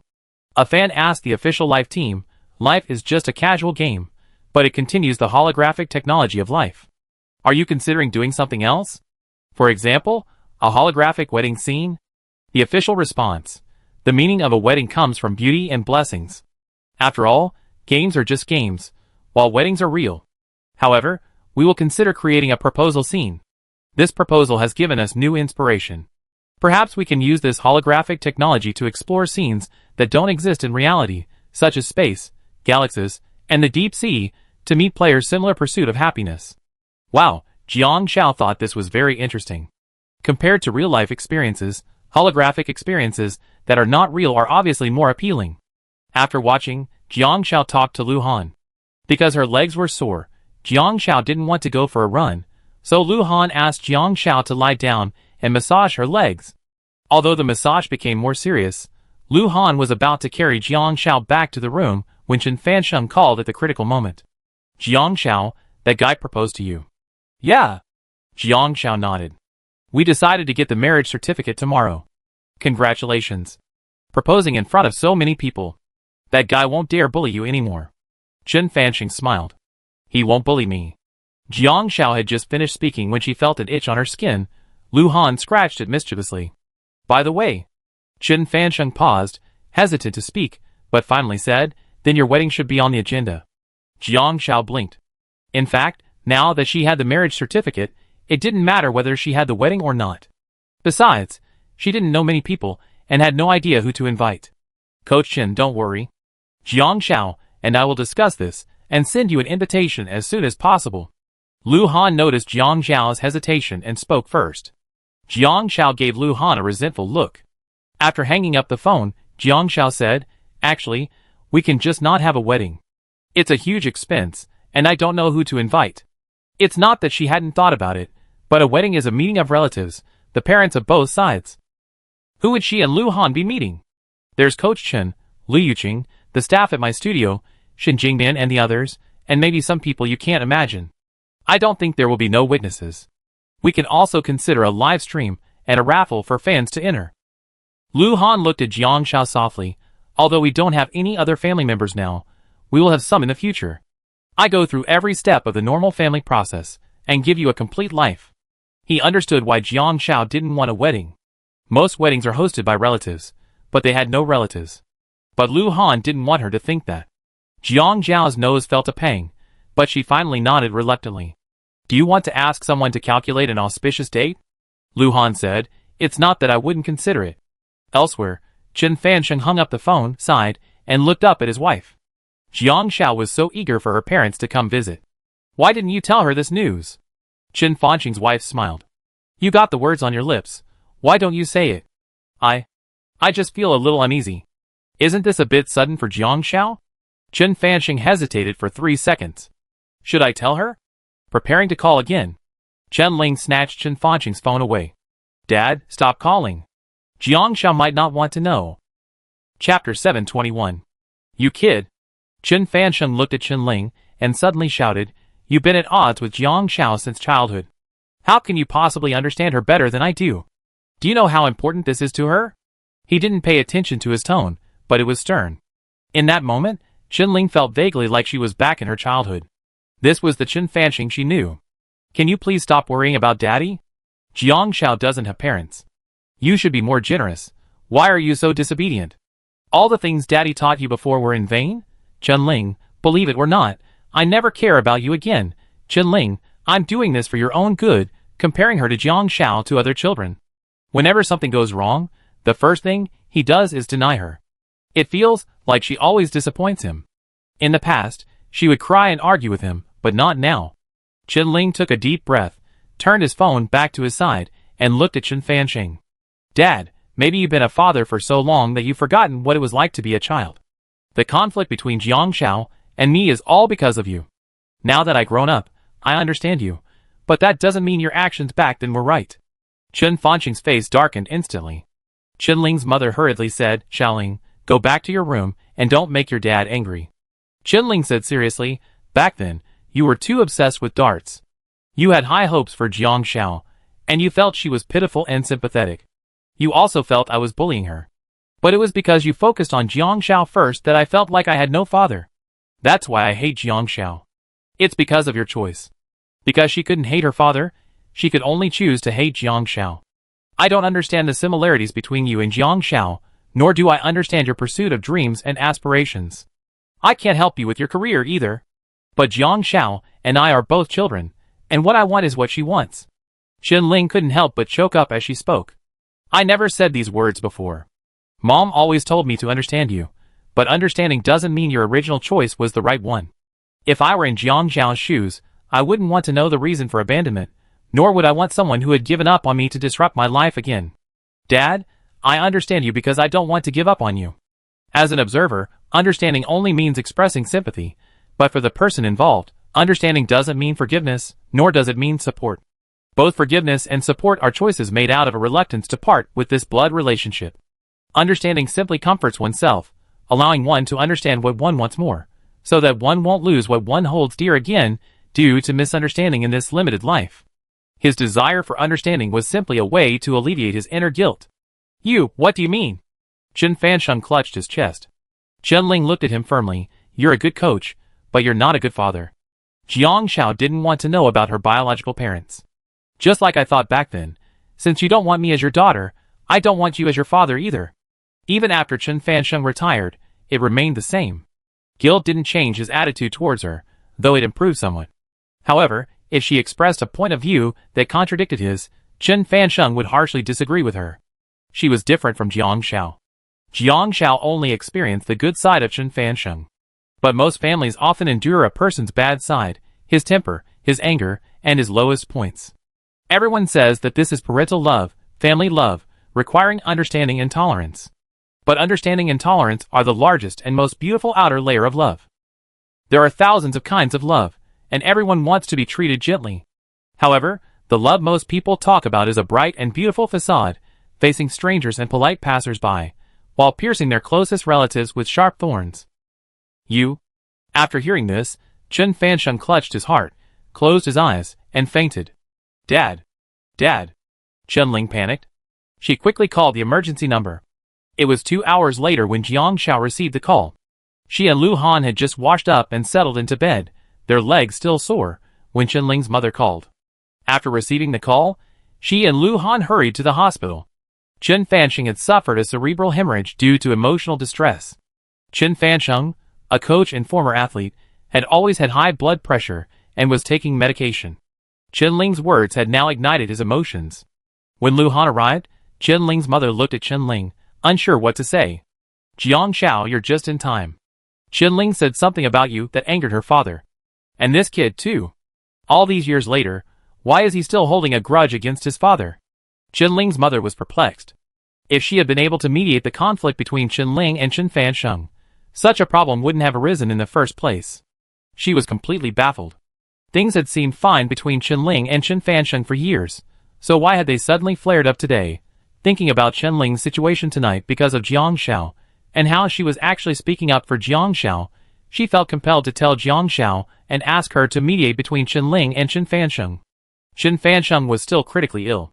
Chen-Ling's face was pale, and she clutched her hair, regretting her careless words. Jiang Xiao didn't know what had happened. She was worried about Chen Fansheng, but Chen-Ling's condition wasn't good either.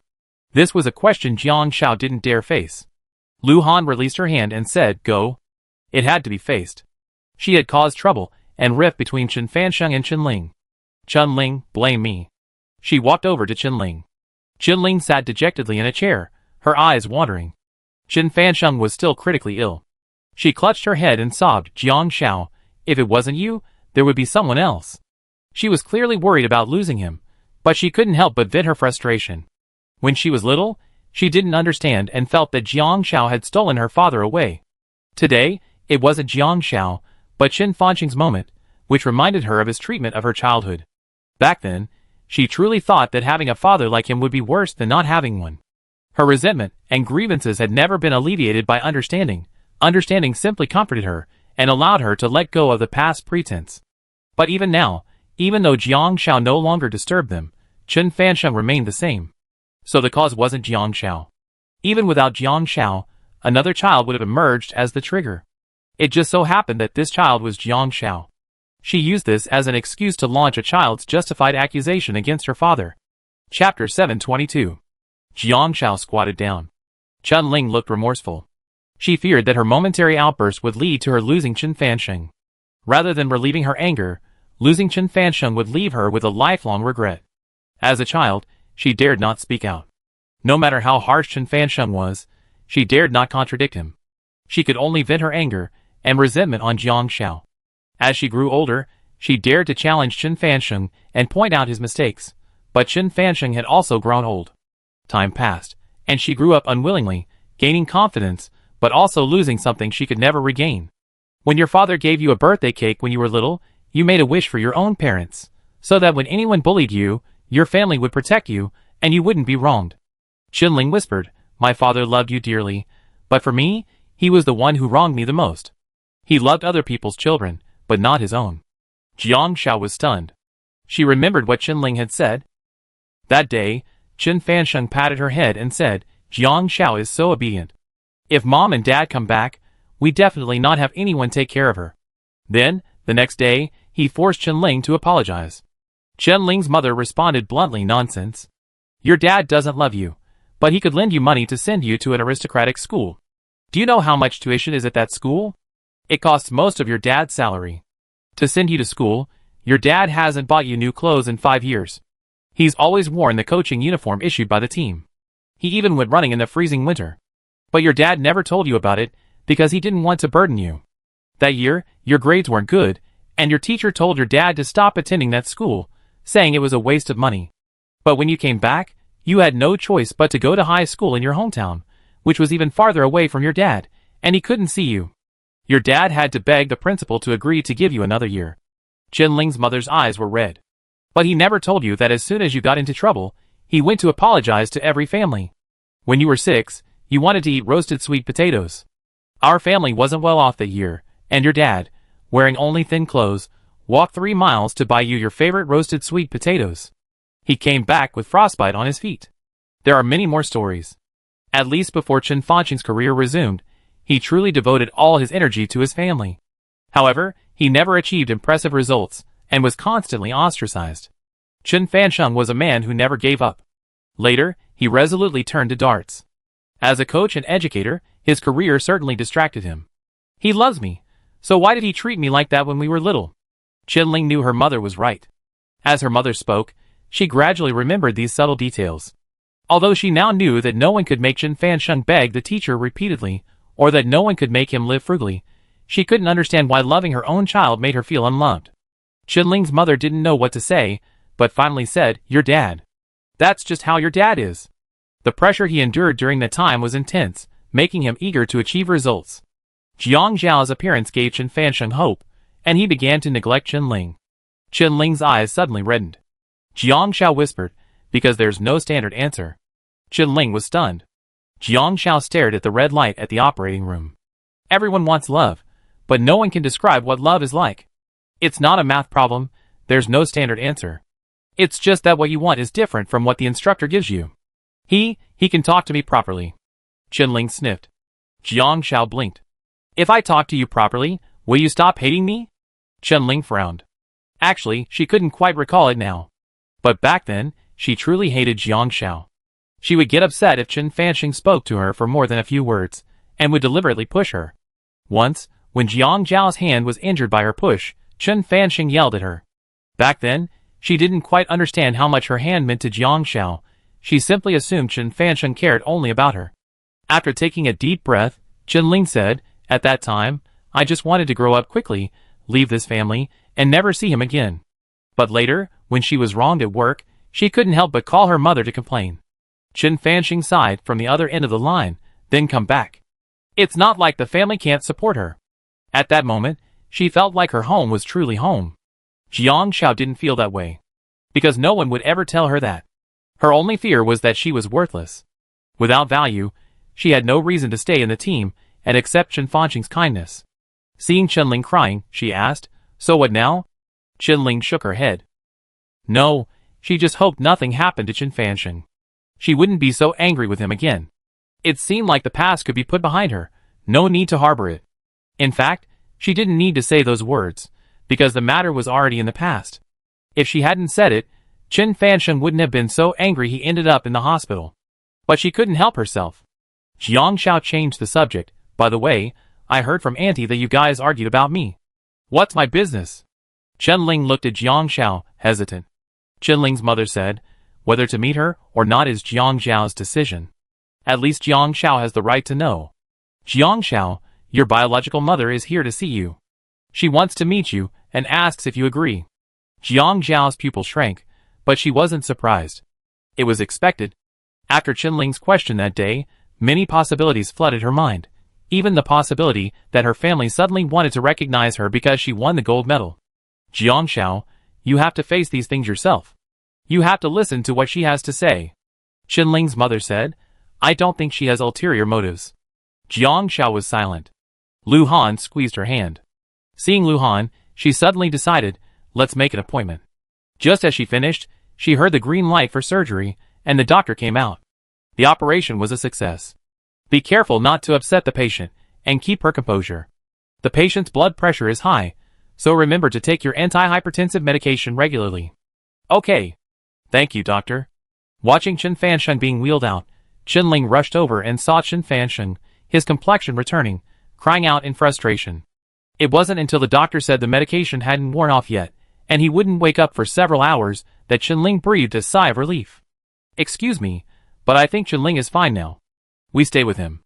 Jiang Xiao, thank you for your words of comfort, Qinling's mother said softly. She had heard what Jiang Xiao and Qinling had just said.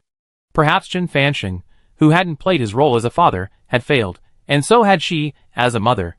Jiang Xiao shook her head. I didn't do anything. Although she was worried about Chen Fansheng, it wasn't appropriate for her to stay with him, so she followed Lu Han out. After getting in the car, it was already 2 a.m. Lu Han looked at Jiang Xiao, hesitant to speak. Jiang Xiao said, ask whatever you want to ask. Chapter 723. Why did you change your mind? Lu Han glanced at Jiang Xiao. He remembered that Jiang Xiao hadn't wanted to see them before.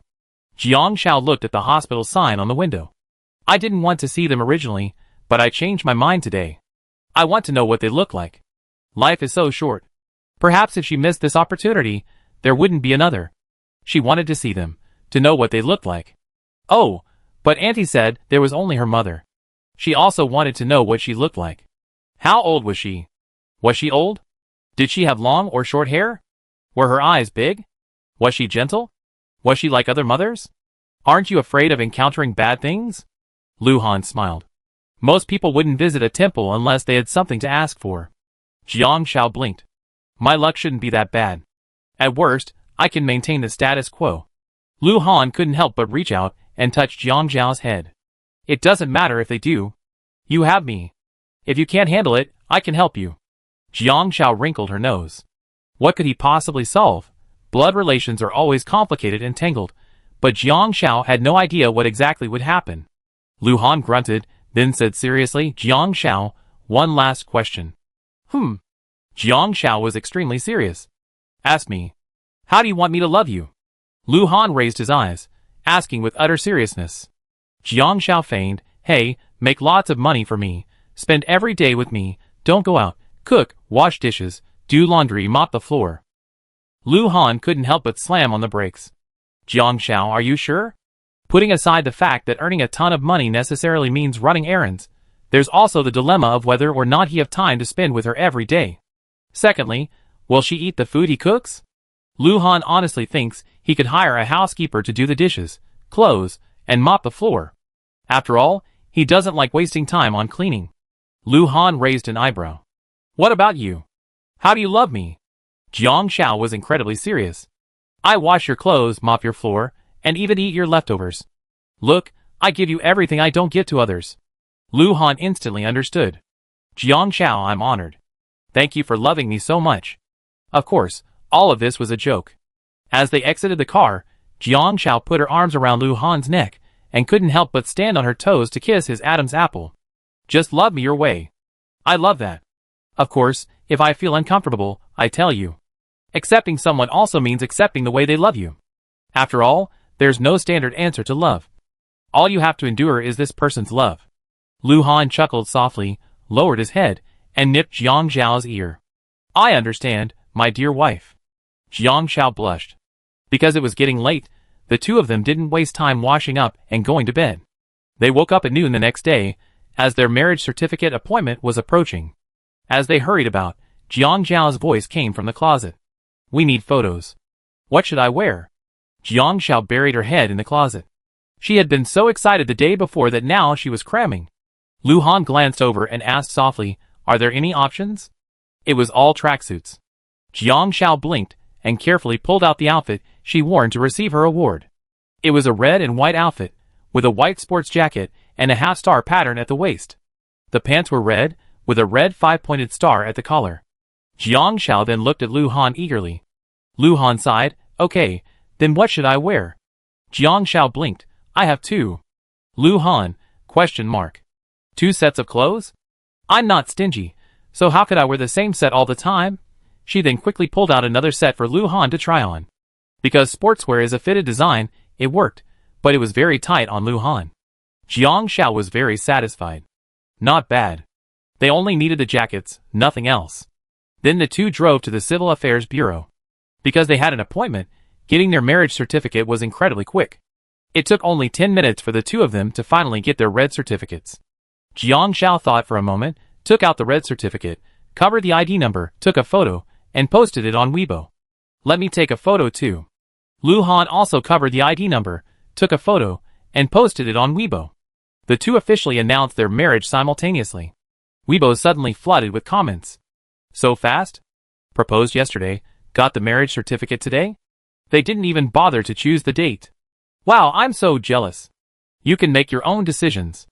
My wife and I had to get her family's approval to get the marriage certificate, and we had to pay the 3 gold gifts. We couldn't get the marriage certificate until a few days before the wedding, and now my wife's household registration is completely seized. Oh my god, the process is complete? Ah, then when is the wedding? I want to attend the wedding. Is it a holographic game wedding? I want to come, I want to come. The person above is stupid. Weddings are for relatives and friends. Not everyone plays a holographic game. Hey, I'm no longer single, thanks to Shuzai. I quickly found my way out. Wow, follow Shuzai. Good luck finding your way out. And someone is the person above serious. Damn, isn't this the same ID that got the Buddha child?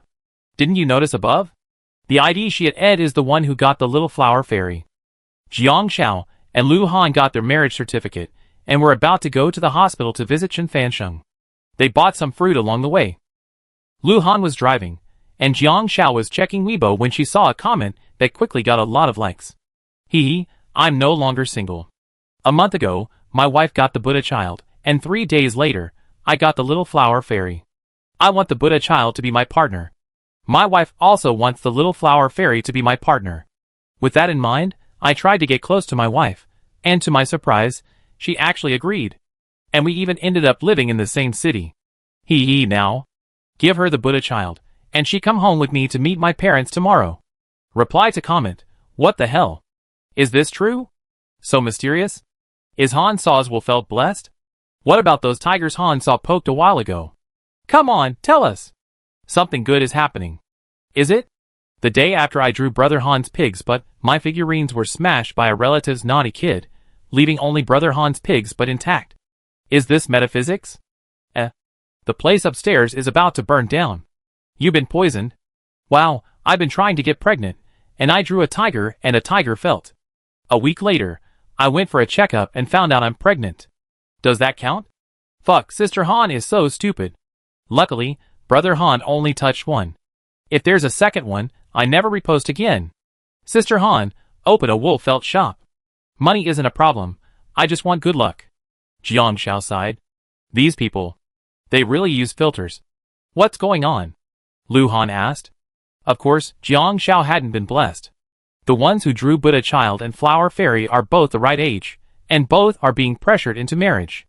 They're both game enthusiasts, who don't usually go out and love collecting game figures. My draw just gave them the chance to meet, and it's their personalities that brought them together. The one who drew your pigs but figurine and had it smashed, according to his Weibo, his relative's naughty kid comes to our house every year around this time and smashes several of his figurines, then blames your pigs but... Lu Han chuckled. Jiang Xiao, are you defending me? No. Jiang Xiao was very serious. I just think that love can really tolerate a lot of flaws, and can make people overlook even more shortcomings, just like me. Lu Han raised an eyebrow. Jiang Xiao muttered softly, you didn't brush your teeth when you kissed me this morning and I didn't hold it against you. Tolerance has clearly increased. Chapter 724. Jiang Xiao and Lu Han arrived at the hospital. Chen Ling stayed by Chen Fansheng's side. The father and daughter had clearly had a heart-to-heart talk. Jiang Xiao felt that the gap between them had narrowed somewhat after this incident. Placing the fruit by the bedside, Coach, are you feeling better? Jiang Xiao and Lu Han sat down on the bedside. Chen Ling quickly poured 2 glasses of water and handed them over, Her eye is still red. My mom's gone back to buy groceries and cook. She be here soon. Chen Fansheng looked at Jiang Xiao. Your aunt has told you everything, right? He didn't mention the problems between him and Qinling last night. After all, after waking up, he heard Qinling's crying and apologies, and he thought about it for a long time. In fact, he thought about it for a long time. Many things don't seem significant at the time of experiencing or doing them. Thoughts and ideas become rigid, and there's no way around it. Few people can break free from their own fixed mindsets.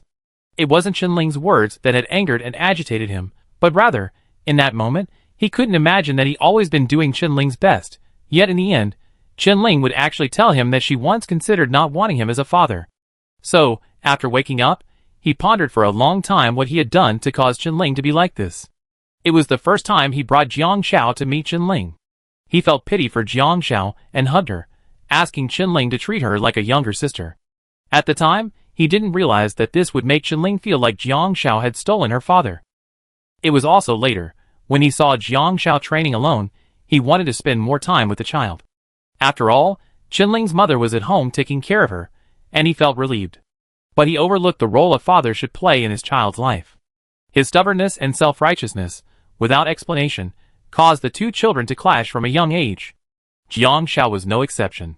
If he hadn't repeatedly told Jiang Xiao that she was talented and that it depended on her to keep the team from disbanding, if it weren't for him, Jiang Xiao wouldn't have felt pressured by darts, wouldn't have suffered depression after her injury, and wouldn't have felt useless. But time can't turn back. There are no ifs. So, he looked at Jiang Xiao now. When you were little, you said you wished your parents would show up. Now your biological mother is looking for you. What do you think? Qinling said, she understands you, and that you wouldn't want to meet her, but I think we should meet no matter what. After all, they are your biological parents. Jiang Xiao nodded, yes, I will. Chen Fansheng smiled. The two of them chatted with Chen Fansheng for a while. Chen Fansheng primarily asked Lu Han about wedding preparations, and urged him not to bully Jiang Xiao. Chen Fansheng was a sort of father figure in Jiang Xiao's life, and Lu Han listened obediently. Jiang Xiao went to the bathroom, and Qinling took her there, casually asking, why did you change your mind? Jiang Xiao replied, same as you. I couldn't let go of that longing. I also made decisions I feared regret and remorse. Most decisions made on impulse are ones I regret later. Jiang Xiao had decided to meet her biological mother. She might have a request, perhaps asking her to support her because of family difficulties. Jiang Xiao had actually watched many programs related to finding relatives, some successful, some unsuccessful, but she rarely saw anyone from affluent families choosing to find relatives. But Jiang Xiao could confirm she was abandoned. She had her birthday, and a small card left on her by the orphanage director when he found her proved no one else could have done the same. Later, she saw a woman in black, completely covered, leaving her at the orphanage entrance. Legally, she had no obligation to support her. Of course, this was the worst-case scenario. After all, Jiang Xiao thought it unlikely that a dramatic scenario could happen. Her biological mother reappeared, and she had a biological sister who had uremia and needed a kidney transplant. Her kidney happened to be a good candidate, and she was persuaded to get a kidney transplant, or donate bone marrow for leukemia.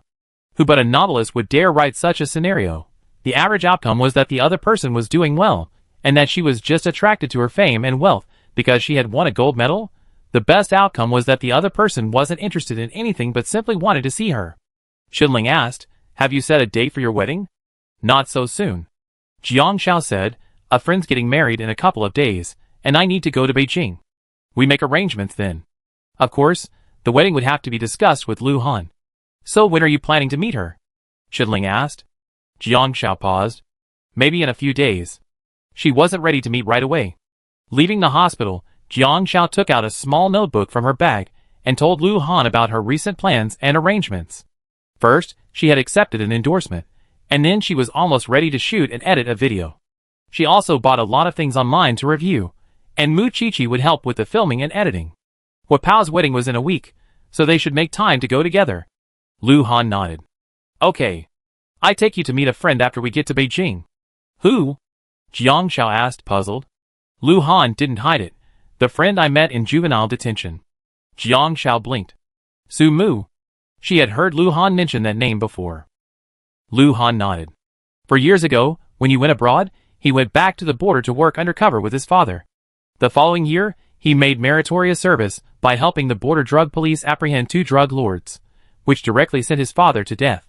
Even so, he still had to serve his sentence, but his sentence was reduced based on the amount of drugs he seized and the dens he shut down. After all, before Chioguli showed up, Sumu had always pursued revenge in his own way. He had done so much to gain his father's trust that he would have been sentenced to a life of poverty, if not death. Now that he's made meritorious service, his sentence could be increased or decreased as appropriate, but there was a limit. Jiang Zhao's mouth formed an O shape, and she didn't react for a long time. After all, what's the difference between this and a plot from a drug-busting detective movie? It sounds so dangerous, and has nothing to do with ordinary people. Then, can he attend our wedding? After all, he's Lu Han's good friend, so he's still a human being. Lu Han thought seriously, when he gets out, maybe he can attend our son's full moon banquet. Jiang Zhao blushed instantly. What are you thinking? Lu Han, I have to say, I'm not ready for a child. Jiang Zhao blinked. Lu Han nodded, yeah, me too. I want a few more years of just being alone. Jiang Zhao realized. So Sumu would still have to serve his sentence for a while. Over the next few days, Jiang Zhao and Mu Qiqi tried out several products sent by manufacturers. Jiang Zhao personally tested them, for example, for height-enhancing insoles. She looked at several manufacturers before finally choosing the most comfortable one with arch-enhancing insoles. In the video, Jiang Zhao stuffed 3 pairs of insoles into her shoes and muttered to herself, "These insoles are so natural, they're barely noticeable." We see how Lu Han reacts when he comes back. Mu Qiqi discreetly hid and filmed him. When Lu Han returned at the appointed time, Jiang Zhao, wearing her shoes with 3 pairs of insoles, stood before him with a smile. Lu Han, have you noticed anything different about me today?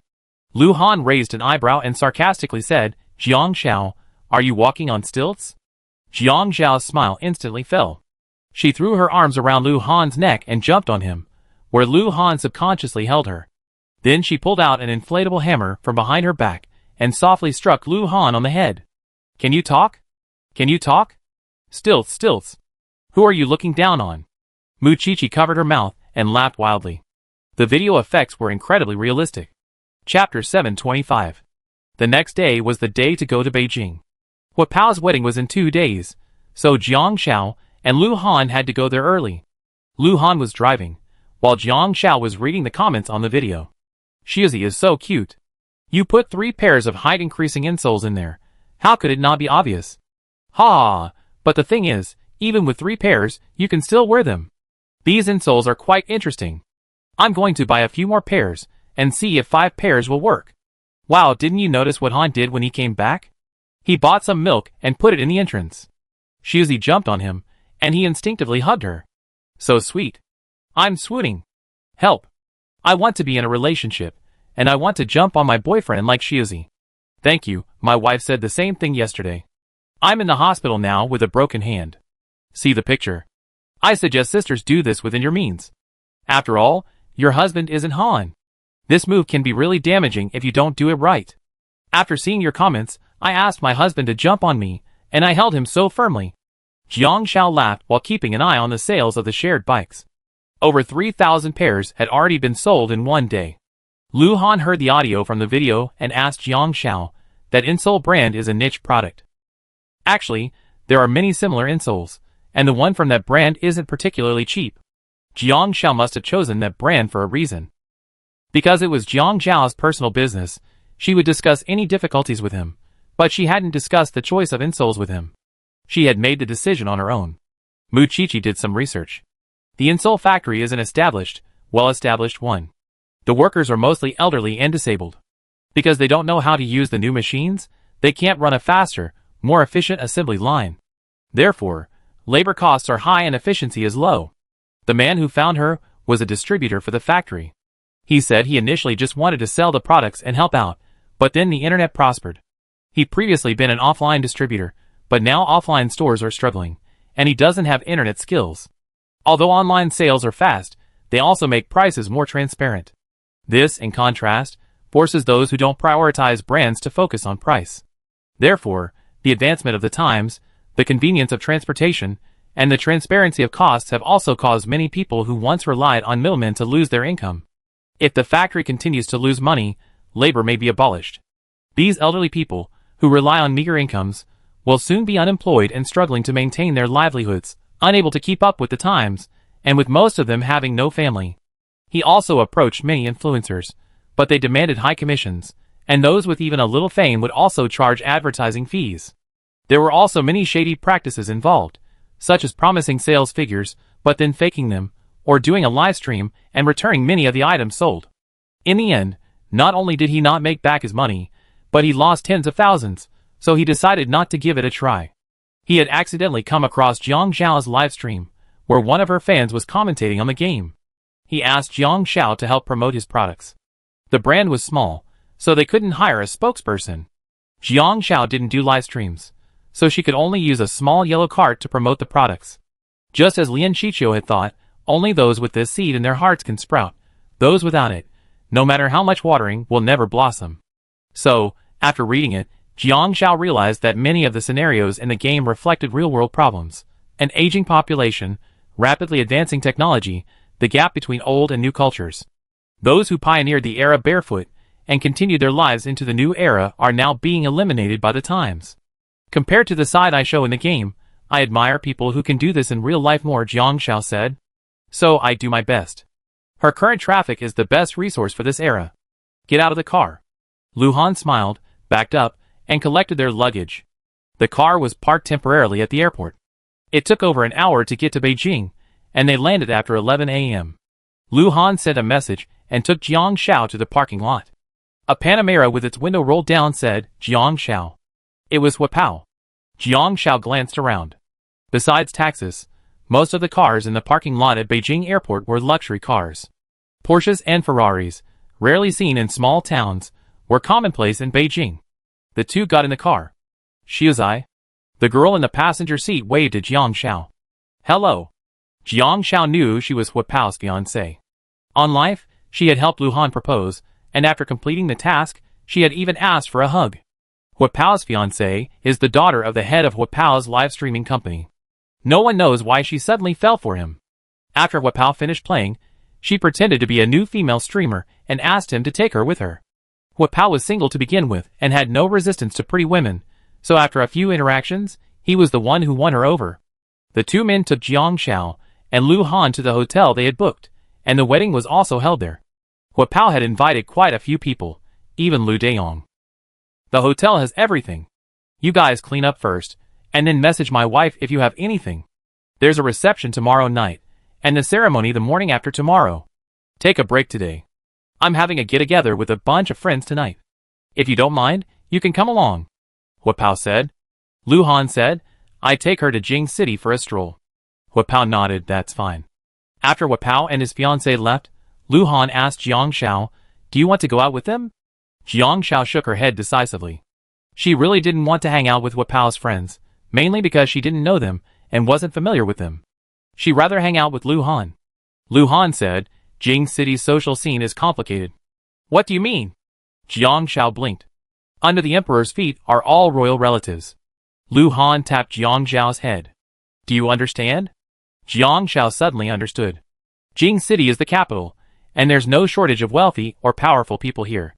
There are also a lot of young men from aristocratic families. Some are polite and gentlemanly, but there are also some who are too extravagant and playful. You might bump into a young master just by looking up or down. Huapao has been in Jing City for a long time, and he's a social person, so who knows what kind of mixed bag his friends are. Didn't you spend quite a while in Jingshi? Jiang Xiao approached Lu Han and asked, didn't you have any friends in Jing City? Yes. Lu Han thought for a moment, but we couldn't build a relationship based on more than just emotional value. Jiang Xiao pulled out a stuffed chestnut from her suitcase and handed it to him. Here, give me an example. Lu Han smiled as he took the chestnut. I'm a bit aloof, and you know I'm not good at currying favor. The world in Jing City is complex, with a lot of relationships and social conventions. Back then, I didn't have a strong background or connections. All I had was myself. Many of them treated me as a streamer for fun, but only when I impacted their interests did they truly value me. So our relationships were based more on stable interests. Chapter 726. Jiang Xiao already knew about the most difficult times, so he didn't mind talking about them more. And Jiang Xiao loved hearing about them. Perhaps because she herself didn't have much social experience. Lu Han pinched a chestnut. I had just signed a contract with a new company. The boss was a lecherous old man, and the vice president was also a rather impressive older woman. I was young and pretty, so they all thought I was easy to bully. Sumu hadn't appeared at that time. Live streaming companies often organized dinners and meetings with investors. Lu Han was young and naive at the time, but he could observe a lot. The boss would tell him, both explicitly and implicitly, that according to the unfair contract, if he didn't do it, he would be blacklisted, and if he terminated the contract, he would be burdened with huge debts. The boss was also an outsider who had opened a live streaming company in Beijing to make a quick buck, so he was extremely accommodating to investors, using every possible means. It wasn't until Sumu showed up and the gift he given Lu Han that he was completely blown away, and his boss's attitude changed. This was probably the first lesson Lu Han learned after leaving juvenile detention. Never assume that verbal affection can bind someone and maintain their relationship. Social relationships aren't marriages, and it's not affection, but interests that stabilize them. Lu Han said, "Jiang Xiao, have you ever met someone like this?" Jiang Xiao shook her head. "I used to live in a small town. When I was little, there was an aunt next door who married from far away. She was very concerned about her reputation. One year, her family didn't have much money, and her cousin wanted to go out for the new year, but they didn't have the money. So she lent her money to go out because she didn't want her relatives to think she was doing poorly." Lu Han said, "Not only that, but many people are like that. They care about what their relatives say, what their friends say, and how they're perceived by others. But the circle I was in at the time was different." Jiang Xiao blinked. She knew what Lu Han meant. It was about putting on a brave face. What was that circle like? Jiang Xiao had never worked before. Non-office workers couldn't understand the hardships of a live streaming company. They never cared what others said about them behind their backs. As long as things got done, they only looked at their strength, nothing else. Lu Han said, "Relationships are very cold in this circle, even between friends.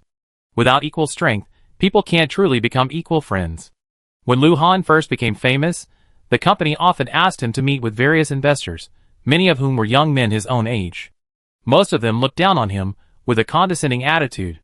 In their eyes, he was just a small-time streamer who lived off tips. He had no status, no strength, and without the company, he was nothing.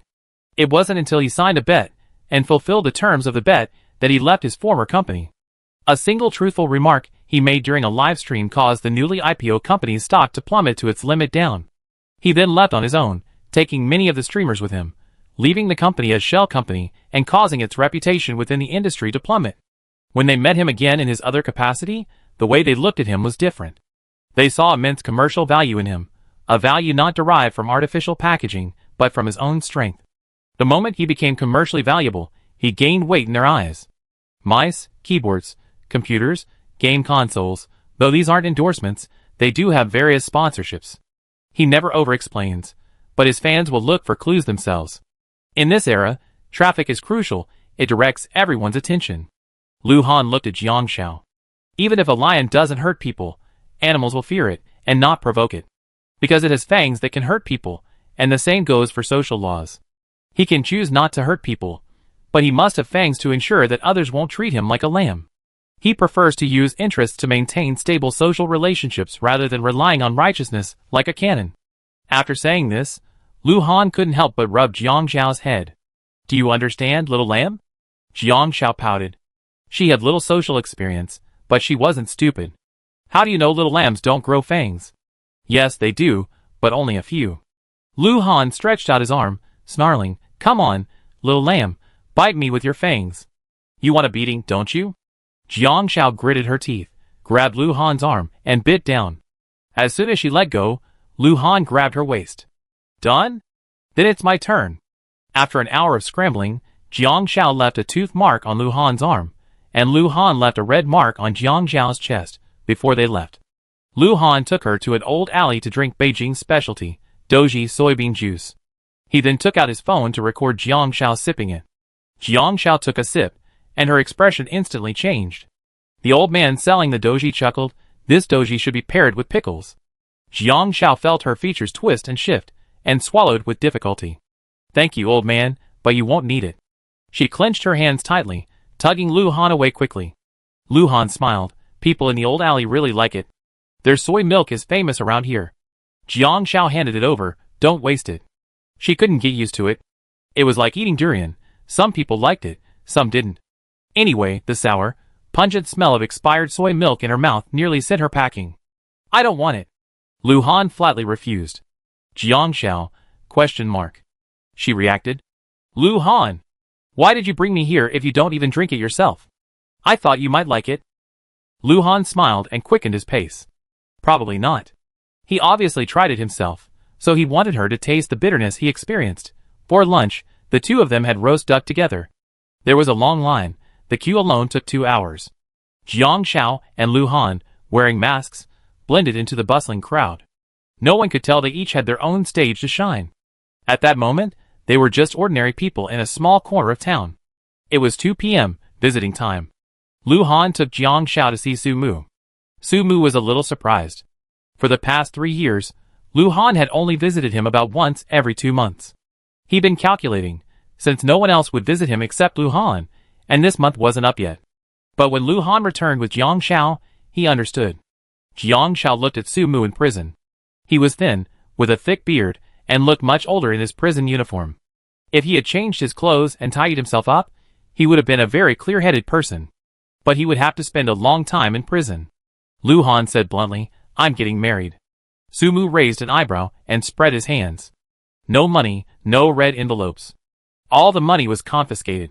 Lu Han hugged Jiang Shao. Okay, wait until you get out and become the child's godfather. Okay. Su Mu smiled, then turned to Jiang Shao and said directly, you already have a wife.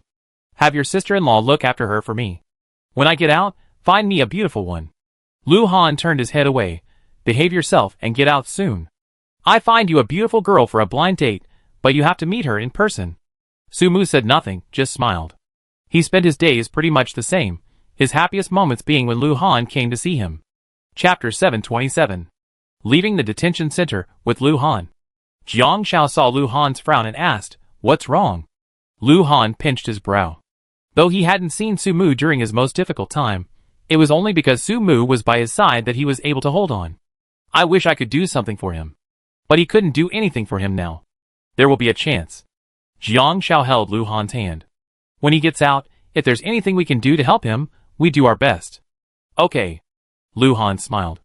Afterwards, Jiang Shao followed Lu Han to see his old workplace, but it was no longer there, now renovated into a beauty salon. There was a subway station nearby, and Lu Han led Jiang Shao there. I used to live stream often at night. By the time I finished in the early morning, the subway had already stopped running. To save on fares, I had to walk home. You haven't seen Beijing's early morning hours. It's actually quite beautiful. Back then, Beijing's nightlife was split into two. On one side were the wealthy second generations who stayed up late, racing their supercars through the streets and frequenting nightclubs, where the atmosphere was bustling with lewdness and bright lights. On the other side were the office workers, who worked overtime until the wee hours, choosing to walk home to save the extra 100 yuan in fare. Beijing offers many opportunities and high salaries, but prices, rent, and even taxi fares are prohibitive. Some people have spent years in Beijing, failing to meet their expectations, saving money and returning home in their old age to start a small business. Some, seizing opportunity and luck, build their own corner of Beijing, like a small studio like his.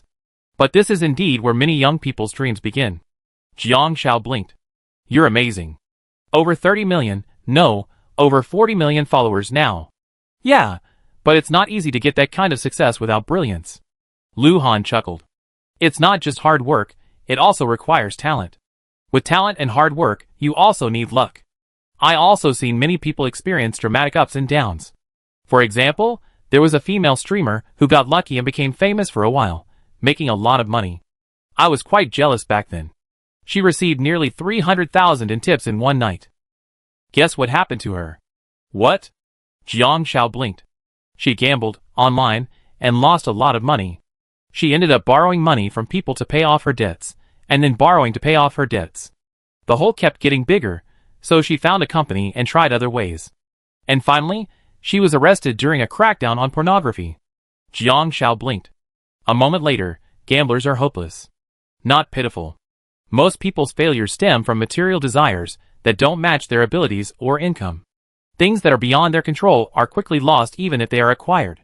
Yeah, I think so too. Lu Han looked at Jiang Shao. Do you think I'm good? He even tried to take credit. Jiang Shao said seriously, Lu Han, life is long. I hope you can stay calm and not get carried away. Lu Han burst into laughter, startling passers-by and casting strange glances. The two chatted until night fell, eating street food and taking a taxi back to the hotel. Jiang Shao took out a gift, a piece of wool felt she had embroidered. One was for the chubby Huapao in a tang suit, and the other was for Yang Ming in a Xiohe dress. Yang Ming was Huapao's fiancée.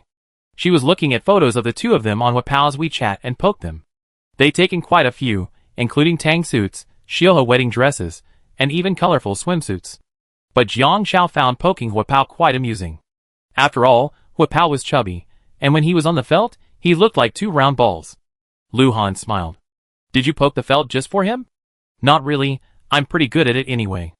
I didn't attend Li Yuqing's wedding, but I bought her a pair as a token of my appreciation. After all, Yang Ming was a fan. The next day at noon, Lu Daong arrived. Huapao arranged for everyone to have lunch together at the hotel. Lu Daong had changed a lot. He used to be chubby, but now he's lost a lot of weight and looks very muscular. Jiang Shao handed Yang Ming 2 woolen felt dolls. Wedding gifts? Yang Ming's eyes lit up. Shiuzi, did you poke these yourself? I'm so happy. Huapao looked at her and said, wow. Jiang Shao, you poke me with woolen felt. Can't you poke me thinner? Jiang Shao said, there's no such thing as thin woolen felt. They're all round.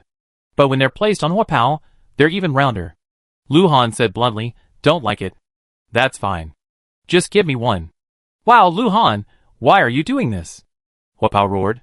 Lu Daong smiled innocently. I didn't prepare any gifts. I just came to eat. Whatever gifts you want, just show up. Huapao said. Huapao was quite busy, as he also had a few fans he knew well, and he personally hosted them and booked them at this hotel. Yang Ming asked Jiang Shao, are you really not going out to play tonight? Don't worry, I have a few friends who are all very nice people. Jiang Shao shook her head. No, you guys have rehearsals tonight. Go have fun. Lu Han and I will just hang out near the hotel. Isn't there a park across the street? Okay, that park has some nice scenery too. Yang Ming nodded. After not seeing each other for a few years, Lu Daong had grown a lot and was less talkative. She asked Jiang Shao, when are you and Lu Han getting married? Lu Han replied directly, add me on WeChat. I tell you then. Okay. Lu Daong said innocently. Jiang Shao asked, what about you? What are you doing now? Lu Daong touched his nose and said, selling fruit. I made it to the finals of that game, and I have a decent following, though not many. I have a good following, and I have traffic. So I just happened to come home and sell fruit. Sales have been pretty good over the past few years. It's just tiring. I lost a lot of weight. For Lu Daong, Huapao's invitation was a surprise. But he probably wouldn't invite Huapao or Jiang Shao and the others to his wedding. He got married in the small town of Nagata. He was well aware that he wasn't from the same generation as them, and there was no need to force his way into their circle. Jiang Shao nodded. In the evening, Huapao invited Lu Daong to play with his friends, and Lu Daong went along. Jiang Shao and Lu Han took a walk in the park to digest their food. Mu Qiqi sent a message saying that sales of insoles had already exceeded 10,000. While the price wasn't particularly low, the fastest order had already been received, and most had received positive reviews. Some further afield hadn't yet received theirs, so we see when the time comes. Jiang Shao didn't charge extra for carrying this product. Some only offered a 3% commission on ride-hailing platforms. For insoles priced at 18.8 yuan a pair, Jiang Shao only took a 0.5 cent commission. Compared to other sellers on the market, who often offered 20% to 45% commission on the selling price, Jiang Shao was quite generous. But the manufacturer also has to include shipping costs, and aside from the commission, the distributor said the factory is old and small, with only 30 to 40 people, and daily shipments are around 8,000 pairs. They used to charge per pair, but now they're overstocked and the factory manager doesn't dare let the workers continue. As long as it's up and running, it's fine. Now, we have to wait for 7 days for delivery and confirmation of no returns before the platform will release the funds. It's not a 1 or 2 day process. Regardless, sales seem to be okay, though the popularity of the videos will decrease as they progress. But she's using the shared bikes, and as long as people who need them will buy them, that's fine.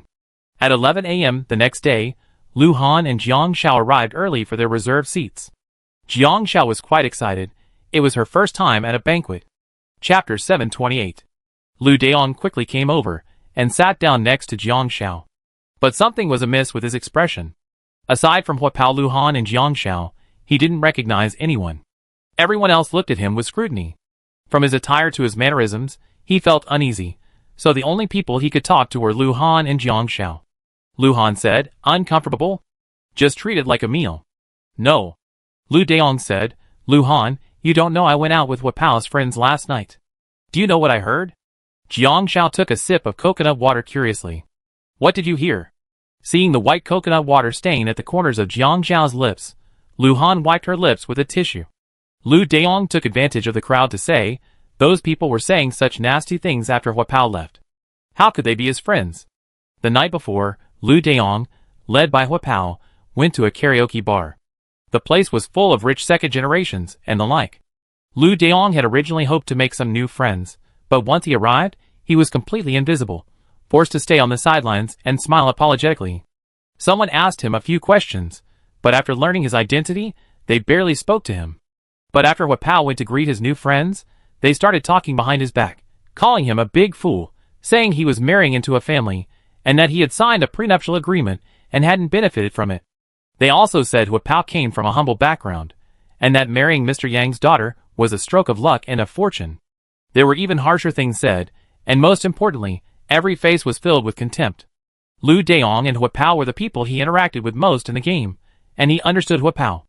A major streamer shouldn't have to be so polite to an ordinary person like him, but Huapao was still like that. But now Huapao was getting married, and he invited so many friends. They were polite to Huapao on the surface, but secretly treated him with disdain. This made Lu Daong furious. At least he knew Lu Han and Huapao didn't get along, but Lu Han wouldn't look down on someone so secretly. So now Lu Daong saw these people as hypocritical. He thought of the friend he had entered the game with. After hearing this, Jiang Xiao and Lu Han refrained from commenting. Lu Daong said, Do you think this is normal?" Lu Han raised an eyebrow. "That's the way things are. I only have one mouth, but others have thousands. If you really care about what others say behind your back, then this argument will never end." Jiang Xiao said, "I remember a joke from the internet." "What joke?" Lu Daong was curious. "They say a 4-person girls' dorm room has 5 groups." Jiang Xiao blinked. Lu Daong was puzzled. "Why? With only 4 of us, why create so many?" Lu Han said, "It's not about the number of groups. It's about how you can't satisfy everyone, no matter what you do. Whether you do well or not, there will always be thousands of people criticizing you, finding flaws in every possible way to attack you." Lu Daong frowned. "But back home, they all praise me. They praise you right in front of you." Jiang Xiao said, "You can't hear what's said behind your back, so don't take it too seriously. It's not uncommon for the canon to be unaware of it." But Huapao didn't care. Soon, a few more people arrived. They were all Huapao fans and players who had participated in the game before. Although they weren't familiar with Jiang Xiao and the others, Huapao didn't arrange for anyone else to attend. They saw Lu Han and Jiang Xiao greeting each other cheerfully and secretly taking photos. Soon, someone added a comment to Huapao's fan group. Brother Pao invited Lu Han. Holy crap! Who said they weren't close? He actually invited Lu Han to his wedding. Attached image.jpg. Hahaha. Brother Pao must have feelings for Lu Han. Don't hit me. You don't know what Brother Pao's personality is like. Based on my understanding of Brother Pao, he definitely invited Lu Han because he wanted to invite Jiang Xiao. If Jiang Xiao wasn't there, he might have just asked Lu Han to contribute. Hi, that's the truth above. Don't ask me how I know this. I was just blindsided when Brother Pao asked Lu Han to contribute. Jiang Xiao and Lu Han didn't know about Huapao's fan group. They observed the ceremony. Huapao's was also a traditional Chinese wedding, but with all the dazzling gold, each one looked incredibly heavy. There was also the phoenix coronet and bridal robe, the gold foil beneath the bride's feet. The chubby Huapao watched Yang Ming approach, his face awash with a silly smile. Most of the people present were from Yang Ming's family, and the wedding was also organized by her family. Yang Ming had 2 older brothers, and she was the youngest and the most favored. The traditional Chinese wedding ceremony was especially poignant, with a scene where they kowtowed to their parents, and the MC chanted, "From now on, you will be someone else's wife." It made Jiang Xiao feel a little sad. She didn't know if it was because of the background music, but she found it quite tear-jerking. "Do you like it?" Lu Han asked. Jiang Shao came back to her senses. "A Chinese wedding?" Lu Han mentioned it, and Jiang Shao remembered that she had said she liked Chinese weddings. It was true that she liked Chinese weddings and loved to see them. But Jiang Shao also knew that a real Chinese wedding was expensive, so Jiang Shao extended her hand to Lu Han, pressing her thumb against her index finger. "If the budget is lower, I like it." This was too grand. The people at the next table had just discussed this wedding. The bride's family had spent a year preparing, and it must have cost several million. The phoenix crown and veil were custom-made, and the wedding scenery itself was all awash in money. The legacy left by our ancestors can't be measured by such mundane things as money, but if you really want to know, it's more than just ordinary money. She calculated her and Lu Han's wealth. She refused to spend millions on a wedding. She'd rather have her money in the bank and earn interest. Lu Han smiled. "Okay, we discuss the details when we get back." The meal soon began. The dishes were all seafood, abalone, and lobster, beautifully presented. Even the serving vessels exuded an air of superiority. Jiang Shao ate happily. Lu Han peeled several shrimp for her. Jiang Shao couldn't bear to watch you eat too. Lu Han opened his mouth, waiting for Jiang Shao to put it in his mouth. The food was almost in Lu Han's mouth when Jiang Shao looked up. 8 faces, 16 eyes, were staring at them. Jiang Shao blushed and quickly withdrew her hand to her own mouth, mumbling, "Eat it yourself." Lu Han? ? "It's okay. We're all just wooden stakes. We don't exist," several people said hurriedly. But Jiang Shao didn't dare. Social death on the spot. Afterward, Hua Pao and Yang Ming changed into toasting attire and joined in the toasts. Jiang Zhao's table also toasted, but Jiang Shao thought it was too much trouble. If a wedding meant having to toast every table, she refused. Suddenly, she didn't want to have a wedding at all. They were about to leave after dinner, but unexpectedly, something happened just as the meal was about to end. Chapter 729. On his way back from the restroom, Lu Daong accidentally bumped into a few boys. They weren't as strong as him, and they knocked over a waiter who was cleaning up leftovers. The soup spilled, and Lu Daong quickly apologized and tried to help the waiter up. The boy was in a bad mood and cursed. "Where did you get such a rash, poor brat? I just bought this limited edition outfit. Do you know how much it costs?" Lu Daong was furious and quickly apologized. "I compensate you." Seeing Lu Daong's humble attitude, the boy immediately scoffed. "You're obviously from the groom's side. You're not presentable. Do you know where this is? This outfit of mine is enough to feed and clothe you for a year." Lu Daong couldn't help but yell, "How can you be so disrespectful? Didn't I say I compensate you? Are you looking down on me? He makes 200,000 or 300,000 yuan a year selling fruit. He's the one selling all the fruit grown on the hills in his hometown. That's hilarious. Who the hell do you think you are?" The boy saw Lu Daong's brave retort, and coupled with the alcohol, his temper flared up. Then the men started arguing. Lu Daong was alone, while the other 3 or 4 were fighting. The outnumbered group was bullying the few, and it was very noticeable in the already dwindling crowd after the guests had dispersed. Hua Pao heard the commotion and hurried over, offering the boy a cigarette. "Brother, give me some face. This is my friend. He bumped into you, so I'm sorry.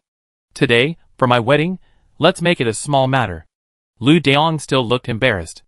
As soon as Lu Han and Jiang Shao approached, they could smell the stench of alcohol. The boy was immediately displeased when Hua Pao said this. "Who do you think you are? I'm giving you face? If you hadn't seen her, you'd never be able to enter this place even if you burned incense for 8 lifetimes. Don't think you're any good just because you married Yang Ming. She's just a washed-up anchor." Hua Pao was live streaming tomorrow. Tomorrow's traffic was declining, and new streamers were like new flowers blooming, each more vibrant than the last. So Hua Pao's traffic was also weak, and now it was mostly his old fans who were supporting him.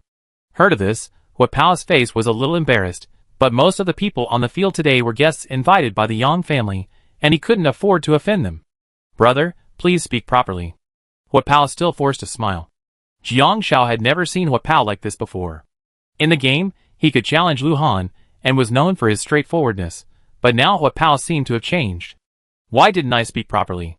What's a grown man trying to marry into Yang Ming's family? It's all about the money. Do you think marrying Yang Ming will get you married into a wealthy family? You're just a fading streamer. What the hell are you?" The boy said with a chuckle, his eyes red, as if he was venting something. Hua Pao clenched his fists and endured it. "What's wrong? You still want to hit me? Do you dare? If you dare touch me, I send you to jail, the boy shouted. Huapao said nothing. But soon, a middle-aged woman in a red cheongsam approached from a distance. Akeo, what are you doing? It was Yang Ming's mother. The others instantly calmed down. And Jiang, the boy whispered. Huapao said, Mom. Yang Ming's mother glanced at Huapao and said to the boy, Since your clothes are dirty, go change. Without saying anything, the boys left. Lu Han, Jiang Xiao, Lu Daong, and several of Huapao's fans all consciously stayed away.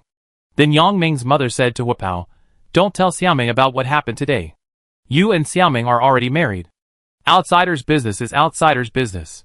Since Xiaoming's father and I haven't stopped you two from being together, you're our son-in-law. But from now on, you and Xiaoming will have your own paths to follow. Xiaoming is very simple and honest. She's earned her reputation. Her status in their eyes is determined by your ability. It wasn't harsh, but it wasn't pleasant either. It was the truth. Yang Ming's family was indeed wealthy. Yang Ming's mother didn't look too pleased with Huapao. After saying this, she turned to Jiang Xiao and the others and said politely, I'm sorry to have made a fool of myself. Although she spoke politely, her demeanor still carried a certain condescension. Huapao had also been drinking and felt aggrieved and frustrated. Several fans hadn't expected this. They patted Huapao on the shoulder. Brother Pao, don't be angry. Sit down. After sitting down, Huapao said, I just made a fool of myself. I find it quite embarrassing. I'm not angry. There's nothing to be angry about. They're all right.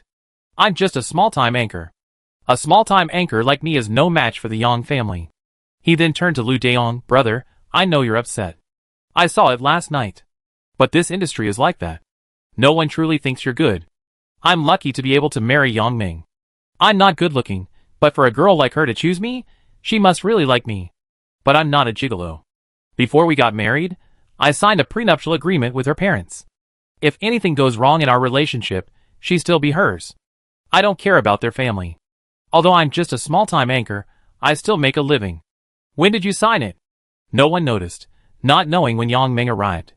She had also heard Huapao's words. But she didn't know about this. After all, Huapao had signed a prenuptial agreement, which meant that Yang Ming's property would have nothing to do with him. But Yang Ming hadn't signed yet. This was Yang's parents privately contacting Huapao to provide Yang Ming with some sort of security. Huapao stood up, turned around, and saw Yang Ming crying. He instantly panicked. Ming, don't be angry.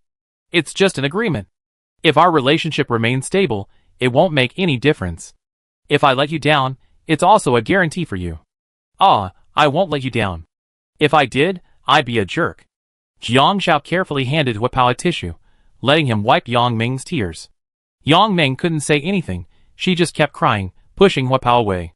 It was such a happy occasion, and the bride was crying so hard. Brother Pao, take the bride to her room. Her makeup's all smudged from crying. Yang Ming cried even harder at that. Don't look at me. She covered her face. Her eyeliner's all smudged from crying. How ugly. Okay, I won't look. Huapao, who wasn't staying at the hotel, glanced over. Jiang Xiao helped me. Jiang Xiao nodded. He helped the sobbing Yang Ming to his and Lu Han's room. Lu Han consciously stayed out of the room, believing it would be easier to have a girl with him at that moment. Huapao stood at the doorway, watching Lu Han stare at him. He couldn't help but say, if you look down on me, just laugh. Lu Han said calmly, no. Huapao wasn't that cunning. Asking him about being a gigolo or having a grudge against the Yang family was unlikely. I just think what Andy said is quite right, Lu Han said. Several people looked at Lu Han. Lu Han said gravely, in this circle, the respect you and your woman earn depends on your ability. Yang Ming clearly had been well protected from childhood, clinging to her parents and her husband like a daughter. Marrying Huapao in such an environment, without any real talent, would surely have been met with considerable ridicule within the circle. Perhaps Huapao didn't care, and Yang Ming could temporarily abandon him for love, but what about the future? As long as she remained in this circle, her family background, her husband, and even her children would be constantly brought up for debate. Chapter 730. Jiang Xiao helped Yang Ming wash her face. Luckily, the hotel had makeup remover wipes, but Jiang Xiao didn't use them, so Yang Ming sobbed as she removed her makeup, her face clean. She watched Jiang Xiao curiously watching her remove her makeup, and felt a little embarrassed at the thought of her idol seeing her ugly appearance. But she was also feeling frustrated. There were many things she couldn't say to anyone else, not even within her circle. Looking at Jiang Xiao, she wanted to say something. Jiang Xiao, do you know why I like you? Yang Ming's voice was still a little hoarse. Jiang Xiao shook her head. Yang Ming said, at first, I liked Lu Han because he was handsome. But then you showed up with him, and I felt like you didn't match up. Then I thought your cooking must be delicious. Then, getting to know you, and seeing you interact with Han, I thought you were pretty cool. And then I heard from your former fans that you were an athlete, so I went to watch your previous matches. As she spoke, Yang Ming cried and laughed. I think you're amazing. How come you're so smart and work so hard? I can't handle hardship, I'm lazy, and I can't do anything right. I'm a bit slow, and my parents want to raise me like they did my brother, but I'm just that kind of clumsy, you know? Besides liking to eat and play games, I don't know anything else. I'm not you, but I want to be you.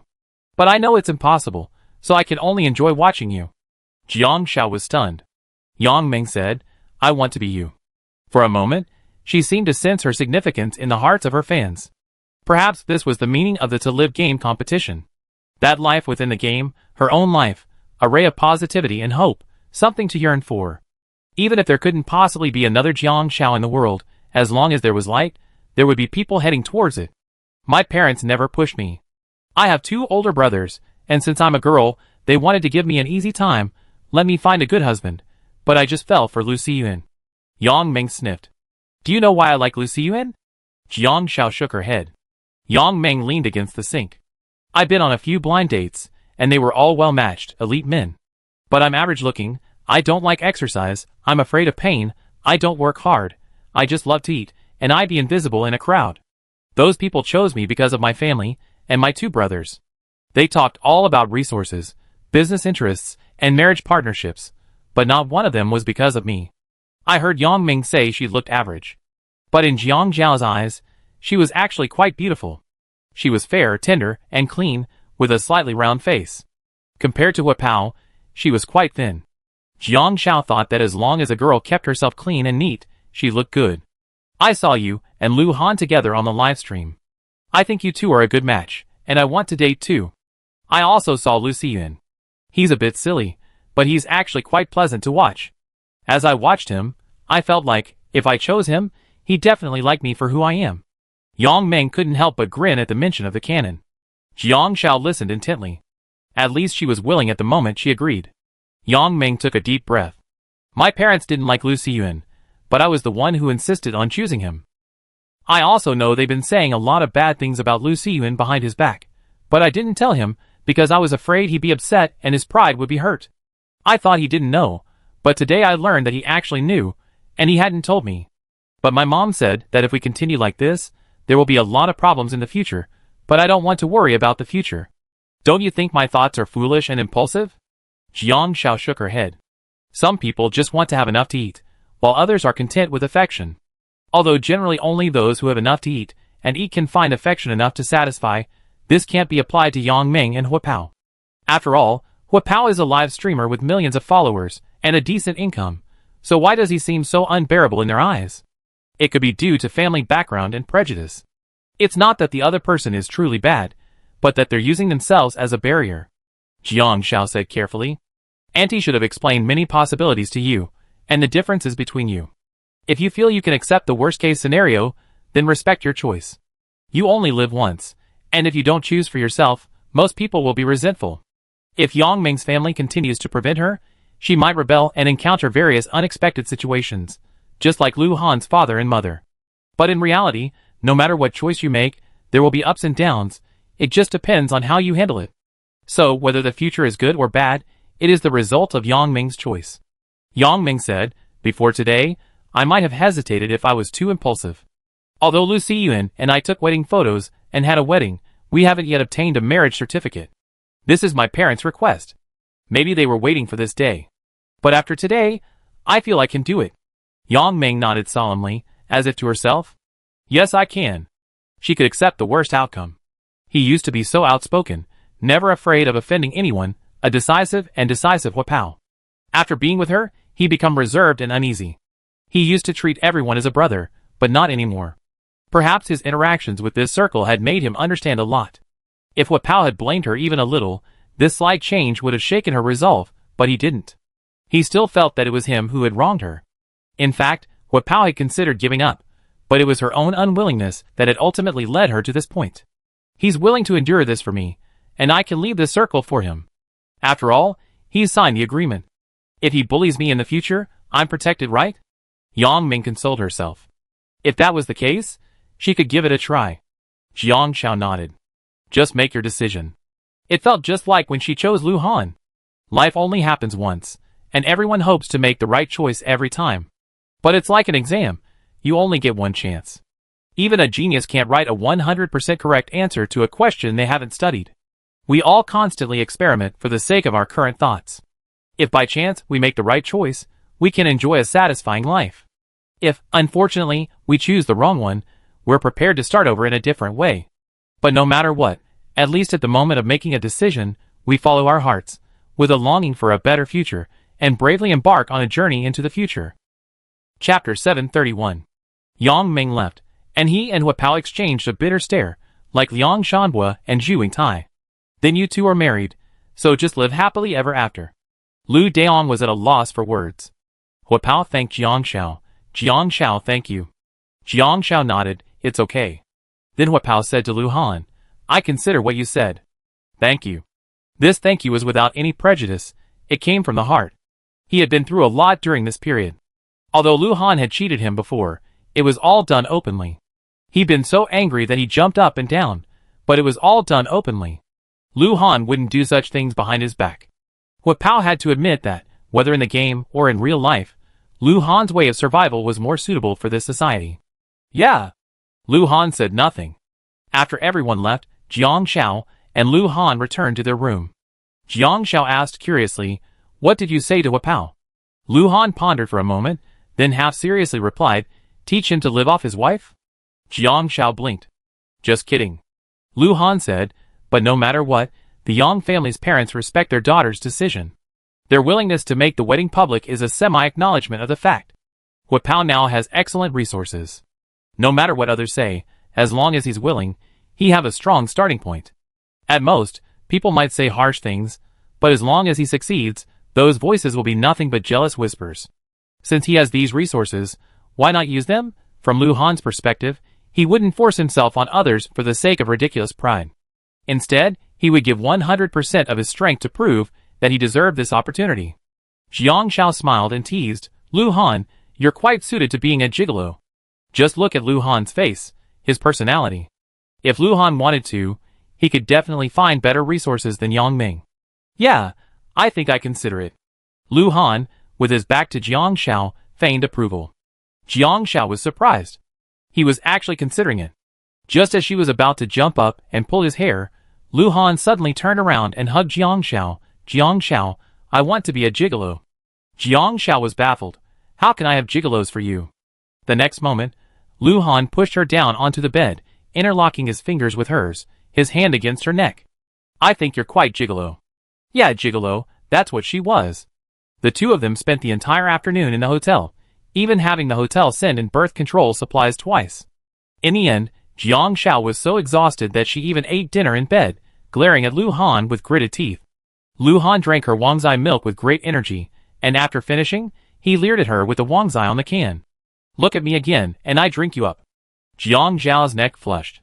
The two of them took a flight back to Ningxing the next afternoon. It was already 5 p.m. when they got back to Ningxing. Jiang Shao called Chen Fansheng to let him know he returned from Jingshi. Soon, Chen Fansheng texted Jiang Shao a number. Jiang Shao paused, looked at Lu Han, and asked, will you come with me? Lu Han asked, do you need me to accompany you? Jiang Shao thought carefully, and shook her head. Forget it. It was their first meeting, and she didn't even know what kind of person she was. She saved the number, but didn't know how to make a note.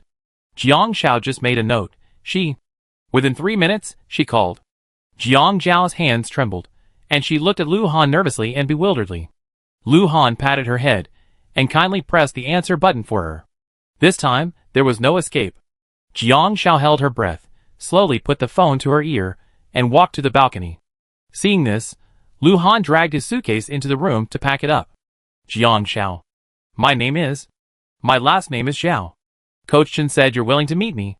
The woman on the other end of the line sounded relatively young, around 30 or 40, not particularly old, but her tone trembled with nervousness and caution. Jiang Shao nodded subconsciously, then realized that she was over the phone, and the other party couldn't see. She spoke anyway, yeah? Then the sourness in her throat seemed to escape, the kind Jiang Shao couldn't control. She sniffed hard, but the woman still heard a choked sob. Jiang Shao couldn't put her finger on this feeling. She didn't want to cry, nothing was on her mind. But the moment she heard the woman's voice, she couldn't help herself. Not wanting the other person to hear, she held down the receiver and hurried inside. Looking at Jiang Zhao's red eyes, Lu Han instinctively pulled her into his arms, and took the phone for her. He couldn't tell what was said on the other end, all he heard was the woman cautiously ask, "Is tomorrow free?" A little girl's voice on the line asked, "Mom, who are you talking to?" Jiang Shao hugged Lu Han, tears streaming down her face, as she couldn't hold back. Lu Han whispered, "Auntie." The woman paused for a moment, then smiled awkwardly, "You're Lu Han, right?" "Well, Jiang Shao isn't available right now." Lu Han quickly said, "Speak to Jiang Shao about the time and place, and send it to her phone. We go when it's convenient for you." Okay. The woman's voice was also filled with tears of joy, and then she said cautiously, "Then I hang up." "Okay." Beep. After hanging up, Lu Han stroked Jiang Zhao's head. "Okay, I'm hanging up." Jiang Zhao buried herself in his arms, refusing to look up. She must be crying miserably right now. Lu Han smiled and said leisurely, "If my mom called me right now, I'd definitely be happy." Jiang Zhao slowly raised her head, her eyes red like a little rabbit. "That's a little scary, isn't it?" Lu Han nodded. "A little, but since she wouldn't hurt me, I'm not afraid." Jiang Zhao scoffed. "It's not that I'm sad, nor do I want to see her." It was the heartbreak of that moment that she couldn't describe. It was as if the other person, even through the phone, had touched a part of her heart, transforming all her emotions into an indescribable bitterness. "Don't cry." Lu Han wiped Jiang Zhao's tears. "Whose little rabbit is this? It's so adorable when it cries. Perfect for plucking its feathers, roasting it, and sprinkling it with cumin and chili powder." His. Jiang Shao couldn't help but pinch Lu Han's waist. But Lu Han paused and told Jiang Shao, "You might have a younger sister." Jiang Shao was stunned for a moment. But she quickly realized. After all these years, it's possible that she married and had children again. But Jiang Zhao's head throbbed, and she instinctively covered her kidneys, her eyes wide with fear. Are they really going to pierce my kidneys and extract my bone marrow?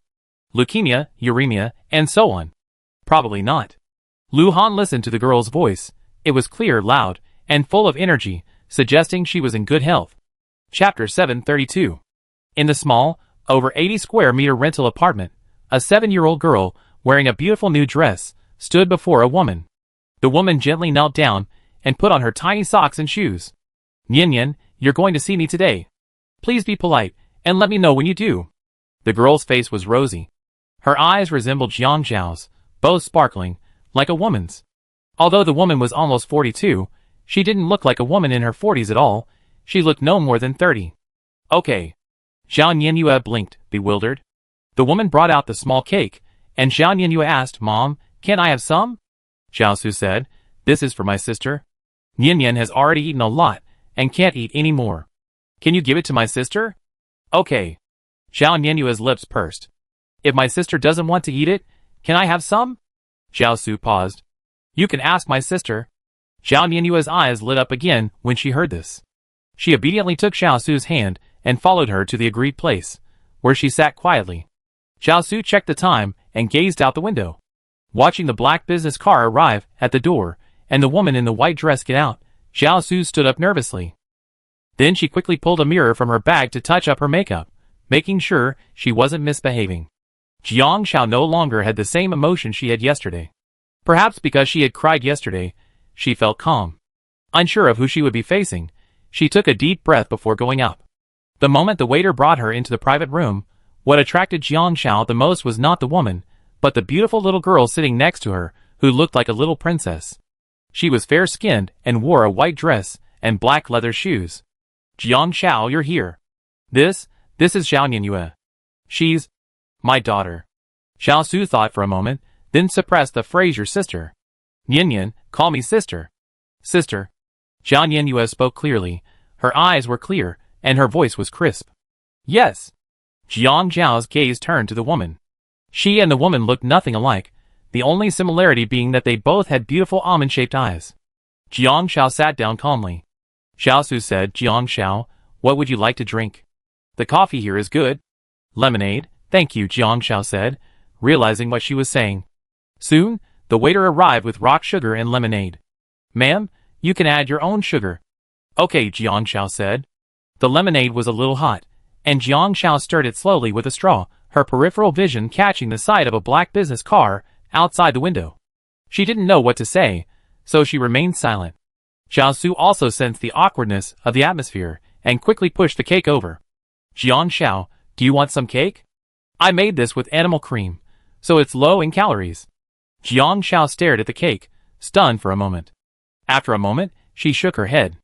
I don't like sweets. Xiaosu gave an awkward smile. It's okay, take it back.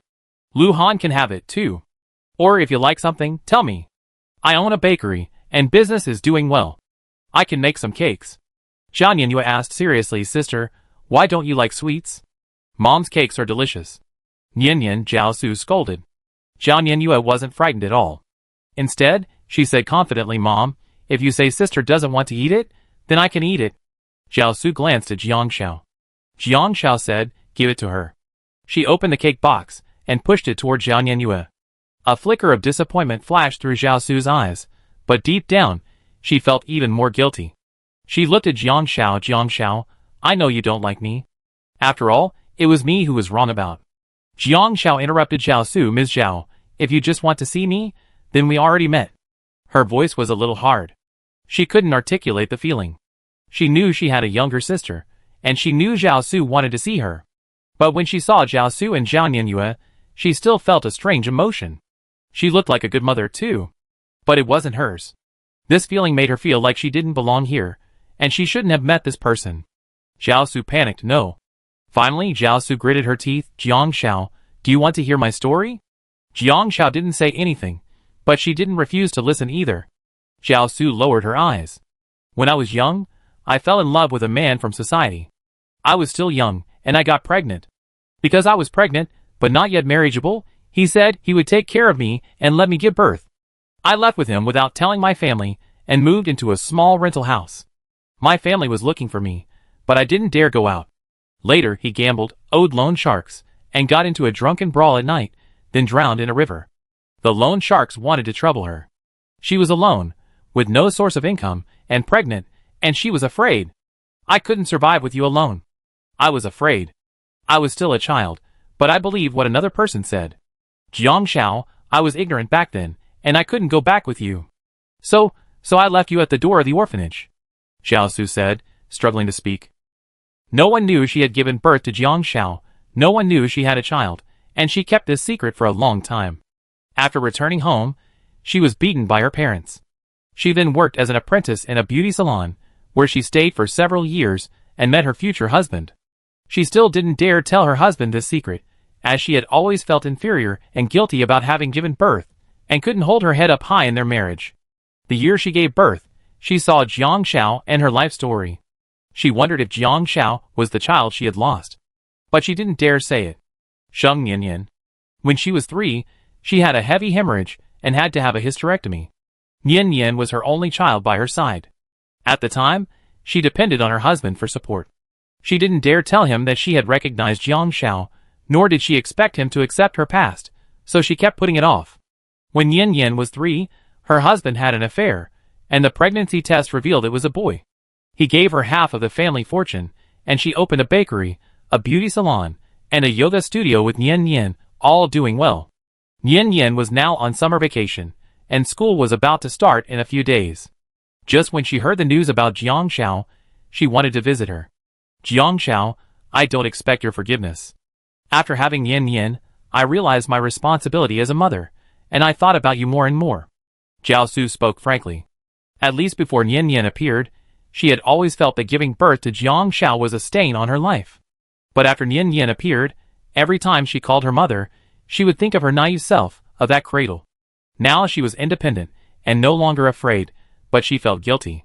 Every time she saw Nian, she would think of the other child she had given up, so she wanted to see Jiang Zhao. Chapter 733. Mom. Seeing Jiang Xiao remain silent, Zhao Su thought for a moment and quickly pulled a card from her purse. Jiang Xiao, I know it's too late to say this. You might be doing well now, but I still want to give you some compensation. This card. No need. Jiang Xiao stood up and looked at Zhao Su, her voice incredibly calm. Ms. Zhao, thank you. Thank you for giving birth to Jiang Xiao.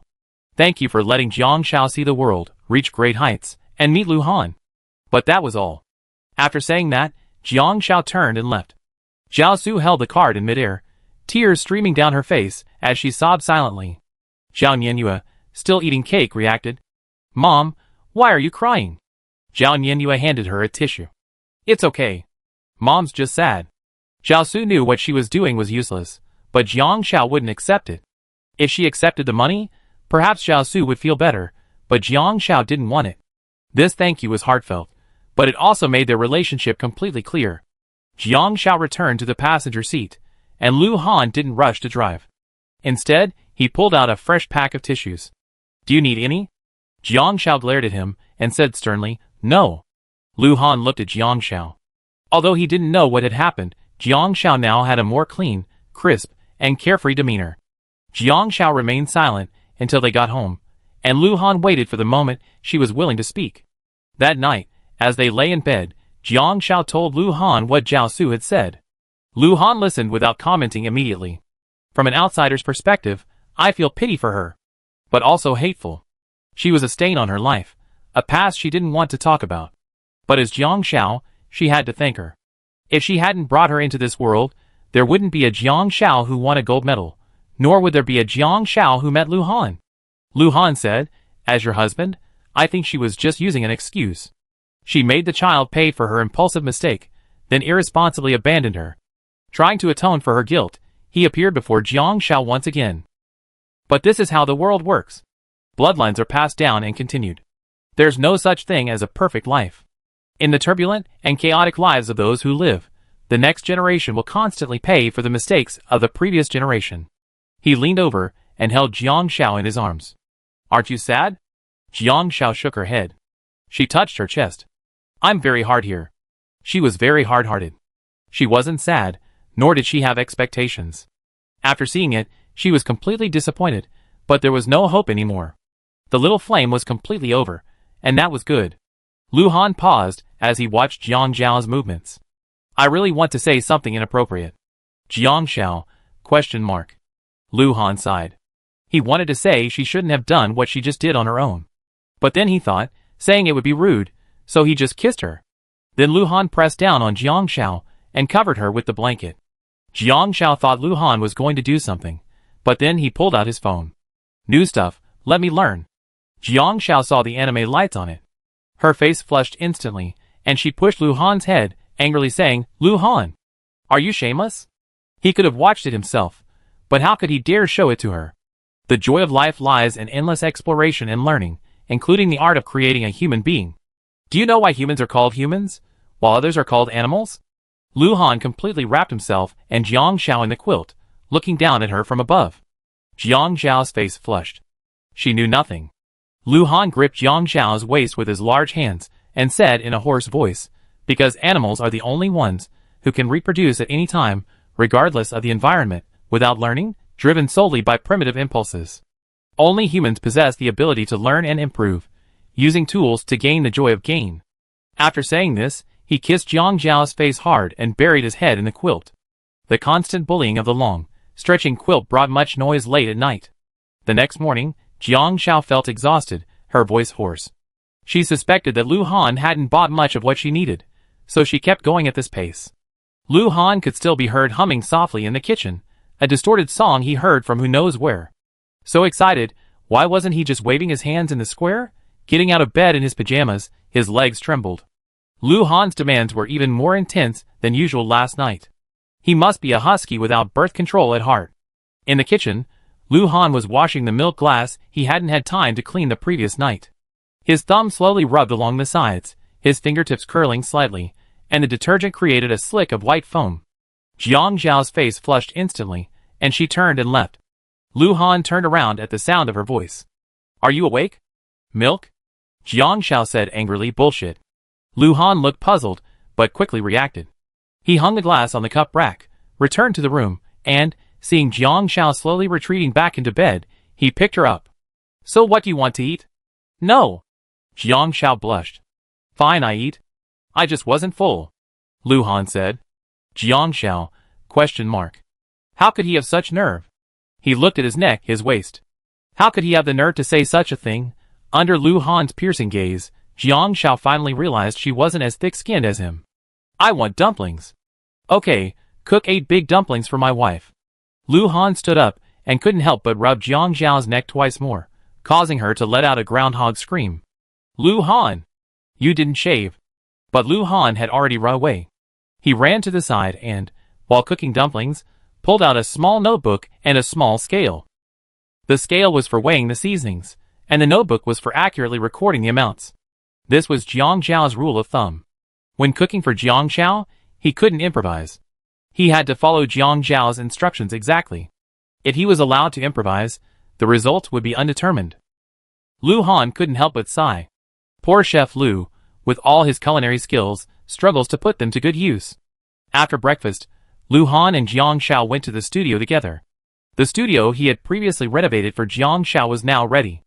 Jiang Xiao's videos weren't updated daily, and when they stopped, they stayed off for several days. However, she already sold 20,000 pairs of insoles, which wasn't bad. Mu Chichi said, I checked the data with the operations team over there, and the video numbers are pretty good. You and Brother Han are both well known, and your daily videos are always a hit. By the way, Brother Han said he assigned an operations team to help us monitor the video traffic data. Who? Jiang Xiao asked. That one, Mu Chichi said. Jiang Xiao looked at the boy. It was the same boy she heard discussing the betrothal gift on the phone the first time she came to Lu Han's studio. What's his name? Sima Su, Mu Chichi said. Jiang Xiao blinked. Sima? That surname is so rare. It sounds like the name of a tycoon. Mu Chichi's interest piqued. Not only does his name sound like a tycoon, but he's also one. The surname Sima has been passed down through my ancestors for who knows how many hundreds of generations. Anyway, my great-great-great-great-grandfather was a high-ranking official, boasting about his scholarly family. He's only been here a few days, and he's already been ranting about his girlfriend in our small group chat. The Qing dynasty has fallen, but he's still living in the feudal era, devaluing her for a few tens of thousands of yuan in betrothal gifts. Jiang Xiao paused. How's his work ethic? He's not very good at running live streams, but he makes the excuse that he used to work in video operations and isn't familiar with live streaming. If he were to work on short videos, he'd be able to take off. Brother Han said he'd give him another chance, so he let him try it. And we just happen to need inspiration for our videos. Work matters have nothing to do with personal character. Then let him try, Jiang Xiao said. Chapter 734. After Sima Su was transferred here, he showed Jiang Xiao quite a few videos, and Jiang Xiao had a glimpse into Sima Su's prowess. What he said made a particularly good point. Look, this video has over 1 million likes, making it the most liked video of this blogger recently. This blogger talks about his life experiences, and it's quite engaging. We could try some informative videos, like your past. Didn't the boss lady win a gold medal? We could talk about things related to gold medals, including training, from the boss lady's professional perspective. I'm sure people would be interested. Although what he said was all nonsense. Jiang Xiao asked Mu Chichi, what do you think? Mu Chichi said sheepishly, wouldn't that be a bit pretentious? After all, everyone knows it wasn't easy for Yu Shizi to win a gold medal. And with so many Olympic gold medalists, if you keep mentioning just one gold medal, it would be a bit of a drain on your popularity. Jiang Xiao agreed. Sima Su disagreed. The Olympics only happen every 4 years. With so many people in the country, how many can win gold medals? That's just bragging. Pass. Jiang Xiao interrupted him. My traffic wasn't high when I was an athlete. My traffic came from the attitude I showed in games. My fans like to see me, the hardworking and positive person I am, not just my gold medals. Besides, she had already been interviewed before, so a gold medal wasn't a good topic. Frustrated by the lack of recognition, Sima Su said, I think about it. Jiang Xiao nodded. Go ahead and think about it. Mu Chichi showed Jiang Xiao a few products. These include beverages. You said before you wouldn't take on beverages, but I thought you could take a look at these. Because Jiang Xiao had previously endorsed purified water, also featuring 3 athletes, the women's table tennis champion, the track and field champion, and the diving champion. The contract was for 4 years, and the new spokesperson was due at the next Olympics, so Jiang Xiao had no plans to take on beverages. This is a new juice from Fushan District. Mu Qiqi said, many juices on the market add additives for flavor, but this one is 100% pure, so the taste isn't that great. I researched its source. Although Fushan District has the word rich in it, it's not affluent. In recent years, someone has been helping local farmers plant fruit trees. With the added traffic from rural areas, many live streamers have gone there to harvest and sell the fruit. Jiang Xiao had some knowledge of this. But not all fruit can be sold. Some fruits are good, and some are bad. The attractive ones are packaged with premium ingredients, while the less attractive ones are picked out by the fruit merchants and left behind. Many fruit farmers have their fruit left behind if it's not sweet enough or looks unattractive. There are quite a few of these fruits. This factory advertises fresh, additive-free fruit juice, but they buy the fruit that farmers can't sell. Mu Qiqi said, and their juice is seasonal. If it's out of season, you have to wait until next year. Jiang Xiao blinked. That sounded pretty good. And seasonal juice. Fushan District? It seems to be Lu Dayong's area. Lu Dayong also said he sells fruit.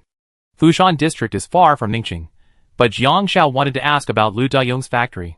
She thought for a moment, then go talk to Lu Han and have him ask Lu Dayong. He know once you tell him. Yeah. Mu Qiqi nodded and turned to the other side. Jiang Xiao watched Lu Han look up at her, and then called Lu Dayong to inquire about the situation. Soon, Lu Han stood up and came over, holding the phone and saying to Jiang Xiao, "Do you want to hear what Lu Dayong has to say?" Jiang Xiao nodded and took the call. Lu Dayong on the other end of the line said, "Jiang Xiao, right?" "Yes." Jiang Xiao said, "You're over there, right?" Lu Dayong said, "Yes, I'm telling you, this factory's products are fine. They're indeed additive-free juice, but the factory owner's character is questionable." Jiang Xiao was puzzled. "What do you mean?" Lu Dayong was selling fruit live streams. In the beginning, sales were indeed good. Taking advantage of the traffic boom, he not only sold his own fruit, but also helped others sell fruit. But starting in the past 2 years, traffic began to decline. Because many live streamers had discovered this niche and started live streaming fruit sales in the mountains, and in recent years, more and more people have contracted land for fruit cultivation. Even fruit can be good or bad. Mu Qiqi's description does exist. Fruit that isn't sweet enough or doesn't look good sells well, but fruit isn't always so predictable.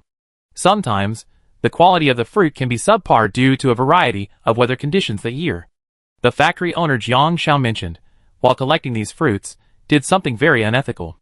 Unsaleable fruit is already priced very low, leaving fruit farmers essentially unprofitable. Despite fruit's ease of sale, it's a consumable food. However, managing the fruit throughout the year takes a considerable amount of time. Fruit merchants will push prices very low, profiting from the difference. But the fruit that rots or is rejected is the sole responsibility of the farmers. Real fruit farmers don't make much money in a year. This boss not only undercuts the price, but also instigates others in the mountains to refuse to buy their fruit. He deliberately waits until the fruit is about to rot, forcing the fruit farmers to sell it to the juice factory at a loss. Lu Dayong frowned. Their family has a live streamer, so selling the fruit isn't difficult. He can even help sell some. But even if he sells, his sales are limited. Many nearby fruit farmers only earn 20,000 to 30,000 yuan a year, and they have to spend money urgently. This summer, the Fushan district suffered a disaster, reducing the fruit production. This year, fruit prices have plummeted, making it even harder to get a good price. So many people are just gritting their teeth. It's not the product that's the problem, it's the boss himself. Jiang Xiao has a large fan base, and she doesn't take a high commission or advertising fee, so the boss must be looking for her.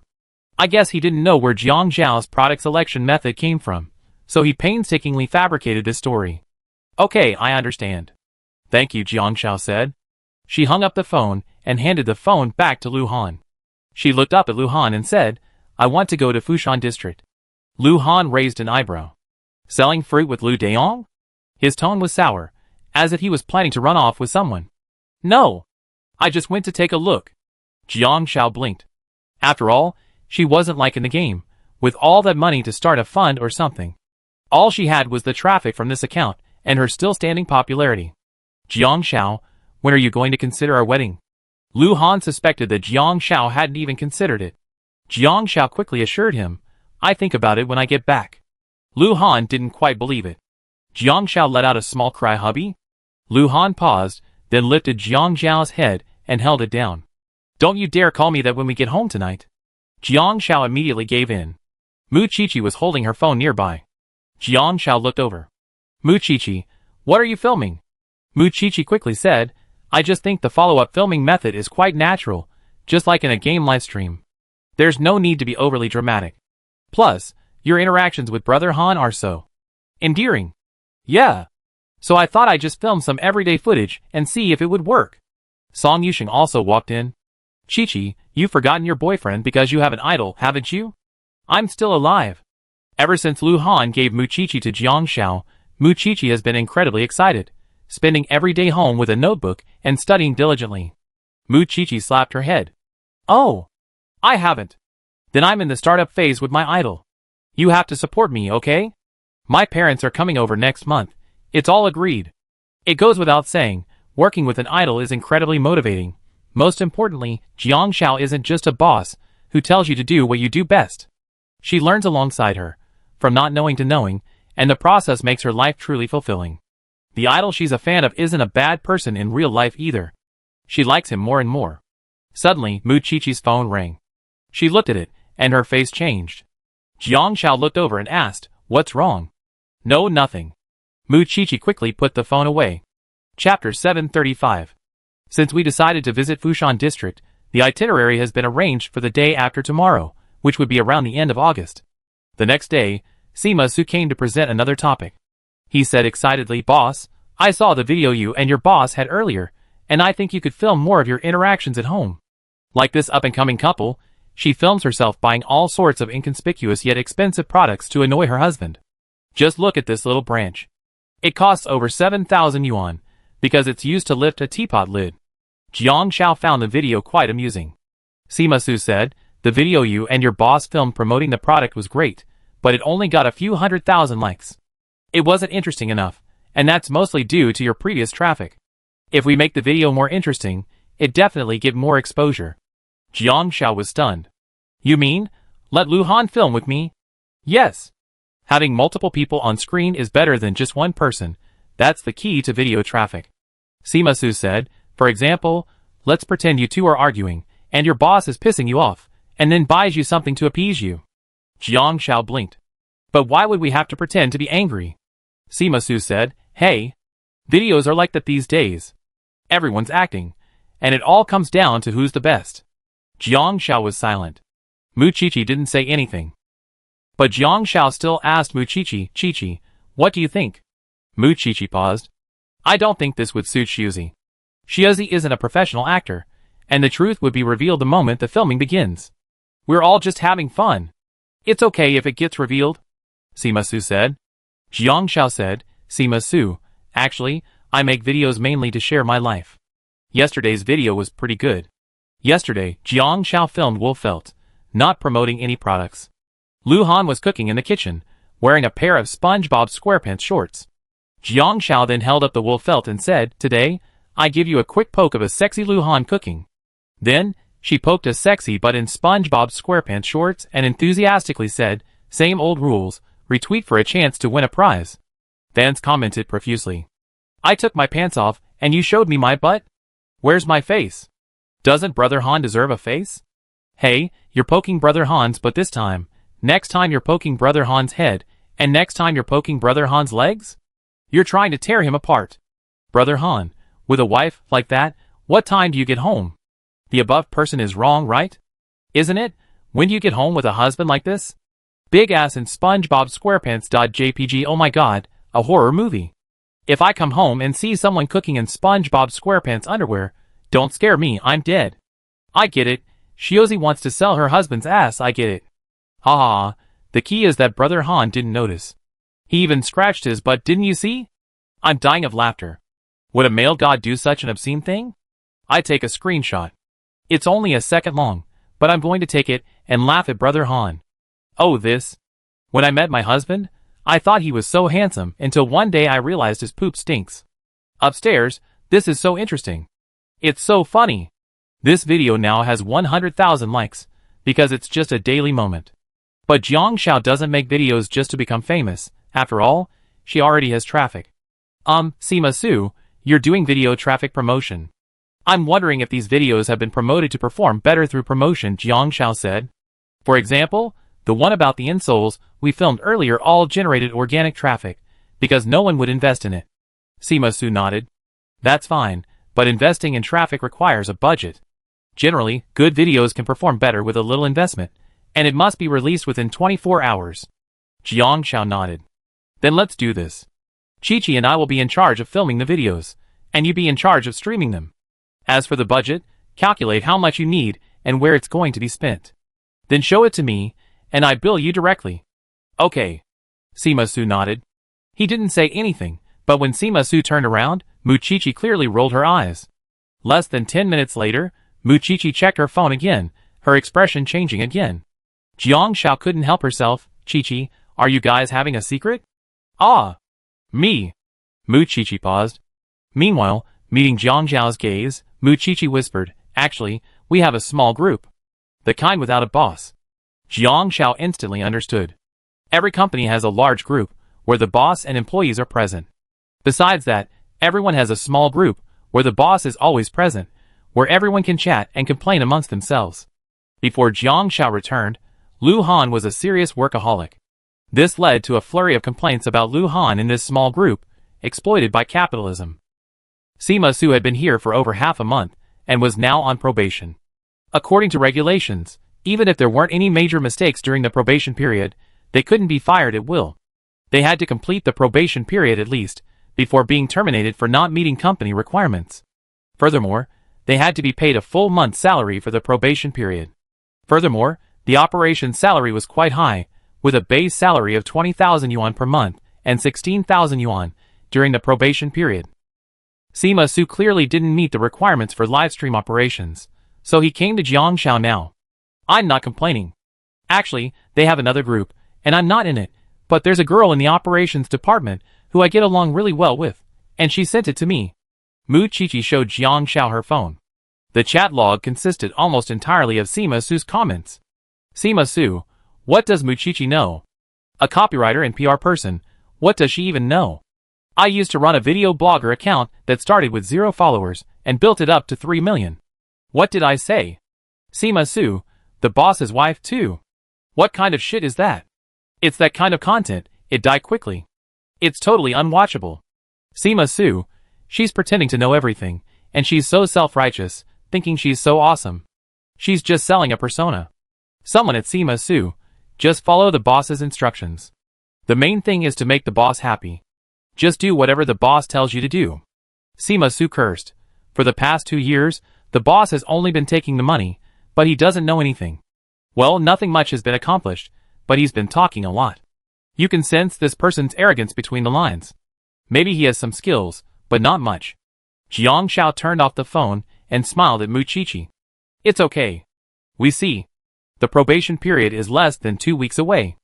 Jiang Xiao was truly unfamiliar with this area. Even editing the video took her and Mu Chi-Chi over half a month to master.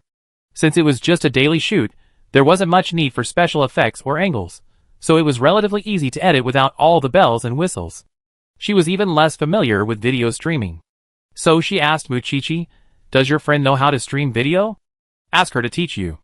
Mu Chi-Chi nodded and grinned. Then I go ask. I make sure I get the job done. Chapter 736.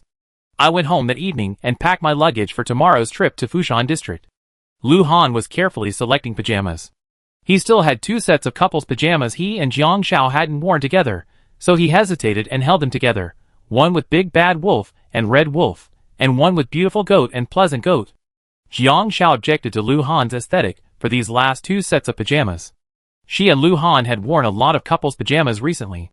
She tolerated the mechanical and horror styles, but these last 2 sets just weren't her style. She only liked the black and white ones. She took a deep breath and said, Lu Han, let's donate these 2 sets of pajamas since they haven't been worn. I buy you the next set. Under Jiang Xiao's gaze, Lu Han could only put the pajamas back with regret. The season was about to change, and Jiang Xiao definitely needed to buy some clothes. She noticed that Lu Han's wardrobe was mostly black and white, but Jiang Xiao preferred something with more distinct colors. After washing up, Jiang Xiao lay in bed browsing her mobile shopping platform, ignoring Lu Han. After all, Women aren't interested in men when it comes to shopping. Lu Han took off his shirt and flaunted his biceps to Jiang Xiao's side. Jiang Xiao remained unmoved. Jiang Xiao, what do you think is the sexiest part of a man's body? Jiang Xiao casually flaunted, if it were you, your whole body would be sexy. Including his leg hair. Lu Han, If she had looked at him while saying this, he would have felt her sincerity. Lu Han leaned over and kissed Jiang Xiao on the cheek. Honey, go to sleep. Jiang Xiao hummed a perfunctory, but she wasn't really self-conscious. Lu Han leaned over to check Jiang Xiao's phone screen. Jiang Xiao spotted a tortoise doll, the kind with green hair that fits on a human body. Who would buy that? Lu Han scoffed. It's quite interesting. Jiang Xiao added it to her shopping cart and told Lu Han to try it later. Then she scrolled down. Finally, at the back of the page, she saw a model wearing a minimally woven lace butterfly top and short skirt. It wasn't a formal outfit at all. Lu Han's eyes lit up. This one's not bad either. As if a new door had suddenly opened, he reached out and added it for Jiang Xiao. Lu Han, don't you want to go to bed? Jiang Xiao blushed, unable to hold back. Lu Han asked earnestly, what about you? His eyes sparkled. Jiang Xiao refused. I'm not sleepy, you can sleep by yourself. Lu Han said seriously, Jiang Xiao, we're newlyweds. Jiang Xiao turned her back to Lu Han, wrapping herself tightly, her head and hair a picture of rejection. Lu Han tucked the quilt in with a resentful tone. I know couples eventually tire of each other, but I didn't expect it to come so soon. Jiang Xiao, we only been married for less than a month, and we be together for many years to come. Jiang Xiao twitched her lips. Men only have a few years of energy left. If you don't take action, I be old. A long sigh escaped her. Jiang Xiao couldn't help herself. Lu Han, can't you just let me rest for a day? Has he let her rest since they got married? Lu Han perked up instantly. I've been resting for 28 years. He felt like he still had several billion-dollar projects he and Jiang Xiao could work on together. Jiang Xiao sat up in bed, and Lu Han excitedly followed suit. Then Jiang Xiao said to Lu Han, let's go to the living room. Okay. Lu Han happily stood up and put on his shoes. I carry you over. You go first, I get something. Lu Han gave a look of I understand. And just as he was out the door, Jiang Xiao locked it shut. Lu Han, ? He knocked on the door and said pitifully, honey, open the door. It's cold outside. Jiang Xiao shouted, good night, husband. There were guest rooms next door, so he wouldn't be cold. Lu Han could only pull out his phone and, pretentiously, open the men's group. Feeling a bit embarrassed, he searched Baidu. What happens when a newlywed's proposal is rejected? The first answer, my husband isn't interested in you. Lu Han, ? He couldn't help but say, I'm talking about my wife. The second answer, your wife is cheating on you. What a lousy answer. In a rage, he uninstalled Baidu. Just then, a message from Shen Jingbin arrived in the group chat. I haven't slept with my wife in half a month, and I even got kicked out tonight.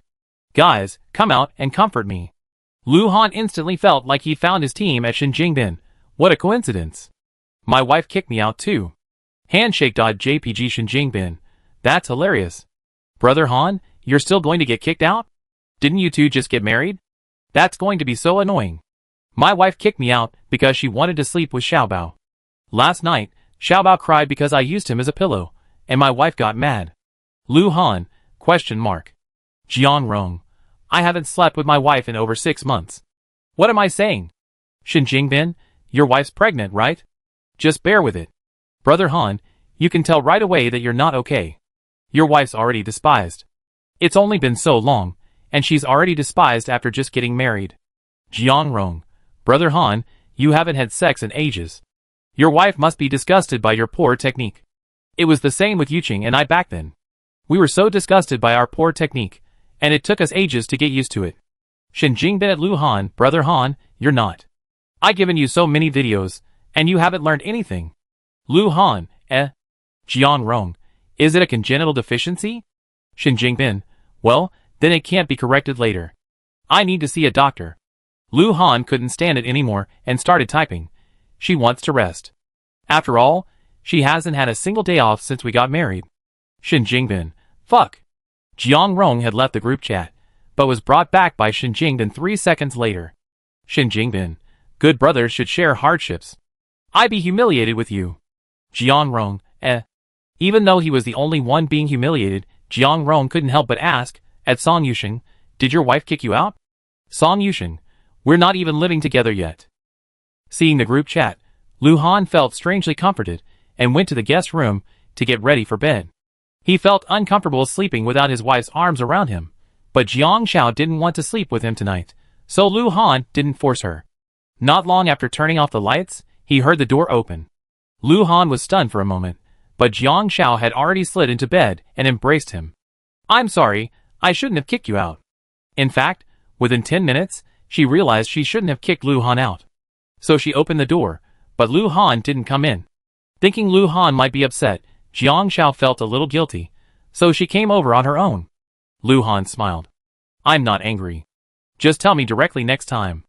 Perhaps it was because Jiang Xiao couldn't refuse him. Even if she initially refused, she always gave in half-heartedly. Come to think of it, he was indeed quite sexually aroused. He hadn't let her rest properly for a single day since they got married. But it wasn't a big deal. Just be more careful next time. How could Jiang Xiao get angry over such a small thing after just a kiss? Early the next morning, Jiang Xiao discovered she had her period. Unfortunately, she had run out of sanitary pads and had forgotten to buy more. She could only stare at Lu Han helplessly. Chapter 737. Lu Han took a deep breath. Jiang Xiao, give me a kiss and I go. Jiang Xiao blinked, stood on tiptoe, and kissed Lu Han on the cheek, smiling sweetly. Thank you, my husband. Really? It's no big deal. It's just some sanitary pads. Then Lu Han turned and left. Jiang Xiao remembered she hadn't told him what she wanted to buy. But all she heard was the slam of a door. Jiang Xiao could only message Lu Han, listing her favorite brands for day and night products. He hoped Lu Han wouldn't be intimidated by the purchase. Lu Han didn't go to the supermarket right away. He went back to his room and put on not only his hat but also a hooded sweatshirt, sunglasses, and a black mask before heading to the supermarket. After seeing Jiang Xiao's message, he sneaked into the supermarket. Little did he know that his entrance had attracted the attention of the cashier, who quickly contacted security. He first went to the snack section and aimlessly grabbed a bunch of snacks. Then, wandering around, he found the brand Jiang Xiao wanted and quickly grabbed 1, 2, 3, 4 bags. Lu Han also looked around while checking out. There were several people in the supermarket. The cashier's palms were sweating with nervousness, and she pretended to ask Lu Han, Sir, are you buying so many? Lu Han nodded. Sir, there's a promotion going on for these 2 snacks. Buy 1, get 1 free. Do you need more? The waiter said. No, hurry up. Lu Han mumbled, one hand tucked into his pocket, not taking it out. He looked like he was about to steal something. Just then, 2 security guards entered. As Lu Han was about to leave with his things, they blocked his path. Hello, sir, could you please take off your mask? Lu Han, ? Well, our supermarket was robbed a few days ago. The thief, unexpectedly, matched your appearance and height. We wanted to confirm this. No offense intended. The security guard said politely. The reason was that a very tall young man had recently arrived at the supermarket. He was also dressed like Lu Han, and they were about the same height and equally stealthy. That man had always bought a lot of things at once, always in a hurry and pushing the cashier hard, so the cashier always quickly collected the purchases. But the night before, that same young man had also rushed to pay for 2 packs of cigarettes and 2 bottles of high-end liquor worth 5,000 yuan. The cashier, accustomed to previous experiences, was a bit careless. Unexpectedly, that night, the man took the items and ran away. The cashier realized nothing had been credited to the account, and by the time the security guard gave chase, he had already fled. This resulted in a loss of nearly 10,000 yuan. The police were called, but the thief was never apprehended. Lu Han's attire today was a perfect opportunity for misunderstanding. The cashier nodded. Yes, sir, there's a mole on the other person's face. We just need to confirm it. But regardless, several people nearby were already looking over. Lu Han took a deep breath, pinched his mask, and quickly pulled it down and back up. See? He didn't have a mole on his face. Sir, could you please be slower? The security guard asked. More and more people gathered around the cashier, many young people among them. 2 girls were whispering to each other. Lu Han, with a sullen expression, pulled his mask down again and paused for 3 seconds. After the other person confirmed his mistake, he immediately said, Sorry, sir, I misunderstood you. This coupon is for compensation. Next time you come to buy something under 1,000 yuan, we give you a 30% discount. And please keep your stuff. We're so sorry. Lu Han, This delayed several minutes. Lu Han quickly carried the things upstairs. Jiang Xiao didn't notice how much time had passed, but she was a little surprised to see how much Lu Han had brought back. Lu Han said without hesitation, "Buy more so you don't have to go out again next time." Jiang Xiao calculated that it would last her for the better part of 6 months. Not bad. Are you still going today? Lu Han asked. Jiang Xiao thought for a moment. Let's go. I already agreed. Yes. After a short rest and brunch, he and Lu Han headed to the airport. Mu Qiqi followed them. Song Yusheng was now the second in command at the studio, and besides Lu Han, he was the only one in charge who couldn't leave. After speaking with Lu Deong, he went to pick them up at their disembarkation time. The 45-minute flight took them to their destination before 3 o'clock. Lu Deong drove an old, gray van, but it had just been washed and was quite clean. He said to them, "Don't be offended. It's been washed. It's just that the roads there are difficult. This car can handle the mountain roads just fine. Don't mind. We arranged accommodations for you there. It's my mother-in-law's old house." The three of them got into the van. Lu Deong rubbed his nose. The airport here is small and not very developed, unlike Ningxing and Jingshi, but the people here are quite simple and honest. Mu Qiqi, also a city kid, knew the airport was small, and after leaving the airport, there were only mountains and trees. She took out her phone and took pictures curiously. But the scenery is really nice. We're at the foot of the mountain, and the air is fresh. My family has a house in the city, but these past few years, I've been busy tending to the fruit trees, so I also moved up there. Lu Deong said, "The mountains are beautiful, and there's also home-cooked food. If you come over, I make you a firewood chicken on the earthen stove tonight." Jiang Xiao said, "Let's talk about the fruit. Well, because of the soil and weather here, the fruit here is usually ready for harvest in mid-August. If it's not refrigerated, it's spoiled within a week. We have fruit here, but we don't have large warehouses. The fruit is picked the day before and sold the next day. If it's not picked, it must be all picked by the end of September at the latest. If it's left on the trees, it rot. Each batch of fruit is different. From last summer to this summer, it's been raining here constantly. You can see how gloomy the sky is right now," Lu Deong said. Jiang Xiao took a look and saw that it was indeed the case. Adding to the flooding during the thunderstorm season, there's not enough fruit this year. 2 years ago, 1 acre of land yielded 18,000 kilograms of fruit, but this year it's only 8,000 kilograms. Plus, a single tree can produce hundreds of different kinds of fruit, some sweet, some sour, and small, but they all look the same. We don't know this when we sell them. Buyers who receive a lot of sour fruit give bad reviews, damaging our store's reputation. The last batch of fruit was picked in the past 2 days. If it's not sold within a week, it will go bad. The owner is now instigating fruit merchants there not to accept substandard fruit, hoping to force the farmers to compromise and grow fruit here. They're all elderly people who rarely leave the mountains. Their families are well off, and they rely on the fruit harvest for a little profit. Lu Deong looked at Lu Han and Jiang Xiao. "If you forget it," Jiang Xiao said, "just say it." Lu Deong said, "Originally, I asked if I could help you with this matter, but it's impossible to help." Now they teamed up. "A few years ago, when I first started selling fruit, I offended a lot of people, so they're all against me. How can I explain this? Those people, seeing the profits from selling fruit, all want a piece of the action. Lu Deong offers a good price for his fruit. When sales were good in the past 2 years, fruit farmers were willing to give him fruit. But now sales are bad. Lu Deong isn't particularly popular with the public. His traffic comes and goes quickly. After all these years of perseverance, it's hard to sell fruit now, and he's powerless. They want to take advantage of this opportunity to exploit these fruit farmers for their own profits." Chapter 738. Jiang Xiao couldn't say anything about this. After all, she and Lu Han weren't from here, and they didn't do any fruit farming. She could only offer to help, to see if there was any way to help them get through this hurdle this year. They drove along the bumpy mountain road. The road here was truly steep, especially once they entered the mountains. The scenery was beautiful, but the trek was also difficult. It wasn't until almost 6 o'clock, when it was almost dark, that they finally reached the pitch-black area. "Grandma," Lu Deong called out. Then, on the dark hilltop, they saw a light in an old house. It was just like the Wushan village Jiang Xiao had experienced in the game. She had thought the holographic game was realistic enough, but she hadn't expected that real-life encounters were the most authentic. In the game, the air in the mountain village was filled with the simple fragrance of earth, but in reality, the air was filled with many complex aromas, and there was soft earth beneath their feet. After walking for 7 or 8 minutes, 2 elderly people emerged. "You're back.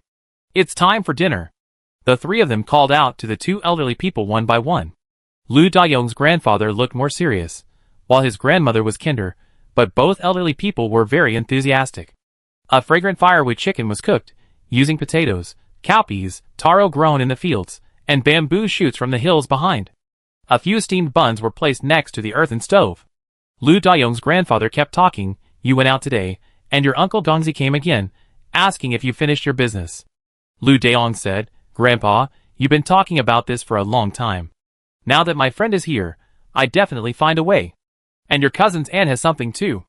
In short, the same words kept coming back. Lu Dayong's grandmother also kept saying to Jiang Xiao and Lu Han, "Eat quickly, eat more, there's more." Then she kept on rambling while eating. Where did the potatoes come from? How many pounds did they weigh? Were the bamboo shoots fresh? And whether sugar was added to the steamed buns? Then she asked where they were from, what big cities they lived in, and what they did. Even though she didn't understand, she kept asking. Jiang Xiao and Lu Han patiently answered, until Muchichi was exhausted. She was too enthusiastic. Once in a while, a day or two, was fine, but if it happened every day, she wouldn't be able to handle it. After finally finishing their meal, Lu Dayong said to Lu Han, "Lu Han, sleep in my room tonight." 2 girls to 1. Lu Dayong pointed. "That room was originally my parents', but they opened a noodle shop in the city, and don't have time to come back." The others didn't object. Then, before going to bed, her mother-in-law came over with a basin and asked Jiang Xiao and Muchichi if they wanted to wash their faces. After that, they could wash their feet. The 2 were about to agree when they saw the grandfather sitting next to them wash his face in an iron basin. He then placed the basin at his feet, took off his shoes, and began washing his feet, all the while grinning at them. Muchichi, Jiang Xiao, Looking at the basin in Grandma's hand, the 2 instinctively declined. "No, Grandma, we brought face towels and mouthwash." After a few pushes and pulls, she finally refused. Grandma could only mutter, "How come city folks are so untidy?" The bed in the old house still had old curtains, and the 2 of them squeaked as they lay on it. In the middle of the night, Jiang Xiao even went to the restroom. Unlike the one in the game, this was a real one. It was pitch black, and going alone was a bit dangerous. She used her phone to flash a light, and asked Muchichi to accompany her. Then Muchichi said, "Tomorrow we're going to the mountains. Don't step into any potholes." Jiang Xiao was curious why. Muchichi said, "I had a classmate in college who used to live in the mountains. He said that up there, the contents of the manure pits were used to irrigate the fields. Some made mounds of earth to look good, then covered them with soil. On the surface, they looked like mounds, but as soon as you stepped on them, they would sink, revealing rice fields underneath. You get the idea, right?" Jiang Xiao understood. The next morning, they had steamed buns made by her mother-in-law, with pickled vegetables in them. The pickled vegetables were a bit salty, and 3 bites of steamed bun and 1 bite of pickled vegetables were about the same. The air was a little cold and damp in the morning. It must have rained again later in the night, and the ground was wet. Lu Han brought Jiang Xiao a coat and trousers. Luckily, Jiang Xiao had prepared boots, so the 3 of them put them on. Grandma chased after Lu Dayong, saying, "Dayong, it's cold. Put on some clothes." Lu Dayong was already wearing a long-sleeved shirt. "I'm dressed, I'm not cold." "I'm dressed." "You're a disobedient child. What if you get sick?" the grandma pleaded earnestly. After a fierce struggle, Grandma finally prevailed. Lu Dayong reluctantly put on his heavy coat and said to the others, "Let's go." Muchichi quickly took out her phone and power bank to film the scene. Lu Dayong was at a loss for words. Jiang Xiao said, "Just talk normally." "What are you taking me to see?" Lu Dayong remembered, "In the morning, the fruit farmers are here. They come back to check on the seedlings and the fruit, examining each one individually. My fruit trees are in the back hillside. The fruit you see in front of you is from the farmers. There happen to be a few elderly people over there. This area was planted entirely with tangerines, but they weren't the varieties Jiang Xiao had seen in Ningxing.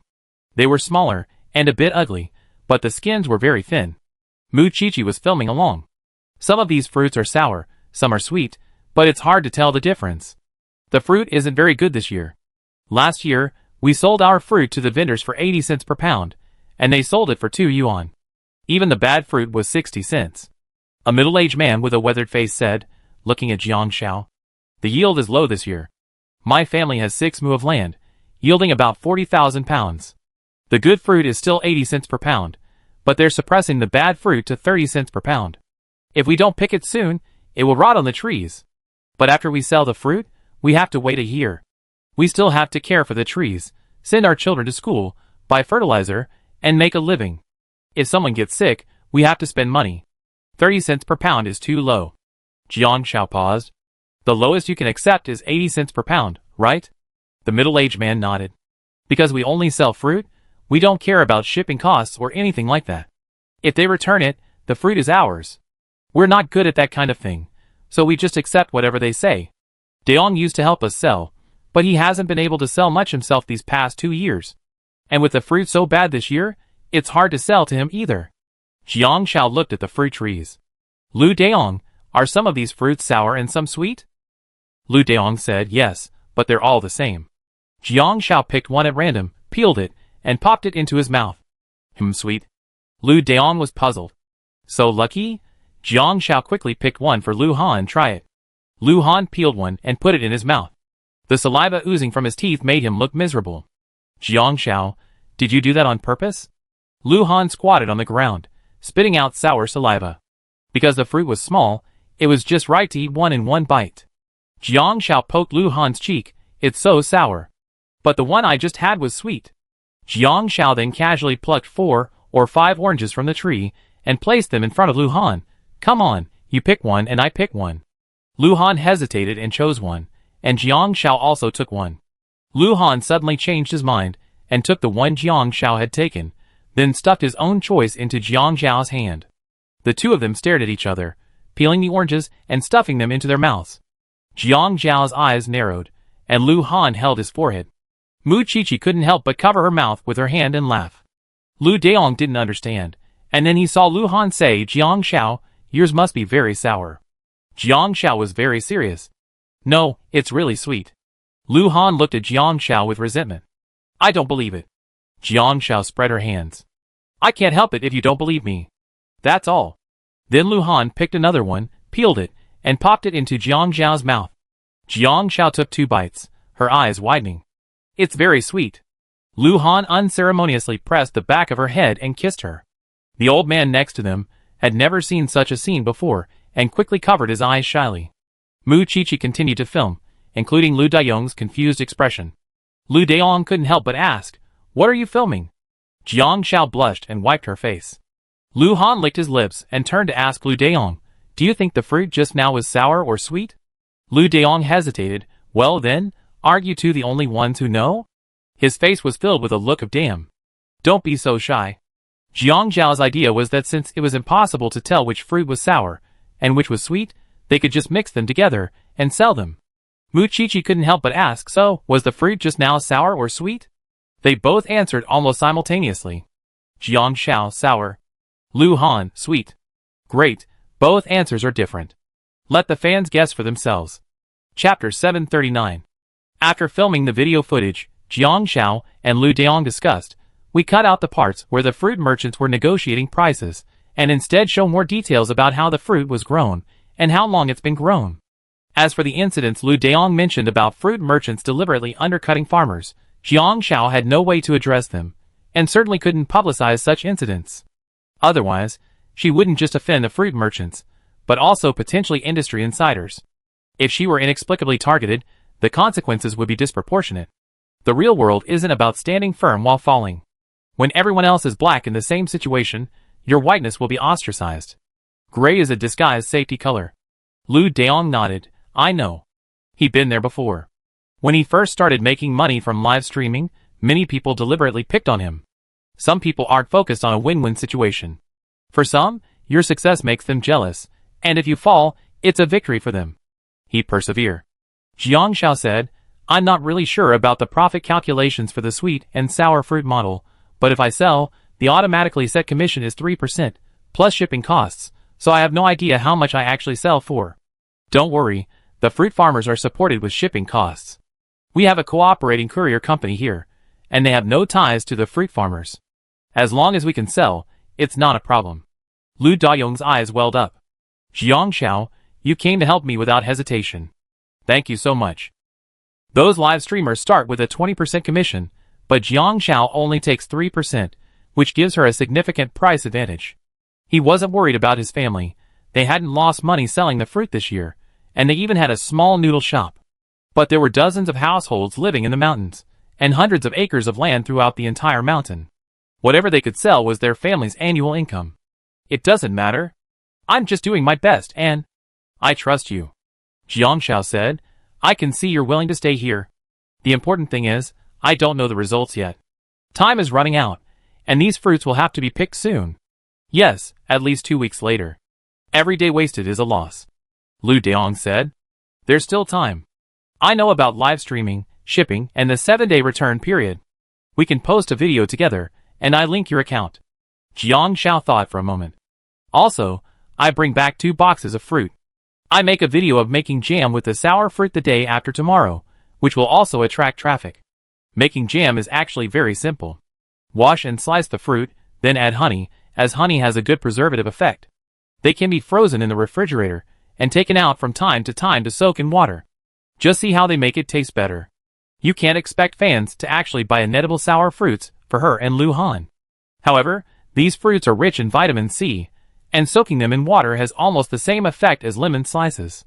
It's okay, you can take a few extra boxes back. Lu Dayong said, then why don't you stay here another day? Take in the scenery. Jiang Xiao, of course, had no problem. Jiang Xiao looked at Mu Qiqi video. Me. I go shoot some more footage, and then I go back and edit it. Okay. Mu Qiqi went back to his own business. Lu Dayong then took her and Lu Han on a long mountain hike, admiring the scenery. Someone came looking for Lu Dayong halfway. They knew the way, so they told him to go, and they would return later. Lu Dayong went ahead. Maybe it was because her period had come, but Jiang Xiao was a little tired from walking, and she looked at Lu Han eagerly.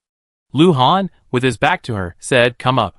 Jiang Xiao smiled and jumped up, kindly warning, don't step on the rice fields. Lu Han, ? Jiang Xiao then recounted the story of the shared rice fields to Lu Han. The two of them even tried to guess which rice fields were shared. Lu Han poked with a branch and actually poked one.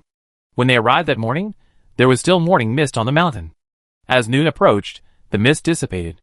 Perhaps because of the rain the night before, sunlight shone intermittently through the clouds. Jiang Xiao, leaning on Lu Han's back, said, there's a saying, reading 10,000 books is not as good as traveling 10,000 miles.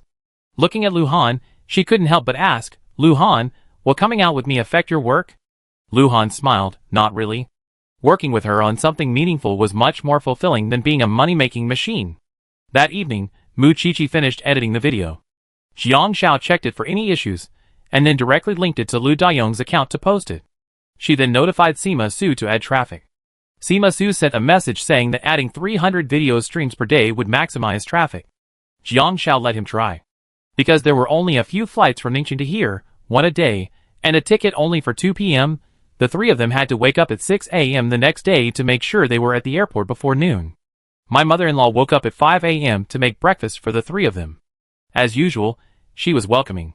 She not only gave them fruit, but also caught a pheasant for them to take home, along with some eggs and other items. However, they were too bulky to carry on the plane, so she had to give up. Lu Dayong wanted to send a few boxes of fruit, but Jiang Xiao only wanted one, and would make it when she got home. Since it was too bulky to carry, Lu Dayong asked them to leave their address, so he could mail it to them. Because they woke up so early, Jiang Xiao mostly fell asleep in the car, but Lu Han was not sleepy. Lu Dayong asked Lu Han when the wedding would be. Lu Han said, soon? I'll let you know. Okay, I'd be there. Lu Dayong smiled innocently. Because Lu Dayong's car ran out of gas on the way, he had to take a detour to refuel. They were in a hurry to get to the airport, so the three of them hurried through security and waited for their flight. Mu Qiqi took this opportunity to watch the video from the previous day. It wouldn't have been a big deal if she hadn't watched it, but after seeing it, she couldn't help but exclaim, this Sima Su is really capable. For just 300 yuan, the video we posted last night already has 300,000 likes today. Over 10 million views. Jiang Xiao was a little surprised. As expected, the video went viral, and the likes are still growing, along with numerous comments. Ha ha ha, so funny. So, to determine if you're a non-lucky person or a European person, does it all depend on whether the fruit is sour? Xiuzi's last fruit must have been sour. She deliberately tricked Brother Han. Don't even mention whether the fruit is sour. Seeing them eat it makes me sour. Why do single people ship couples? This is so sweet. Ha ha, I'm hooked. I used to ship couples, but now I ship couples. This is the guy who bought a lot of them for his wife. A man with 13 packs of sanitary pads? This is hilarious. I got this from that video too. My husband did the same thing the first time he bought me sanitary pads, like a thief. But now my husband has the audacity to open my sanitary pads, and even tried them himself. He asked me if this would save him from having to go to the bathroom, and making sure he didn't have to pee while gaming. This is hilarious. I suggest the husband above wear diapers. Jiang Xiao noticed a popular search term in the video's comments. Man buys 13 packs of sanitary pads at once, mistaken for a thief. Chapter 740. Jiang Xiao clicked in to see. A heavily armed man in a black sweatshirt and hat sneaked into the supermarket. He was mistaken for a thief. He took off his mask and quickly put it back on. The security guard, not noticing, asked him to take it off again. Finally, he left with a pile of sanitary pads. Cashier, actually, it was a misunderstanding at first, but then we saw the guy's actions. He must have been buying sanitary pads for his girlfriend and was shy, so he didn't dare to show up. Later, he forgot to bring the snack bag and only took the sanitary pads. When we tried to find him, he was gone. So, these snacks aren't cheap, about 100 or 200 yuan. It's easy to take, but we give them to him when he comes. Isn't that Brother Han? Mu Qiqi couldn't help but burst out laughing. It's hard not to be suspicious of him. He's just buying sanitary pads. The comment section was also quite interesting. Hilarious. He's just buying sanitary pads. What's so shameful about that? That's right, and he was fully armed. No wonder he was mistaken for a thief. Don't you think you have to buy it openly to pass the test? This guy is obviously buying sanitary pads for the first time. Do you know what it's like for a man buying sanitary pads for the first time? It's like buying condoms for you girls for the first time. It's not about being polite or not. It's a psychological barrier, okay? That's right, when I go to the supermarket, I don't even dare to look at feminine products. What are you girls thinking? Honestly, at first, when my girlfriend asked me to buy them for her, I really didn't want to go. But then, I slowly got over the psychological barrier. And then I got more and more used to it. The more I look at this guy, the more familiar he looks. Is he Brother Han? Ha ha ha, even though the surveillance footage is a bit grainy, I really have a feeling it's Brother Han. I went to check it out, and Xiuzi posted a video. The pants are exactly the same, ha ha ha. Brother Han must have never imagined that all the time he'd been hiding to buy sanitary pads would be exposed because of a pair of pants. Not only would they know he was buying sanitary pads for Xiuzi, but they also mistaken him for a thief. Ha ha ha, Brother Han is a total straight man. No wonder he's so well armed. Great, it seems Xiuzi trained him really well. He dared to buy 13 packs the first time, and the next time, he was carrying them in his hand, and the next time, he was even walking sideways with them right next to his forehead. This video has nearly 400,000 likes, and someone tagged Jiang Xiao's account. Jiang Xiao couldn't help but laugh. Although Lu Han said he didn't need to go next time, she knew it was because she only told him the brand, but didn't tell him that one pack was enough. Lu Han simply cleared out everything on the shelf. After all, he need this stuff next time, so the more the better. So, it wasn't Sima Su's traffic that exploded, but rather the traffic from the two videos just happened to synergize, which caused the explosion? Mu Qiqi guessed. Jiang Xiao nodded, that's probably it. Lu Han went to get some water, and didn't notice the two people looking at him strangely. Mu Qiqi remained silent. Jiang Xiao was curious. He had gone so decisively to buy sanitary pads that morning, and she thought he was so calm. So she couldn't help but ask, Lu Han, what was it like buying sanitary pads for me the first time?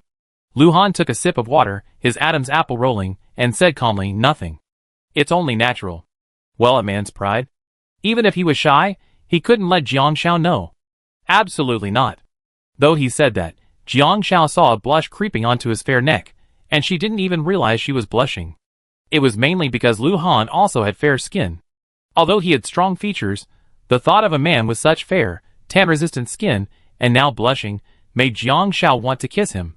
But after all, they were in public. Before boarding the plane, she pulled out her phone, opened the outfit Lu Han had bought the day before, and held it in front of him. "What color do you like?" Lu Han froze. "Oh, apparently not." Jiang Xiao withdrew her hand, but Lu Han grabbed hers. He quickly opened it, then said to Jiang Xiao seriously and authoritarianly, "I want both." Jiang Xiao blushed. "No. It's expired." Lu Han gave Jiang Xiao a resentful look. After a moment, he pulled out his phone and chuckled. "Fine, I buy it myself."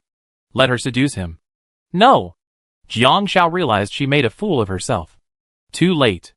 The order's already been placed. Lu Han turned around. "Oh, we're boarding. Let's go!" He added the order and paid, his movements smooth and swift. Then, taking Jiang Xiao's hand, he said to Mu Qiqi, "Let's go." "Ah!" Mu Qiqi put down her phone and quickly turned off the camera. Sigh. She felt like she'd become a pervert. She could just keep watching these videos without posting them. The group returned to Ningxing after 3 o'clock. They hadn't had time for a good lunch, so Jiang Xiao and Lu Han treated Mu Qiqi to a nice meal and told her to go back and rest. Jiang Xiao had decided what to film today. She wanted to film the fruits she brought with her, which she could do herself using the cloud rig. Lu Han followed Jiang Xiao back home. He didn't have to oversee the studio's affairs all day. Aside from meetings or other matters where his presence was particularly needed, Song Yuxing would also coordinate with him on normal business handovers.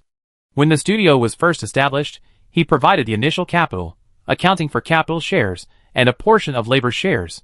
Song Yuxing's labor shares were larger, but he didn't contribute capital. Therefore, Song Yuxing was considered a bit of a workaholic, having worked very hard over the past few years to buy a house and a car. Mu Qiqi went home to rest, but then his phone started beeping again. The operations lady sent a screenshot and a message. "Sima Su is awesome. I don't know what's gotten him so lucky, but he's so proud of himself in the group right now." Mu Qiqi read the message. "Sima Su, it was just that video I shot yesterday on location. It was a bit high quality. I thought there were a lot of people, so I pushed it a bit, and now it's over 10 million views. Without me, they'd just be taking advantage of their old fans. If this video does well, I talked to my boss about a raise after I become a full-time employee. I see the fruit has already sold over 10,000 units, so it should do well." Everyone gave perfunctory congratulations. Sima Su didn't seem to notice at all. Instead, he was smug. "I still have to shine in my area of expertise." Still, the congratulations were all perfunctory. "Sima Su, when I become a full-time employee and officially join you, do you have a welcome party or something? Treat me to a meal." Everyone was silent. The operations lady said, "I'm freaking out. He's mentally ill. He seems oblivious to the fact that we don't want to talk to him. He posts 999 messages a day in the group chat. We all feel like we're done. I'm going to curse a Kang to death for dragging him into this small group. When can he leave? The boss lady won't really keep him, will she? No, I'm going to create a new group. To keep this person from polluting my spiritual world, I'm going to switch to a private group." Mu Qiqi paused. She really didn't know. Mu Qiqi replied, "I don't know either. I hope the boss can get the alien back to his planet soon. It's a private group anyway, so why not just kick him out?" The operations lady said, "But his brain isn't working the way it should. I think if I kick him out, he'd definitely tag me in the main group and ask why I kicked him out. This, on second thought, Sima Su might actually do it. No solution. Let's wait for the verdict." Chapter 741. Jiang Zhao's videos weren't updated daily, as she didn't always have something to film. However, Jiang Xiao and Mu Qiqi had worked together and had gained some experience. They knew how to analyze video data, and they knew that the completion rate of the first 3 seconds significantly impacted the overall promotion of a video, followed by the video's length. Jiang Xiao was busy with her own work and on track, so Lu Han didn't interfere with her. But the next day, Jiang Xiao released another video, still promoting fruit. In the video, Jiang Xiao took out some fruit, cut each into quarters, and looked particularly virtuous. Lu Han, in his home clothes, was reading a notebook while searching for a reliable wedding planning company. Jiang Xiao fed him the fruit and asked, "Is it sour?" Lu Han didn't even look up, his brow furrowed. "Sour." Jiang Xiao cut him another one, handed him a petal, and asked, "Is it sour?" Lu Han's brow relaxed. "Sweet." Jiang Xiao then quickly devoured the other 3 sweet petals, and repeated the trick, eating about a dozen.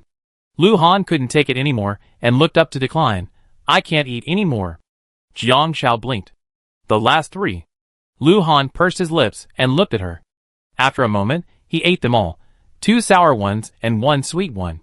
Jiang Shao then decisively picked up the plate, stuffed the sweet one into her mouth, and said to the video, "We can add honey and rock sugar to the sour ones to make jam. We can oven dry the peels and preserve them for drinking. It can help relieve coughs." The video ended abruptly, but the video had a very high completion rate.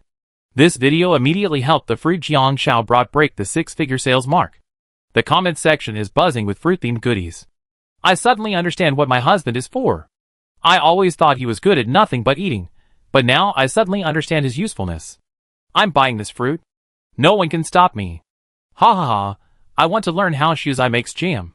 When I saw the beginning of the video, I thought Han Ji's family status had improved. I even tagged my wife to show her how her idol treated her husband. What happened? Great, Han Gu is still just a tool. And my family status has also declined. Where's the jam tutorial? I want to see a jam tutorial. The next day, Jiang Shao followed the jam making tutorial. It's actually very simple. Prepare sterilized glass jars and mash the fruit. Then, place the fruit in a suitable sized soup pot and bring to a boil over low heat.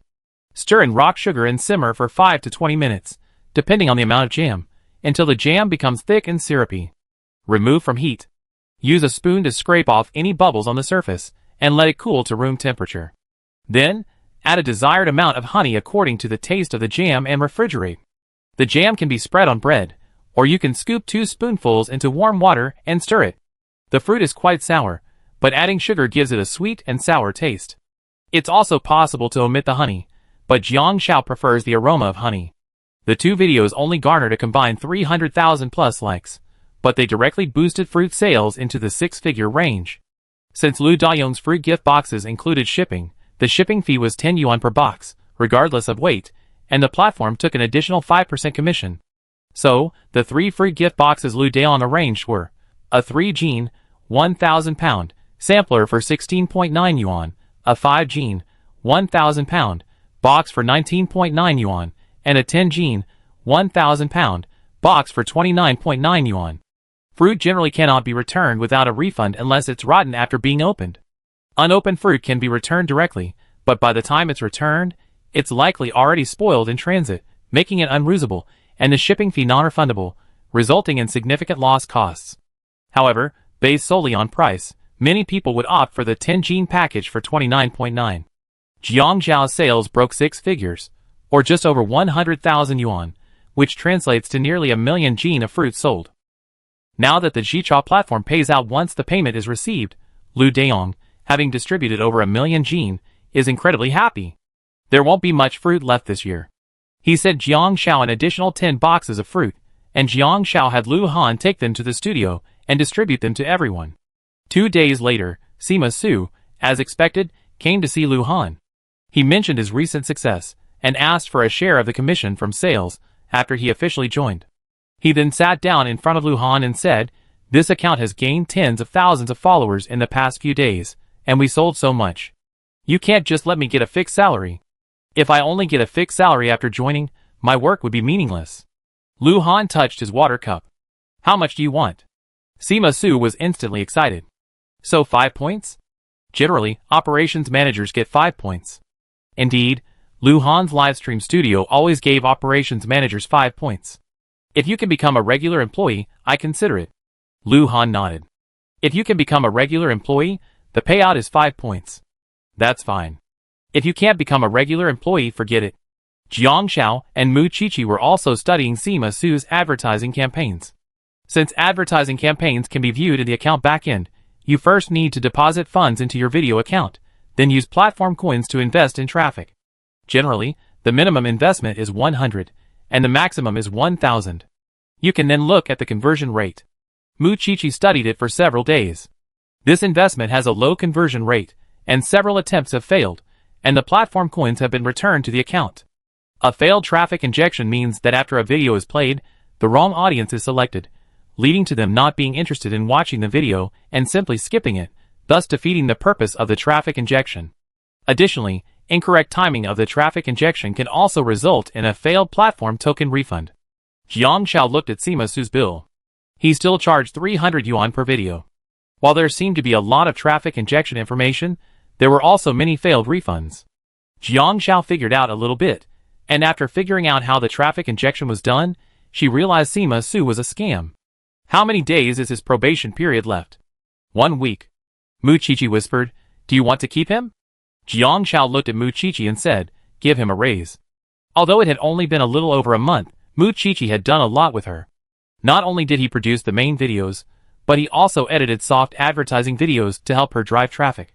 More importantly, Mu Qiqi was growing rapidly. She wasn't afraid of hard work and would honestly share any difficulties she encountered, and then the two of them would solve them together. "Thank you, boss." Mu Qiqi was so excited that she couldn't help but hug Jiang Xiao. After returning home with Lu Han, Jiang Xiao felt a bit numb from sitting in the office for so long. Lu Han happened to open his phone and asked Jiang Xiao to choose a dress. Then Jiang Xiao's attention was drawn to the shell bean bag she had just bought. The huge bean bag was placed in the living room, and Jiang Xiao lay down on it, wrapped herself up, and huddled inside the shell, like a silent little pearl. Lu Han took out his phone and recorded a video of himself touching the shell. "Shell, open it." The shell swayed. Jiang Xiao said in a muffled voice, "Don't ask me, I'm stuck." Choosing a dress was a headache. All red. Sticked.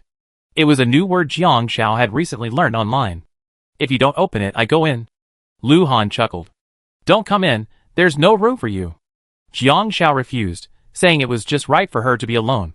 Of course, Lu Han wouldn't listen. He scurried in and, before Jiang Xiao could react, said, "Jiang Xiao, let me show you something."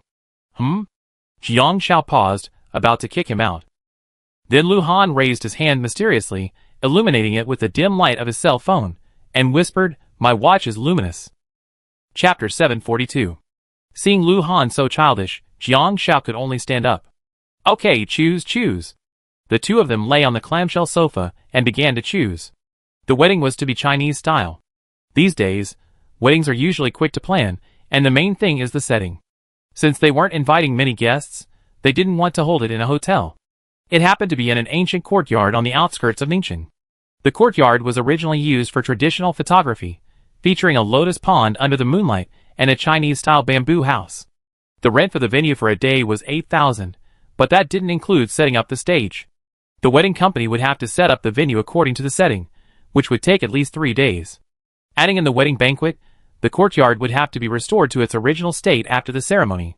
So, the two decided to book it for a week, which cost 56,000. Please contact them directly in advance. They also found a highly regarded wedding planning company. They covered the venue, officiant, props, and the ceremony process. The main focus was on the venue itself, as they didn't use the company's space. There was an additional fee for the venue, which was calculated based on the venue and their needs, but it was generally within 100,000 yuan. The next day, they went to pick out wedding dresses. After they finished, Lu Han noticed Jiang Xiao was asleep. He carried her to bed and edited the video he had just taken and posted it to his personal account with the caption, "What should I do if my wife thinks wedding planning is exhausting?" At the end of the video, Lu Han revealed that there might be a fan lottery for fans to participate. The details would be announced a month in advance, in early October, and the wedding would be live-streamed. As soon as the video was released, the couple's fans were instantly excited. "Ah, Brother Han and Xiaozi are still having a wedding, and they're live-streaming the ceremony. I want to see it. Ha ha ha, planning a wedding is really exhausting. When I had my wedding, I had to pick out so many things. Wedding candy, and all that was a real hassle. Yeah, me too. My family basically took care of everything. I felt the same way on my wedding day. I was pretty excited before the wedding, but on the day itself, I realized why I only dreamed of this once-in-a-lifetime ceremony. It was truly exhausting. But no one helped Hanggu and Xiaozi, right? I think our couple community should really get some action." The two of them spent a long time choosing at the wedding agency. Jiang Xiao felt this was the biggest headache. Although she loved Chinese weddings, she wasn't familiar with Chinese wedding attire. At first glance, it was all red. She and Lu Han went to the wedding agency to look. The agent stood in front of a Ming Dynasty wedding dress and said, "This dress has only been worn once. It's hand-embroidered with gold thread." Lu Han and Jiang Xiao frowned. Although most people rent wedding attire, Jiang Xiao knew it would only be worn once. But since she wasn't planning a grand wedding, and didn't need a particularly expensive dress, at least it had to be hers alone. Let's think about it, Lu Han said bluntly. Neither of them knew much about this, but they had a tacit understanding. The dress didn't have to be expensive, but it had to be hers. I asked a friend if there's a place that can have it custom made, Lu Han said bluntly. The main problem was that there were very few ready-made Chinese wedding dresses on the market, and Jiang Xiao didn't want to show his style. And custom-made Chinese wedding dresses take a long time, so if that were the case, the wedding would have to be postponed again. Jiang Xiao sighed. I suddenly missed Chen Mingming. If she had a close friend like Chen Mingming in real life, she'd definitely want to make her wedding dress herself. However, after being paired with Lu Han in the game's competition system, she didn't tell Chen Mingming. Lu Han smiled and patted Jiang Xiao's head. Don't worry, we're not in a rush. If customization takes too long, we can postpone the wedding. Both of them researched wedding needs and pieced together their ideas. The dress hasn't been decided yet, but the work continues. Back at the studio, they happened to see Sima Su playing games. Unannounced, he was happily enjoying himself. Jiang Xiao paused, then discussed it with Lu Han, who then called over the woman from the HR department. Soon, the HR woman summoned Sima Su to an empty office. Sima Su stood up, still a little excited, probably thinking he was about to be promoted. The HR lady politely asked, Sima Su, how do you find working here? Sima Su replied bluntly, it's okay. I just think it would be great if the company had more benefits, like afternoon tea. The HR lady secretly rolled her eyes. Well, according to our regulations, the probation period is 1 month. According to the contract, we will provide 5 days notice of the probationary period. From what we've seen, you have outstanding abilities, but our small studio may not be a good fit for your current development. We hope you can find a more suitable location. Of course, we will still pay your probationary salary based on your monthly lateness and early departure. You can take a good rest during these 5 days. What do you mean? I didn't pass the probation period? Sima Su asked. Maybe our company's current business isn't a good fit for you, the young lady said politely. Actually, you have better prospects elsewhere. No, I think I'm doing pretty well. Aren't all those videos made by me? Sima Su said. The young lady tried to suppress her impatience. This is the company's decision. Sorry. Then she stopped talking. Seeing the young lady preparing to leave, Sima Su asked, when will my salary be paid? On the 10th of next month, it will be deposited into your account. The young lady said. Sima Su was dejected. 2 days ago, he boasted about staying, but now, in the blink of an eye, he was about to be fired. He wanted to say something, but he didn't know what to say. He sat back down dejectedly. No one around him said a word. Mu Qiqi was overjoyed to hear the news. Mu Qiqi, secretly also the president of Jiang Xiao's fan club, noticed a lot of people tagging her in the group. After reading through a pile of messages, Mu Qiqi paused and went to Jiang Xiao's office, where she saw her watching someone else's wedding video. She entered mysteriously. Shuzi, I want to tell you something. Jiang Xiao blinked. Come in. Mu Qiqi quickly closed the office and sat down. You and Brother Han are having a wedding. Have you chosen anything yet? Jiang Xiao nodded, a frown on her face.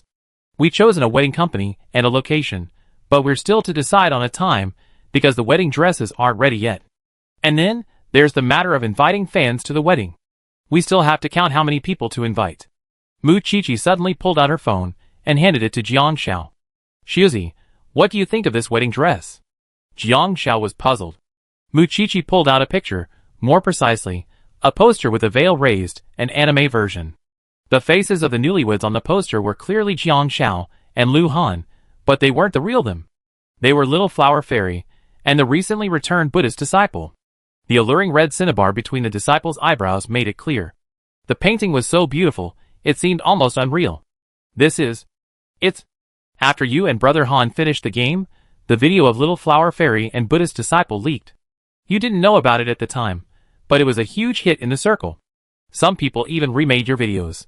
There was a comic artist among the fans. Because Little Flower Fairy and Buddhist disciple didn't have an ending in the game, she drew this illustration. The fan group went crazy at the time. Jiang Xiao looked at the poster and had to admit that the painting was beyond her imagination. It wasn't a traditional Chinese style, but a half-fairy, half-demon, full of fantasy and fairy tale undertones. This wedding dress. Mu Qiqi said, Shuzi, even though you don't care about these things and don't accept fan gifts yet, the fans really love you. They also love to see you finally get married, because your height and weight data for you and Han Ge are all available online. Plus, this wedding dress isn't a Western-style dress, so it doesn't have to fit perfectly. So the fans wanted to make one for you, but they weren't sure if you wear it. Mu Qiqi spoke from the perspective of someone who's been rooting for a couple for years. Not a TV show couple, not a game couple, but a real-life couple. For years, no matter what people said, they firmly believed their favorite couples would eventually marry. Perhaps Lu Han and Jiang Zhao's relationship wasn't something they could ever have, but they longed for that day, and they were also contributing to the genuine love they poured their heart and soul into celebrating their own relationship. Some might not understand, but only they knew that this kind of selfless devotion filled a spiritual void, added richness to the dullness of daily life, and found motivation to strive for progress in times of uncertainty. Seeing Jiang Zhao's hesitation, Mu Qiqi sighed. Is it expensive? Jiang Zhao asked. Mu Qiqi replied, no. It's not. The fans who made the wedding dresses are from the same dorm, all seniors in the School of Fashion. I've been a fan of your couple since watching your videos before I started school. They said they could do it. Here are some designs they created together in their junior and senior years. They also all joined the Xinghan Fashion Culture Circle. At first, only one person in the dorm was into it, but after daily recommendations, 4 of them joined in. Jiang Zhao looked at a few people's work, sent a message to Lu Han, and nodded. Okay, do they have time? Chapter 743. Lu Han and Jiang Zhao officially began preparing for their wedding. Lu Han had no objection to entrusting the design of the wedding dresses to 4 university students. Since their senior year didn't have much coursework, they would essentially collaborate on their graduation projects for the next semester. The projects assigned by their instructors weren't limited to clothing, and since they had formed the Xinghan Fashion Culture Circle, the 4 of them in the same dorm also divided up the work. So, after Jiang Zhao and Lu Han made their decision, they bought plane tickets for the 4 of them and arranged accommodations for them to temporarily stay at Jiang Zhao's house, while Jiang Zhao and Lu Han stayed in Lu Han's apartment. The 4 designers were all about Jiang Zhao's age. I design headwear. A hairpin lady. I can do hairstyles. One girl said. I design clothing patterns. Another girl said. I'm responsible for cutting and mending handmade patterns. I'm good at making shoes. After introducing themselves, the 4 looked at Lu Han and Jiang Zhao excitedly. Lu Han said, we won't let you work for free. We customize it based on market value. Thank you. Don't worry, it's not expensive. We haven't even officially graduated yet. It's a good opportunity for us to work on our graduation project, said the 4-person department head. And so, the few of them got busy, while Jiang Zhao and Lu Han quickly booked a wedding MC location. They shared some daily videos. As a popular influencer with a solid sales base, Jiang Zhao had a wide selection of products in her back end. Mu Qiqi helped Jiang Zhao select suitable products. Because Jiang Zhao's commission was low, the prices were very low. Unexpectedly, the comment section was flooded with some scurrilous comments. You're already selling products. This is hilarious. As expected, they all end up selling products to make money. You follow them, but they use you as a tool to make money. Their image has really collapsed. They look all glamorous on the surface, but they're really just trying to make money. The stuff they're selling isn't good either. How dare they sell it? What are you talking about? That's hilarious. You can choose not to buy it. They're forcing you to buy? These people aren't even fans. So disgusting. They're using online marketing to promote their products. So disgusting. They're even live streaming their wedding. They're using their wedding as a marketing tool. So disgusting. Mu Qiqi found the messages odd. Many of the comments came from the same regional ID. Also, for some reason, Jiang Zhao's fruit was being deliberately negatively reviewed, with people claiming it was spoiled right out of the box. Jiang Zhao contacted Lu Daong about this. Lu Daong said, the remaining fruit for this year has almost sold out. The farmers have already received some payment, which will help them get through the year. Now that there's not much fruit left, the link has been closed. They're just offering refunds for any spoiled fruit. It's all intentional. Jiang Zhao frowned. She knew the fruit wasn't that good, but she had reviewed Lu Daong's back end, and it was working perfectly. So, it was possible someone was doing it on purpose. So Jiang Zhao simply ignored it. Despite this, some people still pushed Jiang Zhao and Lu Han into trending searches. The retired Olympic champion started selling products. His image collapsed, selling bad fruit for profit. The gaming charity ambassador was actually driven by profit. The idol's behavior, paid for by fans, exploited his popularity by selling inferior products at low prices. Many public accounts also began to criticize Jiang Xiao without knowing right from wrong. Mu Qiqi grew increasingly angry. These public accounts really have no bottom line for traffic. Do they understand? You don't make any money from the things you sell, and you don't charge a placement fee. They're going too far. Even for the fruit Lu Daong sold, Lu Daong personally shouldered the losses from returns, rather than letting the farmers cover the entire cost. After receiving payment from the platform, Jiang Xiao offered to split the cost with Lu Daong, as their primary goal was to help the farmers get through the year. Although she sold 1.3 million kilograms of fruit, after deducting all expenses, Jiang Xiao earned less than 20,000 yuan. Perhaps because Jiang Xiao has so many fans and a high level of fame, many people are jealous. Jiang Xiao had already negotiated 2 endorsement deals, but now the other parties are starting to hesitate. Fame is a double-edged sword. Every move can be used as a tool for criticism, and this is compounded by the inexplicable promotion of her official WeChat account. Jiang Xiao didn't care. If they were to use the official account to promote themselves, that wouldn't be a good thing. Just seeing the troll comments made her feel uncomfortable. She turned off her phone and said to Mu Qiqi, "Don't show me. We're not selling any products for now. It's about time. Just close all the other links." Mu Qiqi was puzzled. "Shuzi, it's obvious someone is manipulating this." Jiang Xiao rubbed her chin. "It's okay. My original intention was to share my daily life." Lu Han frowned at the direction of the comments. Although Jiang Xiao didn't care about this and always did her own thing, she expressed displeasure and contacted Lu Daong directly. "Could the recent comments be caused by your side?" Lu Daong said, "It's also possible that the fruit vendors knew we had sold all the fruit a while ago. They have connections behind them." Lu Han paused. "Lu Daong, relying solely on fruit sales on that mountain is a serious risk. If you really want to help them, consider switching to something else. For example, the scenery over there is beautiful and could be developed into a tourist destination, but it would require an investor. Lu Han doesn't have the funds to invest in a scenic spot." Lu Daong said, "Actually, Jiang Xiao told me the other day that the wild pheasants here are delicious, and we could raise some. The scenery is beautiful, but who can I convince to do it?" He didn't know any important people. The only one who was good with the group was Huapao, but Lu Daong knew about Huapao's situation at his wedding last time and felt embarrassed to ask him for help. Lu Han looked at the small group chat on his computer screen. Shen Jingbin had posted a new message in the group. "Shen Jingbin, hey, isn't my new car nice? 17 million, limited edition worldwide." Lu Han narrowed his eyes and said bluntly, "Lu Daong, I find you investors, and you take care of things. But I have a request. Jiang Xiao can't be affected by this matter. You have to find a solution as soon as possible." Lu Han hung up the phone. Shen Jingbin, sitting in his new car, shuddered and looked up at the sky. "Has it gotten colder? Why is it so cold? I feel like I'm being targeted." But it wasn't necessarily Lu Dayong's fault. It was because he didn't charge a promotion fee. Not having high commissions broke the rules of the industry. Even if it wasn't overt, that's just how society works. If you don't do well, people will criticize you. If you do well, people will be jealous.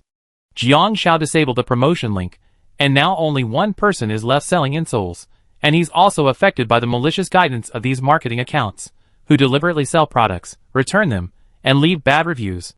After some thought, Lu Han contacted the insole factory. Even after the work was done, Lu Han still felt like something was missing. Yes, public relations. Then Lu Han called in Mu Qiqi. Jiang Xiao, however, was unaware of this. While Jiang Xiao didn't intend to play the victim, it's true that public opinion is sometimes the best weapon for generating traffic. Soon, 2 videos and a screenshot shifted public opinion.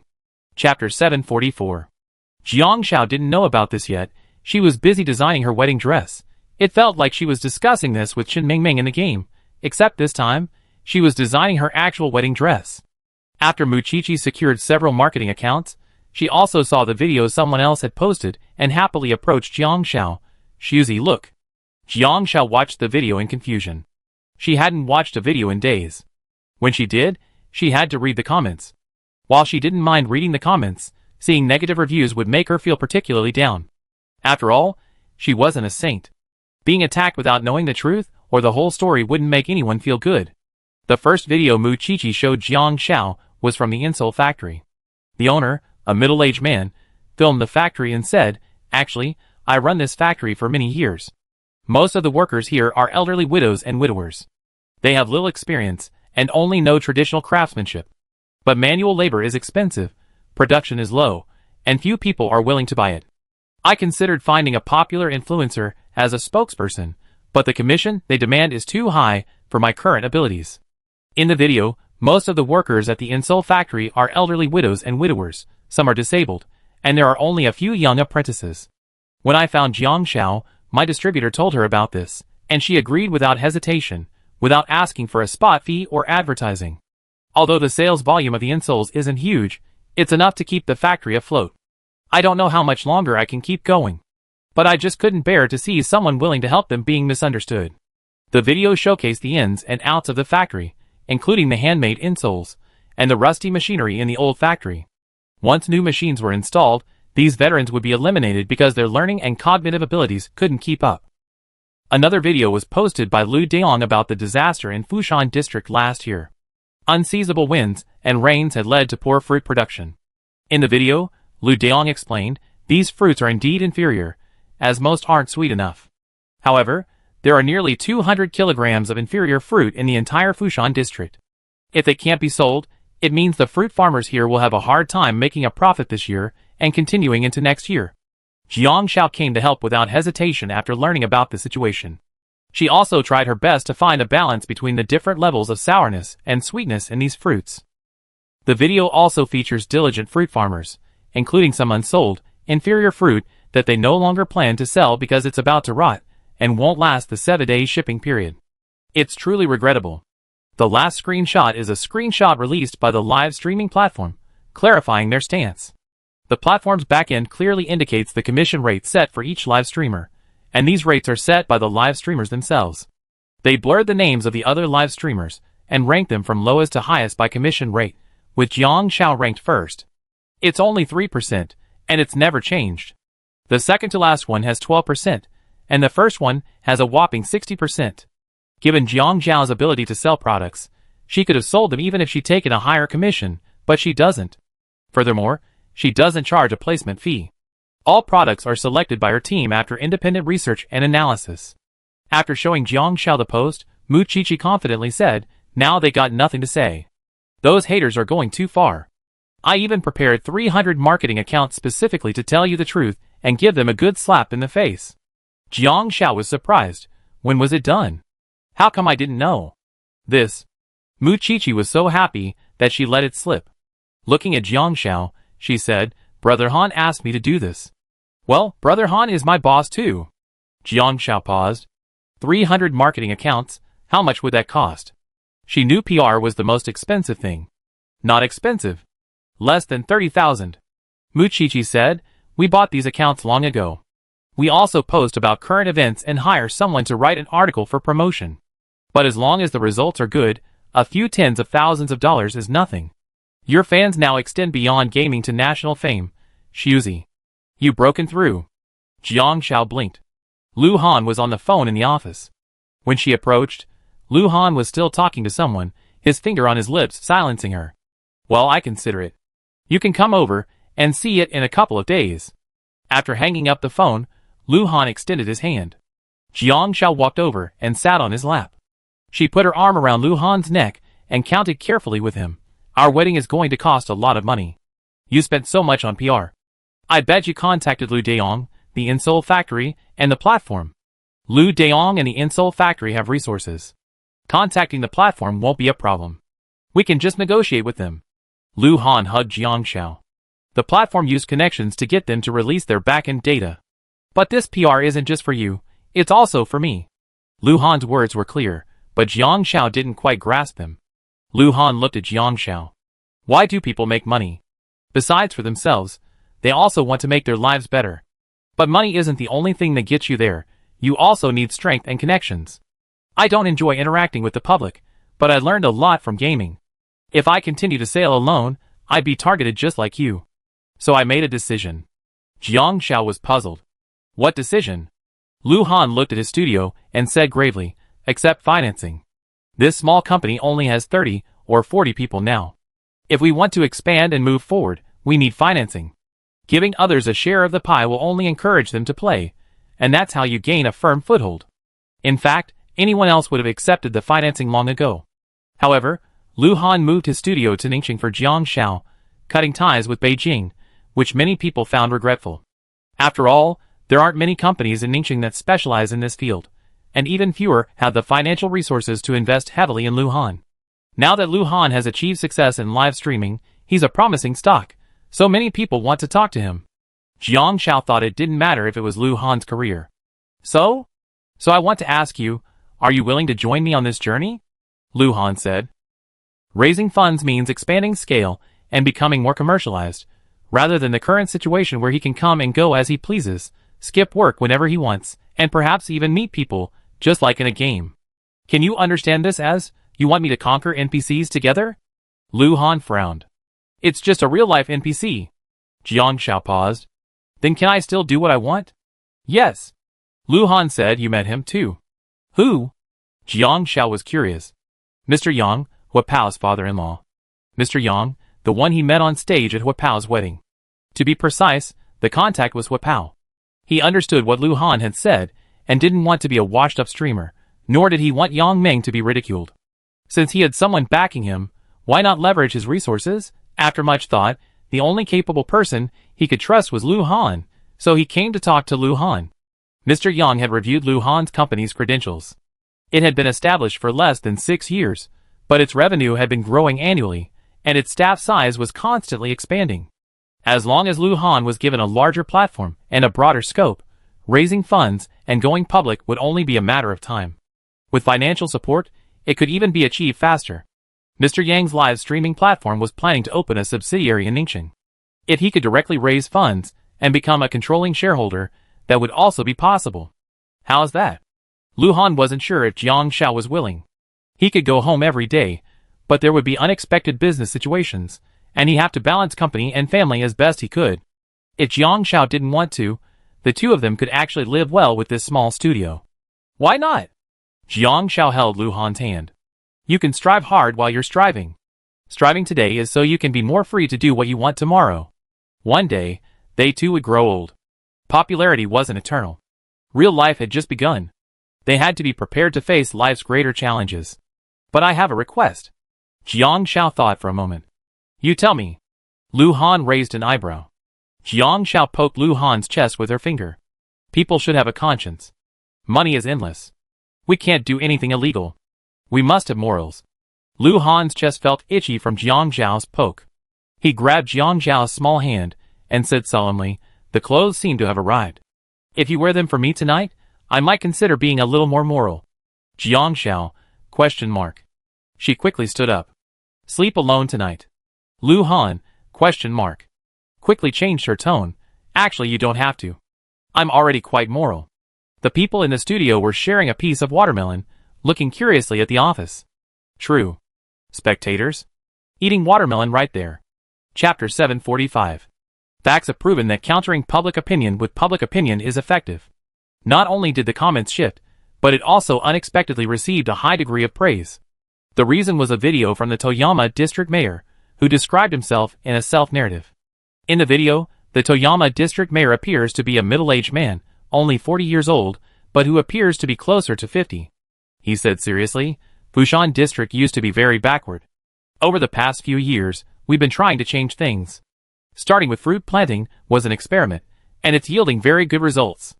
Last year, Fushan district was hit by a disaster. Although government support and the help of the people helped us overcome the difficulties, it directly impacted this year's fruit production, which means next year will be tough for Fushan district as well. Lu Daong is a very good young man in our county. He has a good market for his fruit here.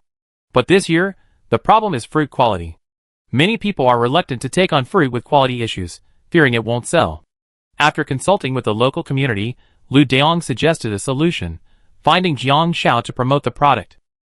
Personally, I think Jiang Shao deserves praise for this, as she never advertised it, yet she did it. To be able to earn more money without taking it is a sign of conscience, and a very beautiful quality. Of course, Fushan district has new plans and arrangements this year, and we will strive to make even greater changes in Fushan district. This video was officially released.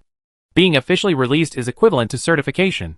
The most important thing is that the video actually received likes and comments from the official government team, who said 12 words: win glory for the country, work for the people, and keep the original intention. Just 12 words, but enough to demonstrate Jiang Zhao's fame and the recognition her work has brought. Now, those who had criticized Jiang Zhao with all sorts of rhetoric were silenced. Don't ask, just ask. The country has praised someone, and you say no? What do you mean? Shut up. For a moment, Jiang Zhao's fans all responded with righteous indignation. Jiang Zhao was quite happy. Who wouldn't be happy to be praised? Although she certainly hadn't intended to publicize it, she couldn't resist the unsolicited praise. With 2 weeks left until the wedding, Jiang Zhao and Lu Han were getting increasingly busy. Lu Han had to negotiate with Huapao about a controlling stake in the company after the financing, as well as benefits for existing employees. This was normal procedure, as the company's expansion would inevitably attract more employees. Most of the employees currently working with Lu Han were veterans. Unlike the anchors, who received high commissions, most of them were behind-the-scenes planners. Lu Han wanted to secure more rights for them. The negotiations between Huapao and Lu Han weren't on the same level. Ultimately, after careful consideration, they reached a compromise. Huapao had completed his task, and after enjoying a meal with Lu Han, he happily returned to Beijing to report to his father-in-law. The financing would be officially finalized before the Lunar New Year. This way, Jiang Zhao would have to shoulder more of the wedding burden. Custom wedding dresses aren't automatically generated like in games. The actual design process takes longer, but most can be completed. Jiang Zhao received a call from Chen Ling. Chen Ling's tone was sarcastic as soon as he called, "Busy man. You've been busy lately, haven't you?" Jiang Zhao thought carefully, and wondered if she had offended Chen Ling recently. "Yeah." Chen Ling reminded her, "You're getting married." "Ah." Jiang Zhao didn't react. "Jiang Zhao." Chen Ling said angrily, "My dad's been dreaming about you getting married these past few days, and you haven't even told me. Do you think a live-stream wedding is over? No matter how much you hate me, you can't forget my dad, right?" "Oh," Jiang Zhao realized and smiled. "No, I'm still trying to book a venue and a date. I officially confirmed the date first, and I plan to personally invite the coach. The wedding company's MC is just an ordinary MC. According to traditional Chinese weddings, the ceremony includes worshipping heaven and earth, worshipping the parents, and worshipping each other during the ceremony. Both parents should be present at the ceremony, and even if they aren't, there should be family elders. But Jiang Zhao and Lu Han didn't have any, so they skipped the ceremony. Chen Fansheng was half Jiang Zhao's father, but with Chen Ling around, she couldn't bypass Chen Ling and honor Chen Fansheng as the elder. So, after discussing with Lu Han, they decided to skip many of the wedding steps, skipping the usual nuances and moving straight to the worship of heaven and earth, the mutual worship, the closing ceremony, and the bridal chamber. So, during the ceremony, Jiang Zhao wanted to invite Chen Fansheng to deliver a speech as the elder. "That's great. I just called to let you know. And my dad said you could call me if you need help." Chen Ling added, "It wasn't me who wanted to come. It was my dad who suggested it." "Oh." Jiang Zhao thought for a moment. "Then come and help me pack the red envelopes and wedding candy." "How dare you?" Chen Ling shouted. "I keep all the red envelope money in my own pocket. If you dare to come, I let you pack. What's there to be afraid of?" Jiang Zhao said directly, "Come to my house next Wednesday." "Hang up." Then she hung up. Lu Han was unpacking a package. The wedding company was only responsible for setting up the wedding room and other things. A chef had been booked, but the number of people hadn't been confirmed. He still had to discuss the guest list with Jiang Zhao and confirm the guests. Beyond that, he had to prepare red envelopes, wedding candy, drinks, tables, dishes, and menus. The chef would take care of all that. The red envelopes and wedding candy arrived. Jiang Zhao and Lu Han discussed the number of people and would start calling tomorrow. With 10 people per table, they planned to invite 20 fans, who could bring one family member, for 40 seats. Then, there were the fans who had previously drawn posters for Jiang Zhao and Lu Han and written fan fiction and merchandise for them. One was an author, the other was a comic book author. There were also a few top fan club owners, who were familiar with Mu Chichi. That made up about 50 seats for fans, just enough for 5 tables. The studio had nearly 40 people, so 4 tables would be enough. Mu Chichi had already shared a video about a raffle to attend the wedding, and the draw began that evening, much to the excitement of the fan base. In addition, Jiang Zhao had invited 2 tables of people. Besides Chen Fansheng's family, there was Lian Qiqiu, his teammates from training at the time, and their families, as well as Liu Daong, Liu Yuqing, Jiang Rong, and Xin Jingbin, whom he met through gaming. Lu Han didn't invite any business partners, but he reserved a separate table for them. He didn't specify who they were, only that they would definitely come. However, this period wasn't peaceful either. After Lu Han's company was reportedly about to raise funding, it suddenly encountered negative news. Someone posted a video, using their real names, reporting Lu Han's company for arbitrarily withholding employees' wages. This video had a significant impact on Lu Han's company. Chapter 746. I, Sima Su, formerly worked for Han's Hui Media Technology Company, Limited, hereinafter referred to as the company. I joined the company at the end of August this year and resigned at the end of September. During my employment, according to my labor contract, the company should have paid me 16,000 yuan in wages. However, they deducted my wages under various unreasonable pretexts, effectively paying me only 9,328 yuan. I have privately contacted the company to inquire about this, but they have not responded. Once again, I hope for a fair response. In the video, Sima Su reports under his real name, using his ID card, and it's clear that he filmed the video himself. On top of that, some people were commenting, I support rights protection. I hate it when people are given high-sounding promises of salary increases, only to be deducted from their wages for various unreasonable reasons during layoffs. I joined the company too, and my salary was always delayed. Finally, they asked me if I wanted to change positions, and when I refused, they fired me. They also withheld my salary, so I called 12333 directly to file for labor arbitration. While the process was a bit slow, the company still had to pay me in the end. Look at the contract. Most companies have loopholes. Tax evasion is illegal for most companies, let alone a small one like this. I see that the company only made 3 million yuan in profit last year. Any small company would do that to make money. It's hilarious, Lu Han. Even though the news was suppressed, what good can come of a company run by someone with a criminal record? A single stone stirred up 1,000 ripples. Because of Jiang Xiao and Lu Han's fame, some people fanned the flames at the slightest sign of trouble. It escalated from personal emotion to personal attacks. Jiang Xiao was furious after reading this, but Mu Qiqi confidently said, Sima Su really has no understanding of the law. Every deduction he made is crystal clear. Being late or leaving early, every one of them wasn't his fault.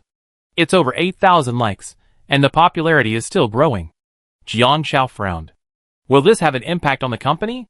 She remembered many companies that had faced negative publicity, experienced stock price drops, and were acquired at low prices. Mu Qiqi said, it will definitely have an impact, but our current situation is different. Lu Han also received a call from Huapao. It would affect the company, but it wouldn't be conducive to financing, primarily because they didn't want to raise money from a company with a stigma. In the office, Lu Han tapped his head, as if thinking. Jiang Xiao came over with her phone, thinking Lu Han was worried, and offered, don't worry. I just checked with the legal department, and we have sufficient evidence that his salary wasn't being withheld. Lu Han's company procedures and contracts were all fine. Lu Han raised an eyebrow. I'm not worried about that. I'm just thinking. Jiang Xiao blinked. What are you thinking? Lu Han said, the more famous the company is, the better it will be for my financing. Now that this has happened, it's not a bad thing. Jiang Xiao frowned. Do you have any other thoughts? Frankly, Sima Su was pretty stupid for not explaining this right away. Lu Han thought for a moment. When Huapao came to talk to me, he gave me full authority. Mr. Yang doesn't seem to trust my abilities. So I'm more inclined to believe Sima Su couldn't have done this alone. This video is full of loopholes. Because Sima Su never even approached the company. But he still did it. Someone must have been behind it. The only person who could instigate Sima Su to do this at this time could only be someone who stood to profit from it. Jiang Xiao leaned over the table, listening to Lu Han's analysis. I negotiated with Huapao for a 40 million yuan investment. The company's profit last year was only 3 million yuan, but it's already 8 million yuan so far this year. I used this year's profit report to negotiate with him. Within 3 years, I won't need his 40 million yuan investment, but Mr. Yang thinks 40 million yuan is too high. Businessmen always hope for lower investments, higher returns. So, you're fighting gods and the mortals are suffering? Jiang Xiao understood. Sima Su was probably being used. Lu Han patted Jiang Xiao's head. This is business warfare. Business warfare is about finding vulnerabilities in the other party to increase your own visibility. So what are you going to do? Jiang Xiao was puzzled. Guess? Lu Han asked. Jiang Xiao blinked. Asking her to guess was not her experience as a businessman. It's just Sima Su. Jiang Xiao stroked her chin. The company withheld his salary, including the funds I gave him for streaming. The total streaming funds for 8 videos were 2,400, but he only invested 600, pocketing the remaining 1,800. But according to embezzlement charges, the amount must exceed 10,000 to file a case. But this is only targeting Sima Su. At most, they ask him to pay compensation, which isn't high. I guess the people behind it will help him cover it. Do you believe I can cut off the source of the problem? Lu Han said, not only can I get Mr. Yang to invest more, but I also double the amount of funding. Jiang Xiao was puzzled. Lu Han quickly called everyone from the company to a meeting and made a series of radical arrangements. Jiang Xiao soon realized that hooligans weren't to be feared. What was to be feared was hooligans with culture.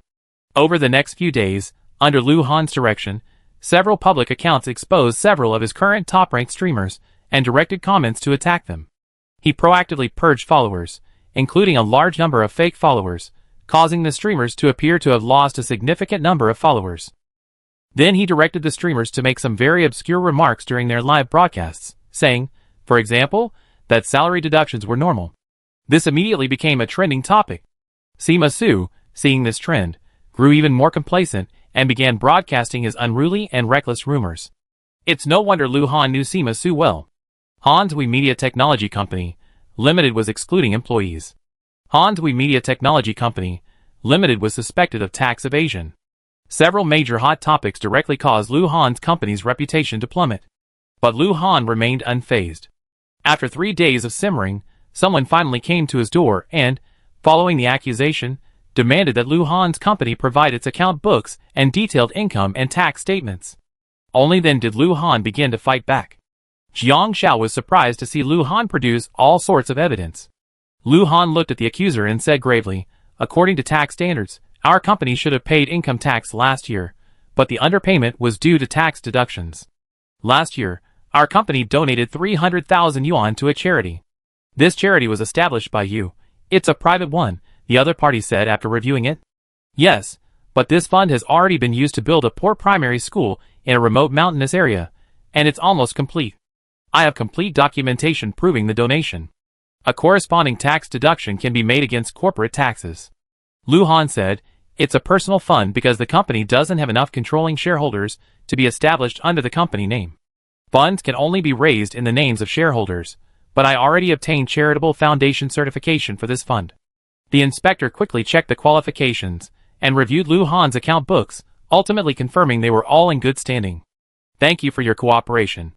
Lu Han said, you can provide relevant evidence. This rumor has caused significant damage to my company, and I will sue them on behalf of the company. Okay. After the inspector left, Jiang Xiao looked at Lu Han in surprise. Why didn't you tell me? Lu Han said seriously, maybe I want to do good deeds anonymously? From his perspective, he was really just seeking a reasonable tax deduction. He was just thinking of Jiang Xiao, and he felt it was okay for the funds to be used for charity. Jiang Xiao couldn't help but curl her eyes and hugged Lu Han's neck. Lu Han, why are you so kind? Jiang Xiao, I'm not kind. Lu Han raised his hand and pinched Jiang Xiao's face. It was because of her that he felt his life could be as bright and open as possible. Because of her, he felt that anyone with even the slightest flaw wasn't worthy of her love.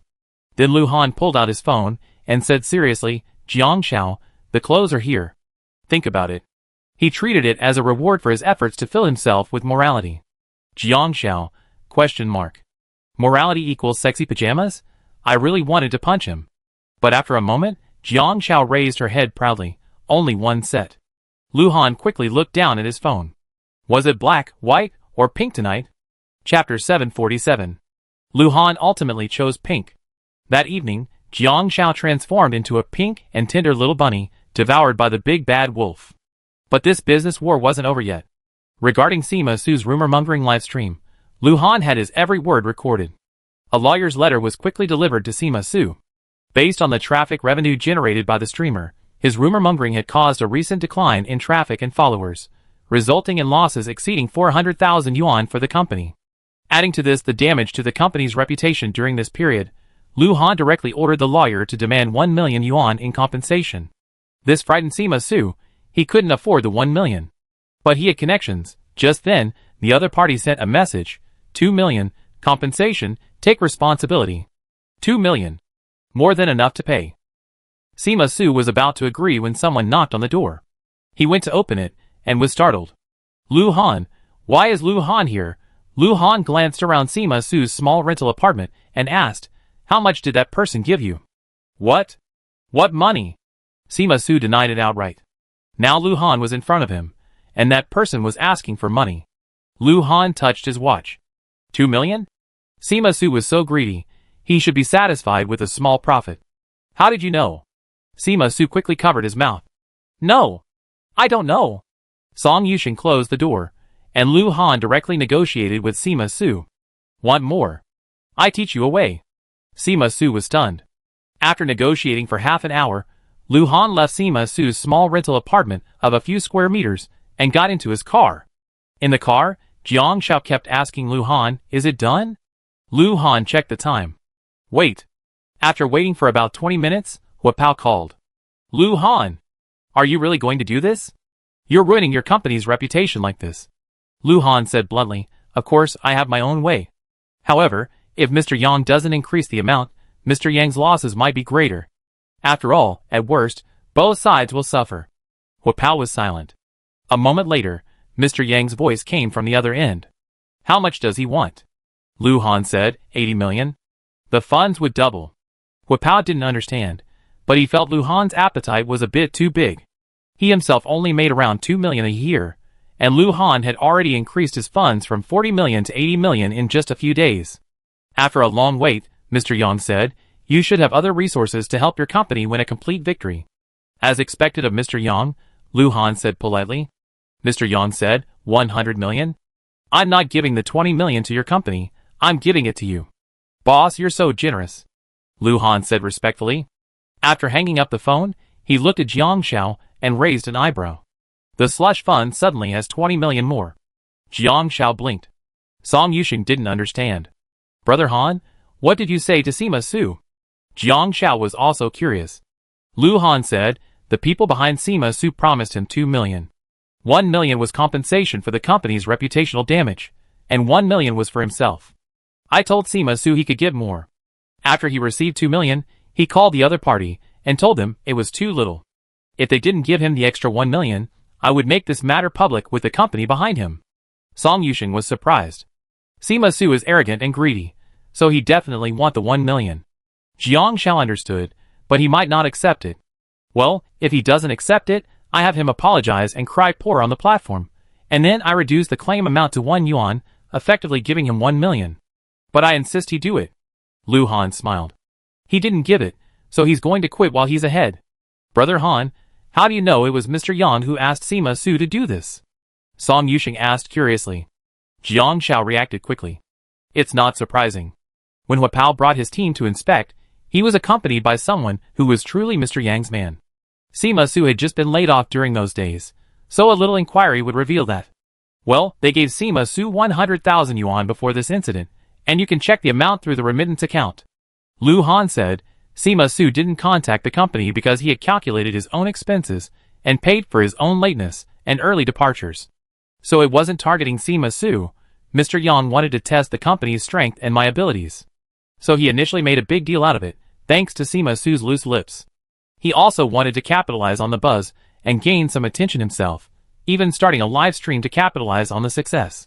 If that weren't the case, Lu Han wouldn't have been so reckless. During that time when Sima Su was at the company, many people were complaining to me. I thought Brother Han didn't care, but I didn't expect him to be observing quietly.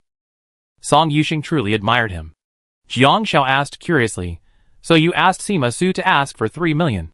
Your goal was to let Mr. Yang's people know that you already knew he was behind this, and that Sima Su was just cannon fodder in the business war between the two sides. Lu Han nodded. We're not competitors. Mr. Yang wants to lower the price, and I want to raise it. As the middleman, if Sima Su exposes this matter, it will only benefit me, but harm Mr. Yang. Even if he sacrifices a small company to bear the responsibility, that's still a loss. Business people value gains and losses above all else. And my goal of letting Mr. Yang know I'm not a pushover has been achieved. That's why Mr. Yang is now investing again. He's attracted not only to Lu Han's company, but also to Lu Han's abilities. Song Yusheng asked, "What if Sima Su suddenly remembers this and threatens to expose it again for money?" Lu Han said, "This kind of thing will gradually lose its impact over time, so time is money." Jiang Shao said bluntly, "If he really threatens, just sue him for extortion." Song Yusheng realized what was happening, but still said that Sima Su made 2 million without saying a word. It's really unsettling. Lu Han took a sip of water. 2 million might not be a good thing for him. And Mr. Yang's people probably wouldn't stand idly by. Jiang Shao propped herself up on the sofa in the car. "Lu Han, I suddenly feel like you. How should I put it? He's a natural-born business strategist. If Sima Su truly apologized and Lu Han reduced the claim to 1 yuan, then Lu Han would have gained another reputational advantage. So he win no matter how this plays out, and even outmaneuvered Boss Yang. For such a short investment, the tug-of-war was truly a bit nerve-wracking." Lu Han raised an eyebrow and glared at Jiang Shao. "Have you discovered how powerful your husband is and fallen in love with him a little more?" Song Yusheng, He should be under the car, not inside. Seeing Brother Han acting so flirty was truly eye-catching. Jiang Shao couldn't help but look away. "No, I'm not worthy of you." "Eye-catching." Lu Han smiled. The fact that Jiang Shao could imagine how he guessed that Boss Yang was behind this proved that Jiang Shao was actually quite intelligent. It's just that she had no interest in business. He said, "Jiang Shao, we're husband and wife, and we're also teammates." From now on, we rise and fall together." Jiang Shao paused. "I won't hold you back." Lu Han placed his hands on the back of his head, half smiled, and said, "It doesn't matter if it drags you down to the thighs. It doesn't matter if it drags you down to the thighs, even if it rubs hard." Song Yusheng subconsciously felt the wheel of a car pressing down on his face. In the rearview mirror, he saw Lu Han, looking as if he were teasing his wife while driving. But the wife, naive and ignorant, didn't understand and righteously declared, "I don't want it." Chapter 748. Lu Han's reversal of tactics involved more than just a candid statement about the company's qualifications, reasonable tax payments, the establishment of a charitable foundation, the construction of a primary school for impoverished residents, and evidence regarding Sima Su's tardiness and early departures. While this alone would only prove the company had no such issues, the reputation already lost could not be recovered. So Lu Han asked the streamers under his company to speak out. Jiang Shao knew one of them well. It was the person Lu Han had helped in the game. During the 5th round, he developed bone cancer. To earn a 2,000 yuan daily bonus, he wrote a short essay in the thread, hoping other players would invest in him. And now, Jiang Shao was shocked, looking at the person lying in bed in the video. The other person said, "I live-streamed before, but I couldn't quickly gain followers. It might have been because I wasn't confident enough back then. Lu Han discovered me and changed me, allowing me to bring hope through holographic game live streaming. The company is a good company, and the boss is a good boss. I admire him very much." Not only him, but other live streamers, including female live streamers who, like Lu Han, had been scammed by sham live streaming companies, forced into plastic surgery and online loan agreements. At that time, live streaming was at the forefront of the industry, and many people wanted to become internet celebrities, only to fall into a huge trap. The reason why Lu Han rose so quickly in the live streaming world was because he impressed these live streamers. Lu Han. He's also from the company? How come I never seen him before? Jiang Shao was puzzled. Lu Han looked at the person in the video and said, after he became paralyzed, he'd been supported by his family. He felt like a useless person and a burden to his family. The most significant technological advancement in holographic gaming is that it can allow a person lying down to stand up, making a disabled person whole again, even if it's only in the game. So he wanted to make money through holographic gaming. He actually suffered from depression and attempted suicide several times because he didn't want to burden his family. At the time, Lu Han had told him to contact him after leaving the game, and he had, hoping for a lucky break, actually contacted her. When Lu Han learned of his situation, he didn't let him come to the studio, but instead streamed from home. The studio was only responsible for managing his live stream account, determining his broadcast route, and establishing his persona. Jiang Shao was surprised. She had wanted to help, but Lu Han had gotten there first. But now, it seemed she could only help in the game, while Lu Han could help him in real life. After a quick reversal, Lu Han and Jiang Shao gave another interview. This time, the reporter publicly asked Lu Han why he was willing to help a paralyzed person. Was it because Jiang Shao asked him to do so? Perhaps it was because Jiang Shao's image was so positive, while Lu Han's negative image persisted that the reporter couldn't help but ask. Jiang Xiao said, I didn't know anything about this matter. I didn't know about the establishment of a private charity fund in my name, or about the players in the game. I didn't know anything about it.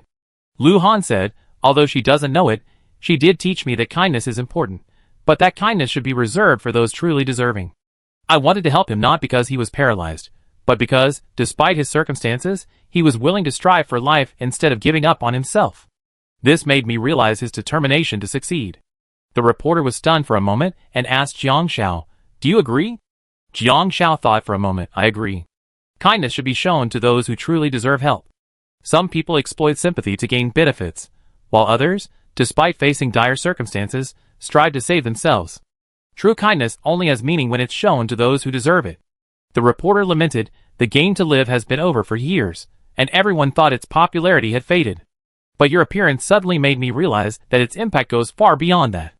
It's as if you're truly walking towards the life you imagined within the game. Everyone in front of the TV was stunned. The game that had fascinated them for 4 years, once garnering widespread attention, but then faded into obscurity with its end, was being brought up again. Yes. Jiang Xiao and Lu Han nodded almost simultaneously. Although it was just a game, it changed the minds and actions of many people. The interview and the subsequent twists and turns immediately topped the hourly trending search list. Holographic game paralyzed the streamer. The silly couple. Kindness should be shown to those who deserve help. After exercising that evening, Jiang Xiao felt a little sore and laid down on the sofa to rest. Qinling and the others will come tomorrow to help with red envelopes and candy. Lu Yuqing wanted to come too, but she was pregnant, so Jiang Xiao didn't let her. Lu Han came over to rub Jiang Xiao's face. Seeing her phone screen, he wondered, why are they the silly, smiling couple? Jiang Xiao thought for a moment. This silly, smiling couple seemed to be from the time the game ended. The video had been edited and released for voting. Then a fan said they couldn't help but be attracted to them. One fan commented, I guarantee that anyone watching Jiang Xiao and Lu Han right now is smiling silly. Lu Han's name just happened to have a Han in it, and Jiang Xiao's name is Xiao, so together they made the silly, smiling couple. Later, because Lu Han and Jiang Xiao didn't respond to the CP circle, Lu Han simply changed his name, so the CP name briefly disappeared. After returning, no one mentioned it. But none of this mattered. What mattered was that Jiang Xiao and Lu Han's wedding attire was ready, and the wedding company had already begun setting up the scene in the courtyard. After reading the comments, Jiang Xiao continued to look at the clothes. Jiang Xiao had bought quite a few clothes recently, but she wasn't obsessed with couple outfits. After all, winter was approaching, and Ningxing's winters were exceptionally cold. There wasn't any snow, but it was chilling enough to penetrate the bones. She preferred warmth to style, and even wanted to buy Lu Han a military coat. Lu Han said he preferred style to warmth. Then he showed Jiang Xiao his stylish camouflage uniform, worn in the middle of winter, with only a wool sweater and wide-leg pants that made his legs look longer. Jiang Xiao decided to go her own way. Then Lu Han, after some detours, showed Jiang Xiao a set of winter dragon-themed couple's pajamas, complete with a tail. Go to bed early tonight. Don't you have things to do tomorrow? Jiang Xiao couldn't help herself. I can't sleep in these pajamas. That tail and back thorns are irritating. Okay, let's go to bed. Lu Han has been busy lately, finalizing the contract. Mr. Yang wants it finalized by the end of the month, so he needs Lu Han to prepare more detailed reports, including the fund he initially hidden. So Jiang Xiao asked Mu Qiqi to help with the red envelopes and wedding candy.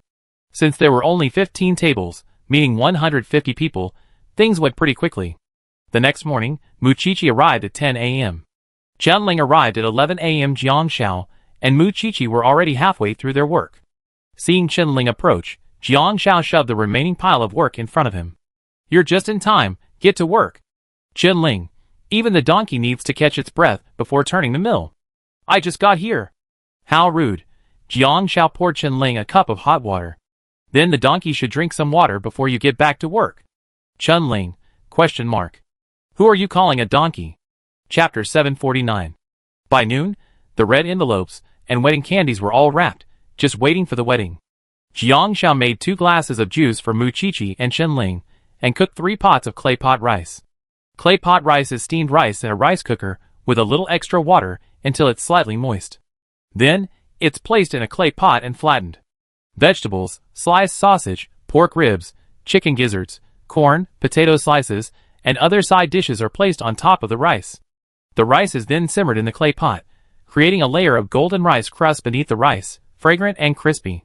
So, special attention must be paid to the heat for this dish. The vegetables Jiang Xiao added were the corn and twice-cooked pork that she and Lu Han had packed back from dinner the day before. Since it wasn't enough, she cut up some sausage slices and stir-fried some potatoes at home, sharing them in separate pots.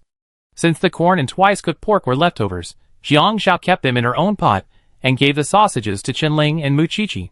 Smells so good. Mu Qiqi picked up the spoon and prepared to dig in. Wait, Jiang Xiao said, there's also soul sauce. Soul sauce is a sauce Jiang Xiaomi mixes. Sprinkle it on the rice, and mix it with the rice to add flavor. Mu Qiqi rubbed her hands. These days, she occasionally gets to enjoy Jiang Xiao's cooking. She took a picture and sent it to Song Yusheng. Song Yusheng was eating her aunt's big pot of rice with Lu Han. She almost drooled when she saw Mu Qiqi's message. Wow! Jiang Xiao is cooking for Qiqi again. Brother Han, why don't you let me help Jiang Xiao next time? Lu Han glanced at it, ? Send me the picture. Oh! Song Yusheng remembered. Hey! He can't have it, and Brother Han can't have it either. No one should have it. Jiang Xiao turned around and received a picture from Lu Han. Thinking Lu Han wanted clay pot rice, Jiang Xiao messaged him, I make it for you when I get back tonight.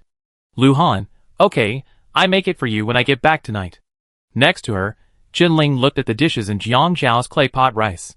Jiang Xiao, why do you have twice-cooked pork in your bowl and I don't? Do you look down on me?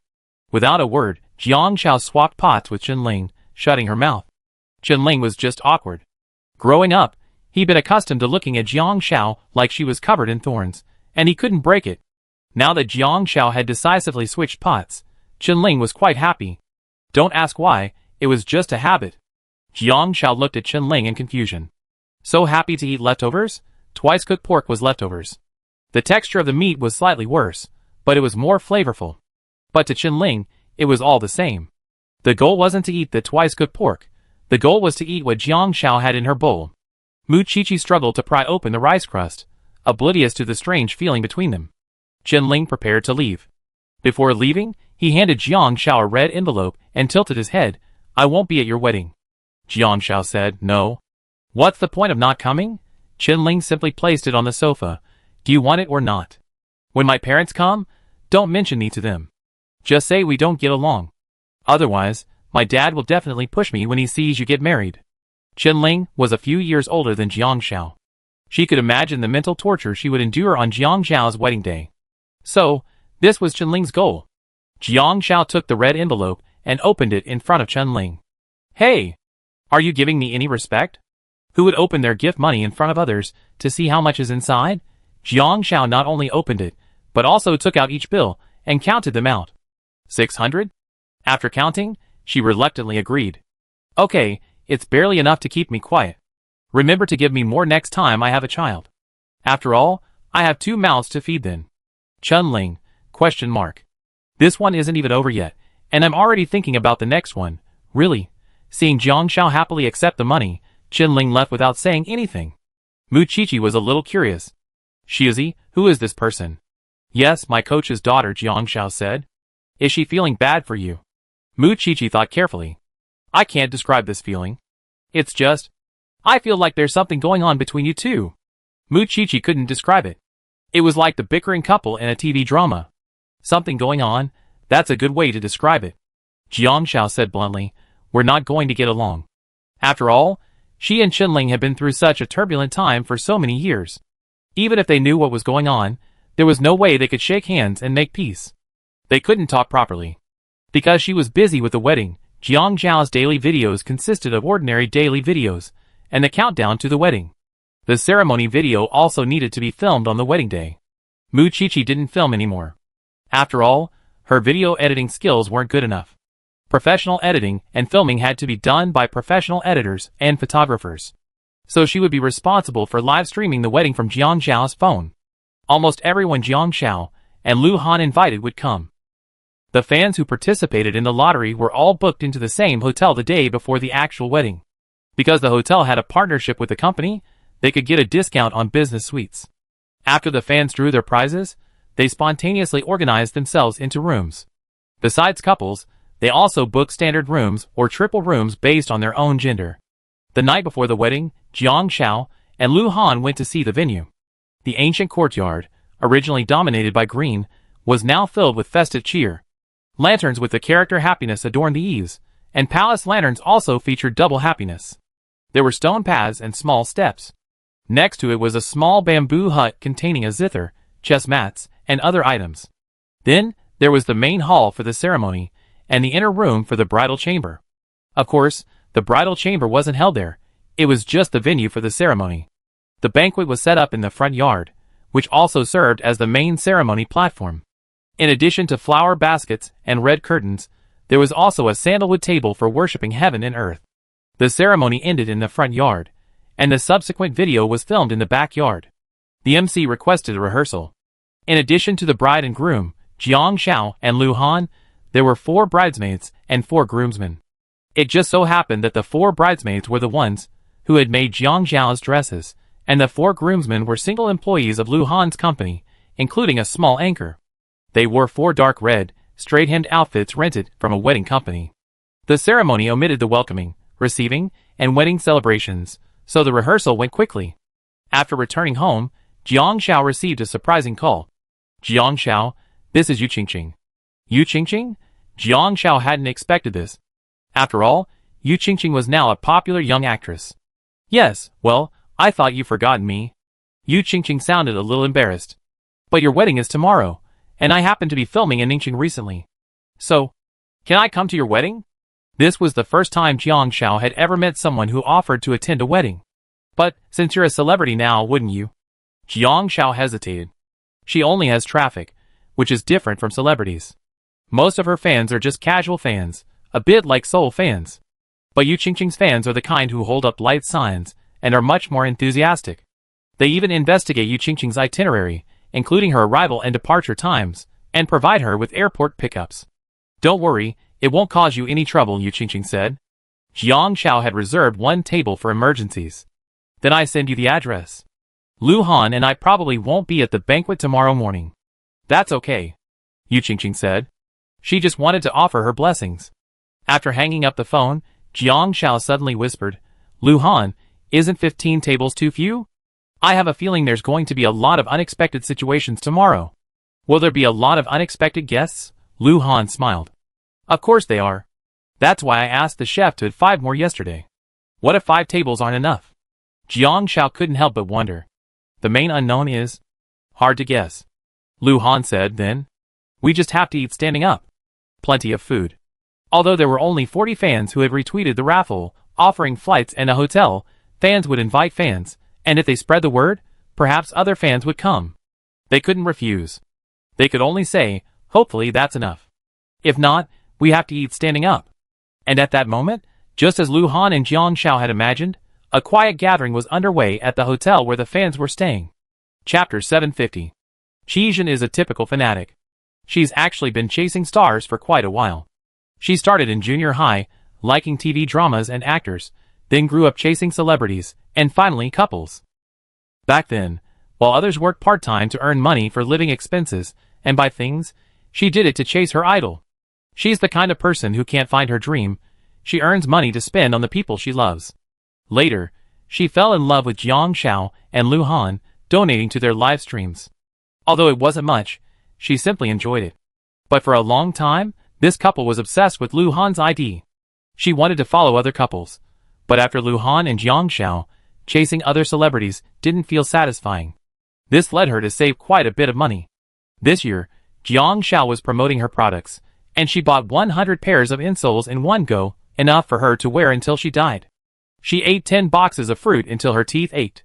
She then reposted every lottery she could, but she never won a single one.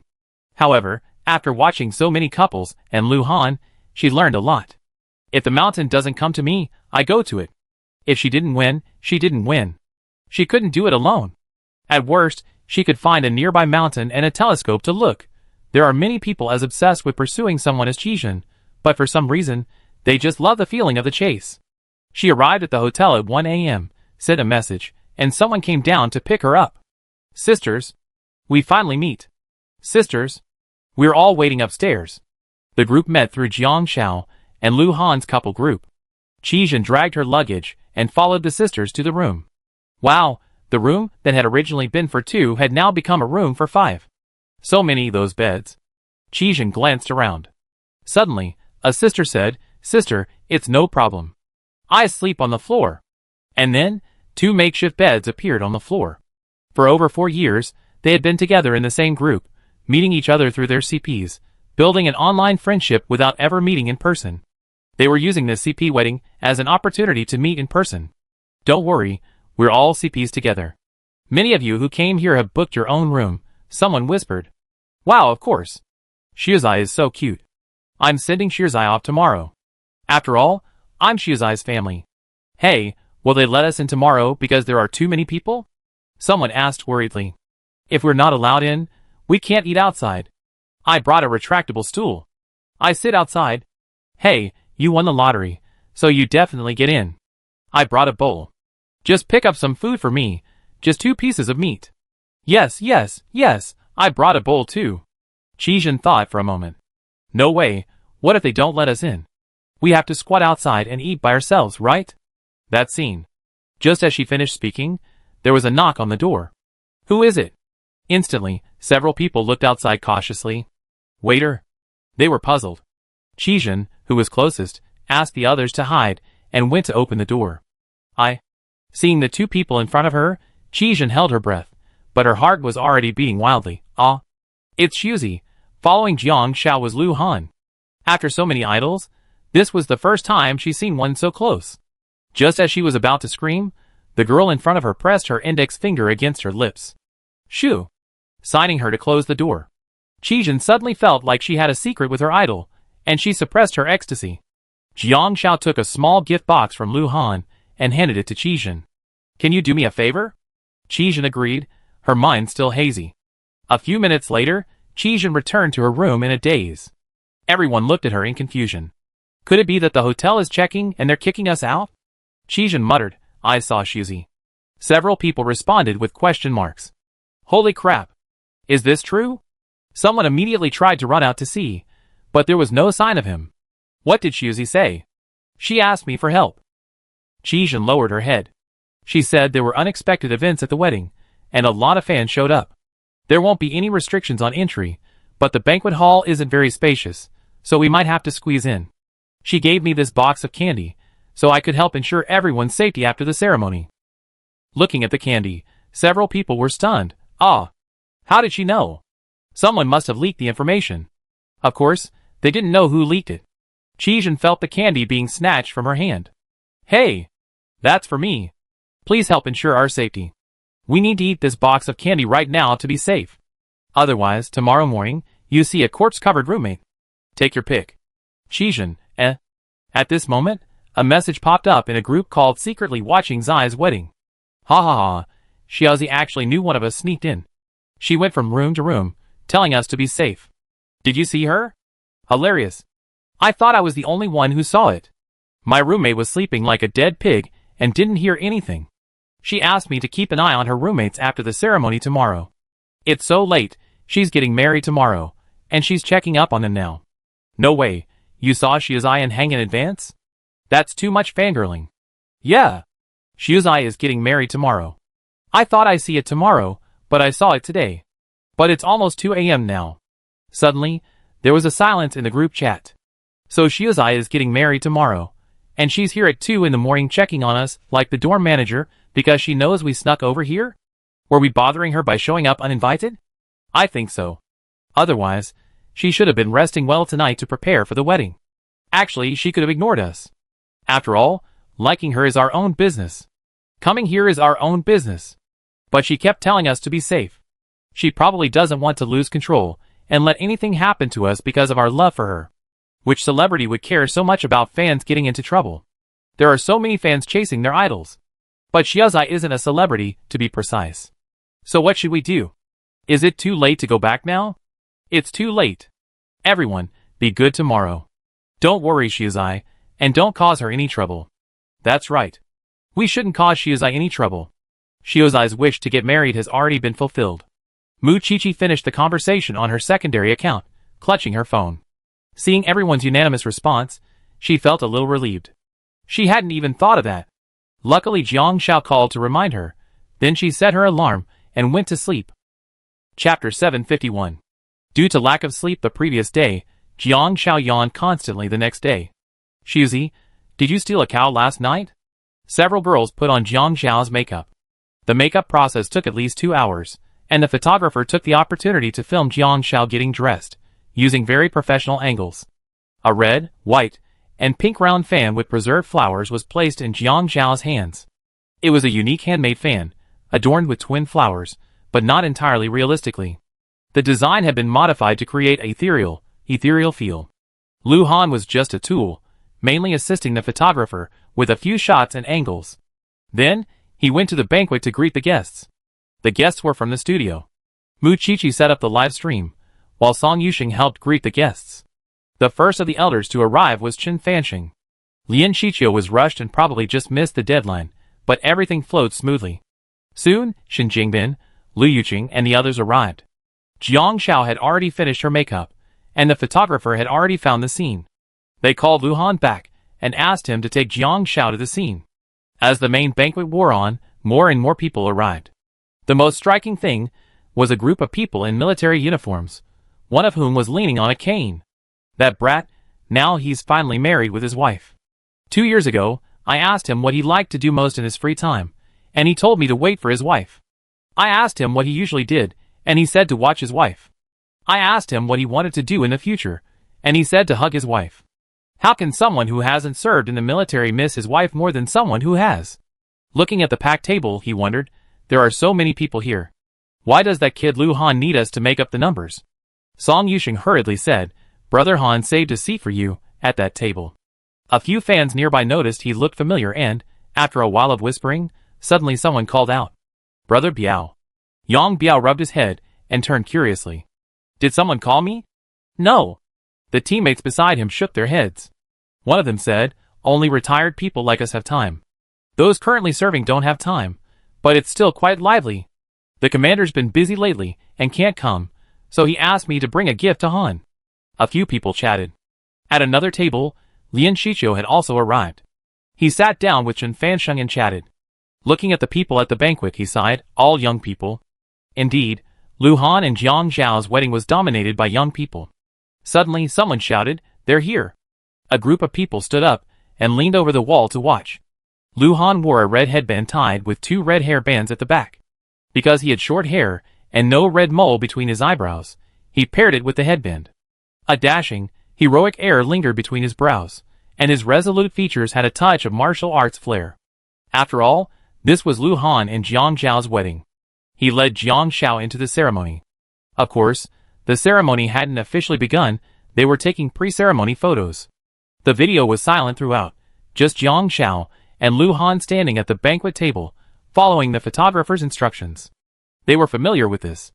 In the game, they just did what Xu Xiao told them to do. The photographer asked for their own video footage, and they arranged it accordingly. But to everyone's eyes, it seemed as if this had transcended the boundaries of reality and gaming.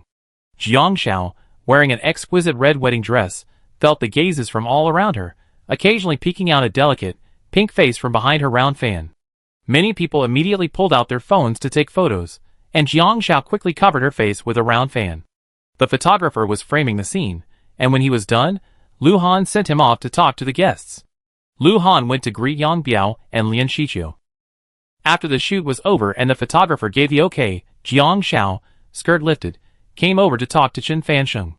Girl, you must be tired. Lian Shiqiu smiled at Jiang Xiao. He had heard a lot about Jiang Xiao recently.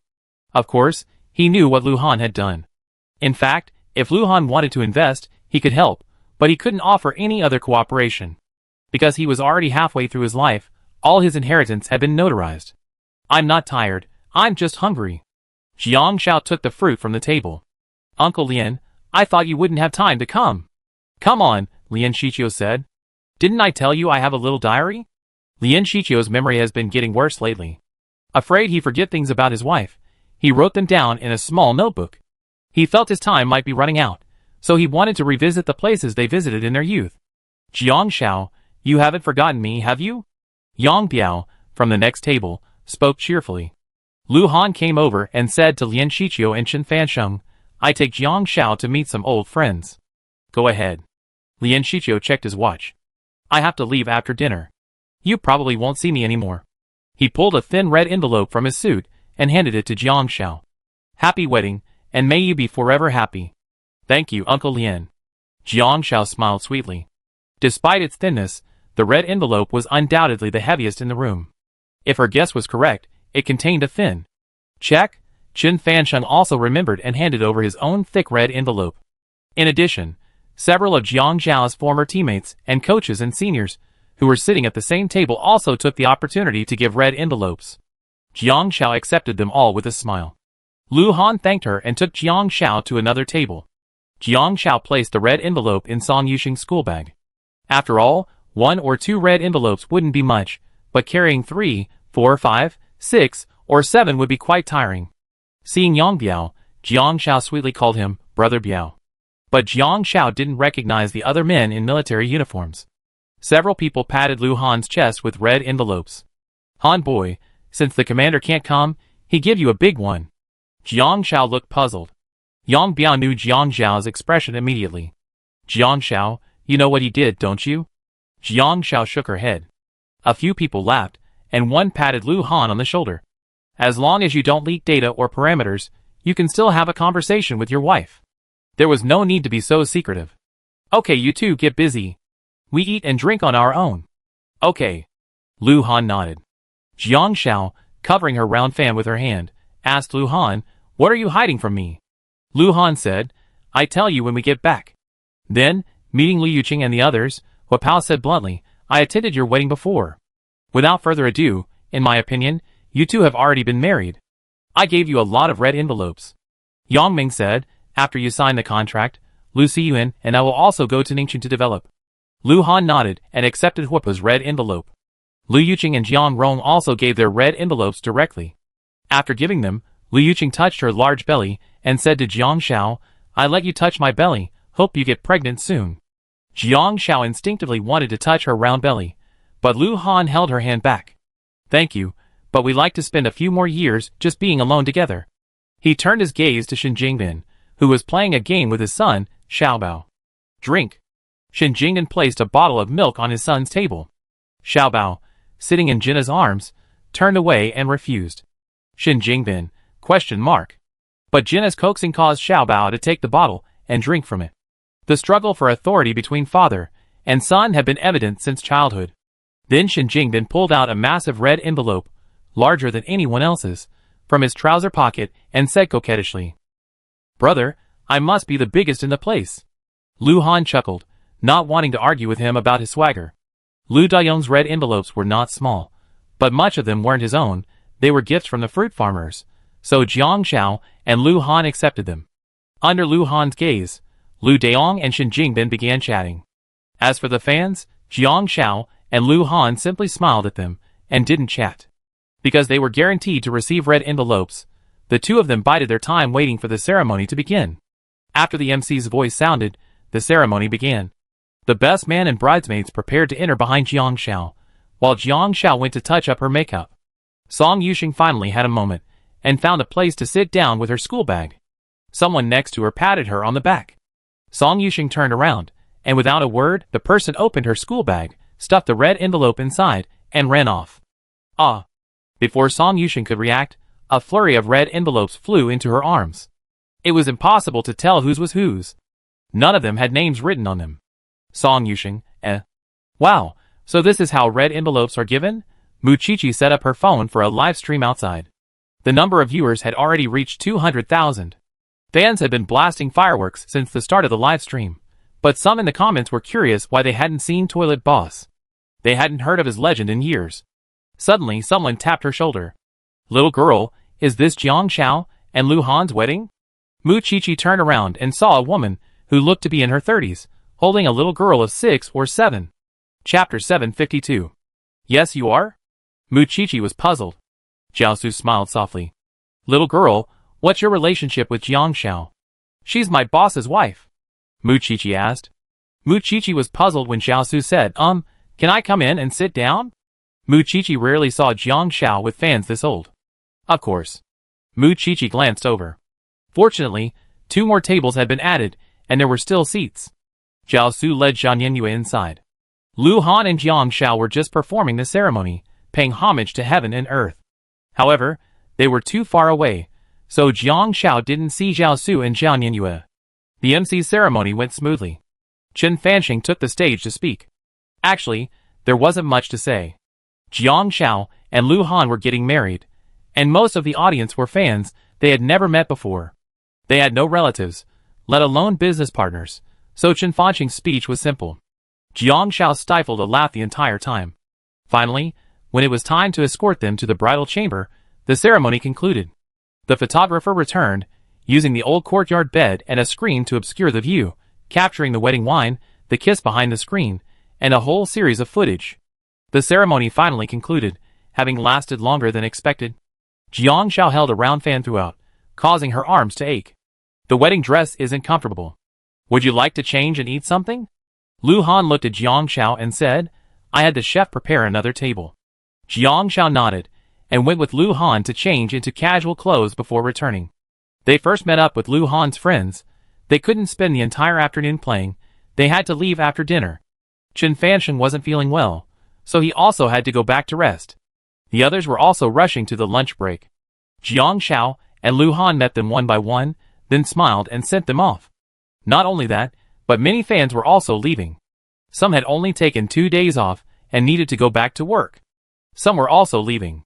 Jiang Xiao had booked the fans' flights and 2 hotel rooms for the arrival and departure dates.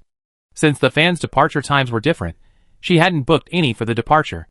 Of course, this could be arranged if fans needed it, but the number of fans who needed it was small.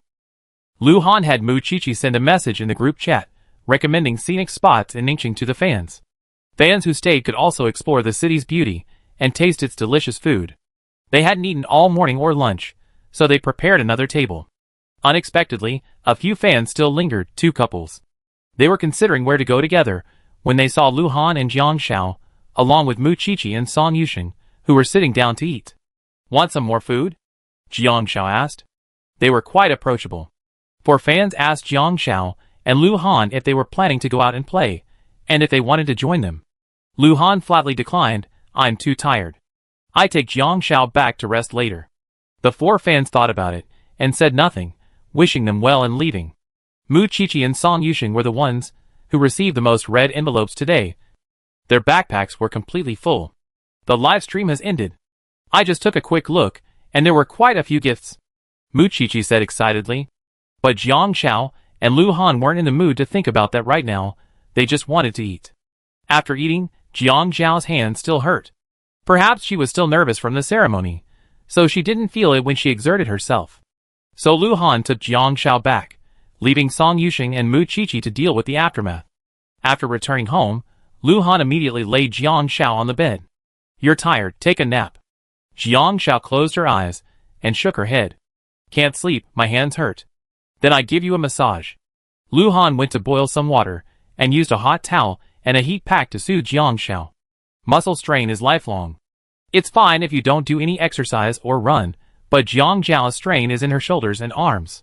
She's been straining her shoulders and arms since today, last night, and early this morning, all while holding her hands. I think I'm getting more and more delicate. I wasn't like that before. Jiang Xiao lay on the bed, enjoying Lu Han's care. Yeah, being delicate is good, Lu Han said casually. I felt like this wedding today was very... Lu Han, Jiang Xiao turned her head to look at Lu Han.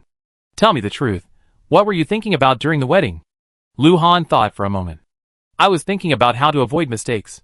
Because he had to listen to the MC's instructions, and was afraid he might mishear something. Me too. Jiang Xiao's mind was blank. If it were a Western-style show, the MC would have to say a lot, but with a Chinese-style show, I just want to avoid making mistakes. And then, looking at Lu Han, she just wanted to laugh. So she held it back the entire time. Lu Han pinched Jiang Xiao's shoulder. Would you like to do a Western-style show next time? Jiang Xiao shook her head. No, no, no. Lu Han smiled. Actually, when we were seeing the coaches off, I had a feeling. Jiang Shao rolled over and pinned Lu Han down. I feel like you're all I have. Lu Han's chest muttered. He was no different. Standing at the door, watching everyone leave, Jiang Shao was the only one left by his side. In this world, they were alone, each other. Want to do something exciting? Lu Han whispered. But my hands hurt. Jiang Shao didn't want to move. You can't even count the money? Lu Han asked. Oh, counting money? That's moving. Jiang Shao sat up and emptied out the money in her school bag. There were tons and tons of red envelopes. The one she saw was Shen Jingbing's largest red envelope. 66,000 in one red envelope. He's really impressive. Jiang Shao blinked. It's a good thing it was a red envelope, otherwise it would have looked like he was going to do something. Lu Han picked up another thicker one. Then you didn't see him put the 66,000 red envelope in his trouser pocket. That trouser pocket is really big. Hey! Jiang Shao pulled out a red envelope, but inside wasn't money, but a comic card. It read, wishing Xiaozi and Hang a long and happy life. It was clearly a fan red envelope. Although some contained cash, it wasn't much. Most of the envelopes, along with the letters, expressed their blessings and affection for Jiang Shao. Lu Han took out Lian Shiqiu's envelope. Lian Shiqiu's handwriting was beautiful, but inside wasn't a check, but a stamp. Oh, I thought Uncle Lian would send a check. Jiang Shao was surprised. But Uncle Lian likes to collect stamps. This stamp. The whole country is red. Lu Han examined it. This isn't just any stamp. This stamp set once fetched the highest price ever paid for a single stamp in my country at an auction abroad. 7.3 million yuan. Its value isn't in the money. Jiang Shao smiled. This is Uncle Lian's favorite stamp. A misprinted stamp that had been recycled and destroyed, but a few remained. After sorting through all the red envelopes, most had names written on them. Writing names on red envelopes is customary and signifies a return of the gift. There were also some without names, but most were fans. Only one thick envelope contained a full 18,000 yuan. It couldn't have been a fan's gift of such a large sum. Jiang Shao frowned, unsure of who could have sent it. Lu Han said, it was her. Jiang Shao didn't see it at the time, because the round fan on her face blocked her view. But Lu Han saw it. Right in front of the ceremony platform, he saw Zhao Su, holding hands with Zhao Nianyue, enter and sit at a table near the door. They looked at Jiang Shao cautiously, but he couldn't make out their expression. So Lu Han deliberately delayed for a moment, making an excuse for Jiang Shao to change before returning to the table. By the time they returned, Zhao Su had already left. It was unclear whether she had wanted to come sit by herself anyway, or if she had waited a while and realized they didn't want to see her. Chapter 753. Jiang Shao looked at Lu Han for a long moment, pondering the details. Okay. She knew who it was. In the last corner was a small red envelope. Like any ordinary person, it contained a 2,000 yuan gift, but it was signed by Yu Qingqing. Jiang Shao slapped her head. Oh no! I forgot someone. Who? Lu Hanwen. Yu Qingqing. Jiang Shao truly had forgotten. I don't think I saw her at the wedding banquet, or when I was seeing her off. She asked Mu Qiqi, who also asked someone else to inquire, and finally found out. Yu Qingqing had disguised herself as an ordinary person and attended the wedding banquet. She had been very discreet, as she was a popular young actress. After a few bites, she was recognized by Jiang Zhao's fans, but no one bothered to cause trouble. However, Yu Qingqing received a call midway through the meal, and her agent came to pick her up, leaving behind only a red envelope. Jiang Shao opened her message and noticed the congratulatory message from Yu Qingqing. Take her out for dinner sometime. Jiang Shao remembered, oh right. You haven't told me how you know so many soldiers and that commander. Lu Han told Jiang Shao about his plan to participate in a military game. The program primarily involved retired and disabled veterans, along with a small group of players like him who had a talent for gaming. The guns weren't like the ones in Tomorrow, where you could set your own attack power and attributes. They were, like real-world firearms, with all the data simulated to be fully realistic. So, that gold medal was earned by participating in this program? Jiang Shao remembered. Lu Han nodded yes. How could you keep it secret for so long? If Yang Biao and the others hadn't told you, when would you have told me? Jiang Shao asked. Lu Han said, according to the confidentiality agreement, 3 years from now. That's the main thing. The agreement is there, and Lu Han doesn't want to waste time again due to any accidental violation. Jiang Shao looked at Lu Han leaning against her, raised her hand to stroke his delicate features, and then kissed him. After the kiss, she quickly tucked herself in the quilt. Good afternoon. It's time for a nap. Lu Han smiled and hugged Jiang Xiao, kissing her exposed forehead. Good afternoon. 3 days after their wedding, Jiang Xiao released a wedding video. In it, Jiang Xiao was dressed in red, her look reminiscent of a flower fairy, but upon closer inspection, it wasn't, it was just a beautiful wedding dress. Lu Han did the same. The footage, from the newlyweds getting dressed, bowing to heaven and earth, the couple's mutual respect, and even the wedding night, was beautifully edited by a professional photographer. The wedding, which transcended the dimensional barrier, was edited into a grand, Chinese-style wedding promotional video. It was supposed to be a visual feast for fans, but surprisingly, the video ended with this caption, "I'm Jiang Xiao." First of all, thank you all for liking the real-life Jiang Xiao and Lu Han so much, even though you never really knew them. I always thought Lu Han was the only one waiting for me, but I overlooked that besides Lu Han, you also waited for me for 4 years. Therefore, this wedding will be held by inviting fans to participate and live streaming.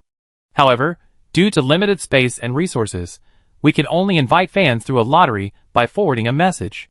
This wedding is not just the ending for the in-game little flower fairy and Buddha child.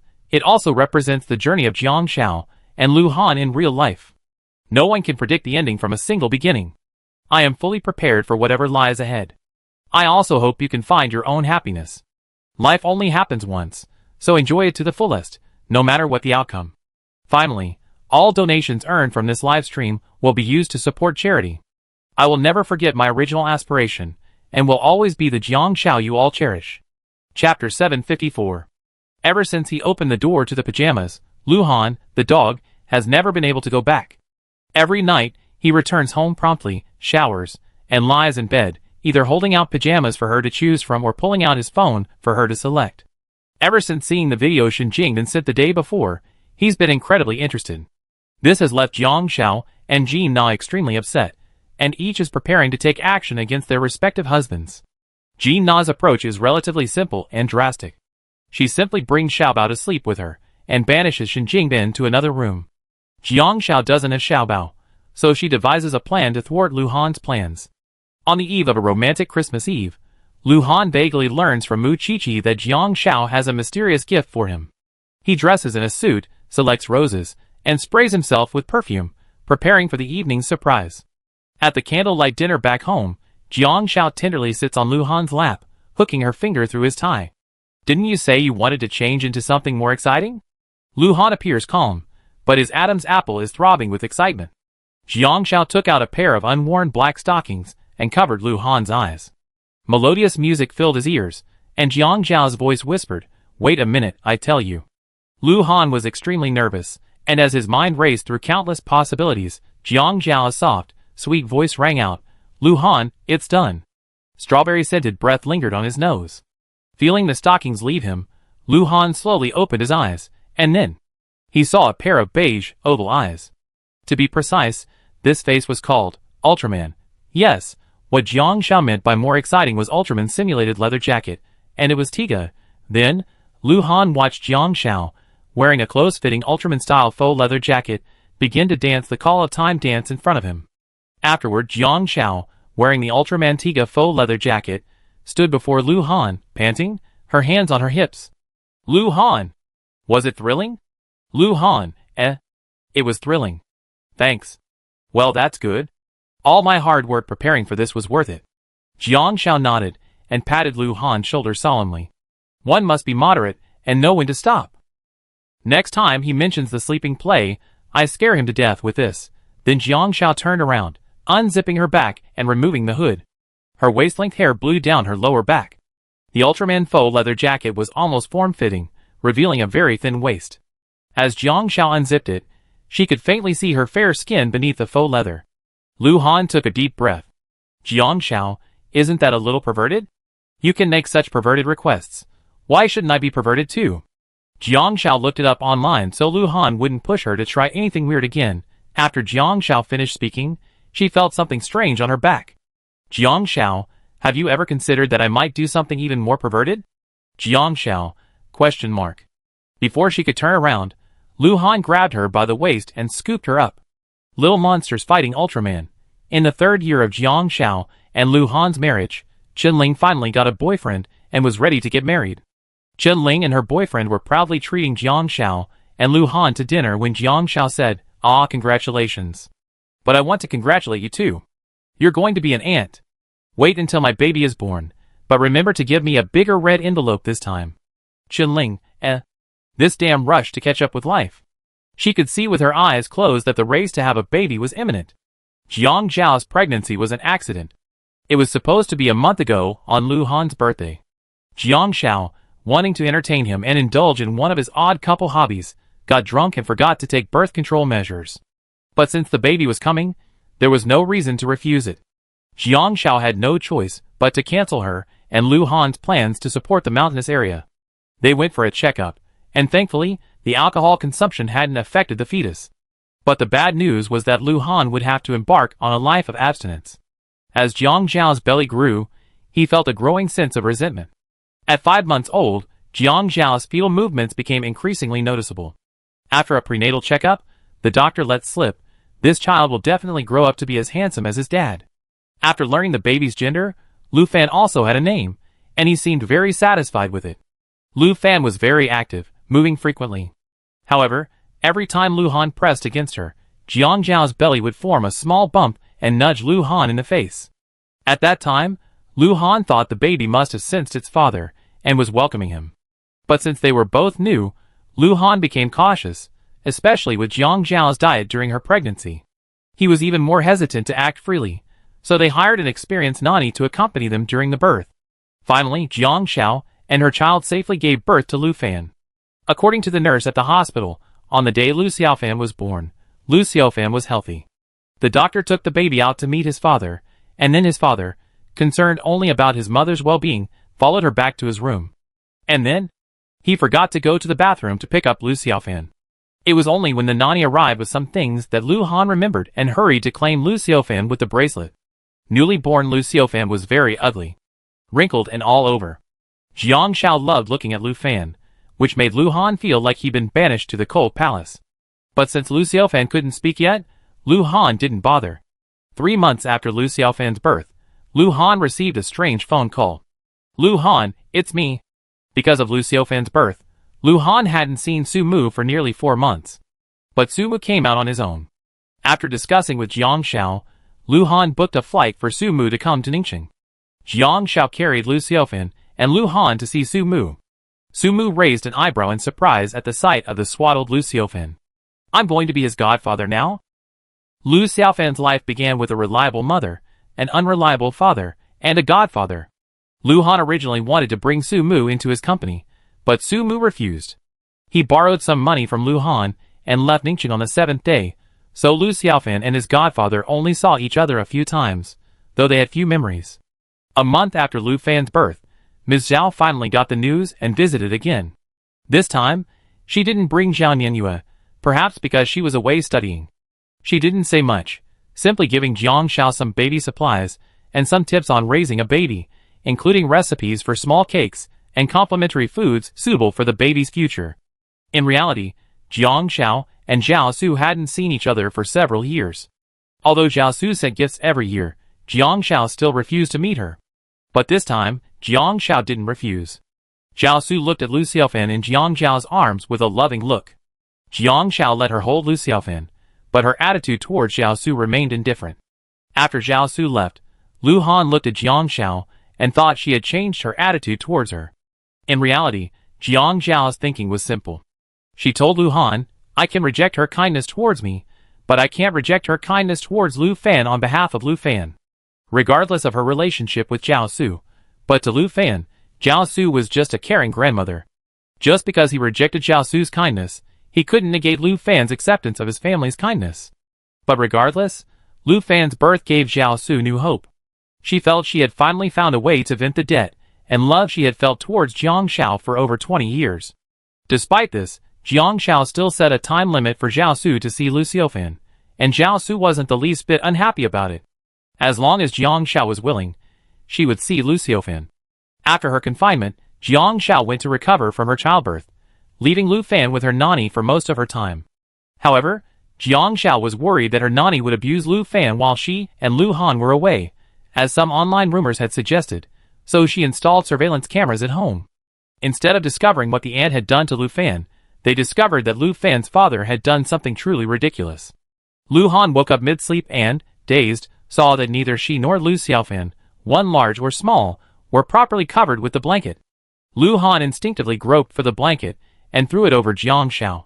After searching for Lu Fan's blanket for a long time and failing to find it, he tore off a piece of toilet paper and casually placed it over Lu Fan's belly button, then turned and hugged Jiang Xiao. Jiang Xiao was both angry and amused after seeing this. Then, she placed Lu Fan beside her bed, holding him while Lu Han held her. But he couldn't help but post the video online. As soon as the video was updated, it went viral. Everyone just learned that Jiang Xiao had given birth, and while they sent congratulatory messages, they also felt sorry for little Lu Fan. Lu Han didn't think much of it, but he noticed that when he was little, it was fine, but as he grew older, little Lu Fan became more and more difficult to manage. For example, when little Lu Fan was 3 years old, he accidentally bumped into Lu Han wearing Ultraman clothes and Jiang Xiao wearing Little Monster pajamas, wanting to have an Ultraman versus Little Monster fight. Jiang Xiao kicked them off. And then, little Lu Fan's heart collapsed. Ultraman had actually been defeated by Little Monster. He cried uncontrollably for 3 days, crying whenever he saw Ultraman, crying whenever he saw Ultraman. At kindergarten, he told everyone, Ultraman can't beat Little Monster, because my dad is Ultraman and my mom is Little Monster. And then he made all the other kids cry with him. The kindergarten teacher had to act out Ultraman and the Little Monsters for 3 days before Lu Fan's brainwashing was complete. Little Lu Fan had felt wronged since childhood. At the age of 4, after learning Jiang Xiao was posting videos, he asked Jiang Xiao to post videos for him too. However, his goal wasn't to become famous, but to uphold justice. As Lu Fan grew older, Jiang Xiao fired the cook, and she and Lu Han took turns cooking for Lu Fan. One day, it was Lu Han's turn to cook for Lu Fan. Jiang Xiao, while munching on sunflower seeds, recorded a video of Lu Fan fulfilling his wish. Holding a bowl of noodles, he asked Lu Han, Dad, what kind of noodles did you make? Lu Han munched on his bread. Isn't that the egg noodles you ordered? Lu Xiaofan asked, did you add salt? Lu Han didn't even look up. Children eat less salt. Lu Xiaofan, why is there vinegar? Lu Han, last time you ate dumplings, didn't you ask for vinegar? I saw you liked them. Lu Xiaofan, it seems a little sweet.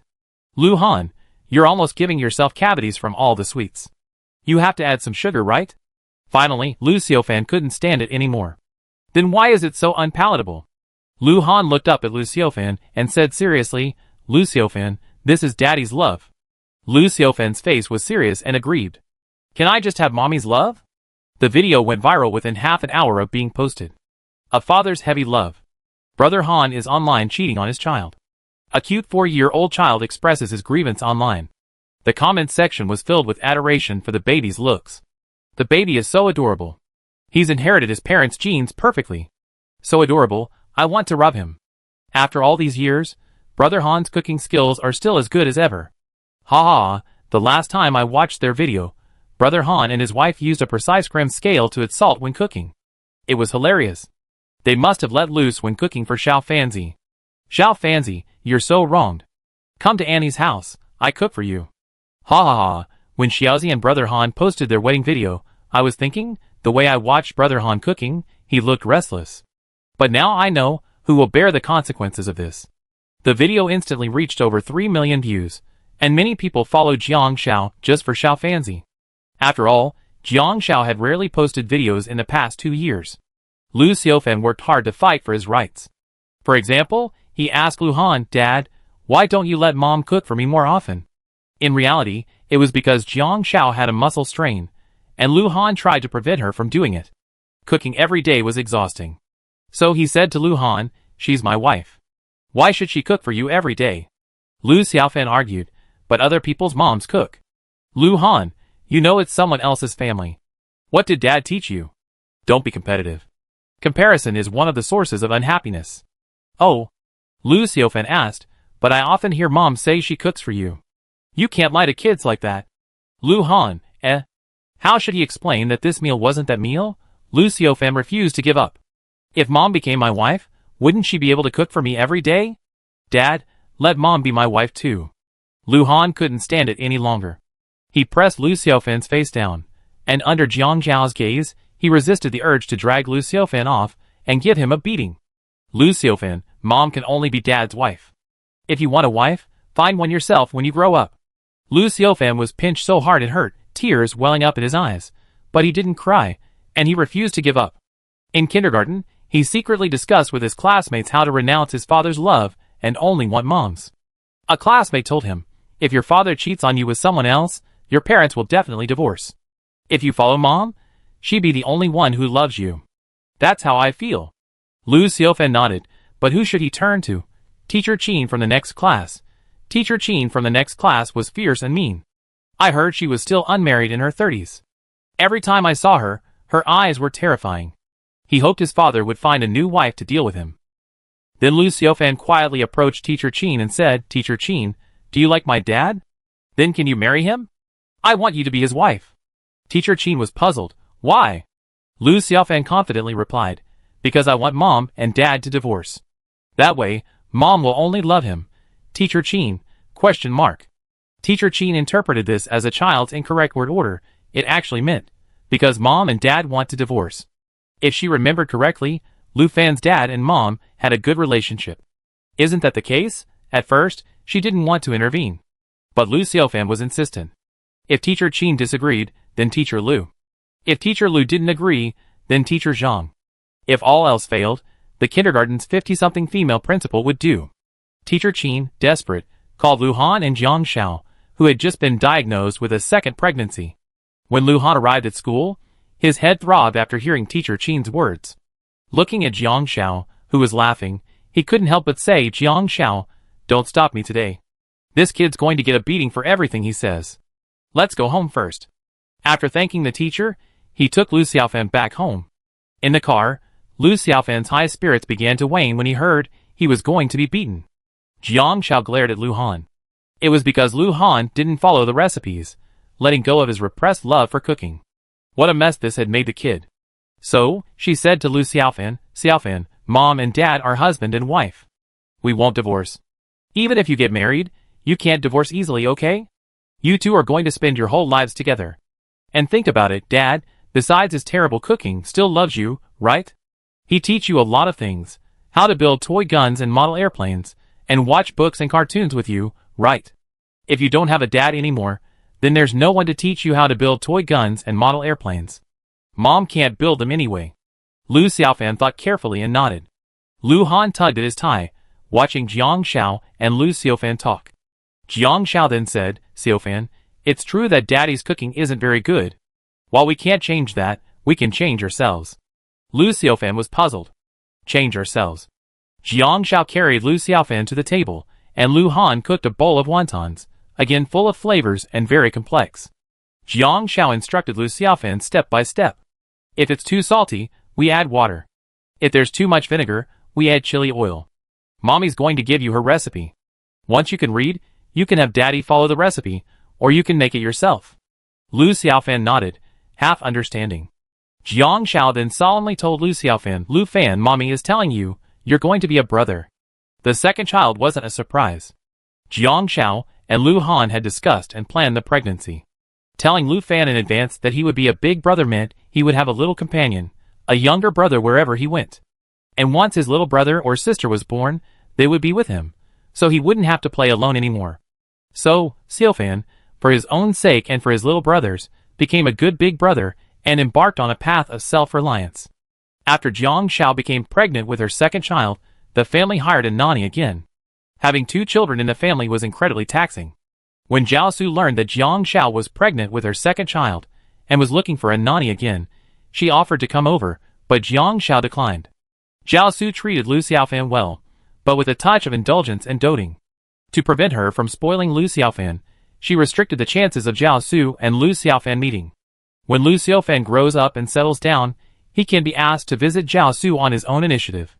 Secondly, Zhao Nianyue is in her third year of junior high, a time of intense stress, so Lu Xiaofan doesn't need to distract Zhao Su. The following July, Jiang Xiao gave birth to a daughter, Lu Xian. Lu Fan's wish for a younger brother was gone, and from now on, only his younger sister would be with him. Even so, he was still very happy. Lu Fan was excited for a long time about Lu Xian's birth. After school started, he couldn't wait to tell everyone the news. Many of his classmates said, "Mom and Dad won't love you anymore now that you have a younger sister." Lu Fan felt melancholy for a long time because of this. But one day, his aunt took him home, and his mother wasn't there. Only his father was in his younger sister's room, and Lu Fan remembered what his classmates had said. He took a closer look. Lu Han was sleeping soundly, and Lu Xian was at the foot of the bed, almost falling off. Lu Xian was still awake, her eyes open, her hands outstretched towards Lu Fan, her cheeks rosy and tender. Lu Fan couldn't resist but softly picked her up. They hadn't let him hold her before. When Andy came in, she was startled. Lu Xian's head was tilted back so far, and a bit heavy, it was hard for Lu Fan to hold her. Fortunately, Andy was able to hold her. Lu Han also woke up.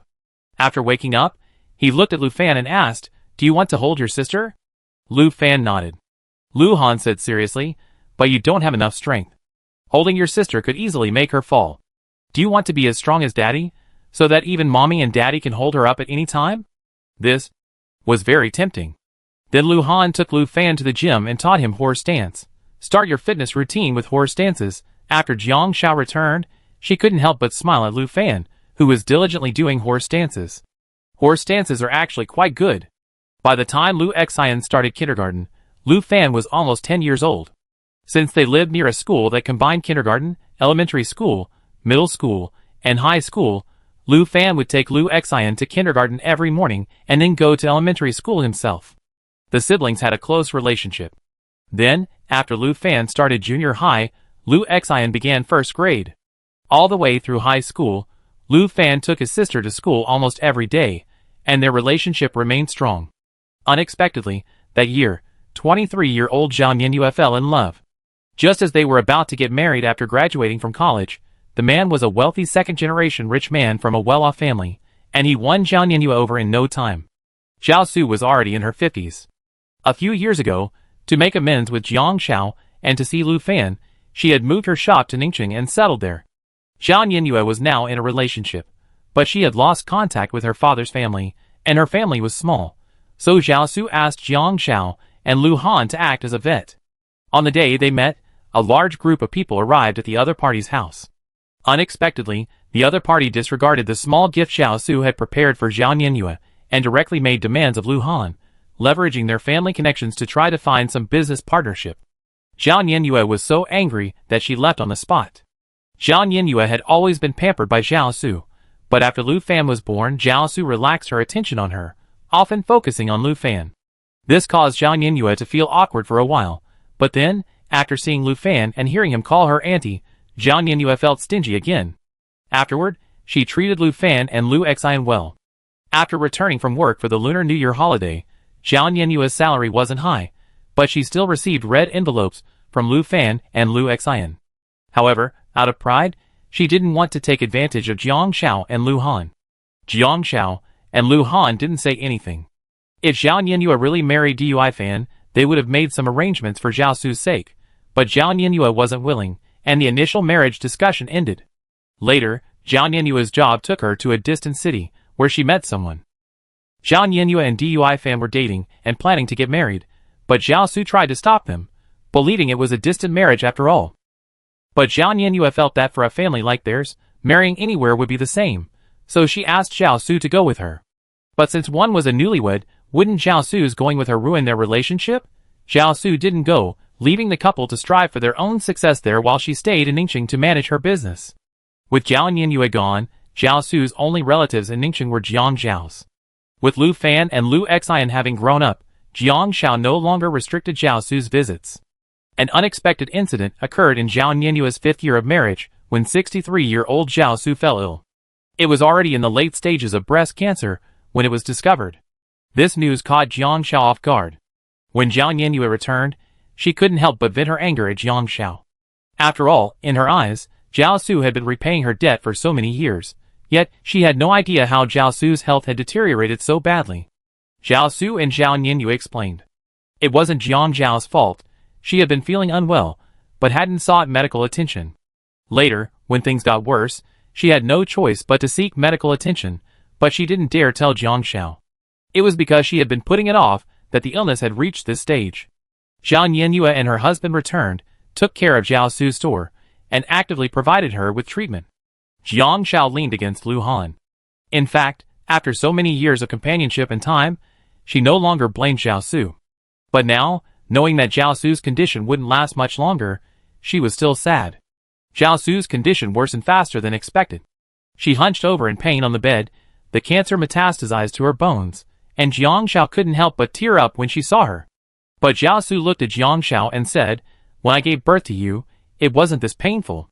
Now that I think about it, it seemed like you knew not to cause me any trouble and came out quickly. I'm sorry for you." Jiang Xiao, her voice hoarse, couldn't help but say, "Mom, it's all over." 42 years. 42 years later, on her deathbed, Jiao Su finally heard Jiang Xiao utter those words. She hadn't heard Jiang Xiao utter those words for 20 years in Ningxing. That day, Ningxing saw its first winter snowfall in years. The flakes were so small, so tiny, they were barely visible in the wind. You had to hold your black down jacket outside the window and wait for the snow to drift onto your sleeves before you could see the shrunken, six-sided snowflakes. It was also on that day, in the hospital ward. Just as Jiao Su had personally brought Jiang Xiao into this world, Jiang Xiao personally sent Jiao Su away. Jiang Xiao reflected on Jiao Su's life, and on her own. Perhaps it's the same for everyone, because there's no perfect life in this world. We strive to hone ourselves amidst these imperfections and hardships, striving to reach the end without regrets or remorse.